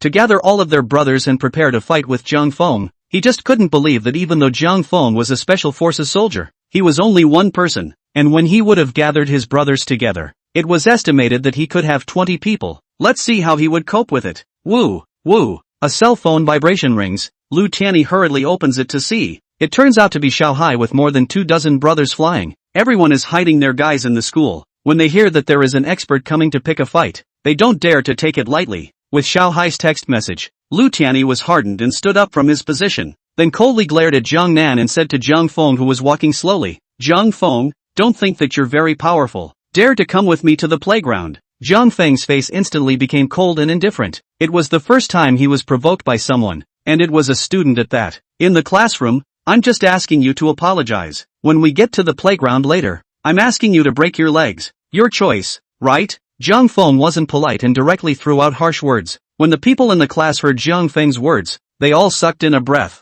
Jiang Nan's brother was indeed a ruthless man, but more are saying that Lu Tiany, apologizing is not over, but also provoking people. Simply do not make a mistake. Humph. Who will break his leg later? It's not certain. Lu Tiany was very confident, gave a look to his sidekick Zhou Ding, and the two of them walked out of their position and then ran out towards the side. Jiang Feng followed closely. When a few people went out, the class president stood up, ready to go and report to the counselor. However, Su Ruyue said, Wang Wei, don't go first. This kind of thing, I guess the counselor can't control it. Lu Tiany is the Lu family's youngest son. What he is going to do, the principal can't even stop it. If you ask the counselor to go, aren't you making things difficult for her? Su Ruyue, what then? Jiang Nan's brother Jiang Feng is a soldier, and Lu Tiany seems to have sent someone over as well, so a real fight like this will result in a fatality. Class leader Wang Wei was obviously worried. All of you stop arguing. Chen Fei thought about it. Perhaps only he could stop this vicious battle, only to see him stand up and say,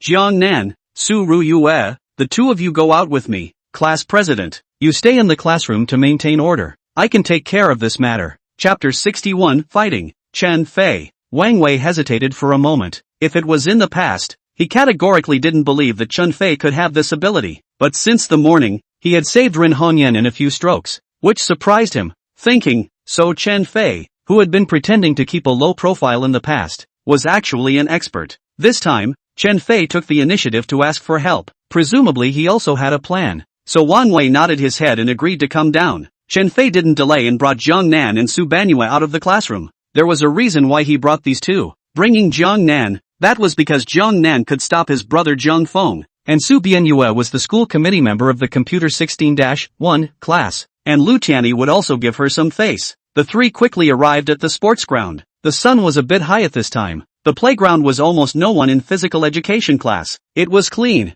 Only a cleaning ant not far away was cleaning up the garbage. The front has stood a lot of people. A black pressurized piece, estimated to be able to have 20 or 30 people. Also do not know how Lu Tianyi found so many, but this array, not to be underestimated. Chen Fei swept a glance. Zhang Feng stood in front of the gang, less than 5 meters away, and Lu Tianyi as the leader. About 25 people, one by one, holding something in their hands, in the sun's illumination, flashing a touch of brilliance, seemingly all iron bars. That's right, this group of people are the gangsters who usually ambush the school, and not just any gangsters. They are the gangsters who often learn kung fu in the city's martial arts center, and have been following Xiao Hai all along, and last times Zhou Yin and Xiao Mang. They are the members of this group of people. Zhang Feng, the matter of hitting your sister. It is true that I am a bit wrong, but she borrowed your fame to be too untouchable. I, Lu Tianyi, am the youngest master of the Lu family, being threatened by taking you. I felt disgraced and slapped her. What's wrong with that? After Lu Tianyi had a strong backing, he spoke with a few shreds of backbone.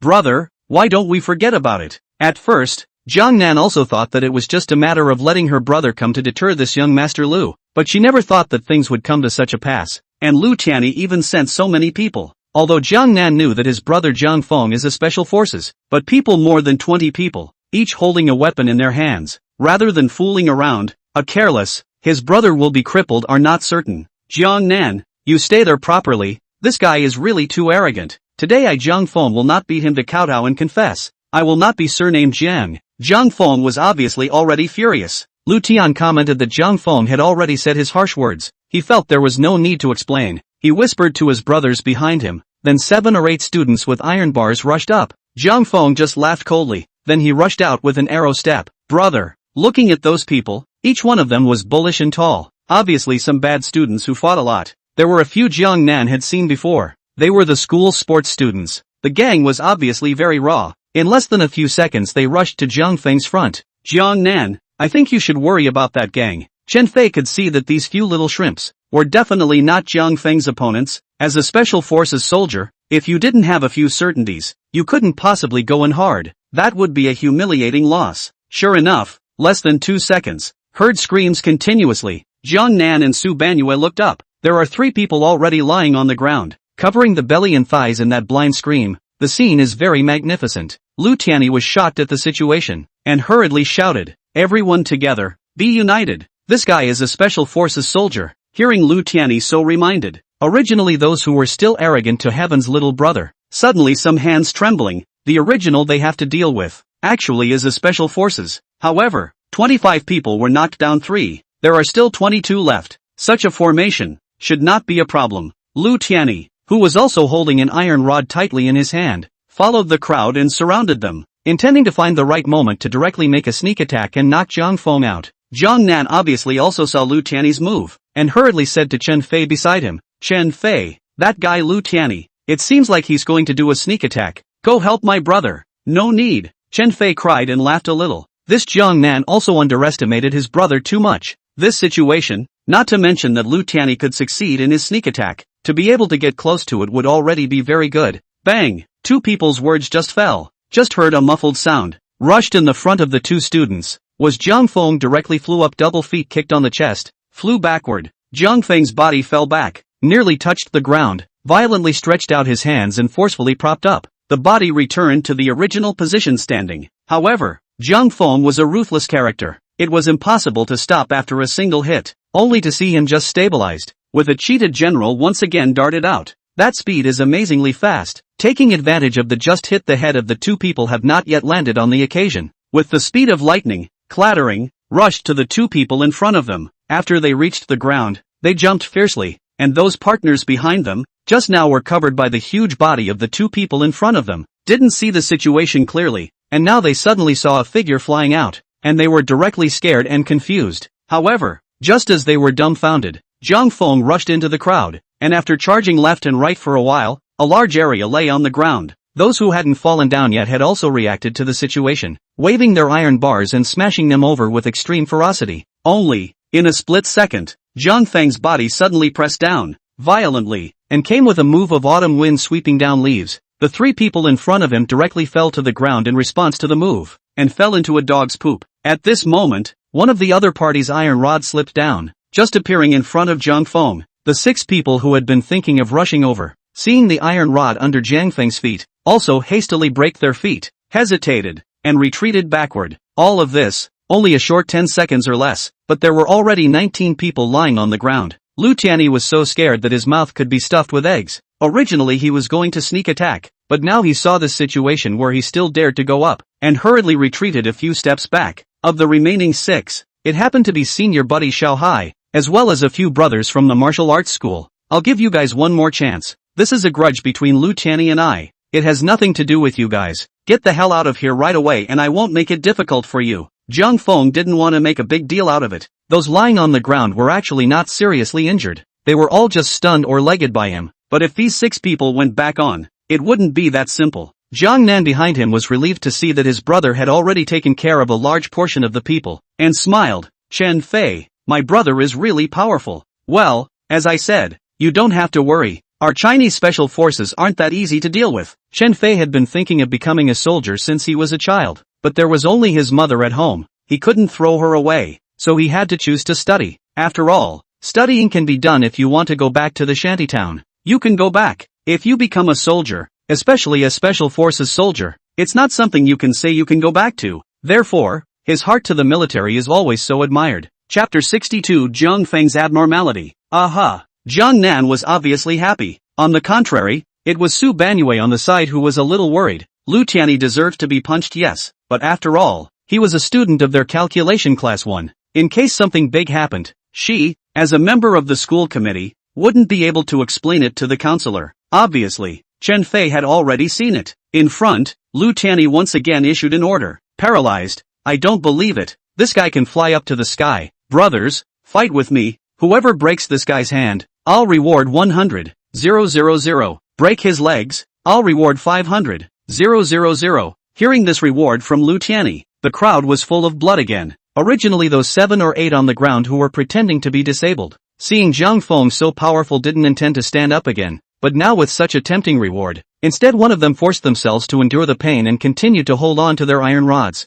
In the blink of an eye, the original lineup of 6 had instantly turned into 13. He, very good. Zhang Feng sneered and said, looks like I was too light just now. You guys can still keep fighting. Don T Bull **** with him, give me on. Lu Tianyi didn't believe it. With this reward, the guys still didn't sell out. Go! Under the leadership of Xiao Hai, 13 people rushed up again, this time more ferocious, and with the experience of just now, but no around, not concentrated in the same line. Seeing the tactical adjustments of the crowd, Zhang Feng laughed bitterly. These guys are not stupid enough. Only to see the 4 directions of southeast, west, north and west each rushed over 3 people. This kind of formation, if it were an ordinary person, in the case of the back of the enemy, really do not know how to choose. However, Zhang Feng suddenly shook his feet and an iron rod flew up. Immediately afterward, he grabbed the iron rod in his hand, and when the iron rods of those dozen people smashed over, he suddenly spun around quickly for a week and swept away.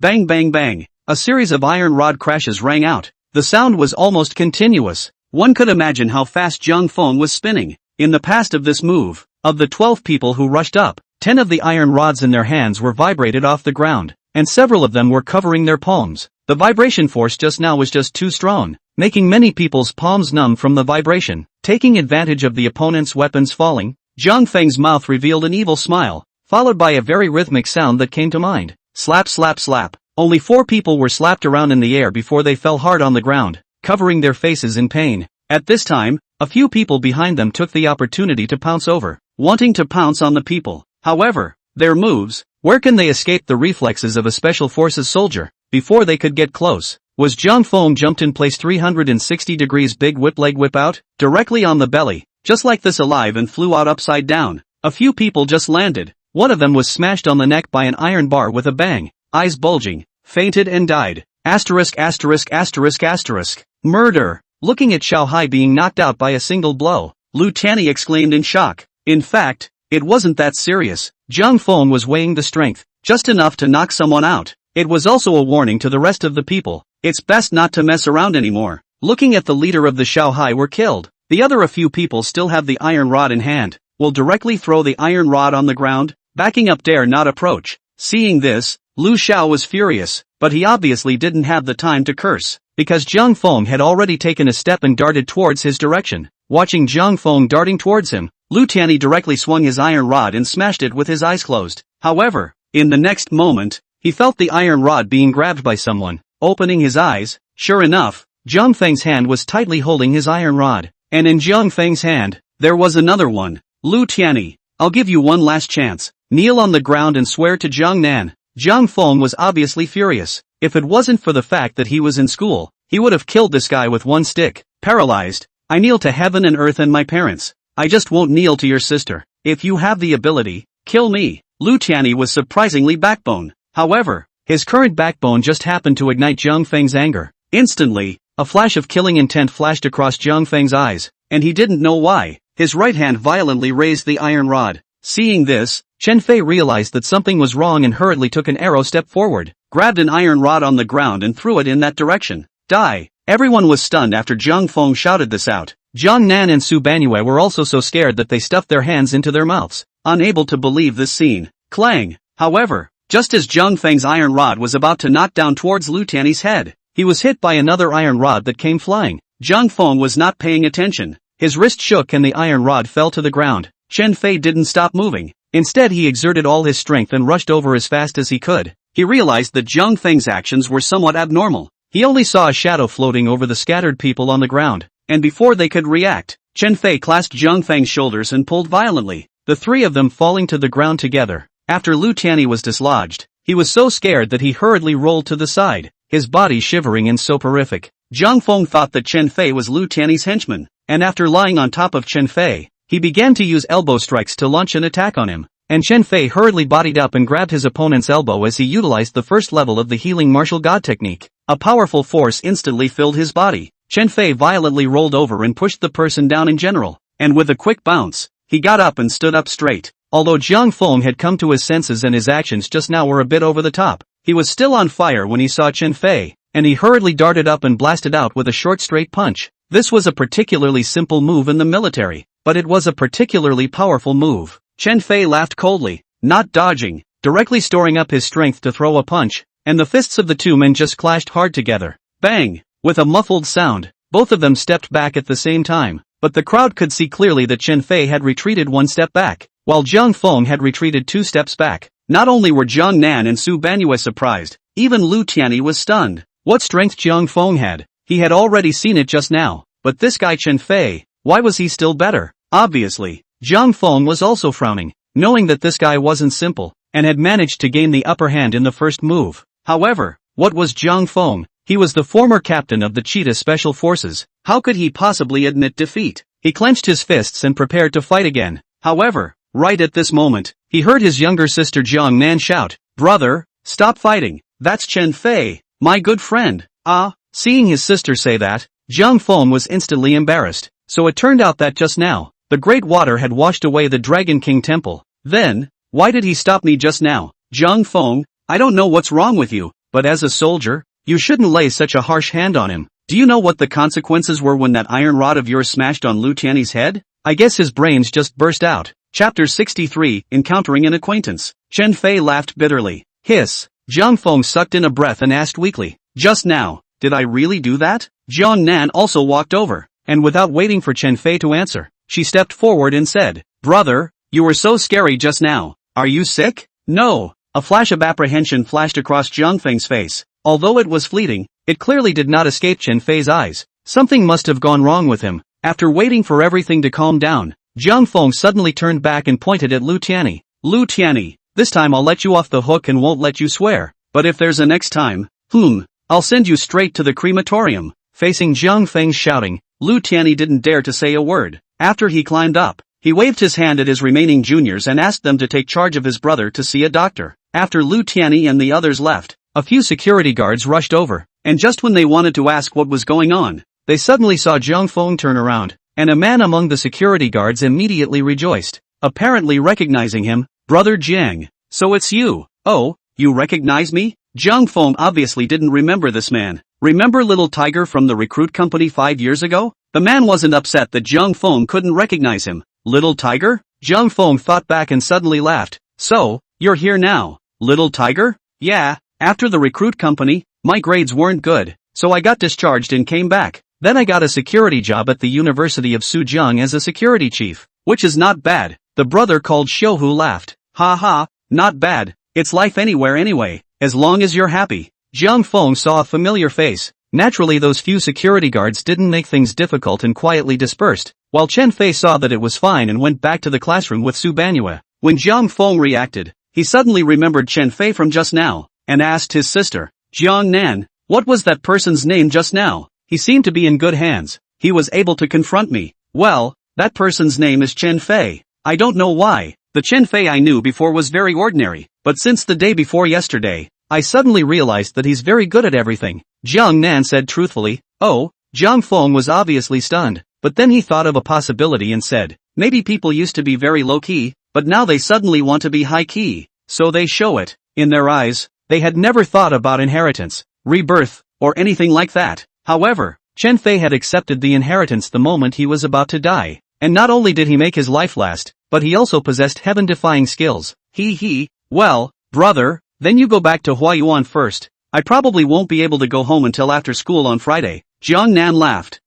Okay, if that guy surnamed Lu dares to bully you again, call me directly. Jiang Feng said here, directly took his sister's cell phone, and after entering his new number for him, he handed it to Jiang Nan again. Okay day. Jiang Nan smiled sweetly. After the two separated, Jiang Nan returned to the class. When the students saw her, they all bowed their heads. It was Jiang Feng's sister. Who would dare to provoke? The scene outside. Obviously someone had gone out to see it while going to the restroom. That scene, there was no one else. One picking 23 or 4 people. And in the end, Lu Tianyi even escaped in a mess. This thing was rumored to be divine. Naturally, Jiang Nan became an untouchable goddess. It was estimated that no one would ever dare to hit on her again after this. Chen Fei, come with me to the library to read books later, Su Woyue suddenly said to Chen Fei. At the moment when Jiang Feng and Lu Tianyi fought, the moment Chen Fei stepped in to save her, she could see it in her eyes and knew that Chen Fei was not an ordinary person. She didn't believe that the Chen Fei who was so rubbing it in the past had suddenly become stronger now.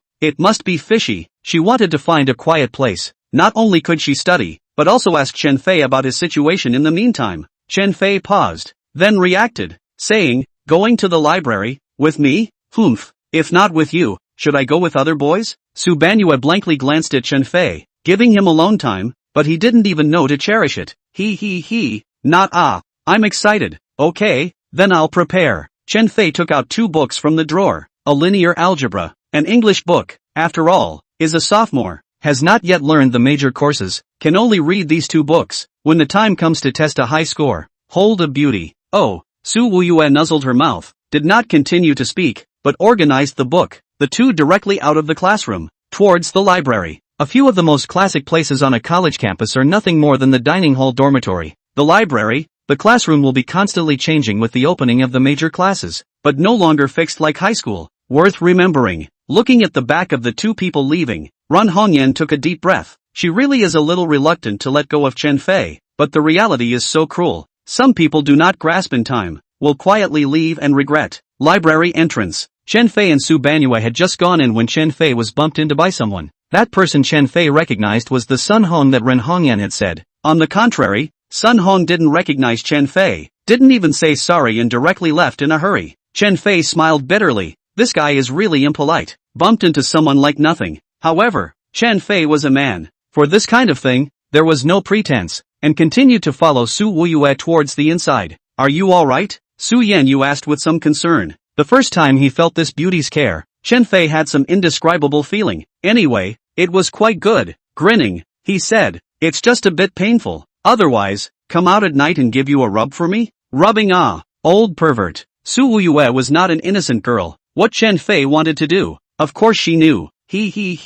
Rubbing your ass is fine, Chen Fei said with an evil smile. Humph, ignore you. Su Wuyue saw this guy's bad expression. Inexplicably blushing and beating fast, stomped her foot and walked to the front. The 2 of them entered the interior of the library with their library card, found 2 materials here, and headed to the classrooms where they read books. Just those big classrooms are basically full. A while before the 2 finally found a small classroom. Here in the back row just someone left, leaving 4 seats. Naturally, Chen Fei and Su Banhua sat over. Chen Fei, this guy is quite bad. Well, two people's books each took 2 books on the other 2 positions, so that even if someone comes, but also dare not sit. What are you doing? Su Wuyuai asked in puzzlement. Nothing, just taking up some space. Otherwise it will be inconvenient for the 2 of us to make out or something. Chen Fei grinned. Go to hell. Who wants to make out with you? You haven't passed yet. Su Wuyuai scolded with a blushing face. After being teased by this guy a few times, she did feel her body hot. She knew that this was the legendary feeling of being in love. Humph, you this guy, on the basis that you have had experience in love, I guess molesting me? Su Yen, you scolded in her heart. Chapter 64, it's a waste not to shoot a movie. But just as he turned around, he saw Chen Fei holding a math problem and asked, that school board member, how do I solve this problem? Oh, Su Wuyuai had no choice. It was rare to see Chen Fei so serious, so she took the question and looked at it seriously. However, while Su Wuyuai was looking at the question, Chen Fei was looking at her. This girl that he was dating out of the blue. Chen Fei had not been able to properly scrutinize her, and now that he finally had the opportunity, he leaned his face very close. He admitted that he was already mesmerized by the aroma emanating from Su Banyue's body, and inhaled one after another there. Originally, Su Banyue was still reading the questions carefully, but suddenly felt a cool breeze at the base of her ears, and turned her face to see Chen Fei sniffing with great enjoyment, and was instantly enraged. Chen Fei, what are you doing? In ecstasy. Chen Fei had just said a sentence when he let out a miserable scream, clearly being pinched by Su Banyue's thigh. The people in the classroom looked over in unison, while Chen Fei hurriedly took the book and read. What a comprehension! The crowd was speechless for a while. Instead, it was the kind-hearted student in the front row who said, Student, this is a study room. You can't make too much noise.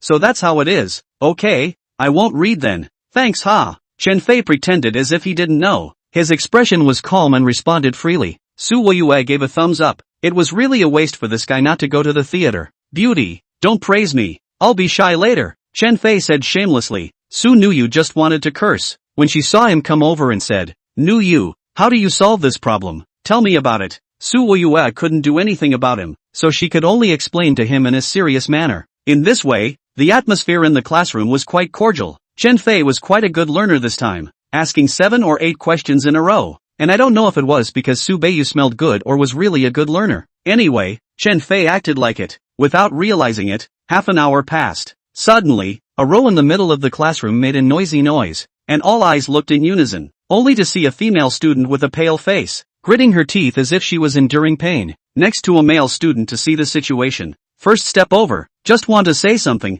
was suddenly pushed away by the girl. A palm fell a few stumbles. Just when everyone thought that the girl was being unkind, they suddenly heard her yell out, help me, my heart hurts, it hurts. Originally, Chen Fei thought that the girl was suffering from a heartache of the lost love kind, but suddenly remembered something. Looking at the girl's symptoms, how was it so much like Ren Hongyan's symptoms in the morning? Not good. Chen Fei didn't care that he was still listening to Su Banyue's lecture. He directly stood up from his position and jogged away. At this time, the girl had already walked out of her position, but after taking a few steps on the walk, she lay on the ground, her hands covering her heart area. The pain was excruciating. Seeing this, everyone was shocked and confused, and many people ran out, wanting to call for help. However, Chen Fei knew that this was definitely a heart-eating insect at work, but he couldn't do anything about it as his perspective eyes couldn't be used anymore. And with the 6th chakra divine needle alone and only knowing 2 of the chakras, there was nothing he could do about it. After Su Wuyuai collected her things, she also walked over, seeing the girl on the ground's pained expression, and with her hand covering her heart, she immediately remembered the scene of Ren Hongyan in the morning. Chen Fei, is she?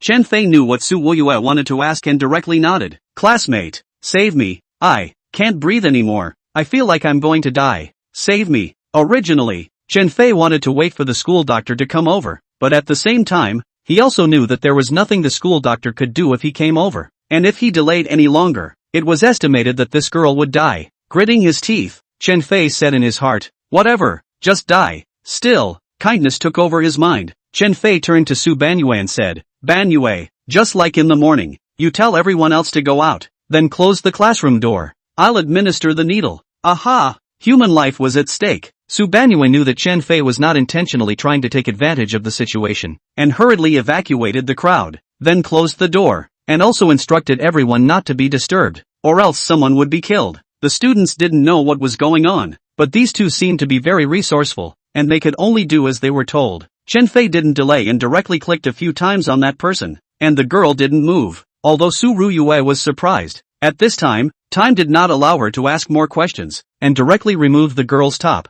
and the bodysuit. Seeing this kind of scene again, Su Ruyue's face was still hot. After all, Chen Fei was her quasi-boyfriend, and now she was about to look at another girl, making her very shy. However, Chen Fei was like a professional doctor, not making any untoward moves towards the girl's body parts at all, but instead, he directly took out his needle bag and drew 2 silver needles and grabbed them in his hands. Chen Fei, do you need me to do anything? Although the girl was not moving, beads of sweat kept oozing out from her forehead, and her face was getting paler and paler, and her body was twitching a bit, so she knew that the girl must be in a lot of pain. No need. Chen Fei didn't say much. That serious look was something that made Su Banyue look mesmerized. It turned out that Chen Fei was still quite handsome when he was serious. Su Wuyue muttered in her heart. Of course, Chen Fei ignored Su Wuyue's actions and instead activated the first level of the healing martial divine skill. Along with the activation of the heart technique, Chen Fei took a deep breath and attempted to use his penetrating eye once again. However, as he meditated on perspective eyes, he suddenly felt a wave of dizziness and almost fell to the ground without crouching.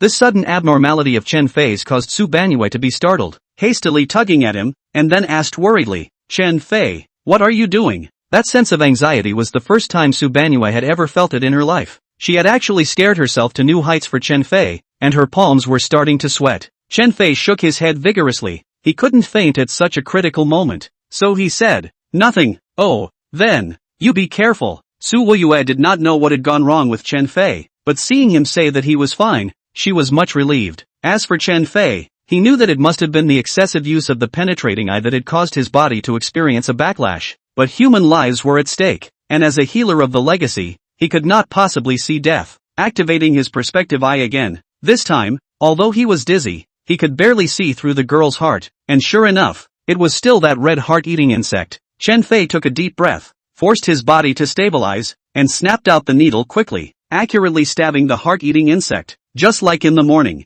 the heart-eating insect was finished off, and the girl's physical abnormality immediately recovered.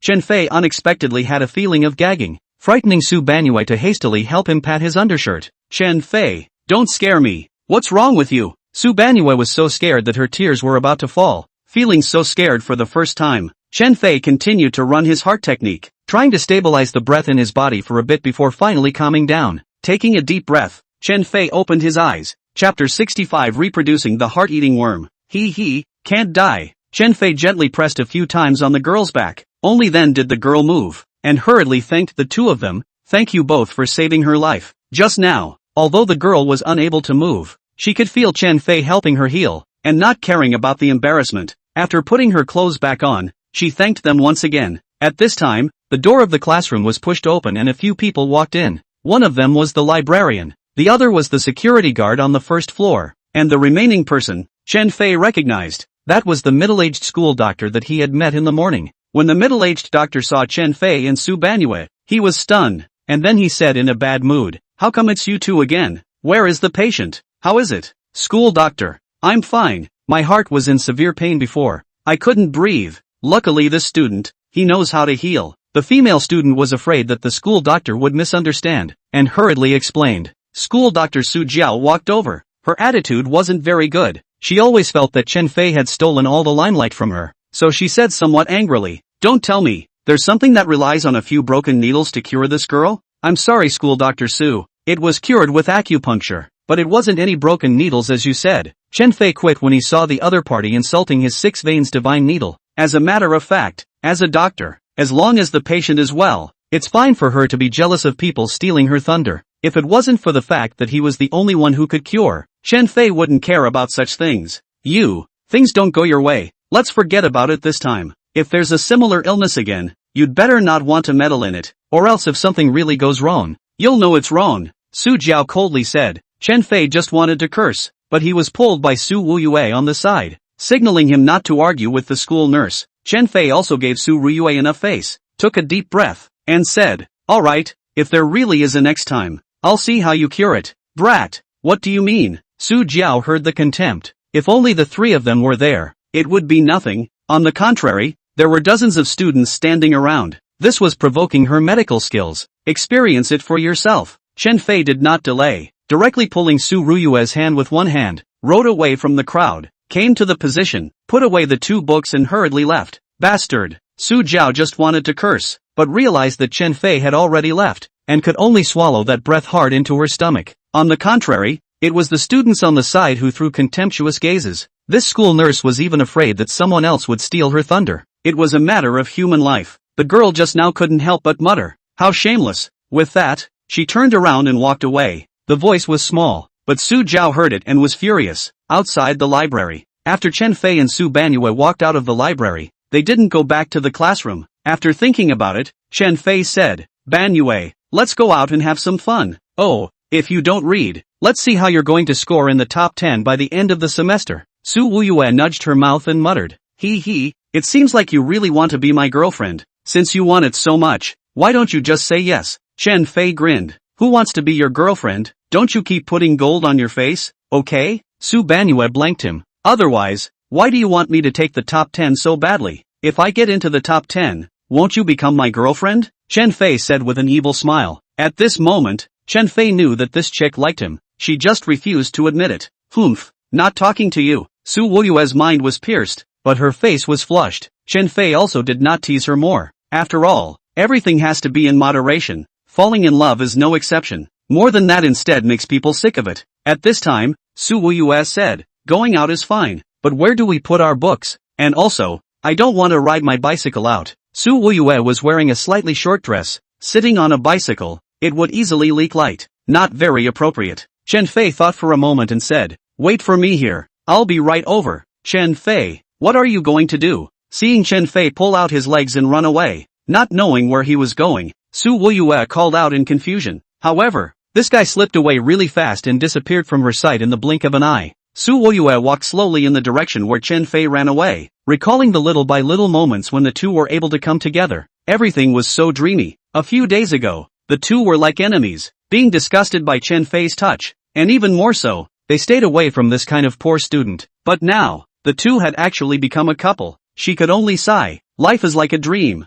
Everything is possible. Su Wuyue, slowly reminiscing, suddenly heard the sound of a car in front, looked up and found a black BMW car slowly drove over. Although the windshield and the cover on the front of the car is no longer in shape, but that windy BMW logo, still see clearly, because there was no windshield. Chen Fei was directly exposed to Su Beiyu's line of sight. When Su Banyue saw Chen Fei, she was stunned, and thought that this guy was smashing and stealing the car to drive over. Scared her, and hurriedly said, "Chen Fei, what are you doing? Stealing it?" Cough cough. "Su Beauty, I need to explain, but I hope you get in the car first." Chen Fei was somewhat in tears, but it was no wonder. This BMW was smashed into such a state. Anyone else could have misunderstood. Su Wuyue was half convinced, but the contact with Chen Fei during this time, found that he was not a reckless person. It was impossible to steal a car and drive it, so she pulled open the door and climbed in. "This car is a bit more racy now, but we'll just drive it out to the garage to fix it later," Chen Fei said and started the car. "You don't give with me holdies have no.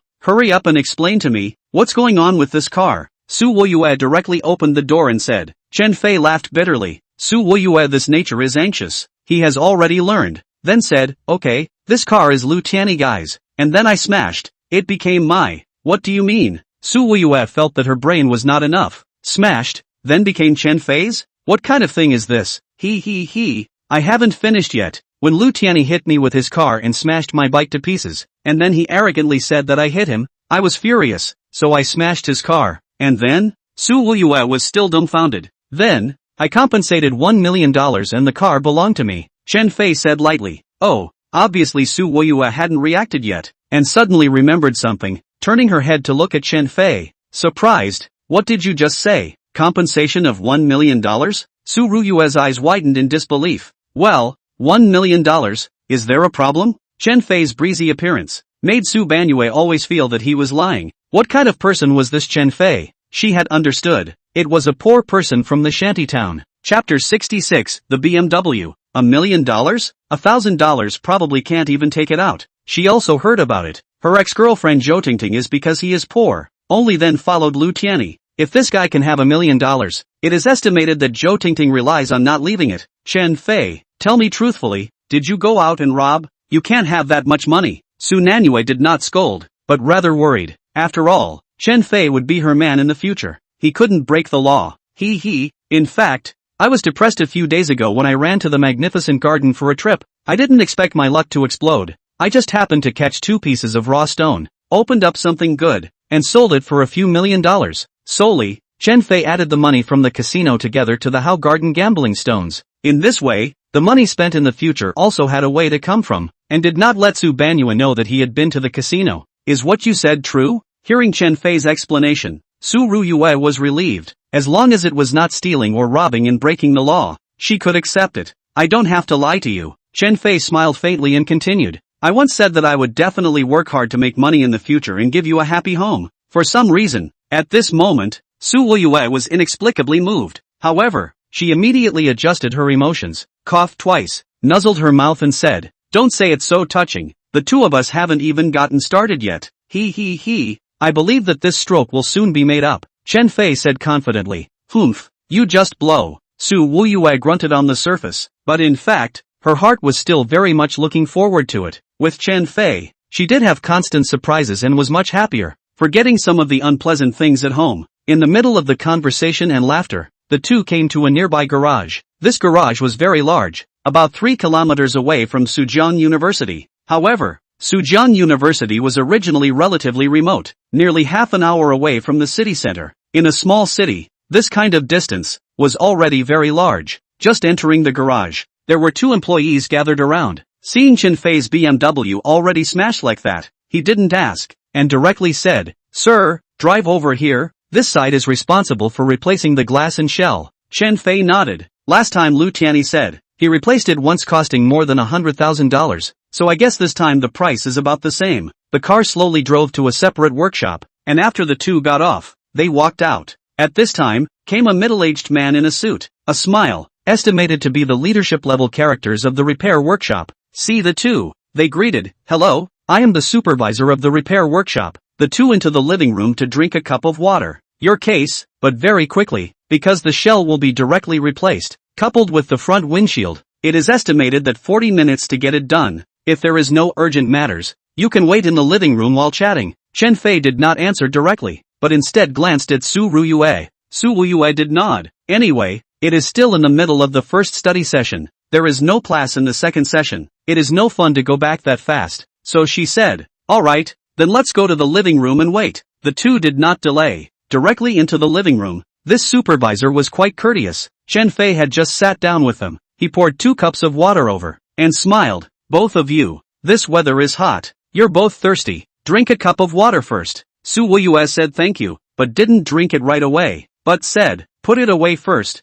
I'm not very thirsty yet." The supervisor also smiled and did not continue to urge. Instead, he walked to the front and said something to a clerk there. Chen Fei was a bit strange. He drove over to get it repaired. Why didn't anyone here ask him what type he wanted to replace it with? Or what the price was? Could it be that all car repairs were uniform? Or was it the default to replace it with the most expensive one? However, Chen Fei thought it was impossible. The things in the car, there will be different materials composed of. The price is also different. This supervisor does not say. There are 2 possibilities. One is trying to sneak him a hand. The second is, forget to say. Looking at that supervisor talking to the clerk, Chen Fei also did not intend to call him over. So he waited patiently. However, just after sitting for a while, the 2 men's foreheads seeped out beads of sweat. Obviously not open the air conditioning. Not opening the air conditioner on such a hot day. You can imagine how hot it was. Chen Fei picked up the cup of water, ready to take a sip. Suddenly, his chest felt vibration. He hurriedly took a look, but it was the ghostly blue pendant on his chest that was moving. The pendant being able to vibrate. This was the first time he had seen it. It had never appeared before. What's going on here? Listening to his mother, this pendant was brought back from outside by his father when Chen Fei was very young, and had been hanging around his neck, saying that the pendant could protect the peace of mind, so that he should never take it off. Now that the pendant had reacted, did that mean that he was not safe? Chen Fei's gaze quickly fell on the cup of water in his hand. He hurriedly put it down, and sure enough, the pendant's vibration stopped. In order to verify if there was a problem with the cup of water, Chen Fei once again lifted it up and prepared to put it to his mouth, and sure enough, he began to feel the vibrations in his chest again. Slowly, Chen Fei picked up the cup of water in front of Su Banyue and prepared to bring it to his mouth as well. And this time, the pendant vibrated once again. "Chen Fei, what are you doing? Don't you have a cup in front of yourself?" Why are you drinking mine? Su Wuyue glared at Chen Fei, thinking that he was doing it on purpose. Ban Yue, there's something wrong with this water. You mustn't drink it, Chen Fei gently reminded. Su Wuyue froze, then sat over, the two of them leaning very close to each other, and asked in disbelief, Chen Fei, how do you know that there is something wrong with this water? If I say that I possess a magical sixth sense in addition to the basic 5 human senses, do you believe me? Chen Fei deliberately flubbed his words. After all, he couldn't talk nonsense about what this pendant of his was from. After all, it was the most valuable relic left to him by his dead father. Sixth sense? Hearing this term, how did Su Wuyue feel strange? It seems to be the name of some kind of product. Yes, I feel that there is something wrong with this water. Anyway, just don't drink it later, Chen Fei admonished. However, Su Wuyue thought of a problem. If it was really this director who was up to no good, and they didn't drink it, wouldn't that be another move that would make them defenseless? Thus, Su Yenyu said, Chen Fei, I think that even if we don't drink this water, we can't keep it, or else the other party will surely think of a way to make us drink it. Hearing Su Yenyu say this, Chen Fei gave a thumbs up. The study committee member was different. His mind was smart and clever, so he nodded his head. The two of them took advantage of the supervisor's inattention to pour the water into the trash can next to them, and then pretended to pick it up and take a few sips. The supervisor inadvertently glanced over and realized that the two were already holding their cups, drinking non-stop, and was satisfied with a smile. Feeling sweaty, Chen Fei then reacted. So this is the plot of others. Not open the air conditioning is not because of forgetfulness, but deliberately let you feel hot, and then automatically will be sent to drink all the water, and the water is placed in the ecstasy. As long as you drink, then everything will be at their mercy. Chapter 67, The Conspiracy of the Garage. Chen Fei, what do you think will be in the water? It won't be poison, right? Su Wuyue was a little worried. Of course it won't be. I guess this person isn't robbing, we're trying to kill someone. He should be hitting his idea on the car. No matter what, later on, the two of us will pretend to be in a daze. That's a symptom of poisoning, Chen Fei commanded. Okay. Su Wuyue was quite cooperative and directly agreed. After another 2 minutes, Chen Fei knew that the time was almost up, and it was time for the seizure, so he called out, Supervisor, it seems to be too hot here. Can you turn on the air conditioner? Didn't turn on the air conditioning. Sorry about that, I'll go right away. Seeing that Chen Fei and the others had already drank all the water, the supervisor was indifferent and tried his best to fulfill their request, while his heart muttered, Humph, you two will just blow the air conditioning. Let's see how I'll rip you off later. After the air conditioner was turned on, Chen Fei and Su Banyue pretended to continue chatting. Then as they chatted, the two of them leaned back on the sofa in a daze and stopped talking. Hearing that it had gone quiet over there, the supervisor had a wicked smile on his face. Then with a wave of his hand, a clerk took out a stack of documents from the counter, then followed the supervisor over. The middle-aged supervisor came to the sofa area and deliberately shouted, Ha ha, both of you are asleep. Get up. I want to discuss with you about the materials to be replaced for repairing the car. Hey, both of you, wake up. The supervisor increased the decibel a few times. However, the two remained indifferent. After a little while, the supervisor's face revealed a touch of evil, and gave a look to the little brother next to him. The little brother immediately understood, and walked over with a document. And with his other hand, he took a sealing oil, and with one hand, he grabbed Chen Fei's hand, and forcibly imprinted it on that selection document. Immediately after, the supervisor picked up a signing pen and mentioned a check mark on that one option of the most expensive material, and also replaced all the equipment in the car with a total value of more than $500,000. This one hasn't been ticked yet? Chen Fei's eyes widened slightly, and seeing the supervisor seriously mentioning the check mark, he suddenly stretched out his hand and pointed to those unchecked options. The supervisor obviously hadn't reacted yet, thinking that it was that little brother. He scolded, blindly pointing and drawing, that thing can be worth a few dollars? With that, he raised his head to glare at the little brother, but suddenly realized that something was wrong. The little brother should be standing on the left side, not the right side. He fixed his eyes and was immediately startled, and hurriedly said, You, how did you wake up? Oh, why can't I wake up? Do I have to wait until you pit me to death before waking up? Chen Fei laughed coldly and said, Supervisor, you have to have principles in doing business. Is it fun to pit customers' money like this? The supervisor was a man who had experienced the storm. Fingerprints in hand. This document had legal effect. If this kid didn't do what was asked of him, then he might lose money to the garage. So he laughed and said, I'm sorry, this document is your own fingerprints, and the money to repair the car has to be paid for by you. A black store? Chen Fei faintly smiled, because he had a handle on it. The video of this cell phone of mine has just been on. and I don't know how much of the content has been filmed. I am stamped with fingerprints, but that also depends on how it is stamped. If I give this video to the police uncles, how will they look at it? Grass. Hearing Chen Fei say this, the supervisor was shocked. However, at this time, the little brother came over. The supervisor instantly woke up and smiled coldly. I'm afraid that you won't be able to get out of this door with this video. Hearing this, Su Wuyue also did not continue to pretend, directly stood up, scolded, you group of treacherous businessmen. So pitting money was poked and prodded, but also want to silence is not it? Believe it or not, I'll call the police right away. That also have to see if you have a signal. Supervisor evil smile, this living room, they have made enough tricks. The camera is not installed, but installed a signal shielding device. Chen Fei looked at it, but was a frown. These guys, really powerful, do so rigorously, it seems that they have to rely on violence to make them kneel down and sing a conquest. Sure enough, in less than 10 seconds, 5 or 6 people appeared at the doorway, each holding a wooden stick in their hands, clearly wanting to use violence as a deterrent. It seems like you're trying to threaten us, Lo? In terms of fighting, Chen Fei's current force could be said to be an unrivaled existence. Of course,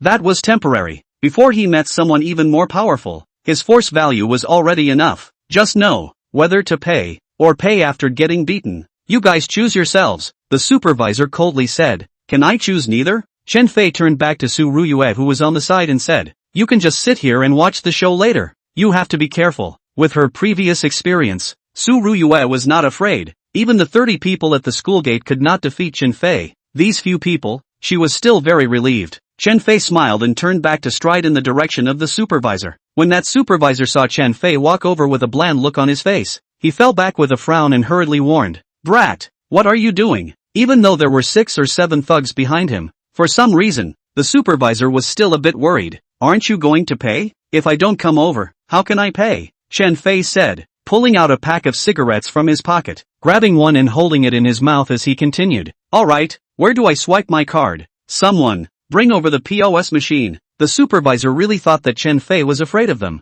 so he gave the order to his men. At this time, a middle-aged woman walked over with the POS machine. Chen Fei pretended to take out a black wallet from his other pocket, searched for a while, took out a bank card, and then handed the card over. The middle-aged woman reached out to take Chen Fei's card, but just at this time, Chen Fei suddenly reached out and grabbed the middle-aged woman's wrist, then pulled it towards him. The woman leaned over. Chen Fei's other hand reached out and grabbed the woman's throat. If you guys dare to move, I'll crush her throat, Chen Fei coldly said. The supervisor was stunned, not expecting this kid to be so bold as to hold his people hostage in this situation. However, Chen Fei had grabbed his people. The supervisor was not out of options. He gave a look to 2 of his men on the side, then those 2 ran out. Not a short while later ran back. The wooden stick in his hand was replaced with an electric baton. Take the electric stick, wanna poke me right? You guys poke to try. Chen Fei directly poked. Everyone together. I don't believe it. He dares to kill. Looking at Chen Fei, there was a beautiful woman sitting behind him,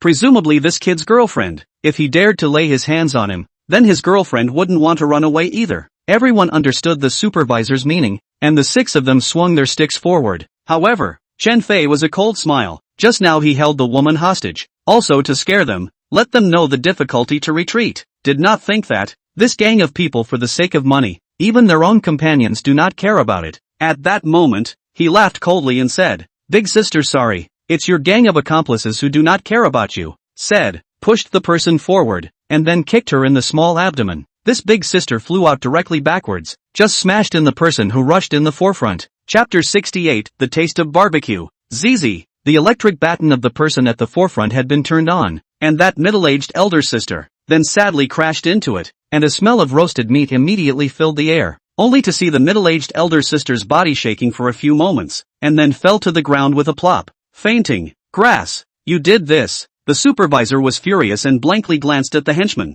while the henchman had an innocent look on his face. He also didn't expect that this big sister would rush so fast without a hint of defense. However, in the moment he lost his concentration, a figure appeared in front of him with a whoosh. He didn't care to communicate with the supervisor, and raised the electric baton to smash at Chen Fei. However, his speed is too slow. Before he hit down, his chest was Chen Fei violently kicked up. This little brother, the whole person flew out backwards. Seeing this, the 2 people immediately behind him, not only did not catch him, but subconsciously avoided. So this guy sadly flew backwards, fell directly to the floor outside the door, followed by Awa scream. Heard him shout, my leg, My leg broke. When the crowd heard this, they were immediately frightened. Just now Chen Fei's kick they also saw. This power is really powerful. 130-something pounds of people, but can be kicked out 4 or 5 meters. You say it's not scary? At this time, the supervisor appeared to see Chen Fei's power, but did not compromise. After all, the meat in his mouth was let go like this. He was very reluctant. Paralyzed. Keep it on for me, the supervisor said, and also lifted a stool from the side,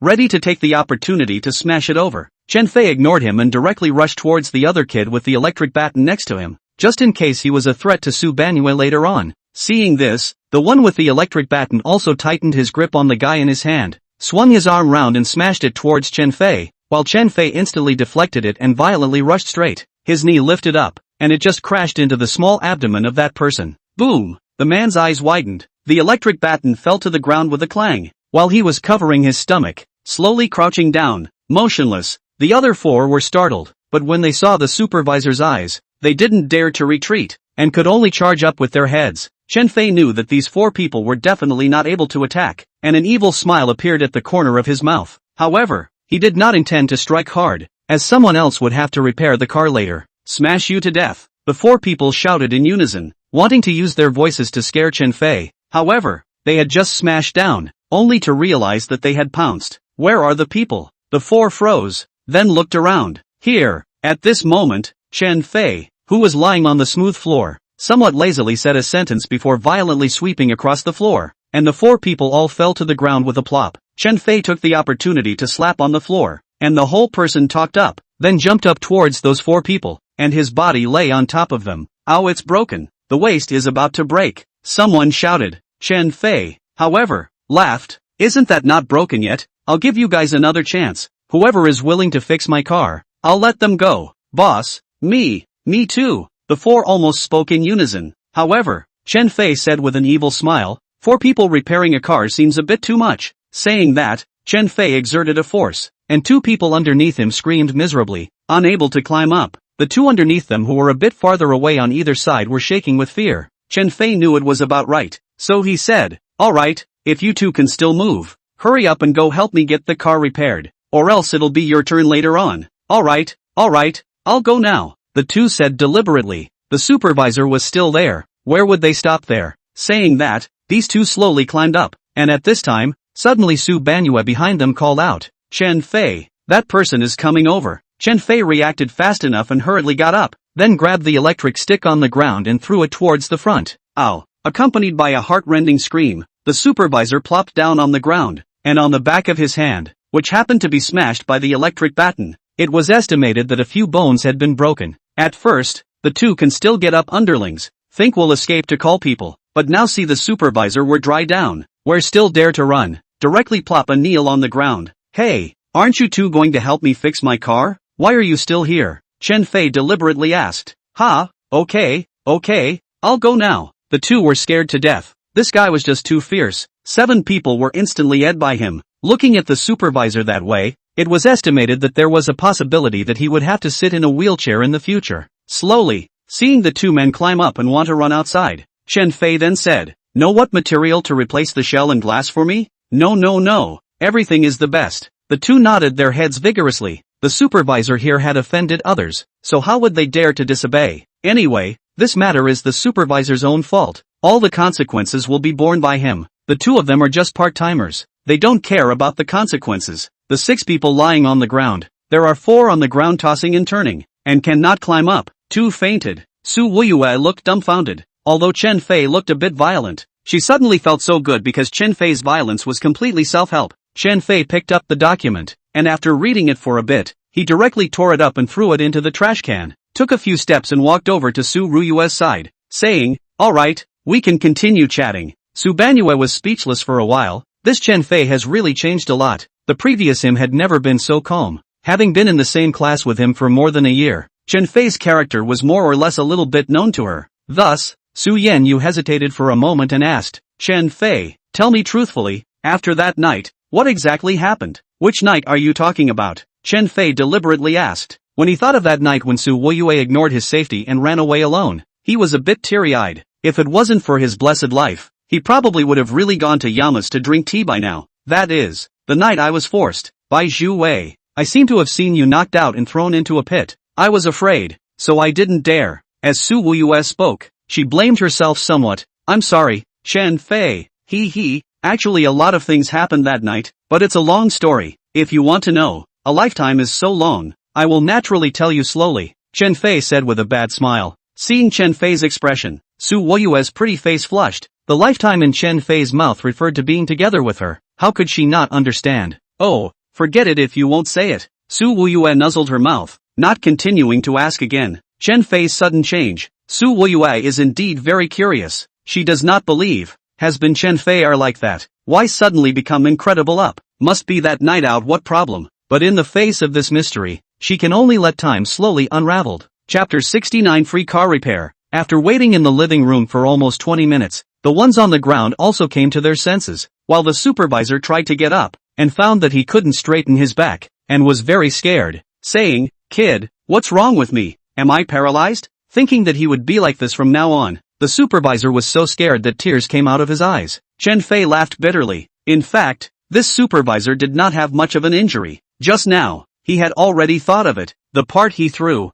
avoiding the dead points and major meridians. At most, it was caused by numbness of the muscles due to localized congestion. But Chen Fei didn't want to tell him the truth. Instead he snubbed, "If nothing goes wrong, I guess it's paralyzed. You'll just lie down and not have to work in the future. That's pretty good too." "Grass, kid, you're killing me. I'm going to fight you." The supervisor rolled over as hard as he could, but couldn't move in the slightest, shocked and angry. "I forgot to tell you, I'm a doctor. What about your situation? If I deal with it in time, I don't think it's paralyzed. At most, it's just leg paralysis." Chen Fei continued. "However, if you want me to come out and treat you, then you must reimburse me for all of my car repair costs, or else you're free to talk." You can really cure me?" Upon hearing this, the supervisor saw hope and was a bit excited. "Of course, I told you, I'm a doctor," Chen Fei said lightly. "However, you have to reimburse the cost of repairing the car." "Fine, as long as you can keep me from being paralyzed. The car repair fee is on me," the supervisor said firmly. It was at this time that the two guys from before appeared at the door. Seeing the supervisor waking up, they quickly approached, but when they saw Chen Fei, they immediately walked back to him and reported, "Boss, your car has been repaired, with all the best materials, as well as the window glass being replaced with bulletproof ones." Hearing this from the two henchmen, the supervisor directly spit out a breath of blood. He really wanted to punch someone. Just promised to reimburse the car repair fee, but also thought it was an ordinary car repair. Even the bulletproof glass is used. That is worth 280,000 sets off. He is supervisor. Drive for several years to take the commission. Are not so much money. Oops. How to get so good? All do not say a word in advance. But forget it, since get all get. I also do not matter. Law will be on the line. Chen Fei said sarcasm, knowing that the supervisor is dripping blood. Continued, "Supervisor big brother, this repair fee is your reimbursement, right?" The supervisor really wanted to back out, but when he thought that he would be paralyzed soon, he was anxious and said, "Yes, as long as you cure me, no problem," Chen Fei said and walked over, then took out 3 silver needles from the needle bag. This time, it was necessary to use 3 of the 6 veins divine needles techniques in order to open up the meridians of that wound and allow qi and blood to flow. Cough cough, you two go out for a while first. I'm afraid that when I reveal my unique medical skills later, you'll steal them, Chen Fei said deliberately. In fact, he didn't want others to see him running his mind techniques. Although this kind of was hard to see, it was still right to do it carefully. All right, we'll go out now, the two said in unison. Watching the two men leave in ashes, Chen Fei was relieved that the other few people were still unconscious. Without delay, Chen Fei ran the first level of the healing martial divine skill, lifted the silver needles, and began to use the first style of the 6 veins divine needles. To be exact, it was 3 silver needles. This 6 veins divine needle, according to the information in his memories, was divided into 9 styles, and it was only after the 4th style that he could use the 6 silver needles. As for further up, the specific functions and essentials, he could only wait until he opened the corresponding memories to understand. Watching the 3 silver needles build up their power chi, Chen Fei lifted the other party's clothes and quickly stabbed a few times towards the several important points of the injury. Then after kneading his right hand on his backbone for a while, he suddenly slapped his palm down. Ow! A miserable scream rang out, scaring Su Banyue. She thought Chen Fei had killed someone. That supervisor was also in so much pain that he almost fainted, and in a flurry of excitement, he violently climbed up, pointing at Chen Fei and cursing, "Are you treating me, or are you going to kill me?" "Oh, yes, Chen Fei looked at the guy already sitting up. Knowing that he had recovered, he stood up with an evil smile. The two men at the door outside saw the supervisor sitting up, and rushed in with a rush of excitement, saying, "Supervisor, you're better." At this time, this supervisor reacted and jumped a few times in excitement, then laughed out loud. "I'm finally not paralyzed. Ha ha, great great great." Chen Fei was speechless for a while, and said to Su Ruyue on the sofa, "Ruyue, let's go. The car has been fixed." "Aha!" Su Ruyue took her own handbag and walked over. Chen Fei stretched out his hand. She hesitated for a moment, then still grabbed it, and the two of them walked out holding hands like this. The supervisor was momentarily happy, and had forgotten about being pitted by Chen Fei, and was still immersed in her own joy.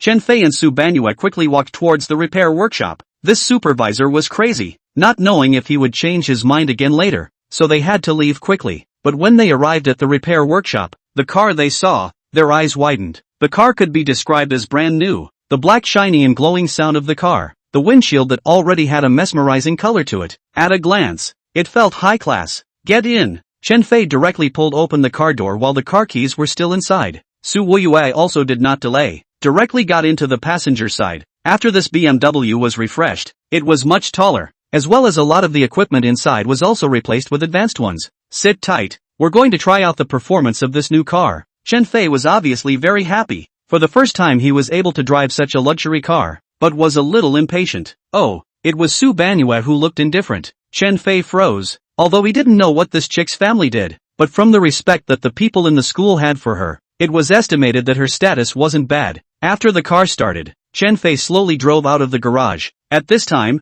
the two henchmen also came over, but didn't say anything. Chen Fei smiled at them and began to accelerate. After the car drove out of the entrance of the repair workshop, the engine let out a roar and the BMW rushed out at an extremely fast speed. "Chen Fei, what are you doing, driving that fast?" Feeling the wind whistling outside the car window, Su Weiyue was startled. Chen Fei, on the other hand, ignored him and continued to accelerate. This kind of speed was really a trivial matter for him who had sharp senses of all types now. His hands and feet were incredibly flexible. Coupled with his improved reflexes, Chen Fei could say without exaggeration that he could participate in a flying car competition. After the car raced wildly for a while, Su Weiyue felt a different kind of excitement, and simply stopped cursing and enjoyed herself. Just at this time, suddenly two cars appeared in front of him. At first, Chen Fei thought that they were traveling normally, but it was only until those two cars drove side by side and suddenly slowed down that he reacted that something was wrong. Chapter 70, Someone Intercepts. This was a highway near the outskirts of the countryside. The one-way road wasn't very wide and could only pass a maximum of 3 cars at the same time. While these 2 cars drove to the center position,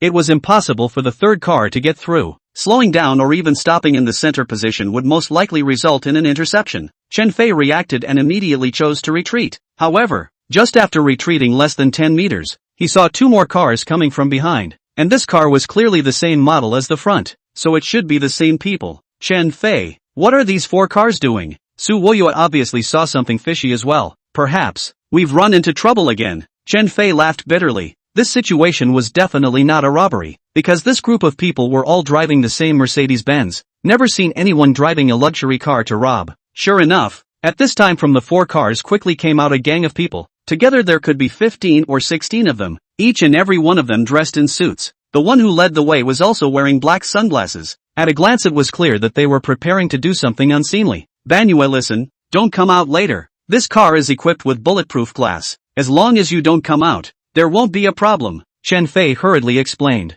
Chen Fei, what are you doing? So many people, you'd better not go out, right? Su Weiyue was a bit worried. Before those people were car repairers. She wasn't afraid, but this group of people one by one drove a luxury car and dressed like this. They must be from the society, and they were not coming from a good place. If I don't go out, I guess none of us will want to go back today. Chen Fei laughed bitterly, pushed open the car door, then pressed the electronic lock and locked the door tightly. Only then did he lean in front of the bodywork with confidence, took out a pack of cigarettes, and pulled one out and stuffed it into his mouth. Not reporting your homes? Chen Fei spat out a smoke ring and asked the crowd that surrounded him on both sides. The leader did not cover up, directly removed the sunglasses, and then said, "Kid, I'm not going to hide it from you. You have offended people who should not be offended. People spend a lot of money, want us to take you back to a trip. Sensible, don't struggle. You can't beat us. Oh, I only want to know, what kind of people are you? Rather, I am not too interested in who sent you, because I am afraid that if I cripple you later, I will offend your boss. Chen Fei's tone was provocative.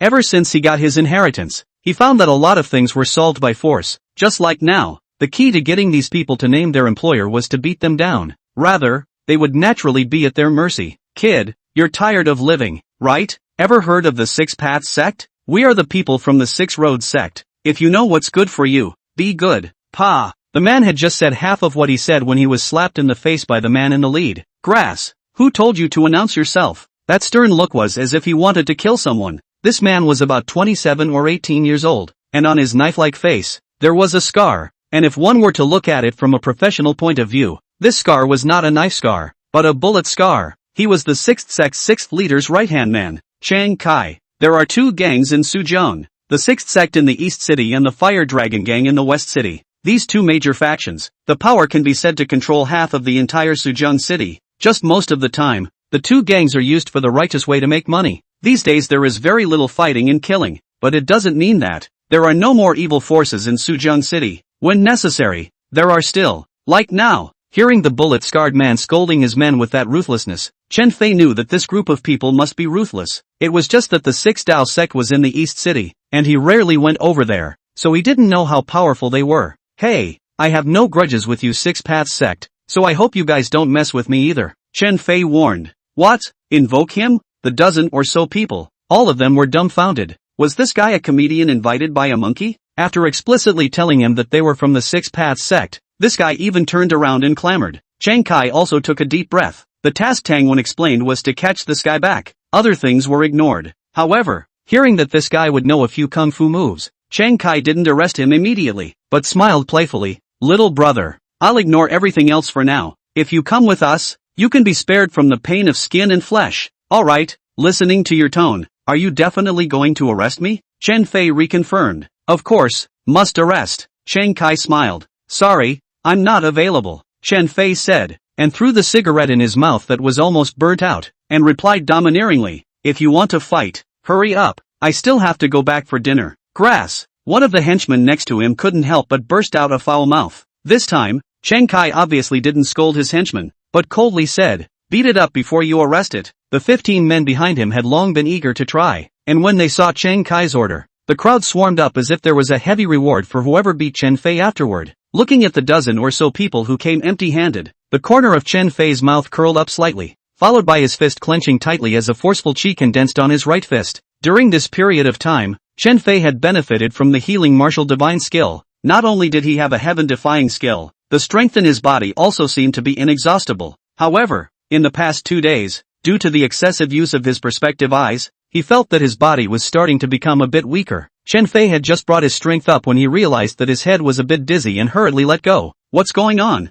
Chen Fei was alarmed. Something going wrong at a time like this could be fatal. These guys were not like those students. They must have hit very hard. If his heart technique went wrong and changed back to what it used to be, then he would be beaten so hard that he wouldn't even recognize his mother. Just in the middle of thinking, Chen Fei saw that the 3 people in front of him had already rushed over, and without saying a word, they raised their legs and kicked towards Chen Fei. Chen Fei hurriedly jumped back and simply dodged their attacks. He couldn't raise his strength, probably because his body was too weak. He couldn't use his strength at all. What should he do? Suddenly, Chen Fei remembered his 2 great stunts, the penetrating eye and the 6 veins divine needle. At that time, when his memory was not dusted off again, Chen Fei still remembered that the 6 veins divine needle not only could heal, but could also kill. Thinking of this, Chen Fei quickly took out his needle bag and drew out 4 or 5 silver needles. The 6 veins divine needle could also be used when one's energy was low. Directly he quickly pinched one of the silver needles between his thumb and forefinger. A bit like the Oriental Undefeatable in the TV series, Chen Fei still utilized the healing martial divine skill, but he did not condense his Jin Qi. He just casually placed the left and right on his wrist. The dozen or so people at the front, seeing Chen Fei ducking hard, assumed that he didn't have much ability, and simply didn't want to get on so many people. Chiang Kai made a gesture, signaling the 4 people in front to hurry up and beat the person up, and then grabbed the car. This move, now by the car Su Banyue saw, she can see that Chen Fei is not right. Before someone attacked, he was rampant. In a blink of an eye will be done. Only this time, he even pulled out the needle bag. She wanted to get out of the car, but she couldn't open the door. Chapter 71, Flying Against the Enemy. Chen Fei had the needle in his hand. and a memory of the six veins divine needle murdering technique instantly appeared in his mind. Flying needle? Chen Fei was a bit surprised. Only with the appearance of this memory, he had very standardly pinched the needle in his right hand. Up! The four of them shouted at the same time, and they moved forward with left and right arrows. However, just at this time, Chen Fei's silver needle hula threw out, hitting one person's neck. That person hissed, only felt a burst of tingling pain, but did not stop, continued to move forward. But he just walked 2 steps, plopped down on the ground. Wipe! Not only were those 3 in front surprised, even the people in the back were wide-eyed. What's going on? Humph, you know it's wrong. I warned your door. Better not mess with me anymore, or else I'll lash out later. It won't be as simple as a coma. Chen Fei took advantage of the situation to establish his authority and scare the gang, so that they would know what to do. Don't listen to his bluffing. Just now it only hit our brother's acupoints. Later on, everyone be careful. After catching that guy, give me a hard beating to avenge my brother's death. Chang Kai was very knowledgeable and quickly saw Chen Fei's maneuver. Flying needles, for many concealed weapons experts, was one of the most difficult concealed weapons to master. Firstly, the needle was originally small, making it difficult to get started. Secondly, the distance the needle could be thrown from a small needle was limited. And lastly, that the needle was light. Not only could it not be thrown far, but it was also difficult to control the center of accuracy. Yes, Brother Kai. The 3 of them nodded, and each pressed their bodies down, and suddenly sprang out, each making a tiger pounce.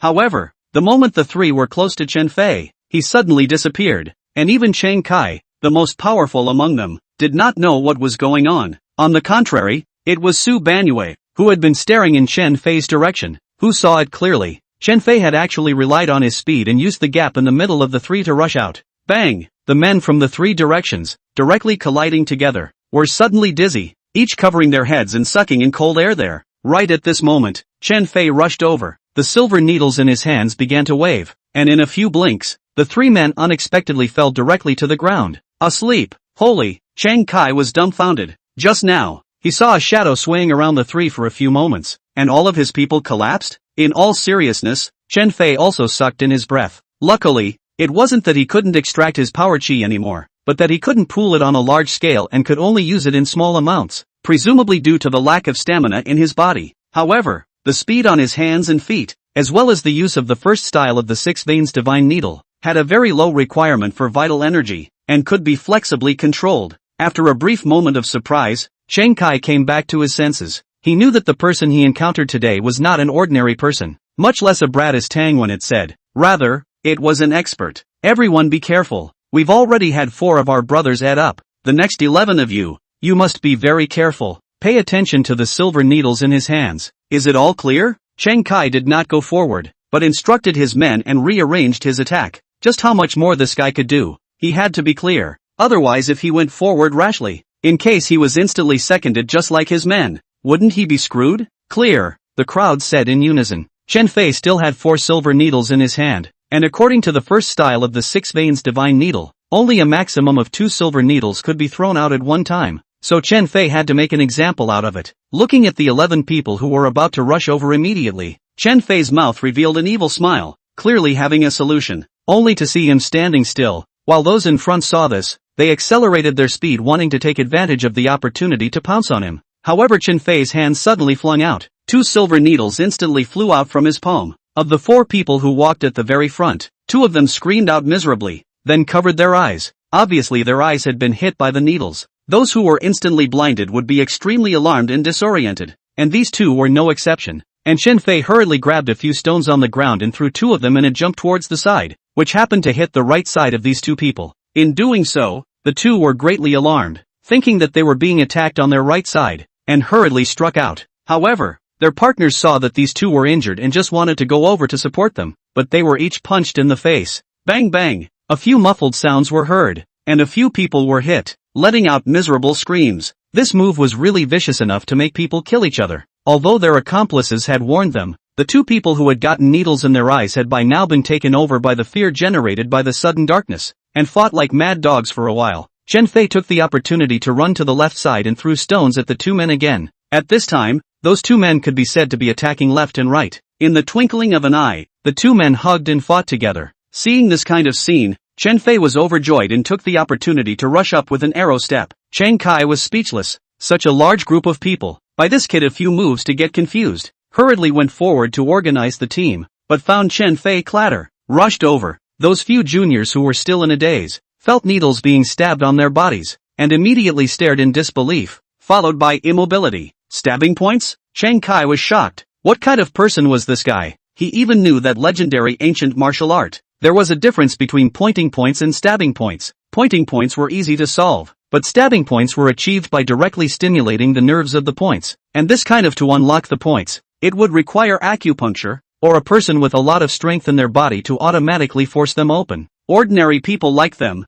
it is estimated that they will have to wait until enough time has passed before they can be automatically unlocked. To be honest, Chen Fei really didn't know that this was called stabbing acupoints. It was just that his brain had a residual memory of such a scene. It might have been something that the white-robed Taoist priest hadn't completely blocked, but it shouldn't have been a move that he had learned at this point in time. Looking at the remaining 5 or 6 people just moving around, Chen Fei was also startled. For pointing, he would only be able to immobilize people for a few minutes. What the hell was that move just now? He had no idea at all, and now it seemed that the effect appeared to be quite good. Chen Kai was the right-hand man of the 6th leader of the 6th Dao sect, and had been exposed to quite a few things, and although he didn't know this move, he had heard of it. Alright, I have no grudges against you 6th Dao sect, tell me who your employer is and I can let you off the hook. Chen Fei saw that he had taken control of the situation. The other party's 15 henchmen had already been killed off by themselves, 12 of them, and there were still 3 standing by the side warily not daring to approach. Chen Kai put his sunglasses on again.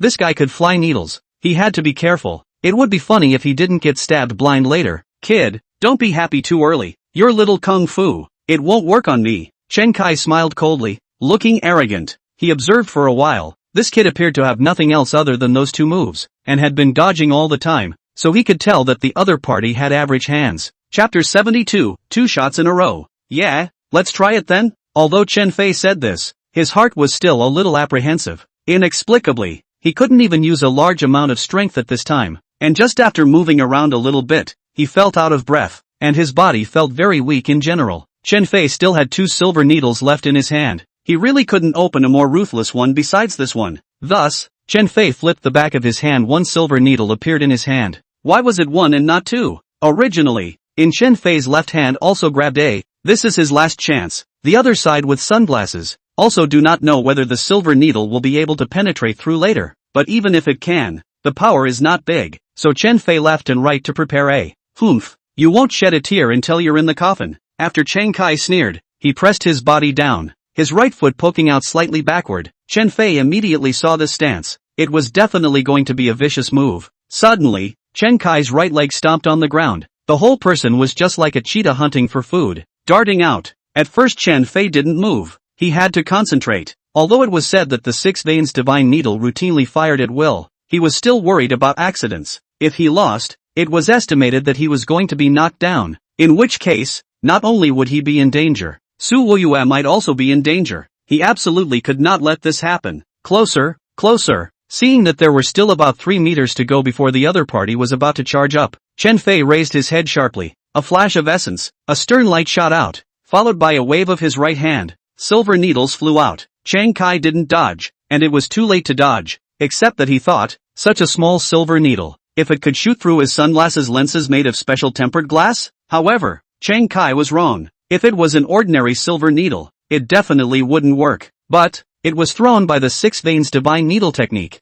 and the silver needle carried with it a silk of strong qi, which was powerful. Moreover, the 6 veins divine needle was even more powerful and frightening when it came to the later styles. But, that was an afterthought. Whoosh! The silver needle decisively pierced Chen Kai's lens, but like Chen Kai thought, the power diminished, and after the needle pierced the lens, it directly fell off on the ground. Chen Kai sucked in a breath. Fortunately it didn't pierce in, otherwise this left eye of his was probably going to be ruined. However, while he was celebrating, Chen Fei's left hand flung out and another silver needle flew over. Hiss! Chen Kai felt a coldness in his eyes and sucked in a breath. Then, realizing that one eye could no longer be opened, he cursed in panic. Grass! You kid even shot through my eye. I'm going to kill you. You asked for it. Chen Fei didn't care. What 6th way sect or whatever. They wouldn't have died if they didn't make a mistake. If he wasn't strong enough, he probably would have been captured back and his life would have been in jeopardy. Now hurting one of your eyes, is it too much? Angry Chen Kai ignored the pain and swung his fist at Chen Fei. However, Chen Fei laughed coldly. The person who had just broken an eye was very unaccustomed to it,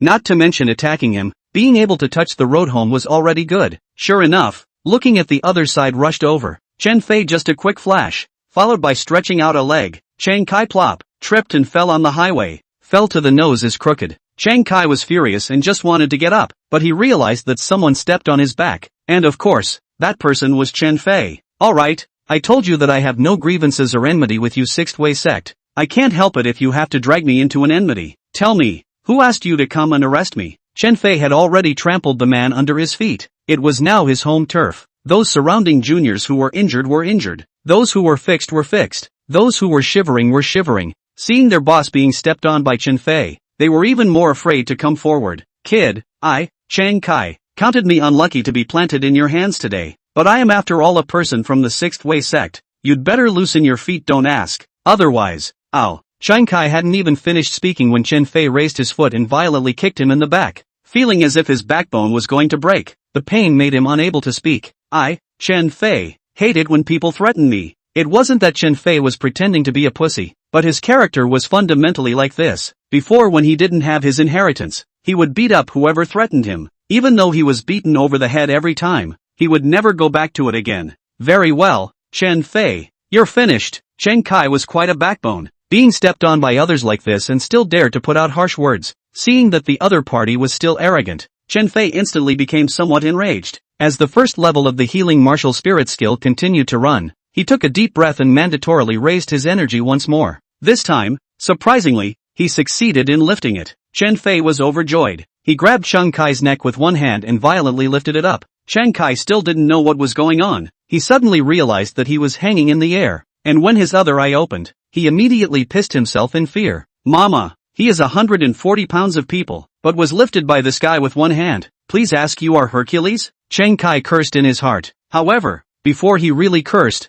Chen Fei threatened, give you another chance? Say or not say who instructed you to do it. Grass, say your ass. Chiang Kai was clearly not threatened. Very well. Chen Fei smiled coldly, then looked around, suddenly carrying the man towards the side of the highway. The crowd was shocked, not knowing what he was going to do. In the next moment, Chen Fei let the person rest back a bit and violently threw him out. Put! Chiang Kai was directly thrown by Chen Fei into the bushes on the side of the highway. Ow, a miserable scream. No sound. Seeing this, the remaining three juniors were so scared that their legs were shaking, while Chen Fei quickly walked back, and just as he reached them, the three of them plopped down on the ground, yelling, "Boss, spare us." Spare you guys? Fine. Just tell me who ordered you, and I'll spare you. The reason why Chen Fei had thrown Chiang Kai away was actually to scare these little brothers into telling the truth. The three hesitated. Refused to speak? Chen Fei smiled evilly and deliberately took out the needle bag. Seeing this, one of them did not care much and directly said,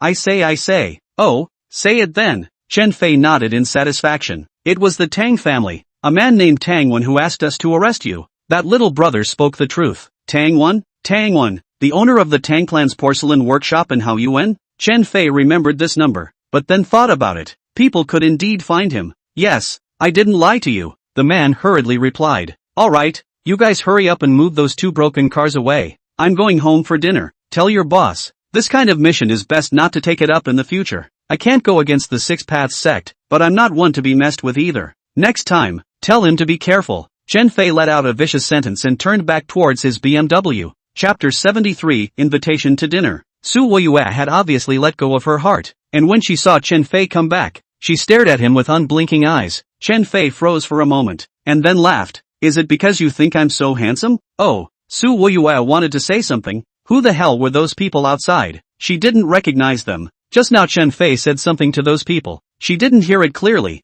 Naturally she didn't know the identity of the people. Seeing that the Mercedes in front had already made way, Chen Fei turned the car around and quickly left. Chen Fei, tell me truthfully, why are you so powerful? Is it? When the time is right, I will tell you all. I hope you can give me some time, because this thing, even I seem to be dreaming. Chen Fei suddenly turned his face away and said deeply. Seeing this, Su Woyue took a deep breath. Since she had already made up her mind to give Chen Fei a meeting, she had to trust him. Aha! Su Woyue's simple reply and gentle expression made Chen Fei look very comfortable. The car flew all the way to the campus. However, just as he arrived at the entrance, he saw a Mercedes-Benz. Standing next to him was a familiar person. This person was none other than Zhang Feng, who had appeared in the afternoon. Originally, Chen Fei didn't want to take care of this guy, but suddenly seeing a pretty girl in front of him walking over quickly, Su Woyue immediately poked her head out and called out, "Jiang Nan, where are you guys going?" "Ha, this car." Jiang Nan was a little disbelieving. She thought that Su Woyue had changed her mind again and was with another man, and looking towards the driver's seat, she saw that it was Chen Fei driving the car,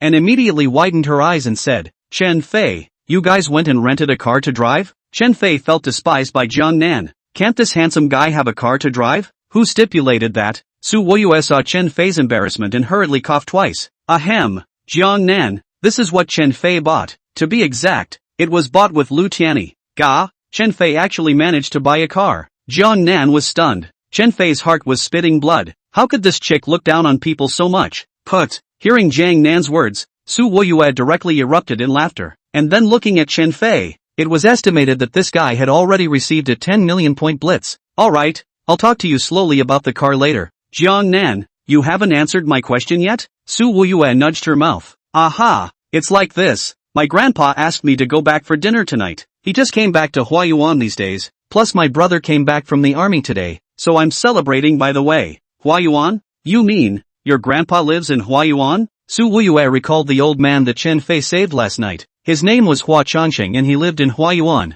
Yes, what's wrong Sister Bingyue? Jiang Nan froze. By the looks of it, Su Woyue appeared to know her grandfather. Is he called Hua Changsheng? Su Woyue asked after him. Yeah, Sister Bingyue, how do you know my grandfather? Jiang Nan had never mentioned her grandfather Hua Changsheng to anyone. After all, he had been overseas before. Now that Su Woyue knew his name and also knew about Huayuan, it surprised her. At this time, Jiang Feng remembered something. So he said, right, isn't that one in the car called Chen Fei? Su Woyue froze, then nodded. Before, Grandpa said that he was saved last night by a young guy named Chen Fei, saying that he was from the nearby university and was named Chen Fei. At that time, I couldn't even think of it, so it was him. Jiang Feng scratched his head, somewhat embarrassed, and continued. Grandpa said that if he sees him again, he must invite him to his home for a meal and treat him well. Ha! Chen Fei in the car was also stunned. Really didn't expect. After half a day, the old man who saved last night was actually Jiang Nan's grandfather. This fate,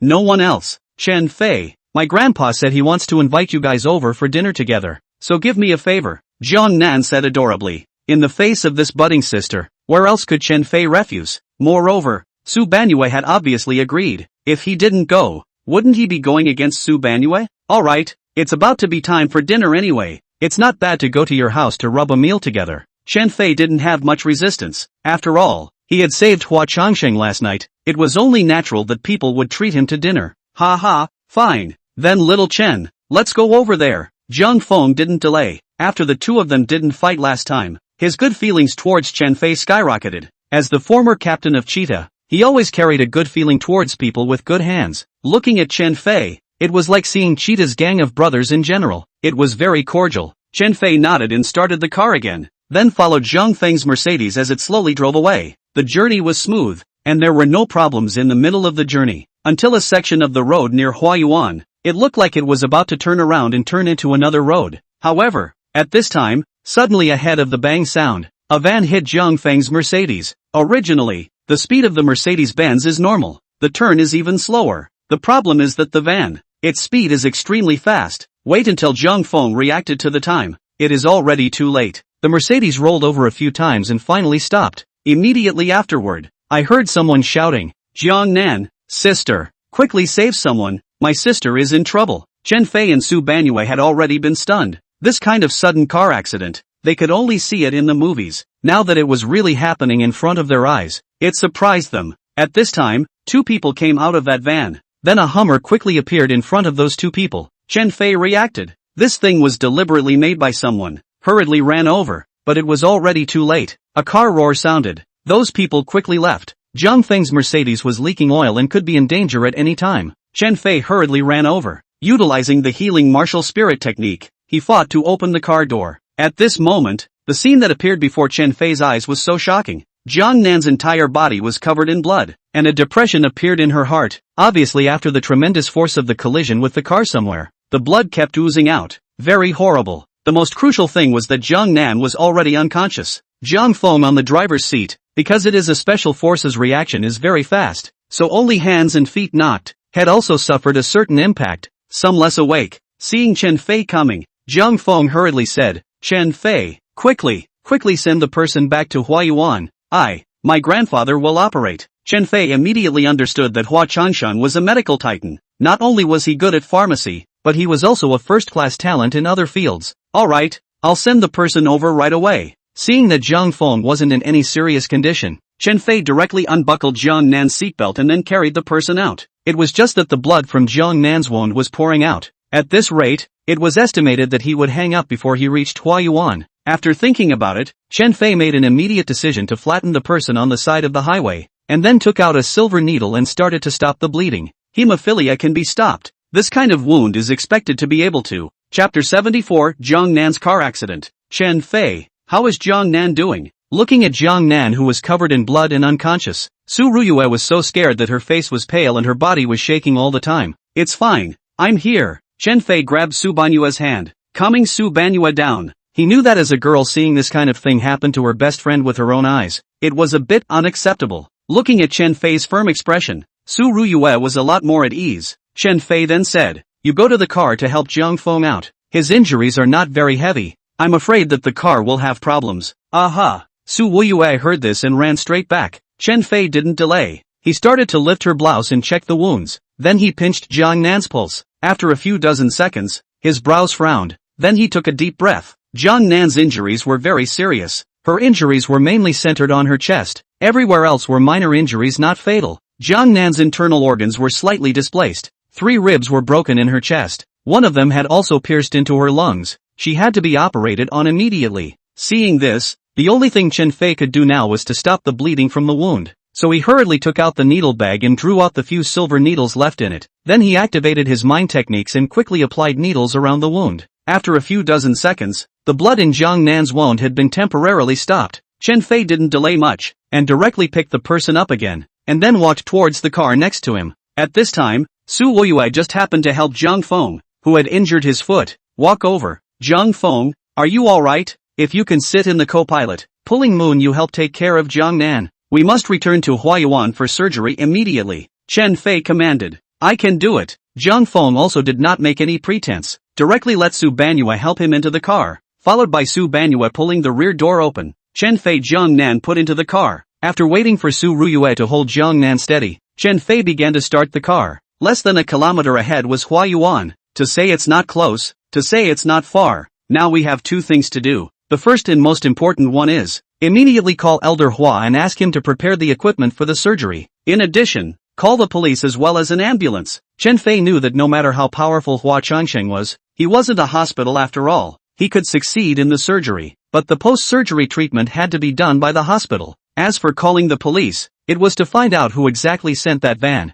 Chen Fei didn't think it was a coincidence that someone who drove a van would be picked up immediately after hitting someone. This must have been arranged early on. Understood. Zhang Feng was the former captain of the Cheetahs, and he was well aware of this situation, and hurriedly took out his cell phone and started dialing his grandfather's number, telling him everything. Hua Changsheng said that he would immediately go and make preparations, and asked them to drive the car directly to the entrance of the hall, and he would arrange for people to go over and carry Jiang Nan into the room for surgery. 3 minutes later, Chen Fei's BMW appeared at the entrance of Huayuan's hall, and sure enough, just after stopping, 2 people ran over carrying a medical mobile bed, and then helped to carefully place Jiang Nan on the mobile bed, and quickly walked towards Hua Changsheng's operating room. Hua Changsheng's heart ached when he saw his granddaughter's pale face. However, this was not the time for his heartache. Hua Changsheng held back his pain and commanded, "Leave 2 people behind. All others go out. Jiang Nan's condition is critical. She must be operated on immediately. I'll stay." Chen Fei took the initiative to volunteer.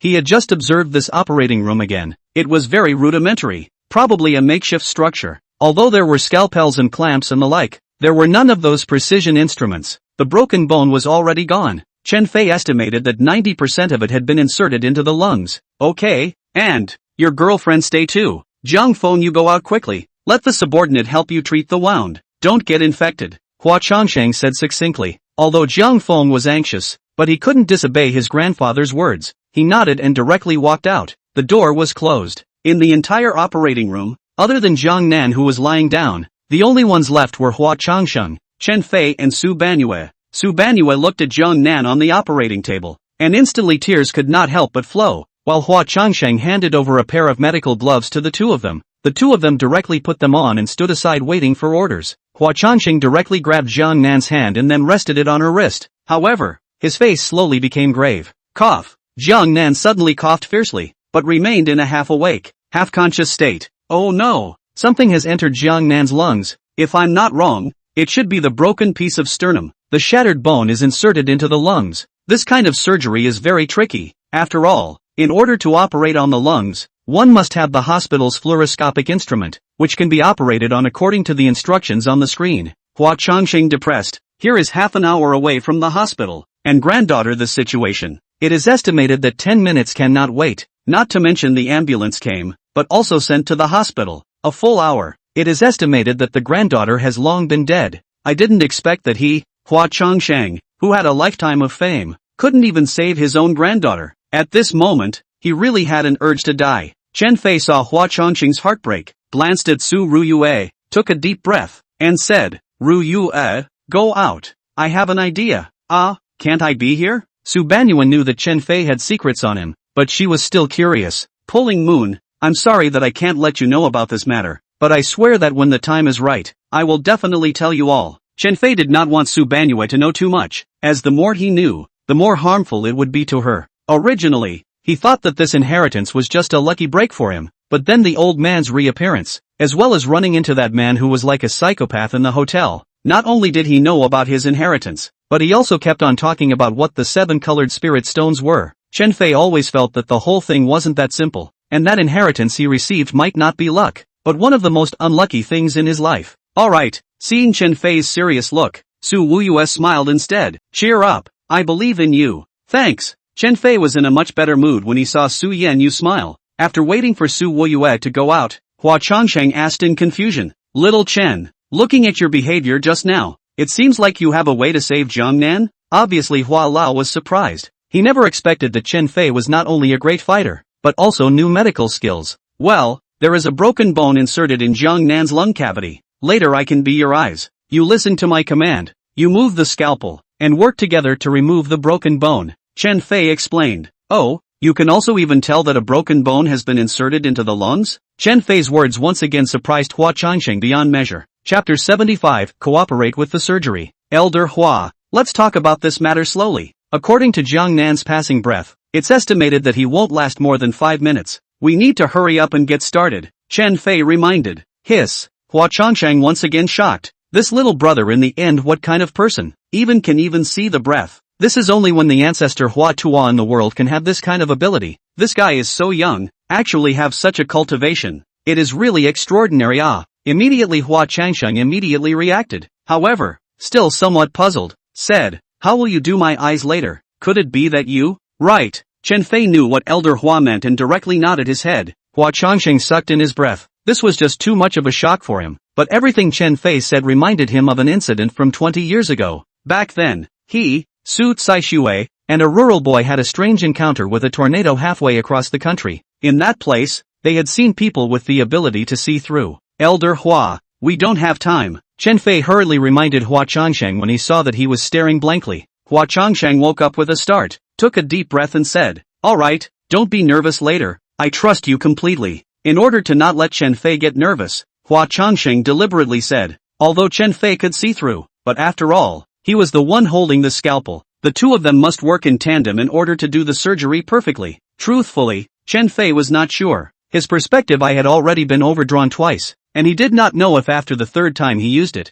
he would experience more serious symptoms due to excessive physical exertion. However, he had no choice. Jiang Nan was in critical condition. If he didn't operate, her life would be in danger. Well, I'm ready, Chen Fei said, and began to utilize the first level of the healing martial divine skill, and then opened his penetrating eye. At first, Chen Fei felt a wave of dizziness, and his legs and feet were so sore that he almost fell to his knees. Seeing this, Hua Changsheng rushed forward, while Chen Fei forced a smile and said, It's fine, it's just like this at the beginning, it will stabilize later. Chen Fei did not delay and continued to open it, and within a few seconds, the penetrating eye succeeded once again. Only at this moment, Chen Fei could feel as if his penetrating eye was consuming his life, inexplicably feeling a wave of pain, and his body was shaking a little. Seeing Chen Fei's hands lucking downwards, that kind of chi sinking into the dantian opening, Hua Changsheng instantly remembered something. How was this guy the same as the person he saw in that place back then? Elder Hua, I've seen it clearly. The shattered bone is right below that cut that was broken, about 4 centimeters away. You need to use the scalpel to continue to isolate the wound a bit more before you can do the work properly. Chen Fei spoke out the scene he saw. Hua Changsheng did not speak but nodded. It seemed that Chen Fei's penetrating eyes were indeed very powerful, only to see Hua Changsheng's scalpel, moving very gently in his hand for a few moments. The wound miraculously opened, and not much blood came out in the slightest, but rather slightly oozed out. It could be imagined that Hua Changsheng's surgical level was still very high, or at least not much worse than those surgeons from the big hospitals. However, his main focus was not surgery, but pharmacology. Xiao Chen, I now want to know how deep this broken bone is plunged into the lungs. If it's too deep, our surgery will increase the difficulty. After all, I'm worried that the lungs will be rapidly congested due to our sudden pulling out of the broken bone, which will easily destroy Jiang Nan's lung tissues, and the consequences will be very serious. Hua Changsheng determined. Chen Fei took a deep breath and continued his gaze a little closer.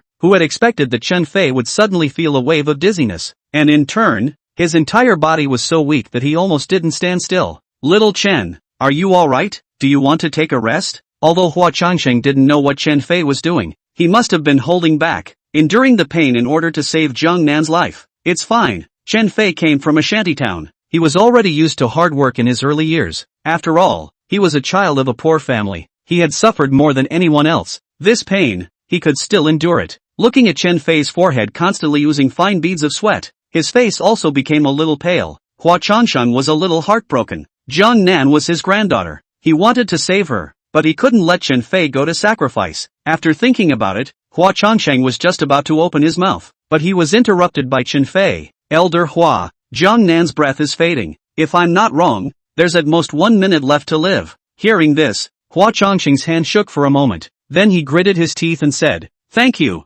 Immediately after that, Hua Changsheng continued to wait for this result, while Chen Fei observed hard for a while and said, "The shattered bone pierced into the lungs for less than a centimeter, and that part of the tissue was very stable, so I guess it won't bleed profusely. Elder Hua, you can boldly take a shot." Good. Receiving the signal, Hua Changsheng couldn't wait, directly sticking the clip into the wound and reaching the lung, half a centimeter to the left, then half a centimeter down.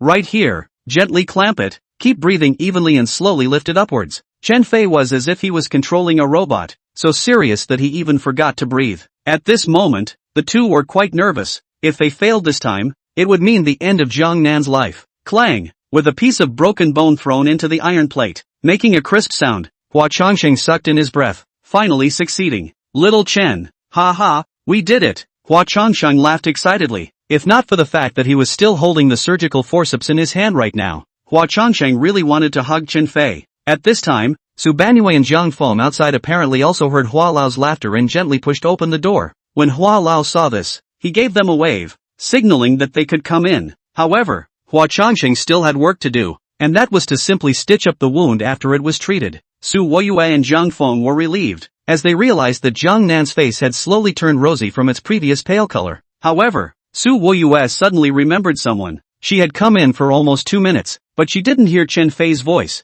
Turning her face to take a look, she found that Chen Fei's face was ghastly white, and that he was using his right hand to prop up his forehead, and his left hand was propped up against the wall behind him. "I'll go, Chen Fei. I said you're playing it cool nah." Su Woyue thought that Chen Fei was just tired, so she stepped forward and patted his shoulder, saying, "Good performance this time. It's worth it, put." But before he could finish his sentence, Chen Fei fell to the ground.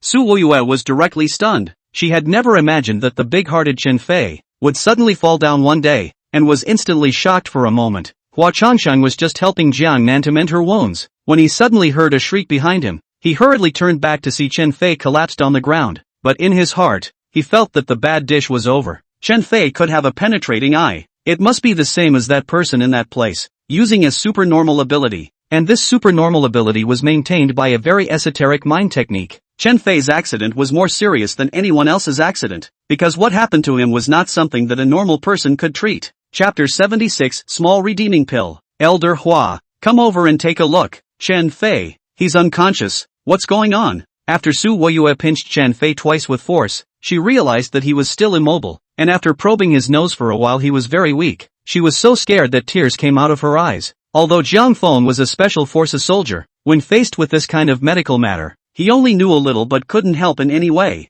Hua Lao's hand weaved quickly. In less than a short while the wound was hastily mended. Then he said, Jiang Feng, your sister shouldn't be in any serious trouble. I've already examined her injuries. She didn't injure any other internal organs. Her lungs were just a little bit damaged. I've put medicine in her. She'll recover soon. Make a phone call to the hospital. Let the emergency vehicle come over. Send Jiang Nan over there, and do a good job with the post-operative maintenance. Okay, thanks Grandpa. Jiang Feng was obedient. This time his sister didn't die. That was a life retrieved. Actually, the one who should be thanked the most isn't me. It's Xiao Chen. If not for him, Jiang Nan would have died. Hua Changsheng didn't tell the truth, but wanted his grandson to thank Xin Fei. This young man had given too much. Not only had he saved him, he had also saved his granddaughter Jiang Nan's life. He could be considered a great benefactor to their family. Ah, that's really thankful to Chen Fei. The ambulance I've already called over. I guess it will arrive later. At that time, send Chen Fei to the hospital for treatment together.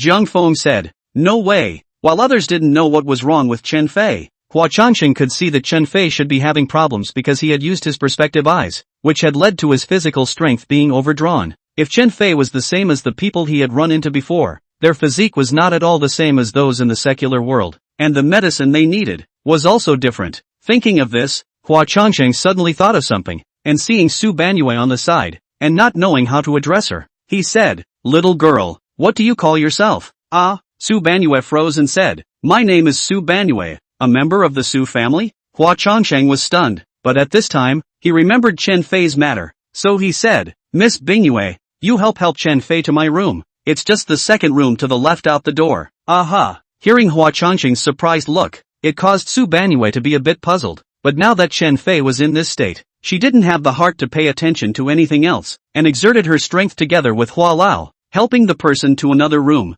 Alright, you leave Chen Fei's matter to me. It might not be too convenient for you later, so it's better to go out and wait. Hua Changsheng snubbed. He recalled that before, Chen Fei didn't even want this chick to know about his penetrating eyes, presumably because he wanted to hide something, so he sidetracked Su Banyue as well. Su Banyue paused. She always felt that both Elder Hua and Chen Fei were a bit mysterious, only that they were elders and she couldn't disobey what they said, so she nodded and exited the room. Hua Changsheng just in case, directly unlocked the door, then ran to his cabinet, took down a box at the top. After opening the box, there was a small box, and in the small box there was a small bottle. He reached down and took the bottle out, then looked at it. There were a few words written on it that he couldn't read. To be exact, it was words that others couldn't read, while he could. Little returning pill. Hua Changsheng couldn't help but read it out. This bottle was extremely precious. Back then, after he entered that place, together with two other compatriots from the secular realm, they lived there for 49 days, and finally, with the help of a white-bearded old man, they were able to return to their place. This bottle of small still dan a total of 3.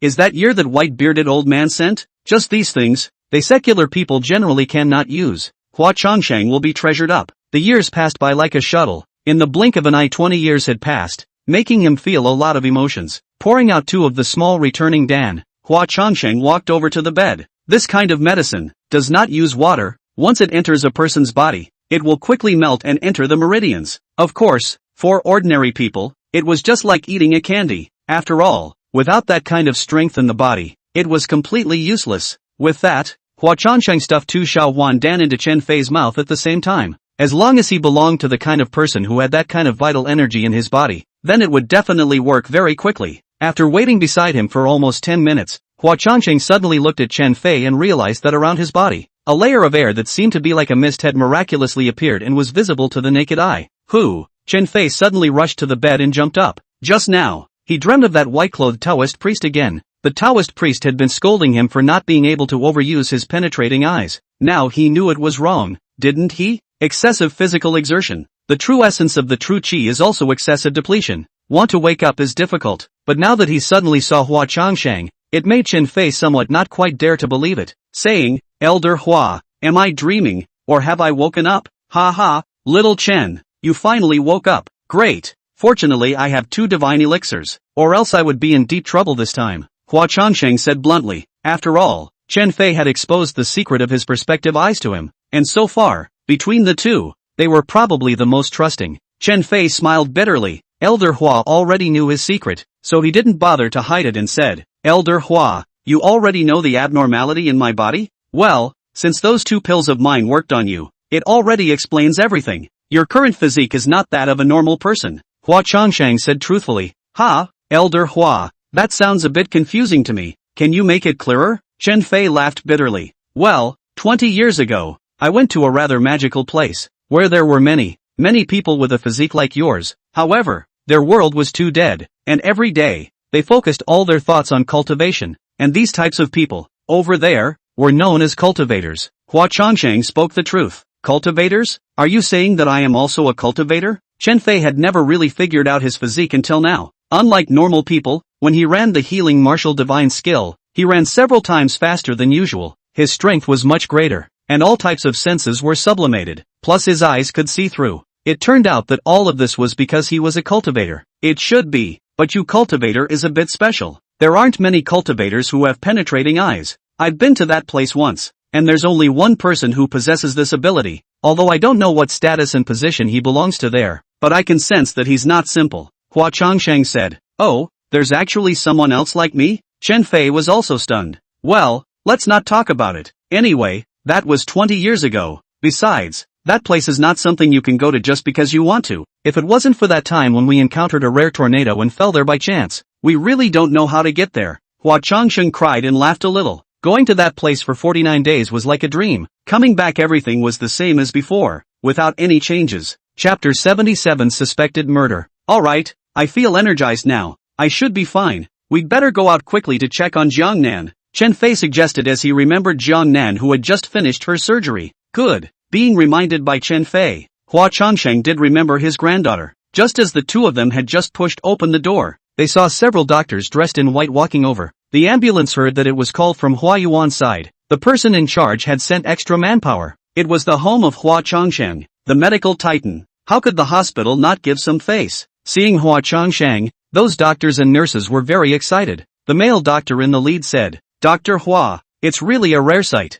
I heard that your granddaughter had a car accident. Well, due to the emergency situation, I operated on her ahead of time. 3 ribs were broken. The broken bone of one of them was inserted into the lung. I've already taken it out. The rest of the bone grafting surgery will be done by you guys. No problem, right? Hua Changsheng said directly. Of course there's no problem. With the broken bone that divine Dr. Hua personally took out, I'm sure the wound must have been handled very well. We're completely at ease with the surgery you're doing. The dean had said that he should never offend Hua Changsheng, and in the future, he might even have to ask him to help the hospital with advertisements and whatnot. So how could this doctor dare to say no? Well, also, provide me with the best medication and care. Make sure my granddaughter Jiangnan recovers quickly. After all, she still has to study, Hua Changsheng urged. This was the only thing he could do for Jiangnan. No problem. The broken bones were taken out. Then the rest is good. Conservative estimate. In less than a week, your granddaughter can be discharged from the hospital. The male doctor patted his chest and assured. Okay,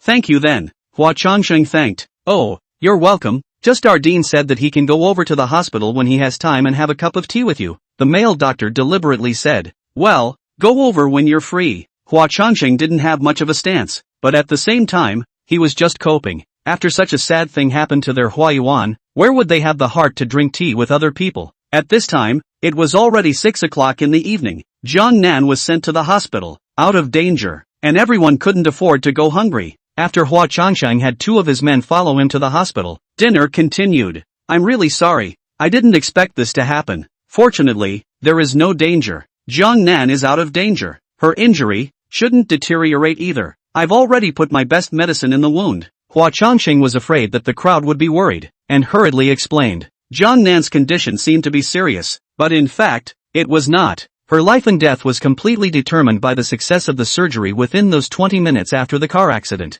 The broken bones were taken out, which basically decided that Jiangnan was safe. Okay, Grandpa, I just wonder, what kind of person would arrange the car accident? Zhang Feng, as a special forces soldier, had very strong detection ability, and quickly noticed the uncomplicated nature of this car accident. Although he didn't see those hit-and-run drivers escaping, experience told him that this kind of turning and still driving so fast, 9 times out of 10, it's intentional. Oh, Hua Changsheng had been concerned about the surgery and treating Chen Fei before. He hadn't thought about the origin of the car accident, but now when he heard Zhang Feng say this, he frowned and then said, Zhang Feng, are you saying that this car accident was deliberately arranged by someone? Aha! Zhang Feng nodded. Hiss. Hua Changqing couldn't understand. If someone kidnapped Jiang Nan, it would still make sense. After all, that could blackmail him into doing something, but creating a car accident. It was obvious that they wanted to take out the two siblings, Jiang Nan and Zhang Feng. At this time, Chen Fei also began to speak out. Zhang Feng, Hua Lao, this car accident is indeed someone estimated to create. At that time, I saw that the people in the van climbed out, and immediately there was a limousine to pick them up. If not to see that the situation is critical, I would like to chase after them to see it. Grass. Zhang Feng couldn't help but burst out a foul mouth when he heard this. Su Wuyue said, I think we must let the police come over to investigate properly. Find that perpetrator and give him legal sanctions. Ban Yue, I've already called the police. I guess this will be investigated at the place where the incident happened. Zhang Feng replied. After the car accident, a few people didn't feel good about eating. They could only finish it hastily. Just in time, around 15 minutes, a siren sounded outside Huayuan. Zhang Feng knew that it must be the police coming over. So he said, they're here. Hua Changqing nodded, and a few people walked out. And sure enough, they saw 3 wheel cars parked at the entrance of Huayuan, and 10 or so people walked down from the cars. Comrade police officers, you finally arrived. Hua Changqing greeted them politely and said, do you want to come into my house and sit down? No, Elder Hua, we've come over this time. We just want to investigate the specific information. Just delay for 2 minutes. Serenity said, looking up at the other wave of people. Suddenly her gaze landed on Chen Fei and she frowned. Chen Fei obviously recognized it as well, actually encountering this chick again. However, the two of them didn't fight last time, and later on, she accompanied Ren Hongyan to the school, so they were considered to know each other. Captain Ning, how are you? We are really destined to meet, Chen Fei said with a bitter smile. Humph, who is fated with you? Serenity blankly glanced at Chen Fei without any good humor, then continued, were you also present at this car accident? Of course, I also saw those 2 perpetrators being rescued by a black Hummer, but the Hummer license plate was tampered with, so I couldn't see it clearly at all, Chen Fei said truthfully. Write it down. Serenity gave a look to the assistant at the side. This was a very strong clue. This traffic accident was obviously deliberately arranged, rising to a murder case.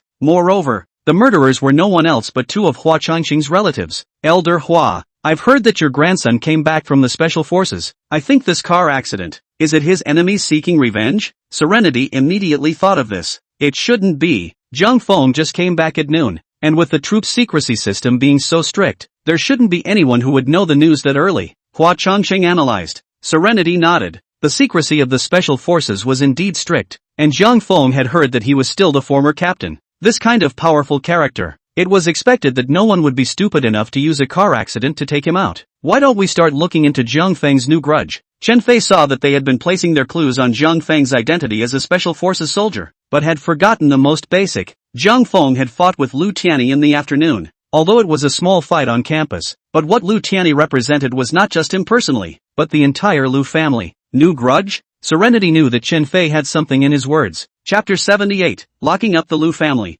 Hearing Chen Fei reminding him of this, Zhang Feng remembered and said, right, in the afternoon, I went to Sujiang University to help my sister Jiang Nan find a male student to judge. He hit my sister in the morning, so I was going to teach him a lesson to make him remember. It can't be that this guy arranged for this, right? What's that guy's name? Serenity asked directly. Seems to be called Lu Tianyi. Zhang Feng thought about it. Well, it's Lu Tianyi, the youngest master of the Lu family. Chen Fei added. What? You mean, the Lu family of the Oriental Pharmaceuticals? Serenity sucked in her breath. This family was powerful. If they really wanted to make something happen, it was really possible. Yes, Lu Tianyi is the young master of Oriental Pharmaceuticals. Su Wuyue is still considered to know Lu Tianyi very well. The freshman year just came not a while. Lu Tianyi chased after her, but then after knowing her background, she gave up. Alright, then I guess he's more suspicious. After Ning had this clue, she said, alright Hua Lao, this matter, I will find out the murderer as soon as possible and then give you an explanation.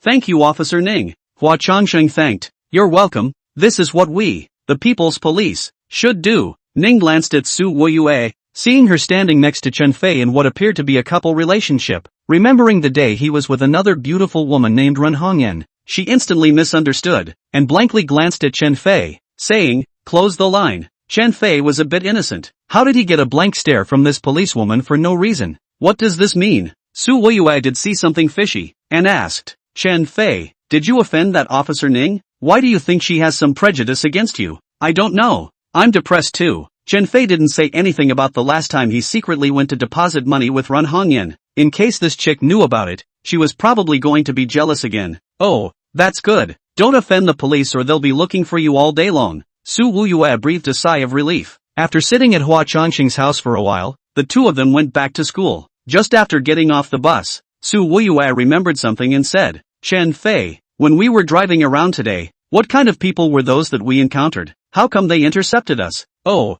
they were people sent by the Tang family, Chen Fei said with a bitter smile. The Tang family? People from the Tang family? Why would they want to trouble you? Su Weiyue was somewhat speechless. How did Chen Fei get involved with the Tang family? That was the second largest family in Sujiang City. Chen Fei was just an ordinary poor student. He shouldn't have been associated with them for 8 lifetimes. Didn't I tell you last time? I went to the magnificent garden and won $2 million by betting on stones, which just happened to expose a scam of the Tang family. Chen Fei explained. Su Weiyue took a deep breath. Chen Fei had not only offended Lu Tianyi and Zhu Wei, but now he had also offended the Tang family. It was considered that all of them had been offended, and it seemed that the future days were not going to be easy. Well, Chen Fei, you'd better stay in school for a while. Calm down a bit. Let's not talk about the Tang family first. Zhu Wei was beaten by you. Lu Tianyi's car was smashed by you. These two guys are enough for you to suffer. Su Weiyue was a little angry, but more than that, she was still worried. Stomping her foot, Su Weiyue quickened her pace.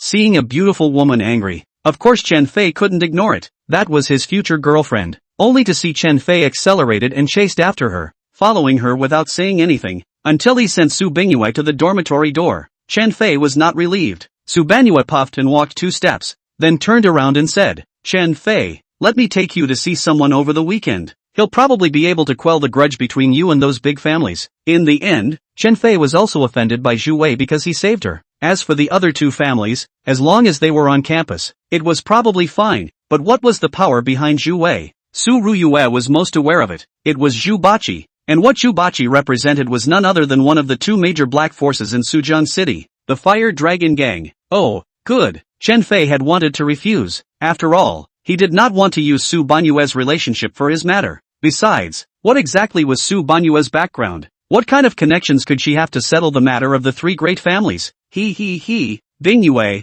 when will you go to your house to have some fun? Chen Fei deliberately asked. He was really curious. Where exactly did Su Banyue's home? Live? Oh, it's still early. The 2 of us haven't even gotten to the bottom of it yet. You'll chase me down before you say anything. Su Weiyue's pretty face flushed red, not paying any more attention to Chen Fei, directly walking into the dormitory. Chen Fei some tears and laughter. This Su Beiyu is so overbearing. Simply turn around and walk towards the direction of the boys' dormitory. Just as he arrived at the dormitory, he saw his friend Li Jiala rushing over, saying, Chen Fei, you don't have anything going on tonight, do you? Chen Fei froze. Normally, if this guy asked this, there must be something going on. Chen Fei hurriedly said, something is going on. I still have to go out on a date tonight. Go. Impossible. I still don't understand you.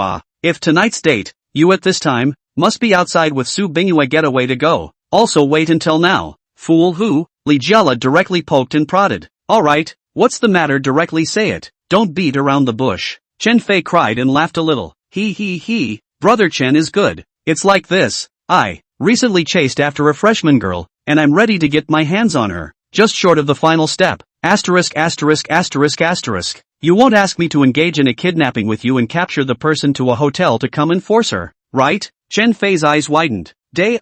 You kid is more impure than me. That's the girl I like, okay? Am I Li Jiala that kind of person? Li Jiala pretended to be very serious and said, let's get down to business. Tonight is my quasi-girlfriend Liao Yingying's birthday. Originally I wanted to give her a celebration. But, speaking here, Li Jiala had a feeling that it was difficult to speak. Chen Fei knew that the key plot was coming, so he pursued. But what? Hey, this is a sad story. It's a long story. I'll simply state the general content. That is, Liao Yingying was more mercurial, and while she liked me, she also liked a young handsome boy from their same grade. Li Jiala's face flashed with a trace of embarrassment as he said this. Grass, isn't that a foot in 2 boats? You even gave her a gross birthday celebration. Chen Fei directly burst out a foul mouth. AI, asking what is love in this world? Straight up calling people Stop, stop, don't recite poetry, say what you want to do? Chen Fei directly interrupted Li Jiala. Li Jiala smiled bitterly, and then said succinctly, tonight at 8 o'clock, Good Song City KTV, PK with the battle team brought by that little handsome guy. It's that simple. Chen Fei was speechless. After pondering for a moment, Chen Fei said, is it a fight, or is it singing? The rules are undecided. Anyway, no matter what the competition is, we must win. When Li Jiala said this, he immediately began to act out his bitterness. Chen Fei, you're the only brother I have. If you don't help me, Alright, Chen Fei waved his hand and directly said, it's getting late. I'll take a shower and go with you. Chapter 79, A Favor Between Brothers. The two had been good buddies for 4 or 5 years, so how could they not help? Thank you, brother Chen. Li Jiala was also pleased for a while and started to call and contact Liao Yingying. Around 20 minutes or so, the two of them dressed up and began to walk out of the dormitory, heading towards the girls' side of the dormitory. Only when they arrived, the female side hadn't come out yet, so they retreated to a nearby gazebo to wait. After waiting for another 10 minutes, Li Jiala saw a girl walk out of the dormitory door from afar and hurriedly called out, Ying, here. Chen Fei looked up, only to see walking over a girl, about 20 years old or so, looks as small and exquisite. The body is not very high, about 1 meter 6 or so, wearing a set of dress skirt, just to reveal a pair of white knees. The legs are still considered slender. The face is also quite clean. No wonder people have a foot in 2 boats. This buddy is going to be in hot pursuit. Can Jia Lu? This girl is quite good. Long legs and big front. Your favorite type, Chen Fei said with a bad smile. Holy, Chen Fei, don't hit on her. I'm not done with you. In just a few seconds, Chen Fei had finished looking at Liao Yingying's entire body. Li Jiala hurriedly warned, don't worry, although your girl is very proper, but compared to my girl, she's still inferior. I'm not so bad as to give up the good one and pursue the second best, Chen Fei said very facelessly. However, Li Jiala knew this kid's virtues, and didn't bother with him. Don't pursue how perfect, suitable is the best. Li Jiala said this, speak really very against his will. Of course he dreamed of pursuing girls can be comparable to Su Banue, but the reality is cruel. Can find so a look past, has been very good. Between the two conversations, Liao Yingying has arrived in front of him, seeing Chen Fei obviously stunned, asked, this handsome man is? Cough cough, beautiful lady, my name is Chen Fei, nice to meet you, Chen Fei said, took the opportunity to stretch out his hand, wanting to shake with Liao Yingying, but it was slapped away by Li Jiala. Liao Yingying saw this and covered her mouth to snicker. At this time, suddenly a black Audi Q6 drove over, directly parked in Liao Yingying's side. The car door was pushed open, and then walked out of a small young meat. This little tender meat was quite handsome, with a melon face and an ear ding on his right ear, looking a bit effeminate. Tang Chong, you're here. Seeing Tang Chong drive over in an Audi, Liao Yingying was a bit flushed. As soon as the words fell, 2 more people came out of the car, both looking pretty good, looking much sturdier than Tang Chong. At this time, Tang Chong smiled. Ying, these 2 are my brothers, Truman and Oh Hao. Cough cough, Ying, we can't break the rules just because people came in a broken car. You said it, no matter how poor or rich, we must give us both a chance. Everything must be based on the results of the competition. Looking at Liao Yingying being pulled over by Tang Chong, Li Jiala became unconvinced. When it came to liking, he could sense that Liao Yingying liked him a little more. After all, that Tang Chong was too effeminate, but he was rich. Oh, Liao Yingying was said so by Li Jiala, but she took 2 steps backward, which was a bit unfair for Li Jiala. Anyway, since he had promised him a fair match, it would depend on the outcome of tonight's competition between the two. Ying, it's fine, we don't care about so many hours together. When the competition is over, you're mine. Feel free to do whatever you want. Grass. Tang Chong, keep your mouth clean. What do you mean Ying is yours? Before we get the result, better keep your stinking mouth shut. Li Jiala rushed up and scolded. Chen Fei on the side burst into a bitter smile. It seems that this dude really likes that Liao Yingying. Since that's the case, let's give him a hand. Jiala, give me your car keys, I'll go drive your BMW over. Chen Fei said and gave Li Jiala a look. Li Jiala froze, a bit puzzled, but Chen Fei had already walked to his side, and without waiting for him to react, he pulled out towards his pants pocket, and then took out a bundle of keys. Alright, that Ying right, you wait here, I'll go and drive Caramel's BMW over first, Chen Fei said and left amidst the crowd's shock. After a long time, Liao Yingying only reacted from her surprise, and said with some delight, Jia Lu, you're so bad, you even have a BMW, and you intentionally lied to me that it's a second-hand bike. Are you trying to act low-key? Li Jiala swallowed his saliva, although he didn't know why Chen Fei had the keys to a BMW, but this guy probably wouldn't pit him. so he laughed. Ha ha, isn't it popular to pretend to be low-key these days? If I told you first that I have a BMW, then your feelings for me might be false. Aha, good. Liao Yingying was obviously a little excited. Originally he was still thinking of giving Tang Chong more opportunities. After all, he had money and could satisfy her. Although she preferred Li Jiala, but Li Jiala was a poor man and probably couldn't give her the life she wanted. Now Li Jiala even has a BMW. Must be pretending to be low-key. Suddenly excited, Tang Chong was not happy when he heard. What does this Li Jiala mean? Is it the beginning of high profile? People's feelings are fake? This indirectly tells him that Liao Yingying is false to him? Is she only interested in his money? Li Jiala, if you don't understand, don't give me nonsense. Yingying is genuinely fond of me. Even if I don't have an Audi, she will be just as good with me. Right, Yingying? Tang Chong asked. Liao Yingying knew that Tang Chong is not good to mess with the material. If directly say the truth, will definitely make him look bad. When people retaliate against her will be trouble. So, Liao Yingying replied very wisely. I am sincere to both of you, although I know I am overly concerned, but there are some things that can't be resisted. I'm still young, maybe the definition of love is not too clear. Whoever is good to me and gives me more joy and happiness, I will follow whoever I want to follow. There is nothing wrong with this, right? This question came out. Li Jiala and Tang Chong are frozen. Did not expect this. Liao Yingying can split legs, said so noble. Truly admire. Nothing wrong. Li Jiala opened his mouth first. Well, it's okay. Although Tang Chong was a bit upset, but there weren't many beauties in the same class. They had already been snatched up first, and this Liao Yingying wasn't bad looking. The main thing was that mouth was long and sexy, and her personality was relatively straightforward, so falling in love with her would definitely be enjoyable. Between the three of them talking, Chen Fei had already driven the BMW over. When Tang Chong saw it, he was instantly shocked and confused. From this shell, high class, a look is the BMW X6 Supreme Edition, the highest configuration. It is estimated that this price can exceed 2 million. That's right, if the ordinary medium, at most 1 million, but by the garage all replaced the most expensive and best equipment. It became the X6 Supreme Edition. That bulletproof glass alone got 250,000, so you can imagine how powerful that is.